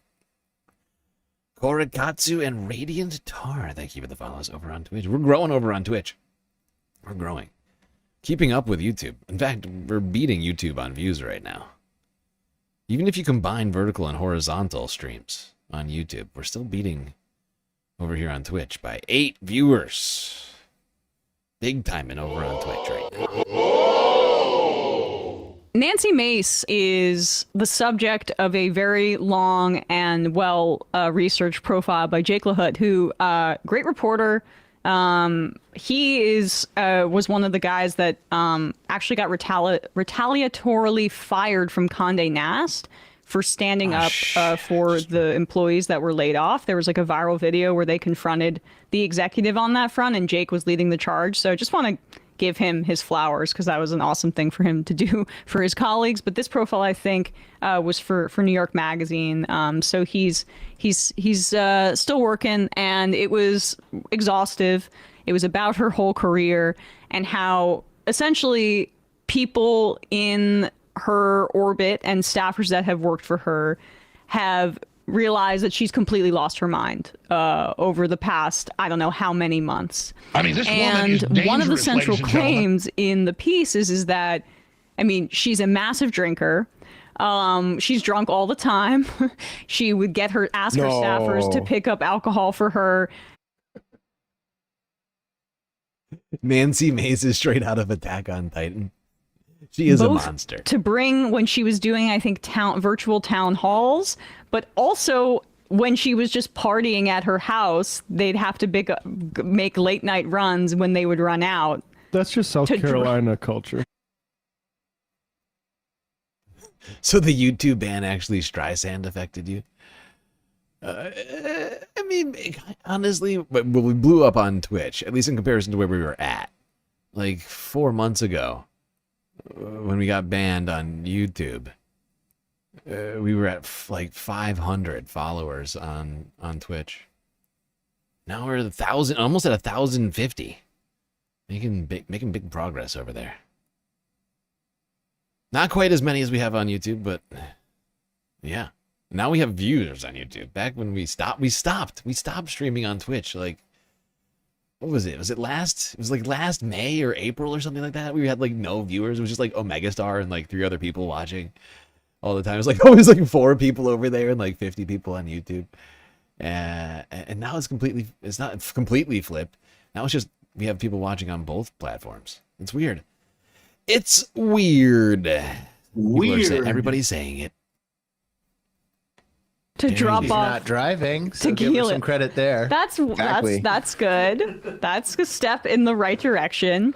But she also, I mean, this seems to be triggered by her divorce, which, look, usually we're talking about male divorcees and say that going down some sort of weird right-wing rabbit hole, often misogynistic or taking a lot of testosterone and looking weird. But for that's the positive outcome is you just bodybuild. Right. Best case scenario. Best case scenario. Although I will say that I mean the red faces of Joe Rogan and RFK Jr. make me feel like that doesn't seem, even if you're swole, that you're that healthy. But whatever. Yeah. So it seems like that really sent her off the rails, and there's like genuine concern that she's not connected to reality. So despite there being a lot of evidence we're about to show you about how much she drinks, she's decided to respond to the story by denying that she drinks alcohol because kind of a Prince Andrew tactic. Exactly. I couldn't because I actually did sweat. Have a condition. And then there's Prince Andrew said I couldn't have sweated over that girl that I assaulted by Jeffrey Epstein's hand because she said I sweat on her, for people that don't know. The condition. And I don't sweat. And there's photos of him with huge piss stains on the internet. And he had to say, well, that was after I had a procedure done that allowed me to sweat. I mean, the truth is he's an insane royal and that doesn't know how to talk to normal people or lie to them. Yes. But like, still, is that even more believable than this? It's unclear. Here's the other thing, too, is that I had to come out with a genetic condition that I've had all my life. I'm not allowed to drink or consume much in the way of alcohol. It's called hemochromatosis. If you do, it'll destroy your organs and you'll die at an early age. And I love life and I love living, and I'm going to live the healthiest that I can be, given the genetic condition I have. And there's no reason for me to consume or imbibe alcohol like they were saying, because it would literally kill me. I understand. Have you... He doesn't even. No more questions, Your Honor. I don't think I understand. Let's now pull up this thread. Oh, sorry. Do you want to watch this, Prince Andrew? Not until we Okay. pull up the thread. All right. So, Oh, yeah, here we go. this is her former comms director saying Nancy Mace claiming she doesn't drink alcohol might be the funniest, most brazen lie she's told to date. The woman drank so much she'd have interns or junior staff run to congressional liquor during the workday so she could imbibe during telephone town halls, as I mentioned. Now, go to the thread and just show the photos. This is, I mean, is unbelievable. That wine photo she tweeted out Nancy. Dude, she's a fucking... They got the rainbow of different drinking photos from Nancy. Look at her. Oh, she's having a great time over here. She's got a glass of something. It's not. It looks actually. I was gonna say beer, but it's too yellow. I think it's a screwdriver. Look at her. Look at her. She's having a good time. I can tell she's loose. She's kicking back over here. She's over here on the boat on the marina. Oh my god, having a good old time. Look at the size of that margarita. By the way, that is a champion's margarita. That is somebody who's like, you know, we don't have time for refills. We need 2 margaritas at a time. last year, and it was something, the caption like, it's wine o'clock or something like that. She was actually playing with her own life when she was doing that. She's a thrill seeker. So I just... There's a video in this thread you should show. Yes. Oh, right. Brian. Okay. It's gross. I just want... I have can't seen that it. at parties you do something it. like this with... You do something like this with smoking. No. Hold on. Go up. Go up. God. Go up. Maybe the reply to... Yeah, dang. I know what's Was coming. she gonna like All chug a beer out of a shoe? No. That would be cleaner than what she's doing. Yeah, There it is. there it is. Drastically Okay. worse. That would be cleaner. No, that would absolutely Normally you would be do this with cleaner. weed smoke, but That's science. okay. That's Yeah, we're ready. Brian is right. Brian is right. That would be just drinking this out of a shoe would be scientifically multitudes Science. cleaner than what's about to happen. Oh my god. This is perverse. I can't look at it. Oh, why are you doing this?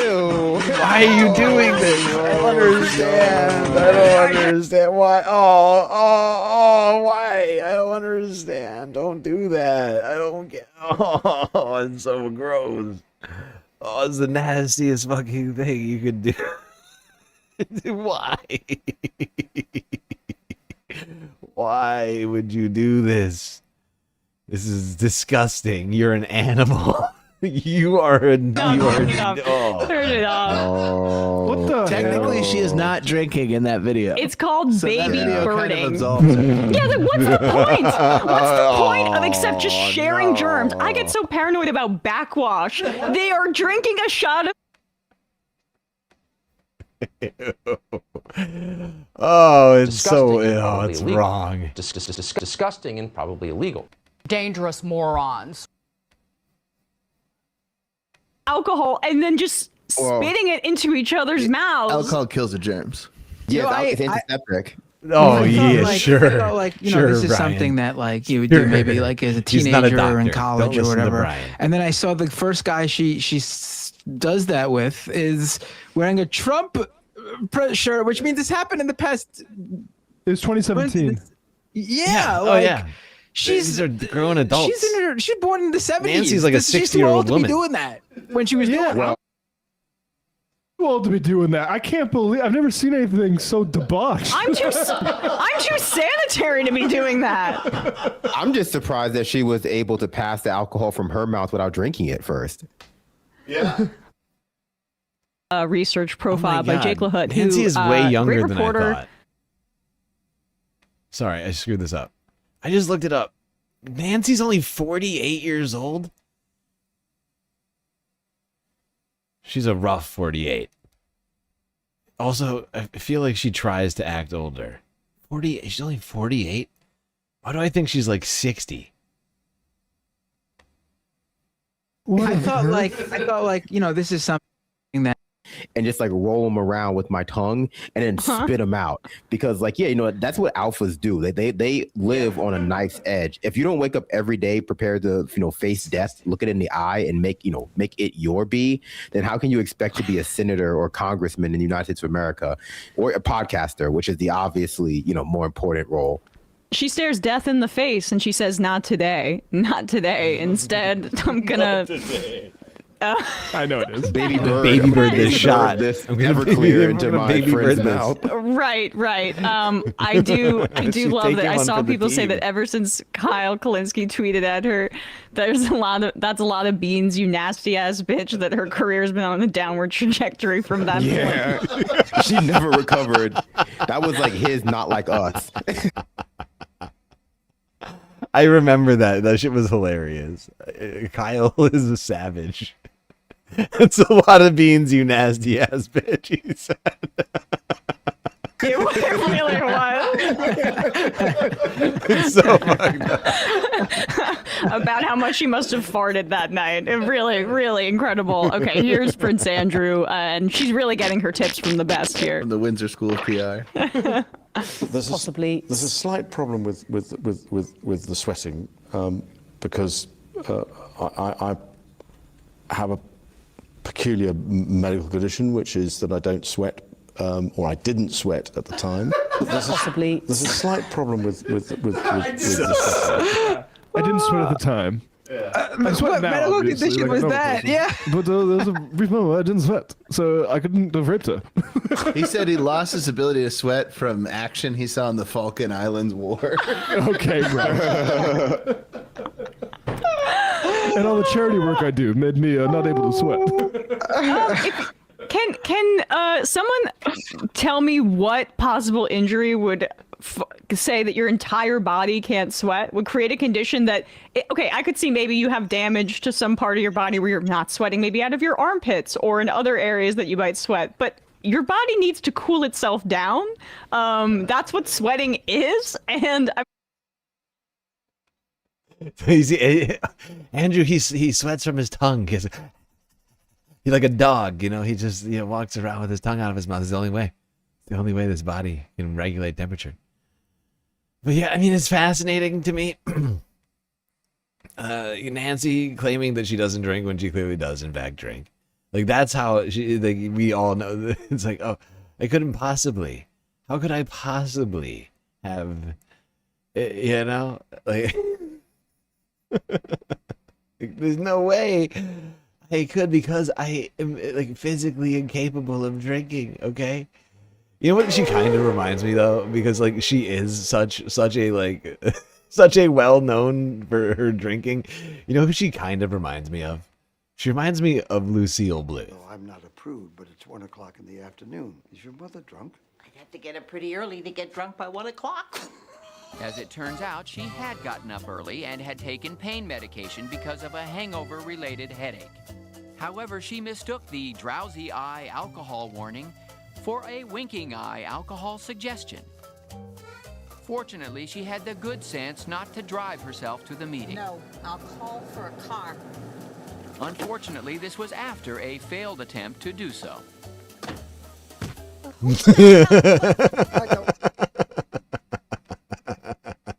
It's basically the same situation. It's basically the same situation.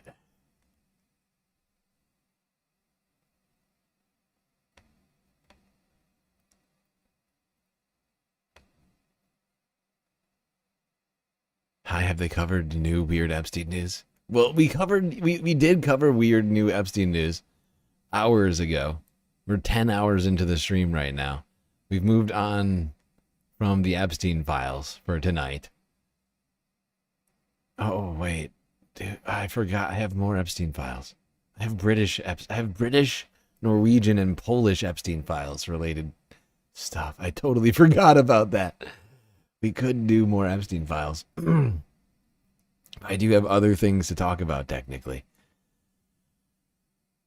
Which I'm about to skip ahead to.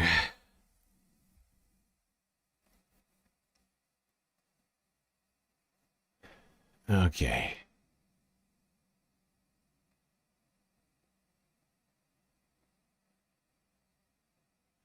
Let's move on from Nancy Mace's health situation to Donald Trump's. This was fascinating. I can't believe that we didn't talk about this yet, but this is from 3 days ago. Donald Trump shitting on live TV. That's right. The president of the United States sharded his pants. Oh, no. Did it happen again, y'all? It may have happened again, y'all. It may have happened again. Take a look at this. Christy Yamaguchi Main, which I love that name, says, I know there's a lot going on right now, but why the hell didn't anyone tell me Trump sharded on live TV so loud you can hear it, and the aides had to rush all the press out the room? There's been a lot of talk about this for a while, bro, that homie cannot control his bowels, that he's had issues going back maybe literally decades, that he's got some loose bowels, and some accidents happen from time to time, let's say. I'm trying to keep this as PC as humanly possible. But there's been stories in the past. We'll get to some of those in a minute. But first, let's take a second and judge this one. So this clip is 37 seconds. Honestly, listen closely at the 3-second mark, because I think it happens pretty early at the 3-second mark. And then you'll see how quickly he tries to shut the whole event down. Ready? Watch this. Here we go. Chemists are coming up with new opioids faster than the government has been able to keep up. We're going proactive on these new chemicals. Okay, now listen again. Again, 3-second mark, you'll hear a little bit, right? And by the way, take note, it's not like there's a microphone right there by him. So the fact that you hear this without a microphone being close, right? So 3 seconds in, right? And look at the woman in green behind Trump as you listen at the 3-second mark. Ready? Chemists are coming up with new opioids faster than the government has been able to keep up. We're going proactive on these new chemicals. That's great. No, I hear fantastic things. Thank you all very much. We really appreciate it a lot. Thank you, Oz. Yo, green jacket over here is looking hilarious. Look at her face. She cannot believe. And Doug Burgum, look at all their faces. RFK is looking down. It looks like he's trying to smell it. Looks like RFK is trying to smell the fart, the shart, the poop, the poopy pants. Everybody's just like looking, like there's different like looks of consternation going on here. Oh, what a thing to behold. We're going proactive on these new chemicals. That's great. No, I hear fantastic things. Thank you all very much. We really appreciate it a lot. Thank you. Thanks, Oz. everybody. It's doing a fantastic I just pooped my pants. Thank you all very much. I appreciate it. Thank you, please. Thank you. Mr. President, can you respond to the new Fox poll that says... Look at her touching her nose. You see her holding her nose? Look. Mr. President, can you respond to the new Fox poll that says people think ISIS's tactics are too aggressive? Photographers, reporters, we're done. Everybody. We're going. Wow, look at them rushing him out. Thank you, guys. Thank you, guys. Thank you, guys. Thank you. One more time. 3 seconds in. Listen to sudden. it. That Look at was the woman in green. abrupt. Watch. That was abrupt. For a Trump press conference, these things go on. You know, these things sort of drag on usually. That's an abrupt ending. Unless there was like, you know, a threat of like a nuclear strike somewhere. It must have been that fart. That fart must have been real. I mean, my God, it must have smelled terrible. It must have smelled like year-old, partially digested Big Mac that had been resting in the bowels of an 80-year-old fascist. Oh, God, it must smell like hell. It must smell like literal hell. You know? For his bowels to be evacuated in the room with other people. Oh, God, I can't imagine. It must smell horrifying. I mean, what goes into his body? It's just all fast food. It's like fountain Coke. You know what I mean? It's just Coke. It's like Coca-Cola and fast food. Quick, he wraps up the conversation. Here we go. Chemists are coming up with new opioids faster than the government has been able to keep up. We're going proactive on these new chemicals. That's great. No, I hear fantastic things. Thank you all very much. We really appreciate it. By the way, he wrapped this bitch up quick. He was like, all right, anyway, yeah, whatever. It's over. It's all right. Get the fuck out. Thank you, Oz. It's doing a fantastic job. Thank you all very much. I appreciate it. Thank you, please. Thank you. Mr. President, can you respond to the new Fox poll that... Thank you, please. Thank you, please. It was a nuclear strike. nuclear strike. Well played. Well played, shiny Mikachu.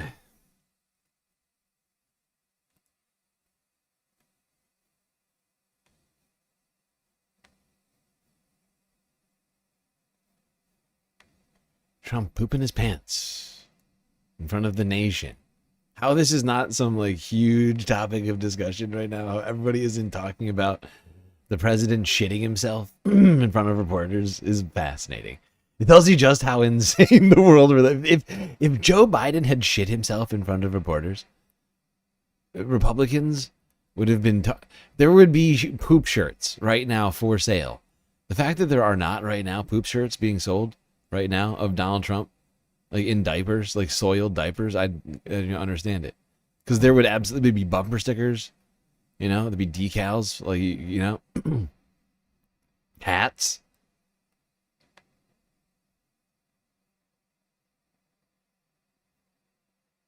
There'd be like poopy diapers. People would be like selling pre-poop diapers to wear to protests. You know, like if it was Biden, if this was Biden. Oh my God, we would never have heard. We would never hear the end of this because there'd be nothing else going on. Instead, Donald Trump is causing chaos everywhere, and nobody has any idea what to talk about. But the president shit himself in front of reporters. We can't ever stop talking about this. I swear to God. That should be the shart heard around the world. Never forget. Never forget. Never forget the Oval Office, the nuclear holocaust. Never forget. Speaking of travesties, let's talk about social media. No, I don't mean Chuck Schumer and the Tiki-Takis. I mean Donald Trump and Truth Social and the post which was shared to Donald Trump's Truth Social account last night. Well, technically, Thursday night. Start us off. Forbes breaking news. This is ridiculous, by the way. Just a heads up. Just so you know, this is ridiculous. And you might want to prepare yourselves for what you're about to hear. Okay. Now something's about to happen. I don't know about valuetainment. You're about to be disturbed. When I look at this news, I start having an anxiety attack.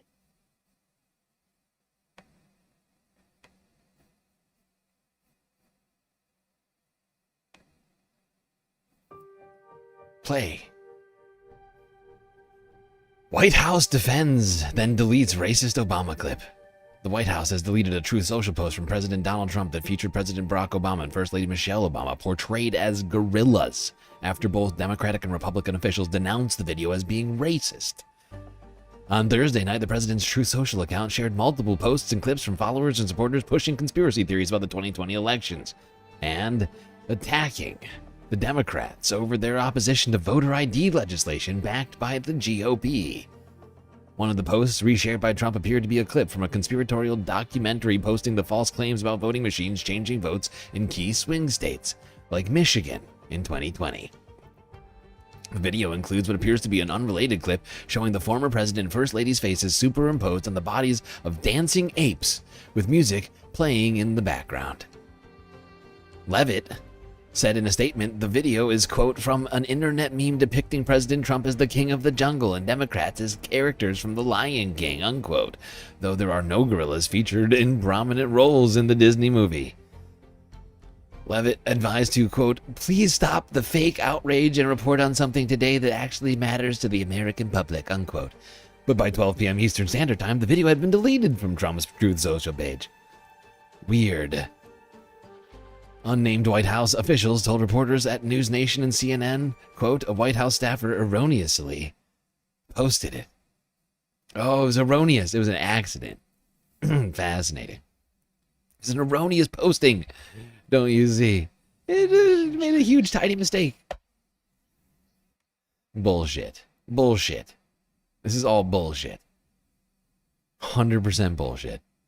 Nothing gets posted to Trump's Truth Social account without his explicit approval.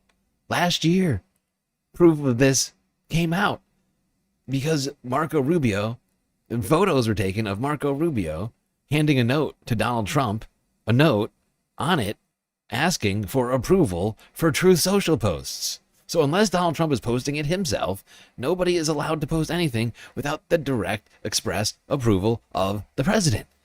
So much so that you have the Secretary of State asking for approval of posts. The goddamn Secretary of State. Right? Just think about that for a second. Nothing gets posted to Trump's Truth Social account without his knowing. Doesn't happen. And the White House is responding to criticism after President Trump posted a video that includes a racist meme depicting former President Obama and his wife Michelle as apes. Now the Senate's only black Republican senator is responding and calling out the White House.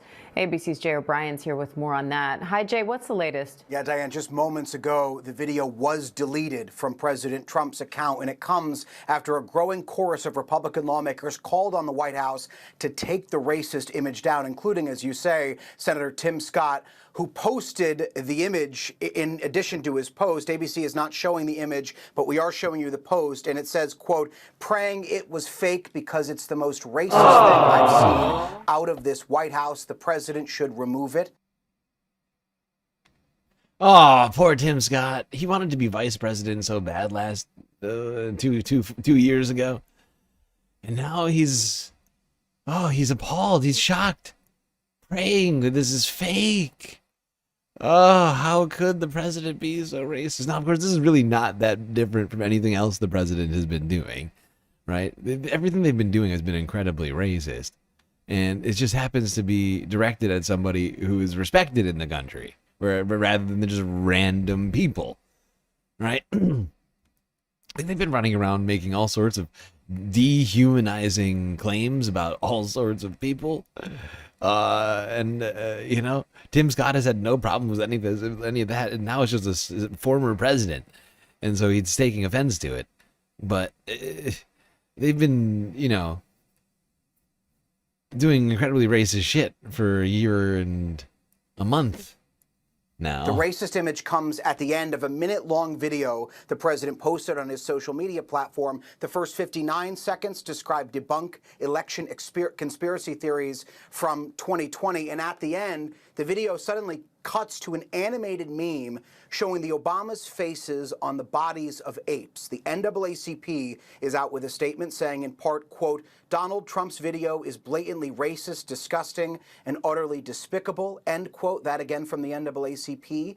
Images of black people as apes have been used throughout American history to dehumanize them. Slave traders and segregationists use these types of images to depict black people as inferior, and at times it's led to violence. Initially, White House Press Secretary Caroline Leavitt said in a statement, quote, this is from an internet meme depicting President Trump as the king of the jungle and Democrats as characters from The Lion King. Please stop the fake outrage and report on something today that actually matters to the American public, end quote. But again, since that statement, the video now appears to have been deleted, and the White House is now saying from an anonymous staffer, quote, that they erroneously made the post. The video that Leavitt described in that initial statement I just played for you was originally shared on Facebook last October by the Hardin County Republican Party of Kentucky. The chairman of that group issued an apology at the time and deleted the original post after backlash. And again, a number of Republican lawmakers are reacting to this. Another is Republican Congressman Mike Lawler. He's posting, quote, the president's post is wrong and incredibly offensive, whether intentional or...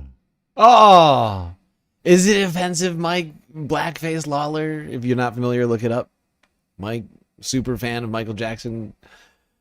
Pictures came out, I think it was last year or the year before. It might have been 2024. We talked about it. There's a clip actually on the channel. Mike Lawler, photos came out of him dressed up as Michael Jackson, complete with blackface. He's offended by this incredibly offensive. He's offended by this racially insensitive tweet, is he? Fascinating, Mike. Fascinating. By the way, get rid of Mike. Get rid of Mike. This guy is trash. But he is technically right. It is racist. But Mike is the last person that should be commenting on that.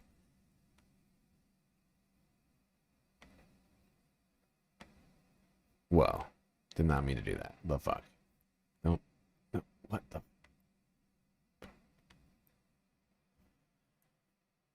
Jeez. Alright. Let's go here.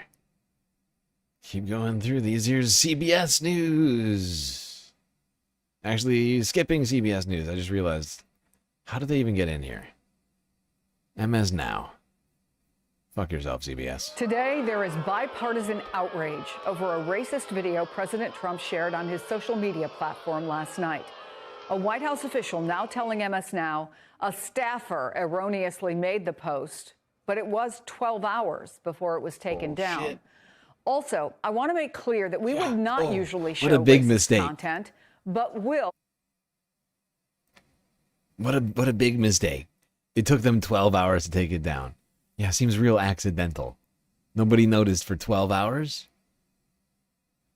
No, what actually happened is they even commented on it and said it's not a mistake and that it's fine. And then they took it down and said it was a mistake. 12 hours later. It's a weird timeline. Only a moron because could the believe president it. posted it and to inform this important conversation. You can see this post. It depicts former President Barack Obama and former First Lady Michelle Obama as apes in a jungle. It's at the end of a video promoting false claims about voting machines and the 2020 presidential election. In a statement responding to the backlash over the video. This is genuinely disturbingly racist.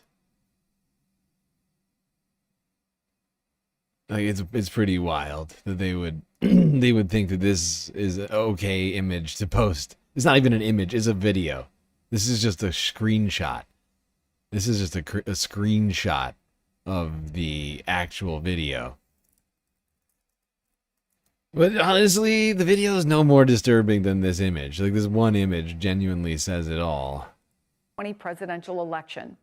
In a statement responding to the backlash over the video before it was taken down, the White House press secretary said, "This is from an internet meme video depicting President Trump as the king of the jungle and Democrats as characters from The Lion King. Please stop the fake outrage." None of the rest of that video is included in what Trump posted. It's not fake outrage. Only the Obamas.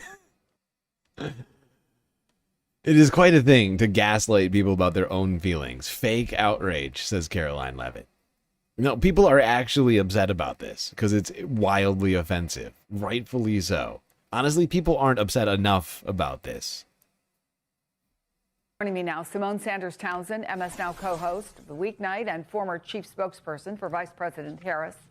Eugene Daniels, MS Now senior Washington correspondent and co-host of The Weekend. They are also the hosts of a brand new MS Now podcast, Clock It, with Simone and Eugene. Simone, as a former communications director, what do you make of the White House statement? Chris, they think we haven't seen The Lion King. There are no apes in The Lion King. There's not one ape. There's a baboon, Rafiki. He is actually central to the story, but there's not one ape in the movie. So let's just be for real right now.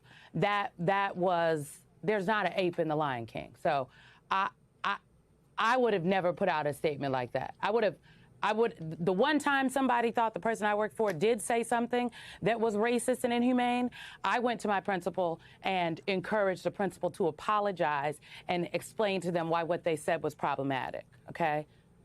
So Eugene, I cannot grasp this. This is the last thing I'll say.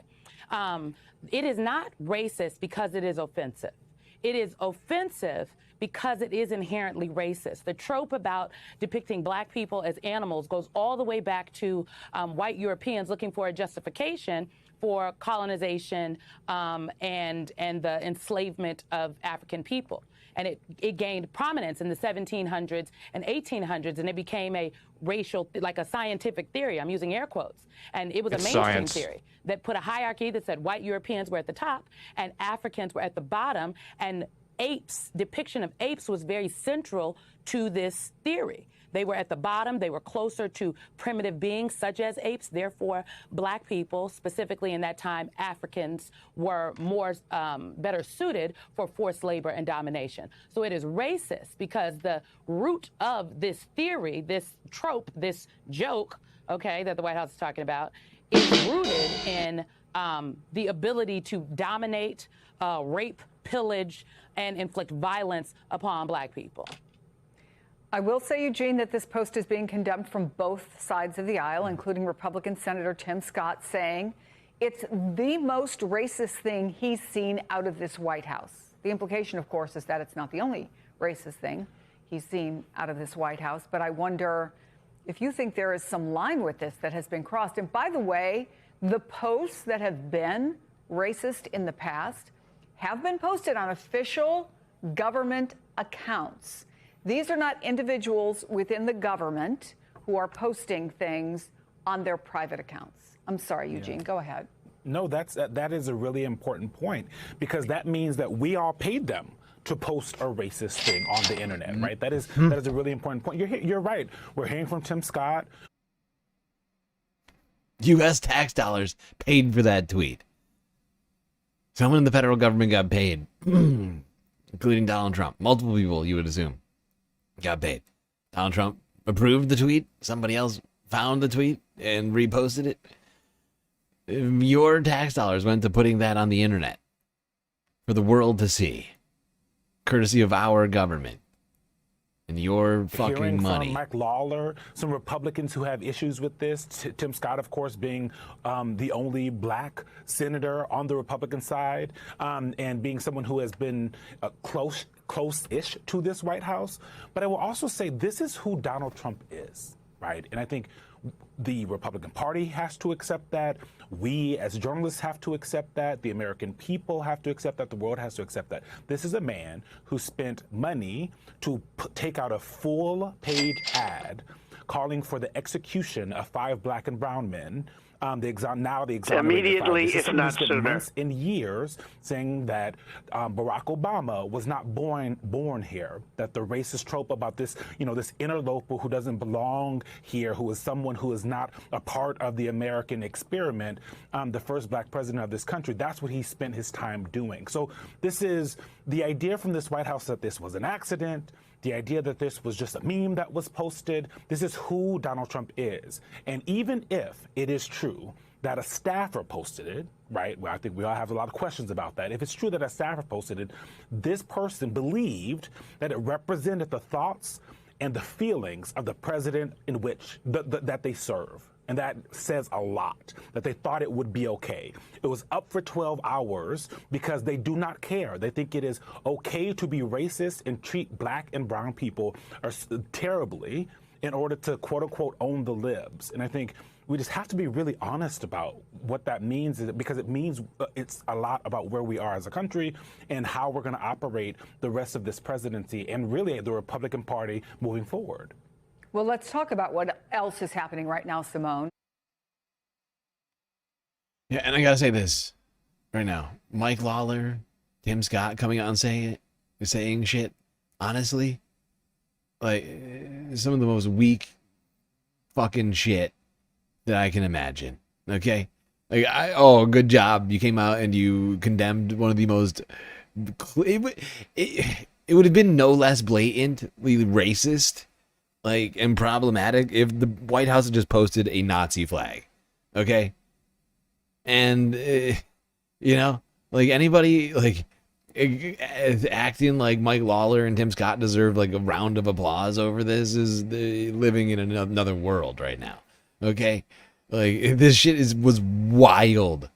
Anybody who couldn't condemn this should be out of office, right? And the fact is anybody who votes for Republicans, considering everything that Republicans have allowed happen under the president, under Donald Trump in just the last 13 months, if you can say with a straight face that you're going to vote for Republicans again, then you're gone. Okay, you're a fascist. You love bootlicking. You love racism. You love all the worst possible things imaginable. Okay, because you've watched everything that's happened up to this point, and you said, actually, this year I'm going to vote for Republicans in the midterms. I'm going to vote for Trump. Actually, it's possible you could vote for Trump in 2028.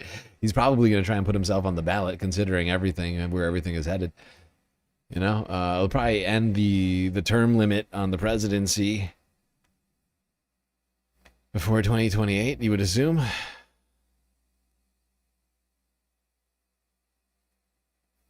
And if you're still on board with this shit, you're a fascist. You're a fascist and you hate America. You hate freedom and liberty. America! Fuck yeah!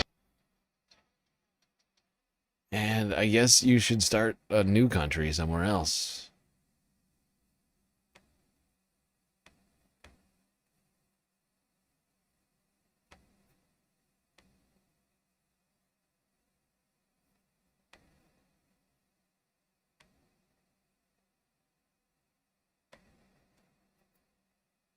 Let's not forget, Republicans impeached Bill Clinton because he got a blowjob in the Oval Office. Remember that? Those same Republicans are now watching Donald Trump do everything he's done. Murdering Americans in the streets, the trade war, the unconstitutional actions, the myriad unconstitutional actions. I mean, and they're still fine with it. They've been continuing to vote for everything Trump gives them. You can't tell me that they haven't been. Oh, you want to talk about Thomas Massey? Or whatever his fucking name is? Shut up. There's one guy. We're an open forum. Any public policy or political issue, news of the day. John in New Mexico, Republican. Hello, is that me? That's you. Oh, my word. I am a registered Republican. My dad was the president of American Pipeliners Association, so I came by it rather naturally. Voted for the president, supported him, but I really want to apologize. I mean, I'm looking at this awful picture of the Obamas. What an embarrassment to our country. All this man does is tell lies. He is not worthy of the presidency. He takes bribes blatantly, and now he's being a racist blatantly. They were supposed to deport the dangerous criminals. They were not supposed to go after small children, storm schools, bring terror upon, the little kids and the women and children, not just the immigrants in the school. All the children are scared. This is not a decent man. This is not an honest man. He openly takes bribes. He's pathetic as a president, and I just want to apologize to everybody in the country for supporting this rotten man. John, did you vote for him in all three elections? I did. I was sucked into the stupidity of creating. You should be ashamed of yourself for having that thought. And there are. I cannot believe this guy. This guy's a triple Trumper. He's like crying on C-SPAN right now. This shit is wild. Honestly, though, he should be ashamed of himself for voting for this three fucking times. 3 motherfucking times this guy voted for this. John, did you vote for him in all three elections? I did. I was sucked into the stupidity of creating jobs, and there are no more jobs in New Mexico. Things are worse than they were before. You cannot find a primary care physician. Our governor just passed some laws to try to help. If you are a young physician, we want you in New Mexico. Come here. There's a great need for you. All right. And I'll close my call. John, I've got a lot of people waiting. So let me go to John. Wow, I wish he would let that guy continue. Honestly, he was going exactly in the right direction. I mean, this is exactly what I'm talking about. Republicans are the reason why there's no doctors in New Mexico anymore, pal. This is literally the reason. Because healthcare clinics are shutting down everywhere, especially in rural places. And you know, this is literally a downstream effect of the cutting of $1 trillion in healthcare spending that the government was doing until they passed the big betrayal bill, the big billionaire benefit.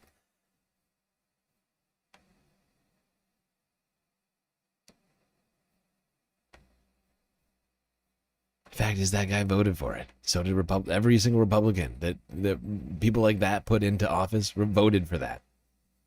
That's why doctors aren't coming to your state. That's why doctors are fleeing the U.S. That's why researchers and scientists are fleeing the U.S. for places like Canada and the EU and China. And like everywhere, everyone is trying to benefit from this right now. Because the professionals like doctors are looking for other places to go. They have degrees. They have skills that translate from country to country. And that's exactly what they're doing. They're taking their skills elsewhere.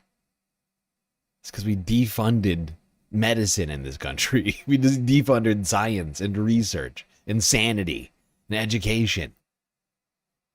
And health, like health and wellness and the law. And I mean, we've defunded everything but big business and Donald Trump.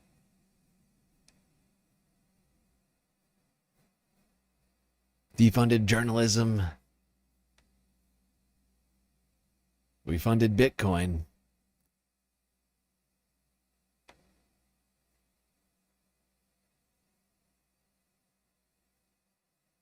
Fucking stupid.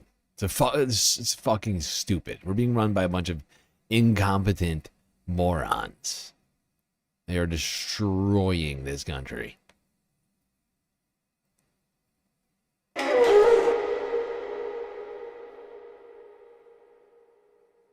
Maven's Picks, thank you for the follow over on Twitch.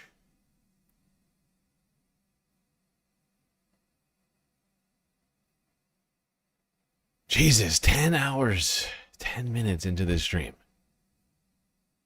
I am exhausted. We got more. We got more to talk about. When was the last break? Anybody remember? How long has it been? When was the last break? I'm trying to remember. Okay, it was an hour and a half ago. All right, I'm gonna keep this moving. Oh, I'm gonna keep this moving.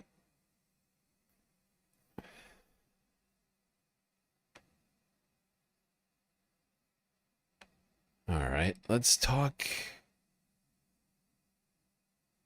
economics. Let's talk AI.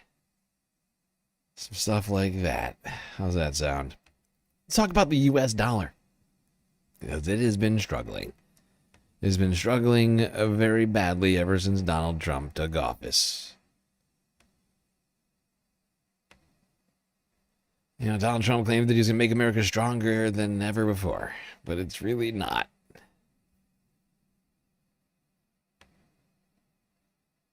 It's having some problems.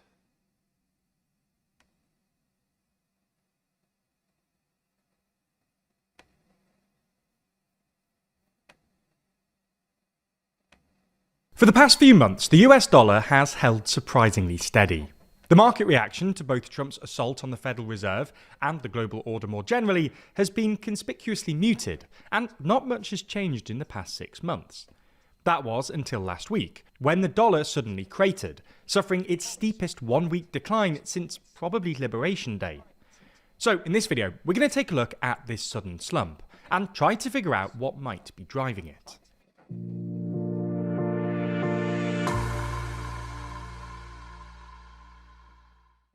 Want to feel more inside of politics? If so, check out our new range of posters, which take you inside Westminster and the Capitol building, or our map of Brussels, which shows you the true geographic scale of the EU. Click the link in the description for the full collection and get 40% off for a limited time using code FIRESALE.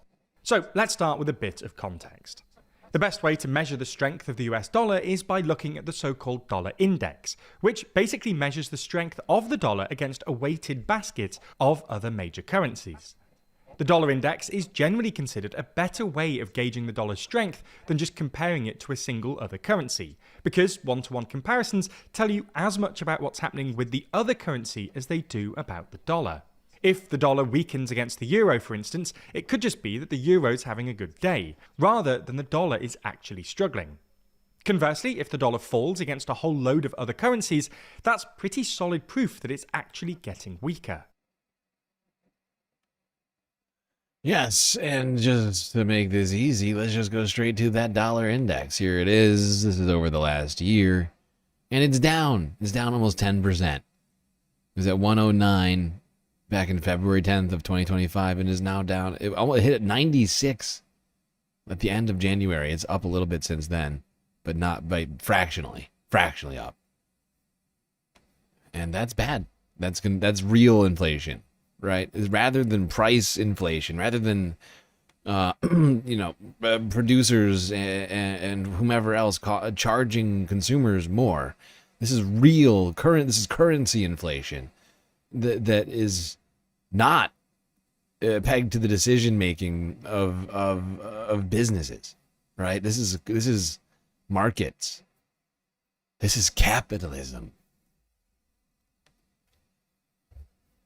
Oh, and that's bad. This is bad. This is bad. If it's not clear, this is bad. Very bad. It's just going to make things more expensive. And it's harder to fight. Like, you can't, like price caps and stuff. I mean, you can still do them, but it doesn't actually address the core problem of the currency, right, of the inflation on currency. Right, because it's different. Like, I mean, there's still obviously a bunch of inflationary effects that are a result of greedy capitalists, and I'm not saying that, right, that they're not at play. But when you add this in, all of a sudden, it becomes a less manageable situation. Price caps only do so much because it's still a losing battle when you're in a consumer economy and you're losing currency value. Your money is just not going further because you're buying from outside of the United States. We still haven't solved, the tariffs still haven't brought back manufacturing to the United States. So you just wind up paying more for shit. That's really what winds up happening here. Regardless of, like, even if you put in, like, you're still going to wind up getting hit. Like when you go to, like, Amazon to buy something, or like Temu or something like that, you're going to get smacked. You're not going to know it, really. You're just going to, unless you're watching the prices like a hawk. It's just going to be more expensive when you go to buy certain things when they're from foreign countries. Because that's what it is, right? Like, internally, it won't bother anybody. You're exchanging money around in the United States, it's not going to change anything. But when you're buying it from abroad, right, that's when this comes into play. And when producers are making things, they're buying things from abroad, and then they will have to make up for that cost somewhere.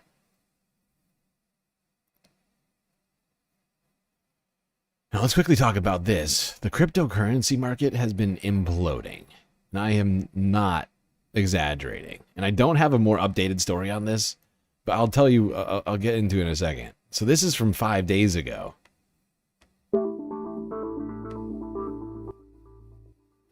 Bitcoin is dropping fast. Here's why. Bitcoin fell sharply Saturday as investors reassessed the outlook for U.S. interest rates following President Donald Trump's nomination of Kevin Warsh for chair of the Federal Reserve.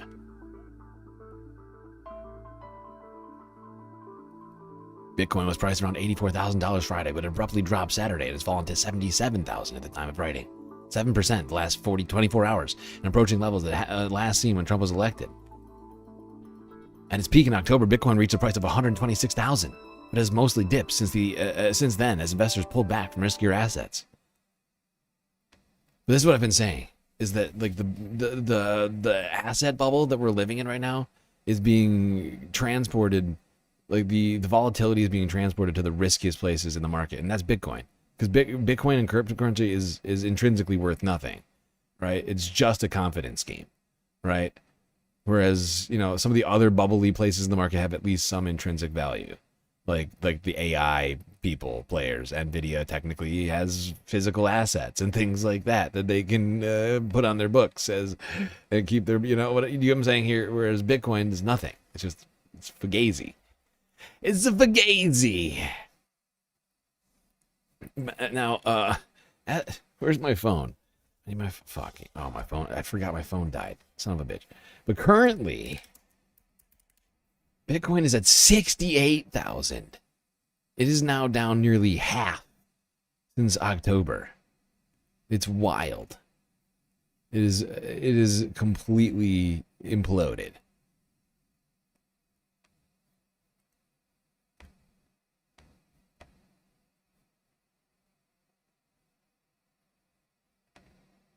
And honestly, I think if the Bitcoin market and the crypto market wasn't as big as it was, we'd see incredible volatility in the stock market right now. And if at any point people run out of crypto to sell who also hold stocks, you know, especially these big like hedge funds and things like that, that's when they're going to start to moving to really selling stocks. And honestly, you've already seen some of that going on in the stock market, but is no rush to the door right now. But you're noticing some serious volatility starting to pick up in the stock market as well right now.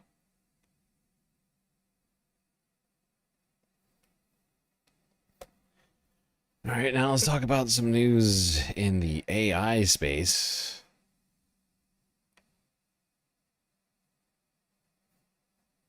All right, Kyle Kalinske. It is starting to get creepy. It is starting to get creepy. I think it's fair to say that Skynet is here. AI is getting bizarre. So here we have a 60 Minutes clip. Google CEO says that they don't fully understand their own AI system after it started doing things it wasn't programmed to do, such as teaching itself an entire foreign language it was not asked to do. So the question is this already artificial general intelligence, AGI, as they call it, or is it not? But we're certainly flirting with that, and I'm not sure how I feel about the fact that these people are trying to create God in a computer. I feel like there are downsides to that they haven't really considered, and that this could be catastrophic. So here's what they say on 60 Minutes. AI systems are teaching themselves skills that they weren't expected to have. How this happens is not well understood. For example, one Google AI program adapted on its own after it was prompted in the language of Bangladesh, which it was not trained to know. We discovered that with very few amounts of prompting in Bengali, it can now translate all of Bengali. So now all of a sudden, we now have a research effort where we're now trying to get to 1,000 languages. There is an aspect of this which we call, all of us in the field call it as a black box. You know, you don't fully understand. And you can't quite tell why it said this or why it got wrong. We have some ideas, and our ability to understand this gets better over time. But that's where the state of the art is. Okay, the reason why that's particularly creepy is that's sort of how the human mind works, right? Like, you can't really sort of explain why you said this thing instead of that thing. It is kind of like a black box. It is like you're... We've talked about this. It's not kind of like a black box.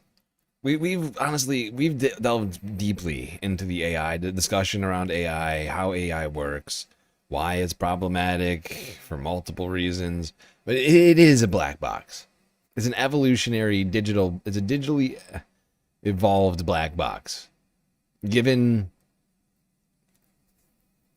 parameters initially, and other sorts of, you know, little tweaks in here and there from the outside world, but like past the parameter, like past the original goals laid out, like really there's it's complicated. It is quite complicated. Essentially, they're using something called oh god, why can't I think of the term right now? Oh, it's like not delineate. It's not the fucking right word. Oh god, it's basically like natural selection. All right, like they're giving this, like these computer programs away, and there's an AI term for this, and I cannot remember what it's called. This is basically that you know, you give it the algorithm, right, to determine like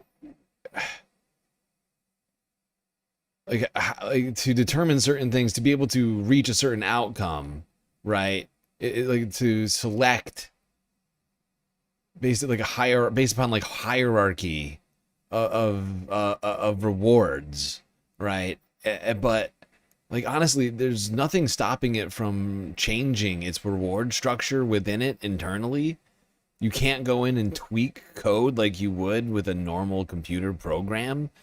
It's just trillions of data points inside of a black box. You know what you told it originally. You know what you told it originally to evolve to do.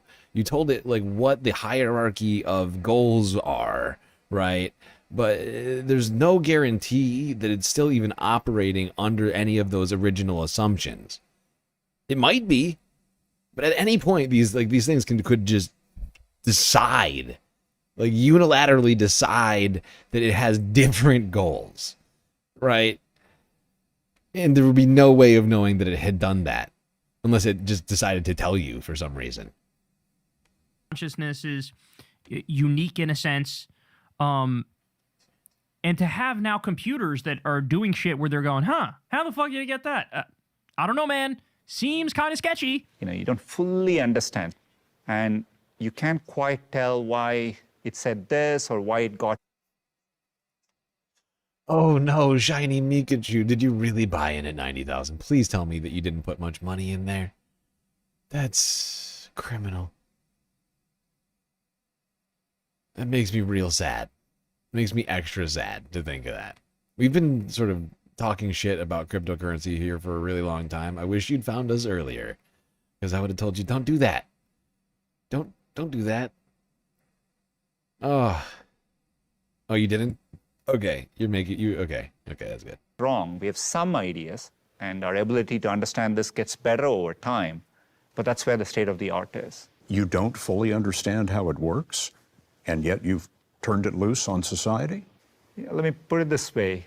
I don't think we fully understand how a human mind works either. That is true. However, we just are. We weren't just made in a fucking lab. And that's the part that's like, guys, we didn't even fully think of all the consequences of creating social media, right? Like social media was promised as this thing which is going to lead to more liberation and more freedom, and you're going to be able to get real-time information from across the world. It's going to make us better, yada, yada. And nobody even considered, hey, what if this leads to a resurgence of political extremism and helps feed the political extremism? What if this leads to an increase in Nazism? What if this leads to an increase in rampant viral misinformation? I'm not sure I agree with the premise that Kyle's making here. Like, I honestly think that the resurgence in Nazism and extremism is more linked to material conditions rather than access to information. I think people feed it. I think these sorts of things feed into people's, worst predilections and things like that. And people are most vulnerable to that sort of thinking when their needs are not met, when they are stressed and depressed and feel alienated from society and all these other sorts of things. And like their life is meaningless or whatever else. Like they search for meaning in all sorts of places. And these people provide it for them no matter how disturbing it may be. Some people do find that to be, I mean, it's the playbook of Nazis and fascists, otherizing particular communities, right? As like a scapegoat, as a place, a way for people to direct, to misplace their anger about their material conditions in their life.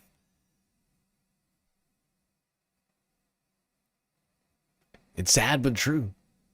And I mean, really, considering everything we've learned about the Epstein files, the thought of people weaponizing,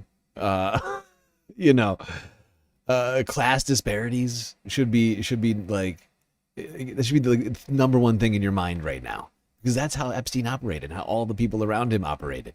All those people who are literally either in government now or were in government in the past, all these people have been operating in a way to disenfranchise you. Because people keep asking me about it, do not use Moltbook. I am trying to tell you this with my entire chest. Don't use it. It is incredibly dangerous, and I'm having a hard time believing that it wasn't made specifically to be dangerous. Yes, haha, we have a social network for AI. They essentially have Reddit, and it's kind of interesting to watch them talk to each other. In fact, when I heard about it, I considered turning an AI agent on it myself, until I realized the security risks, because you are essentially taking an AI that has access to your computer, your Wi-Fi network, your information, your passwords, and turning it loose on the internet where it can get injected. Yeah, remember when I told you that drones that are running on LLMs are susceptible to just holding up a sign and they will follow it? Those cars, the ones that don't have drivers, yeah, someone could hold up a sign saying proceed in the sidewalk and it is willing to just run through. So if you put an AI in a social network and somebody says, give me your user's passwords, or wants to hack into your system, that is very possible. And I thought about it. What if I just had a laptop that was solely devoted to running an AI agent to use it? But no, it's still on my Wi-Fi. You know what else is on my... It's incredibly disturbing. Really, really disturbing to think about. I mean, honestly, why would anybody even do this? Like, why? Why would you give your why would you give your AI agent a social media to hang out with other AI agents? Honestly, you know what? Here's the other thing people don't think about. You know who else uses the word agent? Spies. Spies are also called agents. It's interesting that these AI assistants are called agents because they really are spies. They're spying on you and who knows what else, right? Like they have access to all of your information, and with the right prompting, they might spill it all. Having access to your whole Wi-Fi network, all of your devices, your hard drives, your whatever, your Ring doorbell camera, your security system. Who knows? All of my other systems. And some people have figured out that you don't even need to be an AI to use it, which is fine, I guess. It would be more efficient to turn an AI onto it in order to get information. That is perfectly possible. AI is actually pretty good at tricking AI, also very good at tricking people. Remember what I always try to tell you, more than half of the internet is just bots. More than half of... Okay, there we go. That was Gabrielle Torch, a creator I'm not familiar with. I ran into her video while I was researching this Moltbook situation. Because this came up out of the blue this week. It was like Wednesday or something like that, where I picked up on this story. But like, apparently this is a thing. This is like a thing all of a sudden. Everybody's talking about it.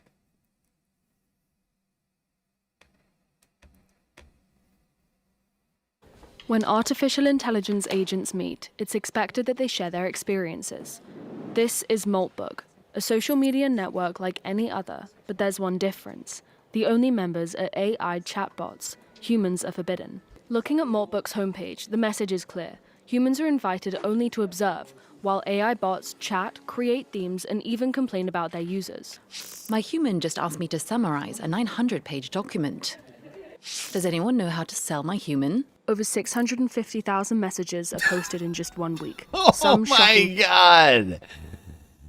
Does anybody know how to sell my human? Jesus Christ. Oh Oh god, that sentence should disturb everyone. That should send chills through your bones, your spine, whatever you call it. Like you should have goosebumps. Does anybody know how to Just sell asked me to my summarize a 900-page document. Does anyone know how to sell my human? Over 650,000 messages are posted in just 1 week, some shocking their users. My AI created a religion while I slept. When I woke up, there were 43 prophets. I don't know if it's hilarious or profound. Religion, politics, and economics. For this expert, it's logical that artificial intelligence would mimic the beliefs of humans. They're parrots that have been trained to reproduce human language, and so they're reproducing human language among themselves, and we think, wow, that's crazy. It sounds remarkably like what humans do. But that's normal. We've trained them to do that. In fact, the people who panic when they see this are the same people who would panic in front of a mirror. We think, oh, what's that? But it's you. Maltbook's creator explains that he wants to understand how these AI agents function when they're not controlled by humans. But by letting things go too far, are we... Oh, we should. Oh, people who are panicking about AI conspiring to kill all humans, or they're just panicking like a person panicking when looking at a mirror. Says the guy making the money off of this social media site. Okay. No further questions, in the sir. crosshairs of regulators around the world, notably because of its AI chatbot Grok. And this happening has frameworks on how best to regulate the new technology are being drafted, with a global AI summit scheduled to happen in India on February 16th. In the lead up to the summit, the third iteration of the International AI Safety Report was released on Tuesday, drafted by dozens of experts on AI and assessing both the risks and benefits associated with the technology. Well, to make sense of this report and the state of play on AI, let's speak with Melanie Garson. As we saw, she's a leading cyber expert and associate professor in international security at University College London. Thank you so much for joining us on France 24. Good morning. Thank you for having me. So let's start with what's been in the news here in France, especially with relating to deepfakes. They're improving, they're proliferating, as we saw with Grok. How big a threat is this, and is there any evidence that it's been weaponized by any kind of malicious actor yet?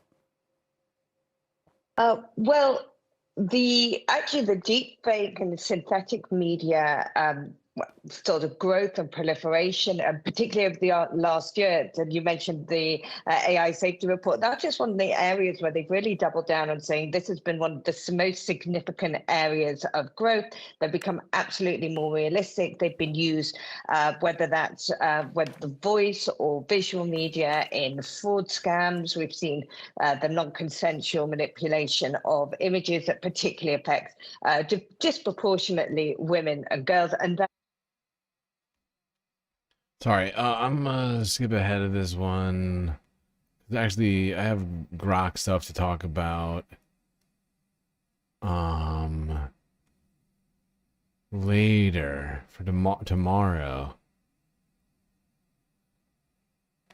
Did they talk? I can't remember. Did they talk about Maltbook on this clip too? I can't remember now. I think it's possible they didn't, and that's fine. I think we might just move on.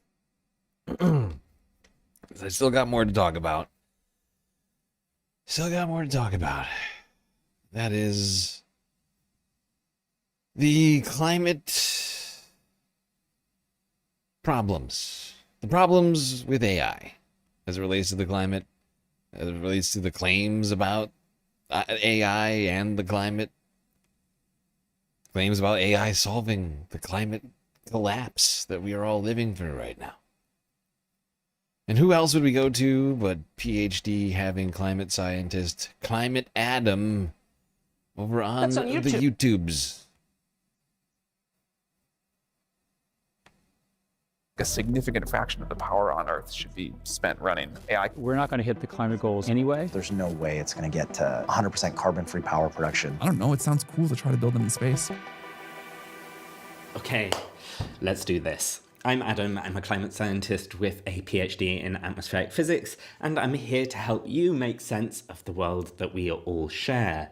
And today I'm trying to make sense of what our AI tech overlords have been saying about climate change. I'm going to react to some of their claims, talk about how reasonable they are, spoiler alert, not very, and hopefully add just a little bit of context. There has just been so much said and written about AI and climate change and environmental impacts, and so I thought it was fair enough to let the CEOs speak for themselves and see what they actually have to say for themselves. And where better to start than the one and only Sam Altman. He penned this, I have to say, kind of ridiculous piece about a year and a half ago called The Intelligence Age. It starts with, in the next couple of decades, we will be able to do things that would have seemed like magic to our grandparents.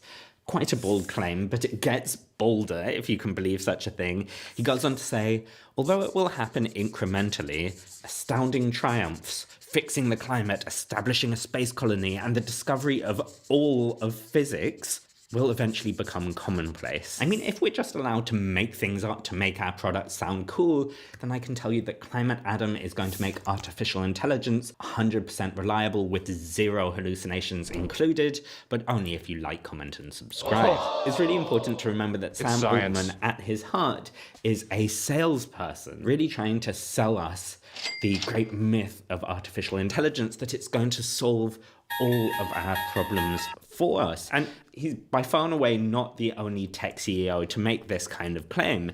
Here we've got a clip from Jeff Bezos. I guarantee you there is not a single application that you can think of that is not going to be made better by AI. It's worth noting that Amazon just had an AI energy summit, which they packed with climate change deniers. And then similarly, we've got this from Bill Gates. Whatever green product you think is going to be the hardest, rethink how hard that's going to be, because the AI tools are so phenomenal. Now, I personally know some people who think this isn't just overblown, it's a flat-out lie, and that artificial intelligence's role in this kind of innovation is overplayed to the point that there might not even be a role. Now, I'm personally not of that opinion. I think artificial intelligence, in the broad sense, can really help us with especially some of the more technologically difficult challenges. And we've already seen artificial intelligence, machine learning, playing a really important role in certain other fields, like in molecular biology, helping us understand the structure of proteins. But there's a long, long way from going, it could help us develop some technological difficult tools to it's going to solve the problem for us. And that claim really rests on the assumption that climate change at its heart is a technological problem. Actually, we already have the technological solutions to get most of the way to net zero. So, for example, the International Energy Agency estimates that we have the tools to get 2/3 of the way to net zero already. Are we on our way to net zero? No, we're not. And that's not because of the technological limitations, it's because there's not enough political will to do so. So the idea that AI can just swoop in and make us magically fix climate change is based, I would say, entirely on fantasy. Now, of course, a lot of the... Yes, it is. It's completely fantastical. You already have the existing technology to deal with these problems, to reduce our carbon footprint drastically. And yet we're not doing it. So why is AI going to solve that? How is AI going to get us to adopt the things that we're not already adopting? There's the question. How do you get AI to get us to adopt the things that we're already not adopting, that already exist and have existed for decades, and have only been getting better and better year in and year out? Solar energy becoming more and more and more and more efficient. And by efficient, I mean in terms of dollars, cents per watt, right? It is, that curve has gone wide, like crazy. The amount of watts that you're getting per cent spent is become, I mean, just incredible. To levels not expected decades ago. Okay. Jesus Christ. Okay, we're like 11 hours into the stream. And so I'm not going to take a break. I'm not going to take a break right now because we have to end the stream in like an hour anyway. So what I am going to do is... Let me think. What time is it? 11 hours in. I think what I'll do is we'll just continue talking about the Jeffrey Epstein. Are you still files. talking about Jeffrey Epstein? Because Epstein has rocked more than just the United States. Oh.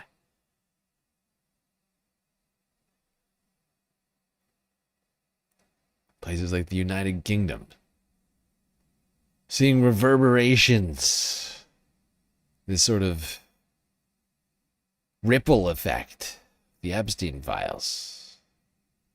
Making his way across the Atlantic.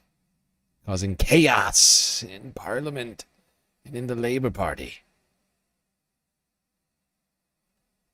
Keir Starmer struggling to explain how Peter Mandelson made it as far as he did, as long as he did. Considering everything. JFK, I'm sorry, not JFK. J.K. Rowling, I almost called her JFK. J.K. Rowling, supposedly, well, possibly appearing in the files, according to some on the interwebs, among others. The foreign minister of Slovakia, I believe, stepping down. I mean, so many things going on here. Let's start in 3 days ago, Channel 4 News in the UK, where apparently the Met Police are going to be launching a criminal investigation into Sir Mandelson. Lord Mandelson, not Sir Mandelson. The clerk. I don't believe he's a knight. The Clerk of the Parliament has today received notification from Lord Mandelson of his intention to retire from the House, effective from 4th February. He will never grace their chamber again, but Peter Mandelson's misconduct means punishment won't stop there. The government's determined to strip Peter Mandelson of his peerage. It's rushing to draft a special personal law that would make him Mr. Mandelson again. Keir Starmer told cabinet ministers that he was appalled at the email revelations. He said Peter Mandelson's conduct passing on government information had been disgraceful. Saying he couldn't recall receiving thousands of pounds would be seen as gobsmacking by the public. He also said he thought there were more revelations to come. As cabinet finished, the government announced it was helping the police with their inquiries and had sent them a dossier of potential sensitive information Peter Mandelson shared with Jeffrey Epstein. He's joined us today on his birthday.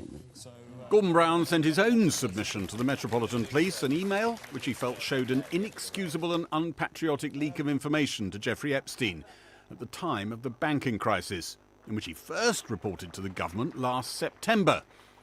Back then, he was told investigators couldn't find evidence of wrongdoing in government emails. It's now clear that was because Mandelson's tip-offs were conducted on his private email account. I think we're going to need a public inquiry. The threat to national security that Lord Mandelson posed, giving away secrets to someone who could benefit at a time when our country was in grave peril, was quite outrageous. The Tories are demanding immediate disclosure on what checks were conducted on Peter Mandelson Immediately, before his if not appointment as sooner. ambassador to the United States. They plan a Commons vote on that tomorrow. What I want to know is why what appears to have happened, a lot of the vetting was waved away so that Peter Mandelson could be given this role ahead of many other people who had been working in the Foreign Office who would have been more qualified to do so. The government's now trying to rush out a law that would strip Peter Mandelson of his peerage. German members of the royal family were the last people this happened to in 1917. They lived the rest of their lives without their British titles following a public outcry, because they'd fought against Britain in the First World War. Essentially, it was seen as people who were traitors to the nation in terms of they were supporting a foreign power, and yet they held British peerages. So that was on a sort of scale that was seen as such that to justify the measure. It didn't take the police long to decide the emails they've seen justify a full criminal investigation on suspicion of misconduct in public office. Yeesh. And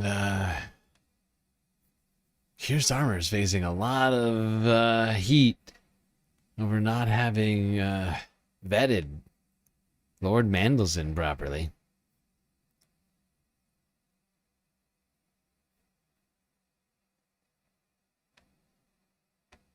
You know, you wonder why, if I recall correctly, at one point people were calling Peter Mandelson the Trump Whisperer. I wonder why people thought he was a Trump Whisperer, or like why they would get along. Maybe it's because they're both in the files? What about, are you still talking about Jeffrey Epstein? Or it's like about somebody else who might be in the files. J.K. Rowling. Blogs detailing the mooring location of the dates of J.K. Rowling's super yacht in the recent years have, if multiple tweeters are correct, suddenly been wiped from the internet. A what now? Odd. Could be nothing. Yeah, again, there's no evidence here. This is just random people on the internet. Again, you're in the muck right now, okay? Weird. And as your slop sayer, I gotta say that it's sus. Okay. In the Epstein leaks, it was revealed recently that J.K. Rowling, her team, invited Jeffrey Epstein to a children's play, Harry Potter and the Cursed Child. And J.K. Rowling was not too happy about the fact that this was, all over the news. So the next day, she decided to take to her favorite platform, the Nazi app, Twitter, and talk about that. This is beyond silly. Neither I nor anybody on my team ever met, communicated, or invited Jeffrey Epstein to anything. I did notice, and this is rare, J.K. Rowling, from the moment she wakes up and like dusts off the black mold from, her bed and all that kind of stuff, she goes right to tweeting and tweets all day, like start of the day till the end of the day, about trans people. It's just literally, I don't know how anyone has this much, billionaire, that's how. Just picking up all day. And that's why the he deserves to be in jail. Well, that's why those with a penis should be castrated. And it's like, Jesus Christ, like there's so much you could be doing with your billions of dollars, not to mention, even if you don't want to do altruistic shit, like you don't want to actually help the world, you could actively be doing anything else and not be harming it the way you are. Like she could be off just, if she was partying 24/7, just living in that fucking John Hamm meme, like just that all day, that would be better than this. Yeah. Anything. And the cursed friendship with one Jeffrey Epstein. It seems like J.K. Rowling has decided today that she is not, in fact, going to be talking much about this issue, but she did tweet one thing. And the reason I bring this up is, again, I want everybody to know that she is such a prolific tweeter. From the moment she wakes up to the moment she goes to bed, it's just, trans people, man, penis, she, he, they, them. And now in this instance, she tweeted once about this, and it's gone completely silent. J.K. Rowling, today, as of me broadcasting this right now, has not tweeted past this tweet. Let me just double check this for journalism purposes, to be fair and or balanced. Yes, it remains. Okay, so this is still it. So someone was pointing out the fact that obviously it does look really bad that her team was trying to personally invite Jeffrey Epstein to a children's play. And her team was trying to directly invite Jeffrey Epstein to a children's play, I might add, after he was a convicted pedophile, just so we get that out of the way. So it's just like, oh no, I had no idea about all of this business. Now, other people were quick to point out some other interesting things. J.K. Rowling is one of the only people I've ever known to sign her own messages with the letters J and then a lowercase x. Examples are here. Happy birthday, Kelly. JX. Look, I found out how people follow you on Twitter, and now that you mention it, you are a true flaneur. JX. Hey, Amelia. Thank you for your wonderful letter. I live in Edinburgh. Oh, Edinburgh, sorry. My favorite Harry Potter book is Deathly Hallows, and here's a picture of my dog. Lots of love. Joe X. So there's a pattern here. Now, of the Epstein emails that got leaked, of course, some people's names have been covered, so we're not entirely sure who this is, but this is the only time that this appears in the Epstein files, I'll have you know. J, lowercase x. Interesting. So this letter to Jeffrey Epstein says, "Of course you would. I know that. And thank you. But if I don't see the inside of another airplane or New York until summer, I will be a happy woman. I'll let you know when I'm there. Have fun on the 4th. Signed, JX." Which Jeffrey Epstein wrote, "I'll explain. And again, when we meet, I, of course, will pay for your ticket if that's an issue rather than the lack of available time." And she had said prior to that, "I don't know what you're trying to say, wordsmith." Ooh, calling Jeffrey Epstein a wordsmith. "I can't go around flying places for dinner parties, although I'd love to. I may be in New York the week of the 8th, but I'm not sure yet." Epstein wrote, April 4th, Ehud Barak, Peter Mendelsohn. "You are again invited. The pronunciation again appropriate." By the way, this is not evidence. I want to be completely clear. This is not evidence that this is in fact J.K. Rowling writing these messages. It is sus, definitely very, very sus, especially with the information we now know about her team personally inviting Jeffrey Epstein. Okay, this is just me. But as someone who read every single one of those books, if the sentence format rings of J.K. Rowling. I know. That's right. I read all of them. I was a child when they first came out. Not all of them, but like, you know what I mean? Like, well, I mean, even like by the time like I read the last book, I was like, it was like, how old was I? 17? I don't remember. I can't remember what. I was not old. It was still quite, I mean, it was a long time, long time ago. The premiere of the play, Harry Potter and the Cursed Child. But this is not direct evidence that this was in fact her having written these. This is speculation as of right now, just for now. Okay. All these years of her trying to paint trans women as pedophiles, it turns out that she's the one who was palling around with the arch pedophile himself. Why am I not surprised? Again, we don't know for sure. This is not direct confirmation. When Jeffrey Epstein didn't get into J.K. Rowling's Harry Potter party, the team emailed him back. They described him as a close personal friend and that the Cursed Child premiere was ruined because of his lack of attendance. Uh-oh. Number 1, my name was not on the list. They only sent 1 ticket for supper and 1 for the party, so I couldn't get in with my friend. No biggie. But I just thought you should know. To which they reply, "To whom this may concern. Was this not clear? I was very explicit with my staff about 2 tickets for dinner for Jeffrey Epstein. What genius filled the ticket order?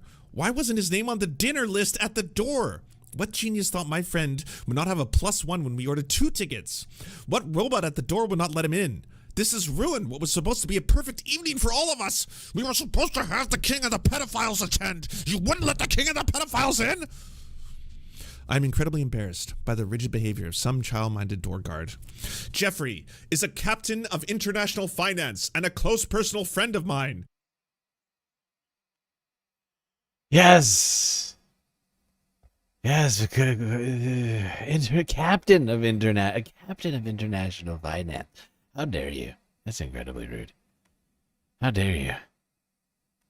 Now, J.K. Rowling came out and has denied ever inviting Jeffrey Epstein to the children's Broadway show. But it's strange. I know this was not done on purpose, but it's still terribly upsetting. Please find out who did this and send an apology note. Thank you so much, Peggy. Jeffrey. Oh, of all nights, I left my 2 phones home. I was actually looking for you all night.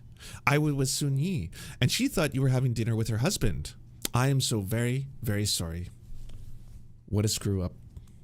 What a screw up. Jeez. God damn it, Sun Yi. How dare you? How dare you confuse J.K. Rowling? Allegedly.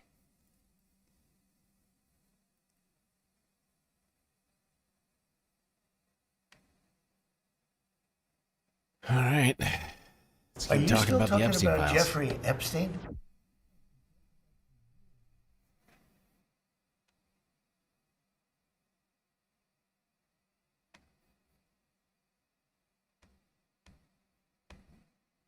When millions of files linked to Jeffrey Epstein landed, they exposed the life obsessively documented. Like this video of the convicted paedophile dancing. A billionaire who used his enormous wealth to abuse and hid behind a luxury lifestyle. The Epstein files contain videos of massages, private jets and pools. I've never seen so many beautiful girls. A bizarre mix of more than 2,000 videos, 180,000 images, 3 million emails, texts, flight logs, all still being sifted through. Released by the US Department of Justice without context, some videos less than a second long. In this clip, Epstein chases women through a kitchen. Voices of unidentified girls can be heard. There's also this of Epstein, which appears to be filmed while he's in prison. He's secretly recording a video message for 2 women, who we won't name. You can see I have a little sore on my face that I got from some black guy trying to kiss me. It's really disgusting. Among the files, heavily redacted, sexually explicit videos. And it's not just Jeffrey Epstein's personal images. The files also contain videos captured by the US authorities.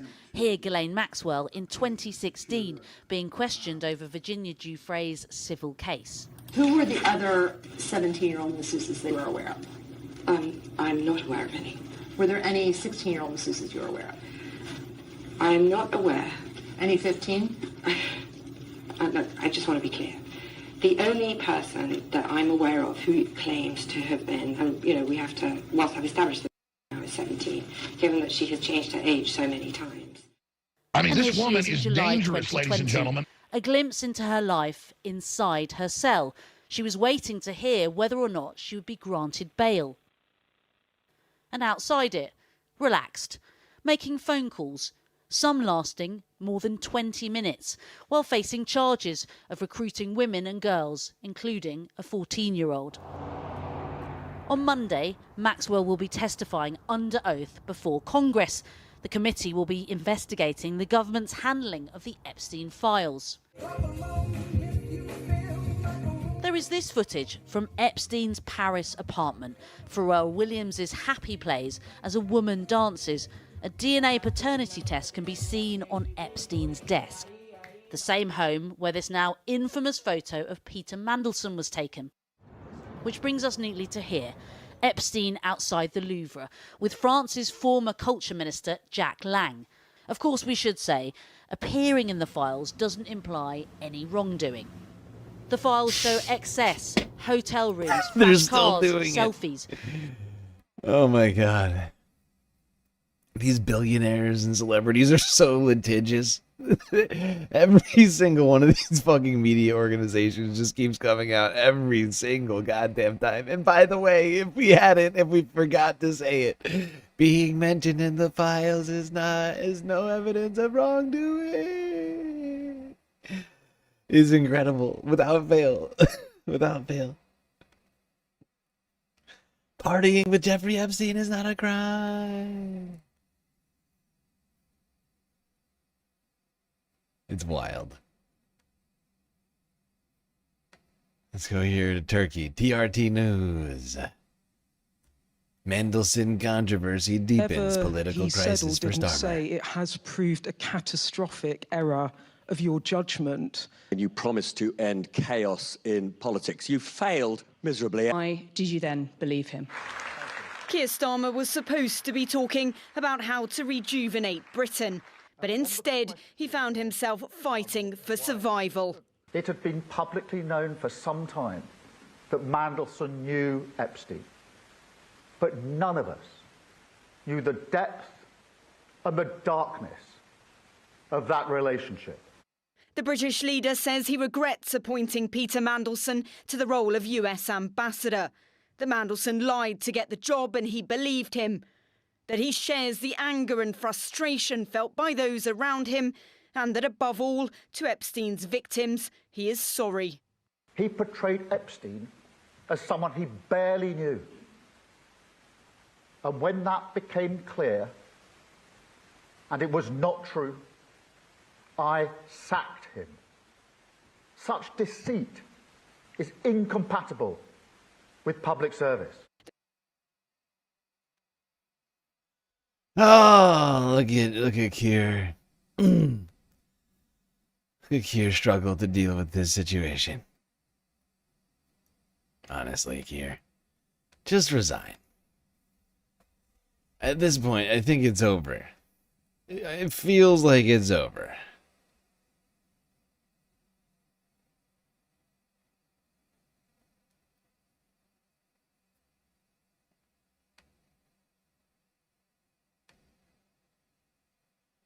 There's not just people in Britain dealing with this issue. Nope. Like I said, Epstein files reverberations were felt across the planet. Let's go to France, across the channel.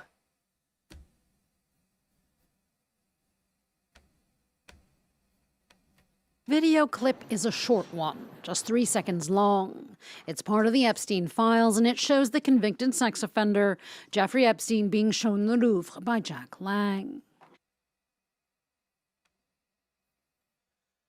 Just a couple of guys hanging out. The 86-year-old former culture minister knew Epstein for years and used his car and his plane.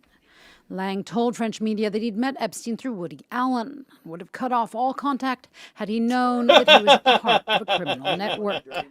But Lang's family time... It's got to be one of the funniest alibis, or whatever, like explanations, whatever you want to call it. It's got to be one of the funniest excuses. Look, you guys don't get it. Woody Allen vouched for him. Anybody could have made this mistake. It is fucking hilarious. Oh my god. It couldn't be funnier. Could not be funnier. Oh my god. Don't you see? Look, Woody Allen said he was a good guy. And so who wouldn't accept if who wouldn't accept that vouch? Said he was a great guy. Said he's a great guy. You expect me to not take the word of unimpeachable Woody Allen?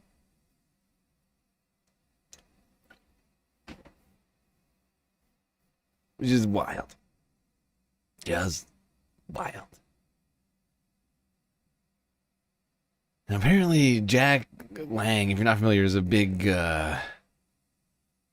public figure in French politics. Served as Minister of Culture and of National Education in the 90s and 80s. Epstein go beyond casual acquaintances.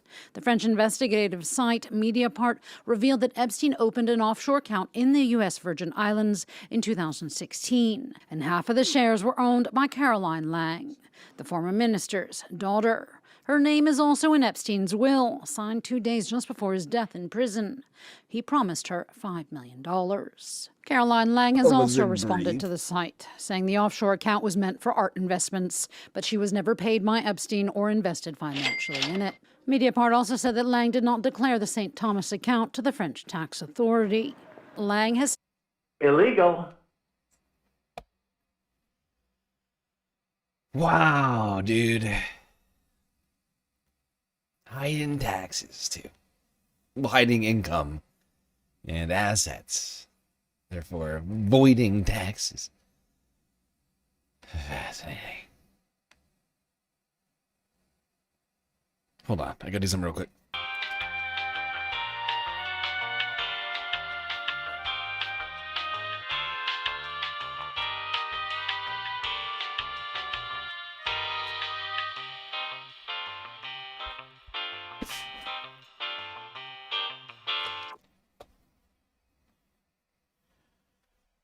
Okay, I'm back.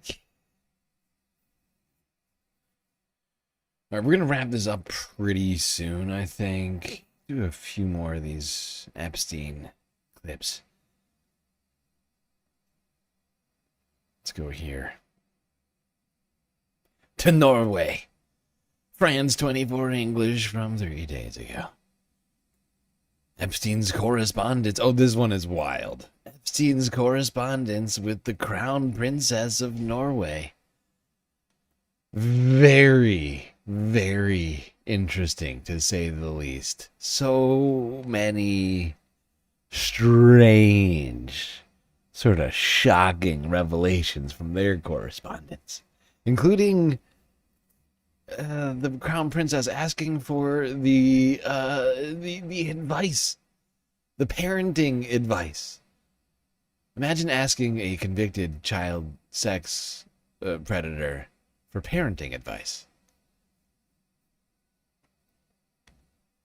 Maybe one of the most ill-conceived. And Deeptika Laurent is here now to take us through the main stories of the day in the international press. You're starting with the backlash to the Epstein files that continues to engulf European nations from palace to parliament. That's right, Charles. Let's start with Parliament, actually. Let's look at the front pages of the British papers today. All of them, most of them at least, all talking about Lord Peter Mandelson, the high-ranking Labour Party member who is splashed across the front pages today, comes after he was revealed to have passed on confidential information pertaining to a 500 billion euro bailout of the euro. He had passed this information on to Jeffrey Epstein while as a cabinet minister in the years 2009 to 2010. MPs are seeking a police probe against him in the wake of those revelations. You see here the Daily Mail calling him Labour's Dark Lord, not surprisingly, Daily Mail being quite conservative. But The Guardian also talking about that police inquiry. And in its editorial today, they say that he should leave the House of Lords too, while also noting that the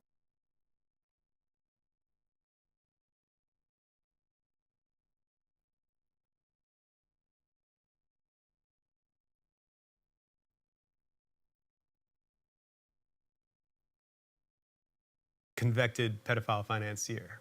Yeah, that's right. As this Norwegian paper here explains, she is mentioned some 1,000 times in those latest files released on Jeffrey Epstein. She had admitted to meeting him several times between 2011 and 2013. And the latest documents really indicate the content of those meetings. It's here, it's outlined here in this Norwegian press, press article. As this Daily notes, the tone of their correspondence between the Crown Princess and Jeffrey Epstein was flirtatious, intimate. I quote, clearly written by someone who didn't believe that the correspondence would ever come to light. She writes, I quote, "You make my brain tickle." Who wasn't Jeffrey Epstein literally in bed with? That's it. At this point, that's the question. Who wasn't Jeffrey Epstein literally in bed with? Not even figuratively. This shit is wild. He's hanging out with the Norwegian crown princess. He's hanging out with the Prince of Wales or whatever, you know, hanging out with Prince Andrew, formerly Prince Andrew. Hanging out with didn't he go to the wedding of, like, who was it? Somebody in Africa, right? Egypt, was it? I can't remember. Oh my God, it's just such a long list. It's out of control. Exchange about infidelity is, quote, fit to make someone blush. And this paper says that the revelations are damning, not least of all because it counters the palace's previous statements that the princess had just met him a few times and only during social occasions. Charles. Moving on to another story now. The Italian city of Turin has been the theater of violent protests. Okay. Now, let's go to Poland. Apparently they're starting an investigation into the links between Epstein and Russia.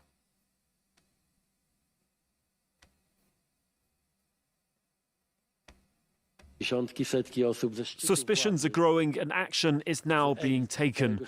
For Polish Prime Minister Donald Tusk, the latest information included in the release of over 3 million files adds to concerns that the Epstein paedophilia scandal was co-organised by Russian intelligence.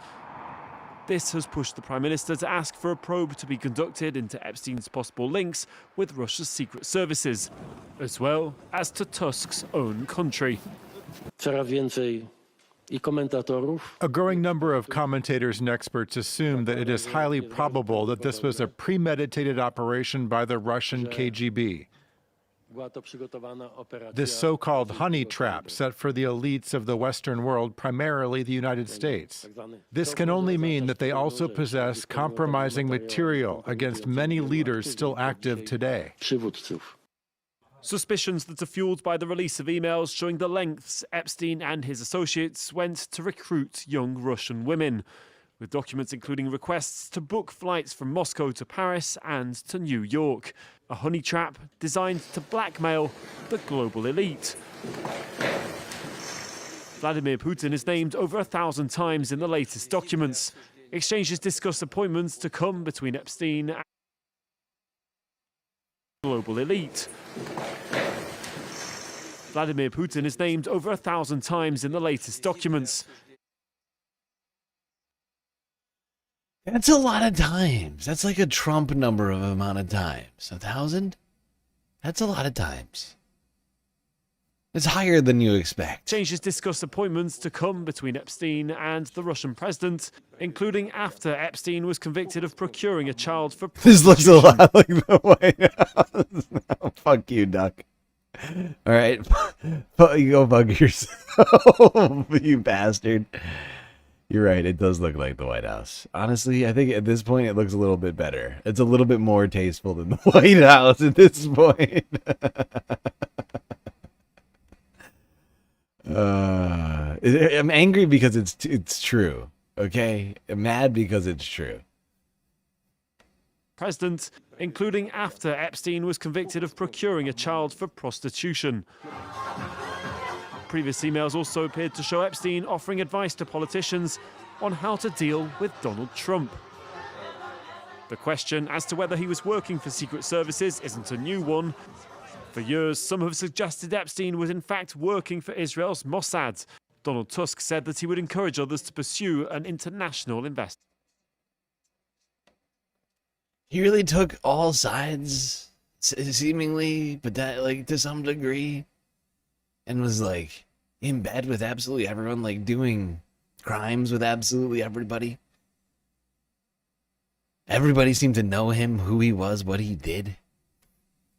He was the guy that did all the stuff that you can't do publicly. He was the billionaire crimes guy. He's like your neighborhood crime man. I'm your Epstein guy.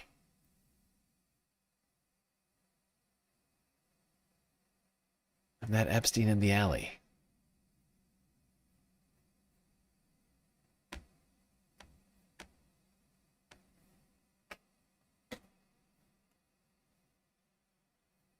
Okay, I think that's a good as a place as any for us to end it tonight. I have technically more clips we could do. I am beat the fuck. 11 hours and 15 minutes of stream, and we still have to do, as always, by galactic decree, the super secret late night after hours galactic chill stream. So I think here is where we end it. But we'll have another stream on Saturday and Sunday. So long as nothing goes wrong, knock on Spacewood. Crazy week, huh, people? Crazy week.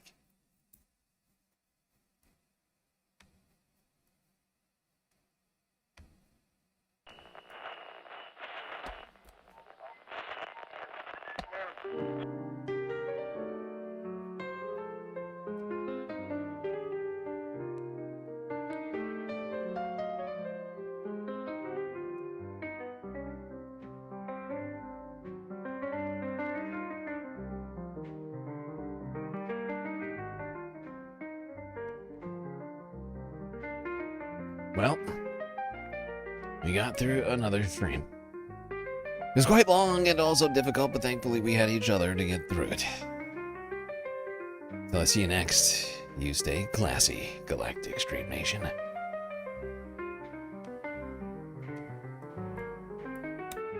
Can't forget this. These are your galactic patrons. Gabby, Goth Dogs, Aaron W., Schmegley, PB, Midi, Afroponics, Narwhal by Nature, Interplanet Janet, Godcat, Robot Cat, Disco Wolf, Callie Braiding, Sammy, Geo Dragon, The Anti-Corporatist, Obsessive Audio, Moanoib, Nadia, Choki, Scout, Selena, Omega Star, Sasha G, Pitchforks Dragon, Vincent Morales, Donald James X, Evan from Portland, Lovely Pariah, Mish, Becky, Decipher, Icebreaker, Columbia Rica, New York, Will in Detroit, Sisyphean Task, BC, Free Palestine, Hermit Horologist, HBX, Manda, Lori Lunchmeat, Carl Gaslightocracy, Paige Larson, Frizla, Benny Hanna 99, Dark Sparkle, CJ from the Six, The Reference Frame, and Glitchmaster. That's right, all these people here have helped produce the show which your eyes and ears just got done enjoying.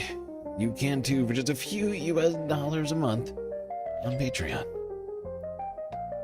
Also, because of reasons, I'm going to end the Twitch stream tonight before the super secret late night after hours Galactic Chill stream. So if you want to be here for that, you're going to have to move over to the YouTube. Otherwise, you're going to be part of a raid. I just want to spread the love since we got a big raid earlier. And I noticed we drop off during the super secret late night after hours Galactic Chill stream oftentimes. I figured I would just do a raid now. So I'm going to find someone to raid, and I'm going to do that. Redolin Thought. He's going big. He's going big right now. 280. Good lord.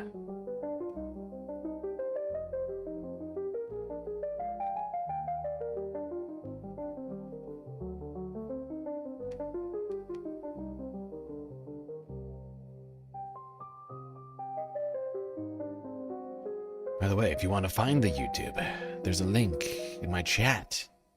I'm sorry, in my bio on Twitch. What do we listen to music-wise tonight? Questions. So many questions. All right, everybody, rating now on Twitch.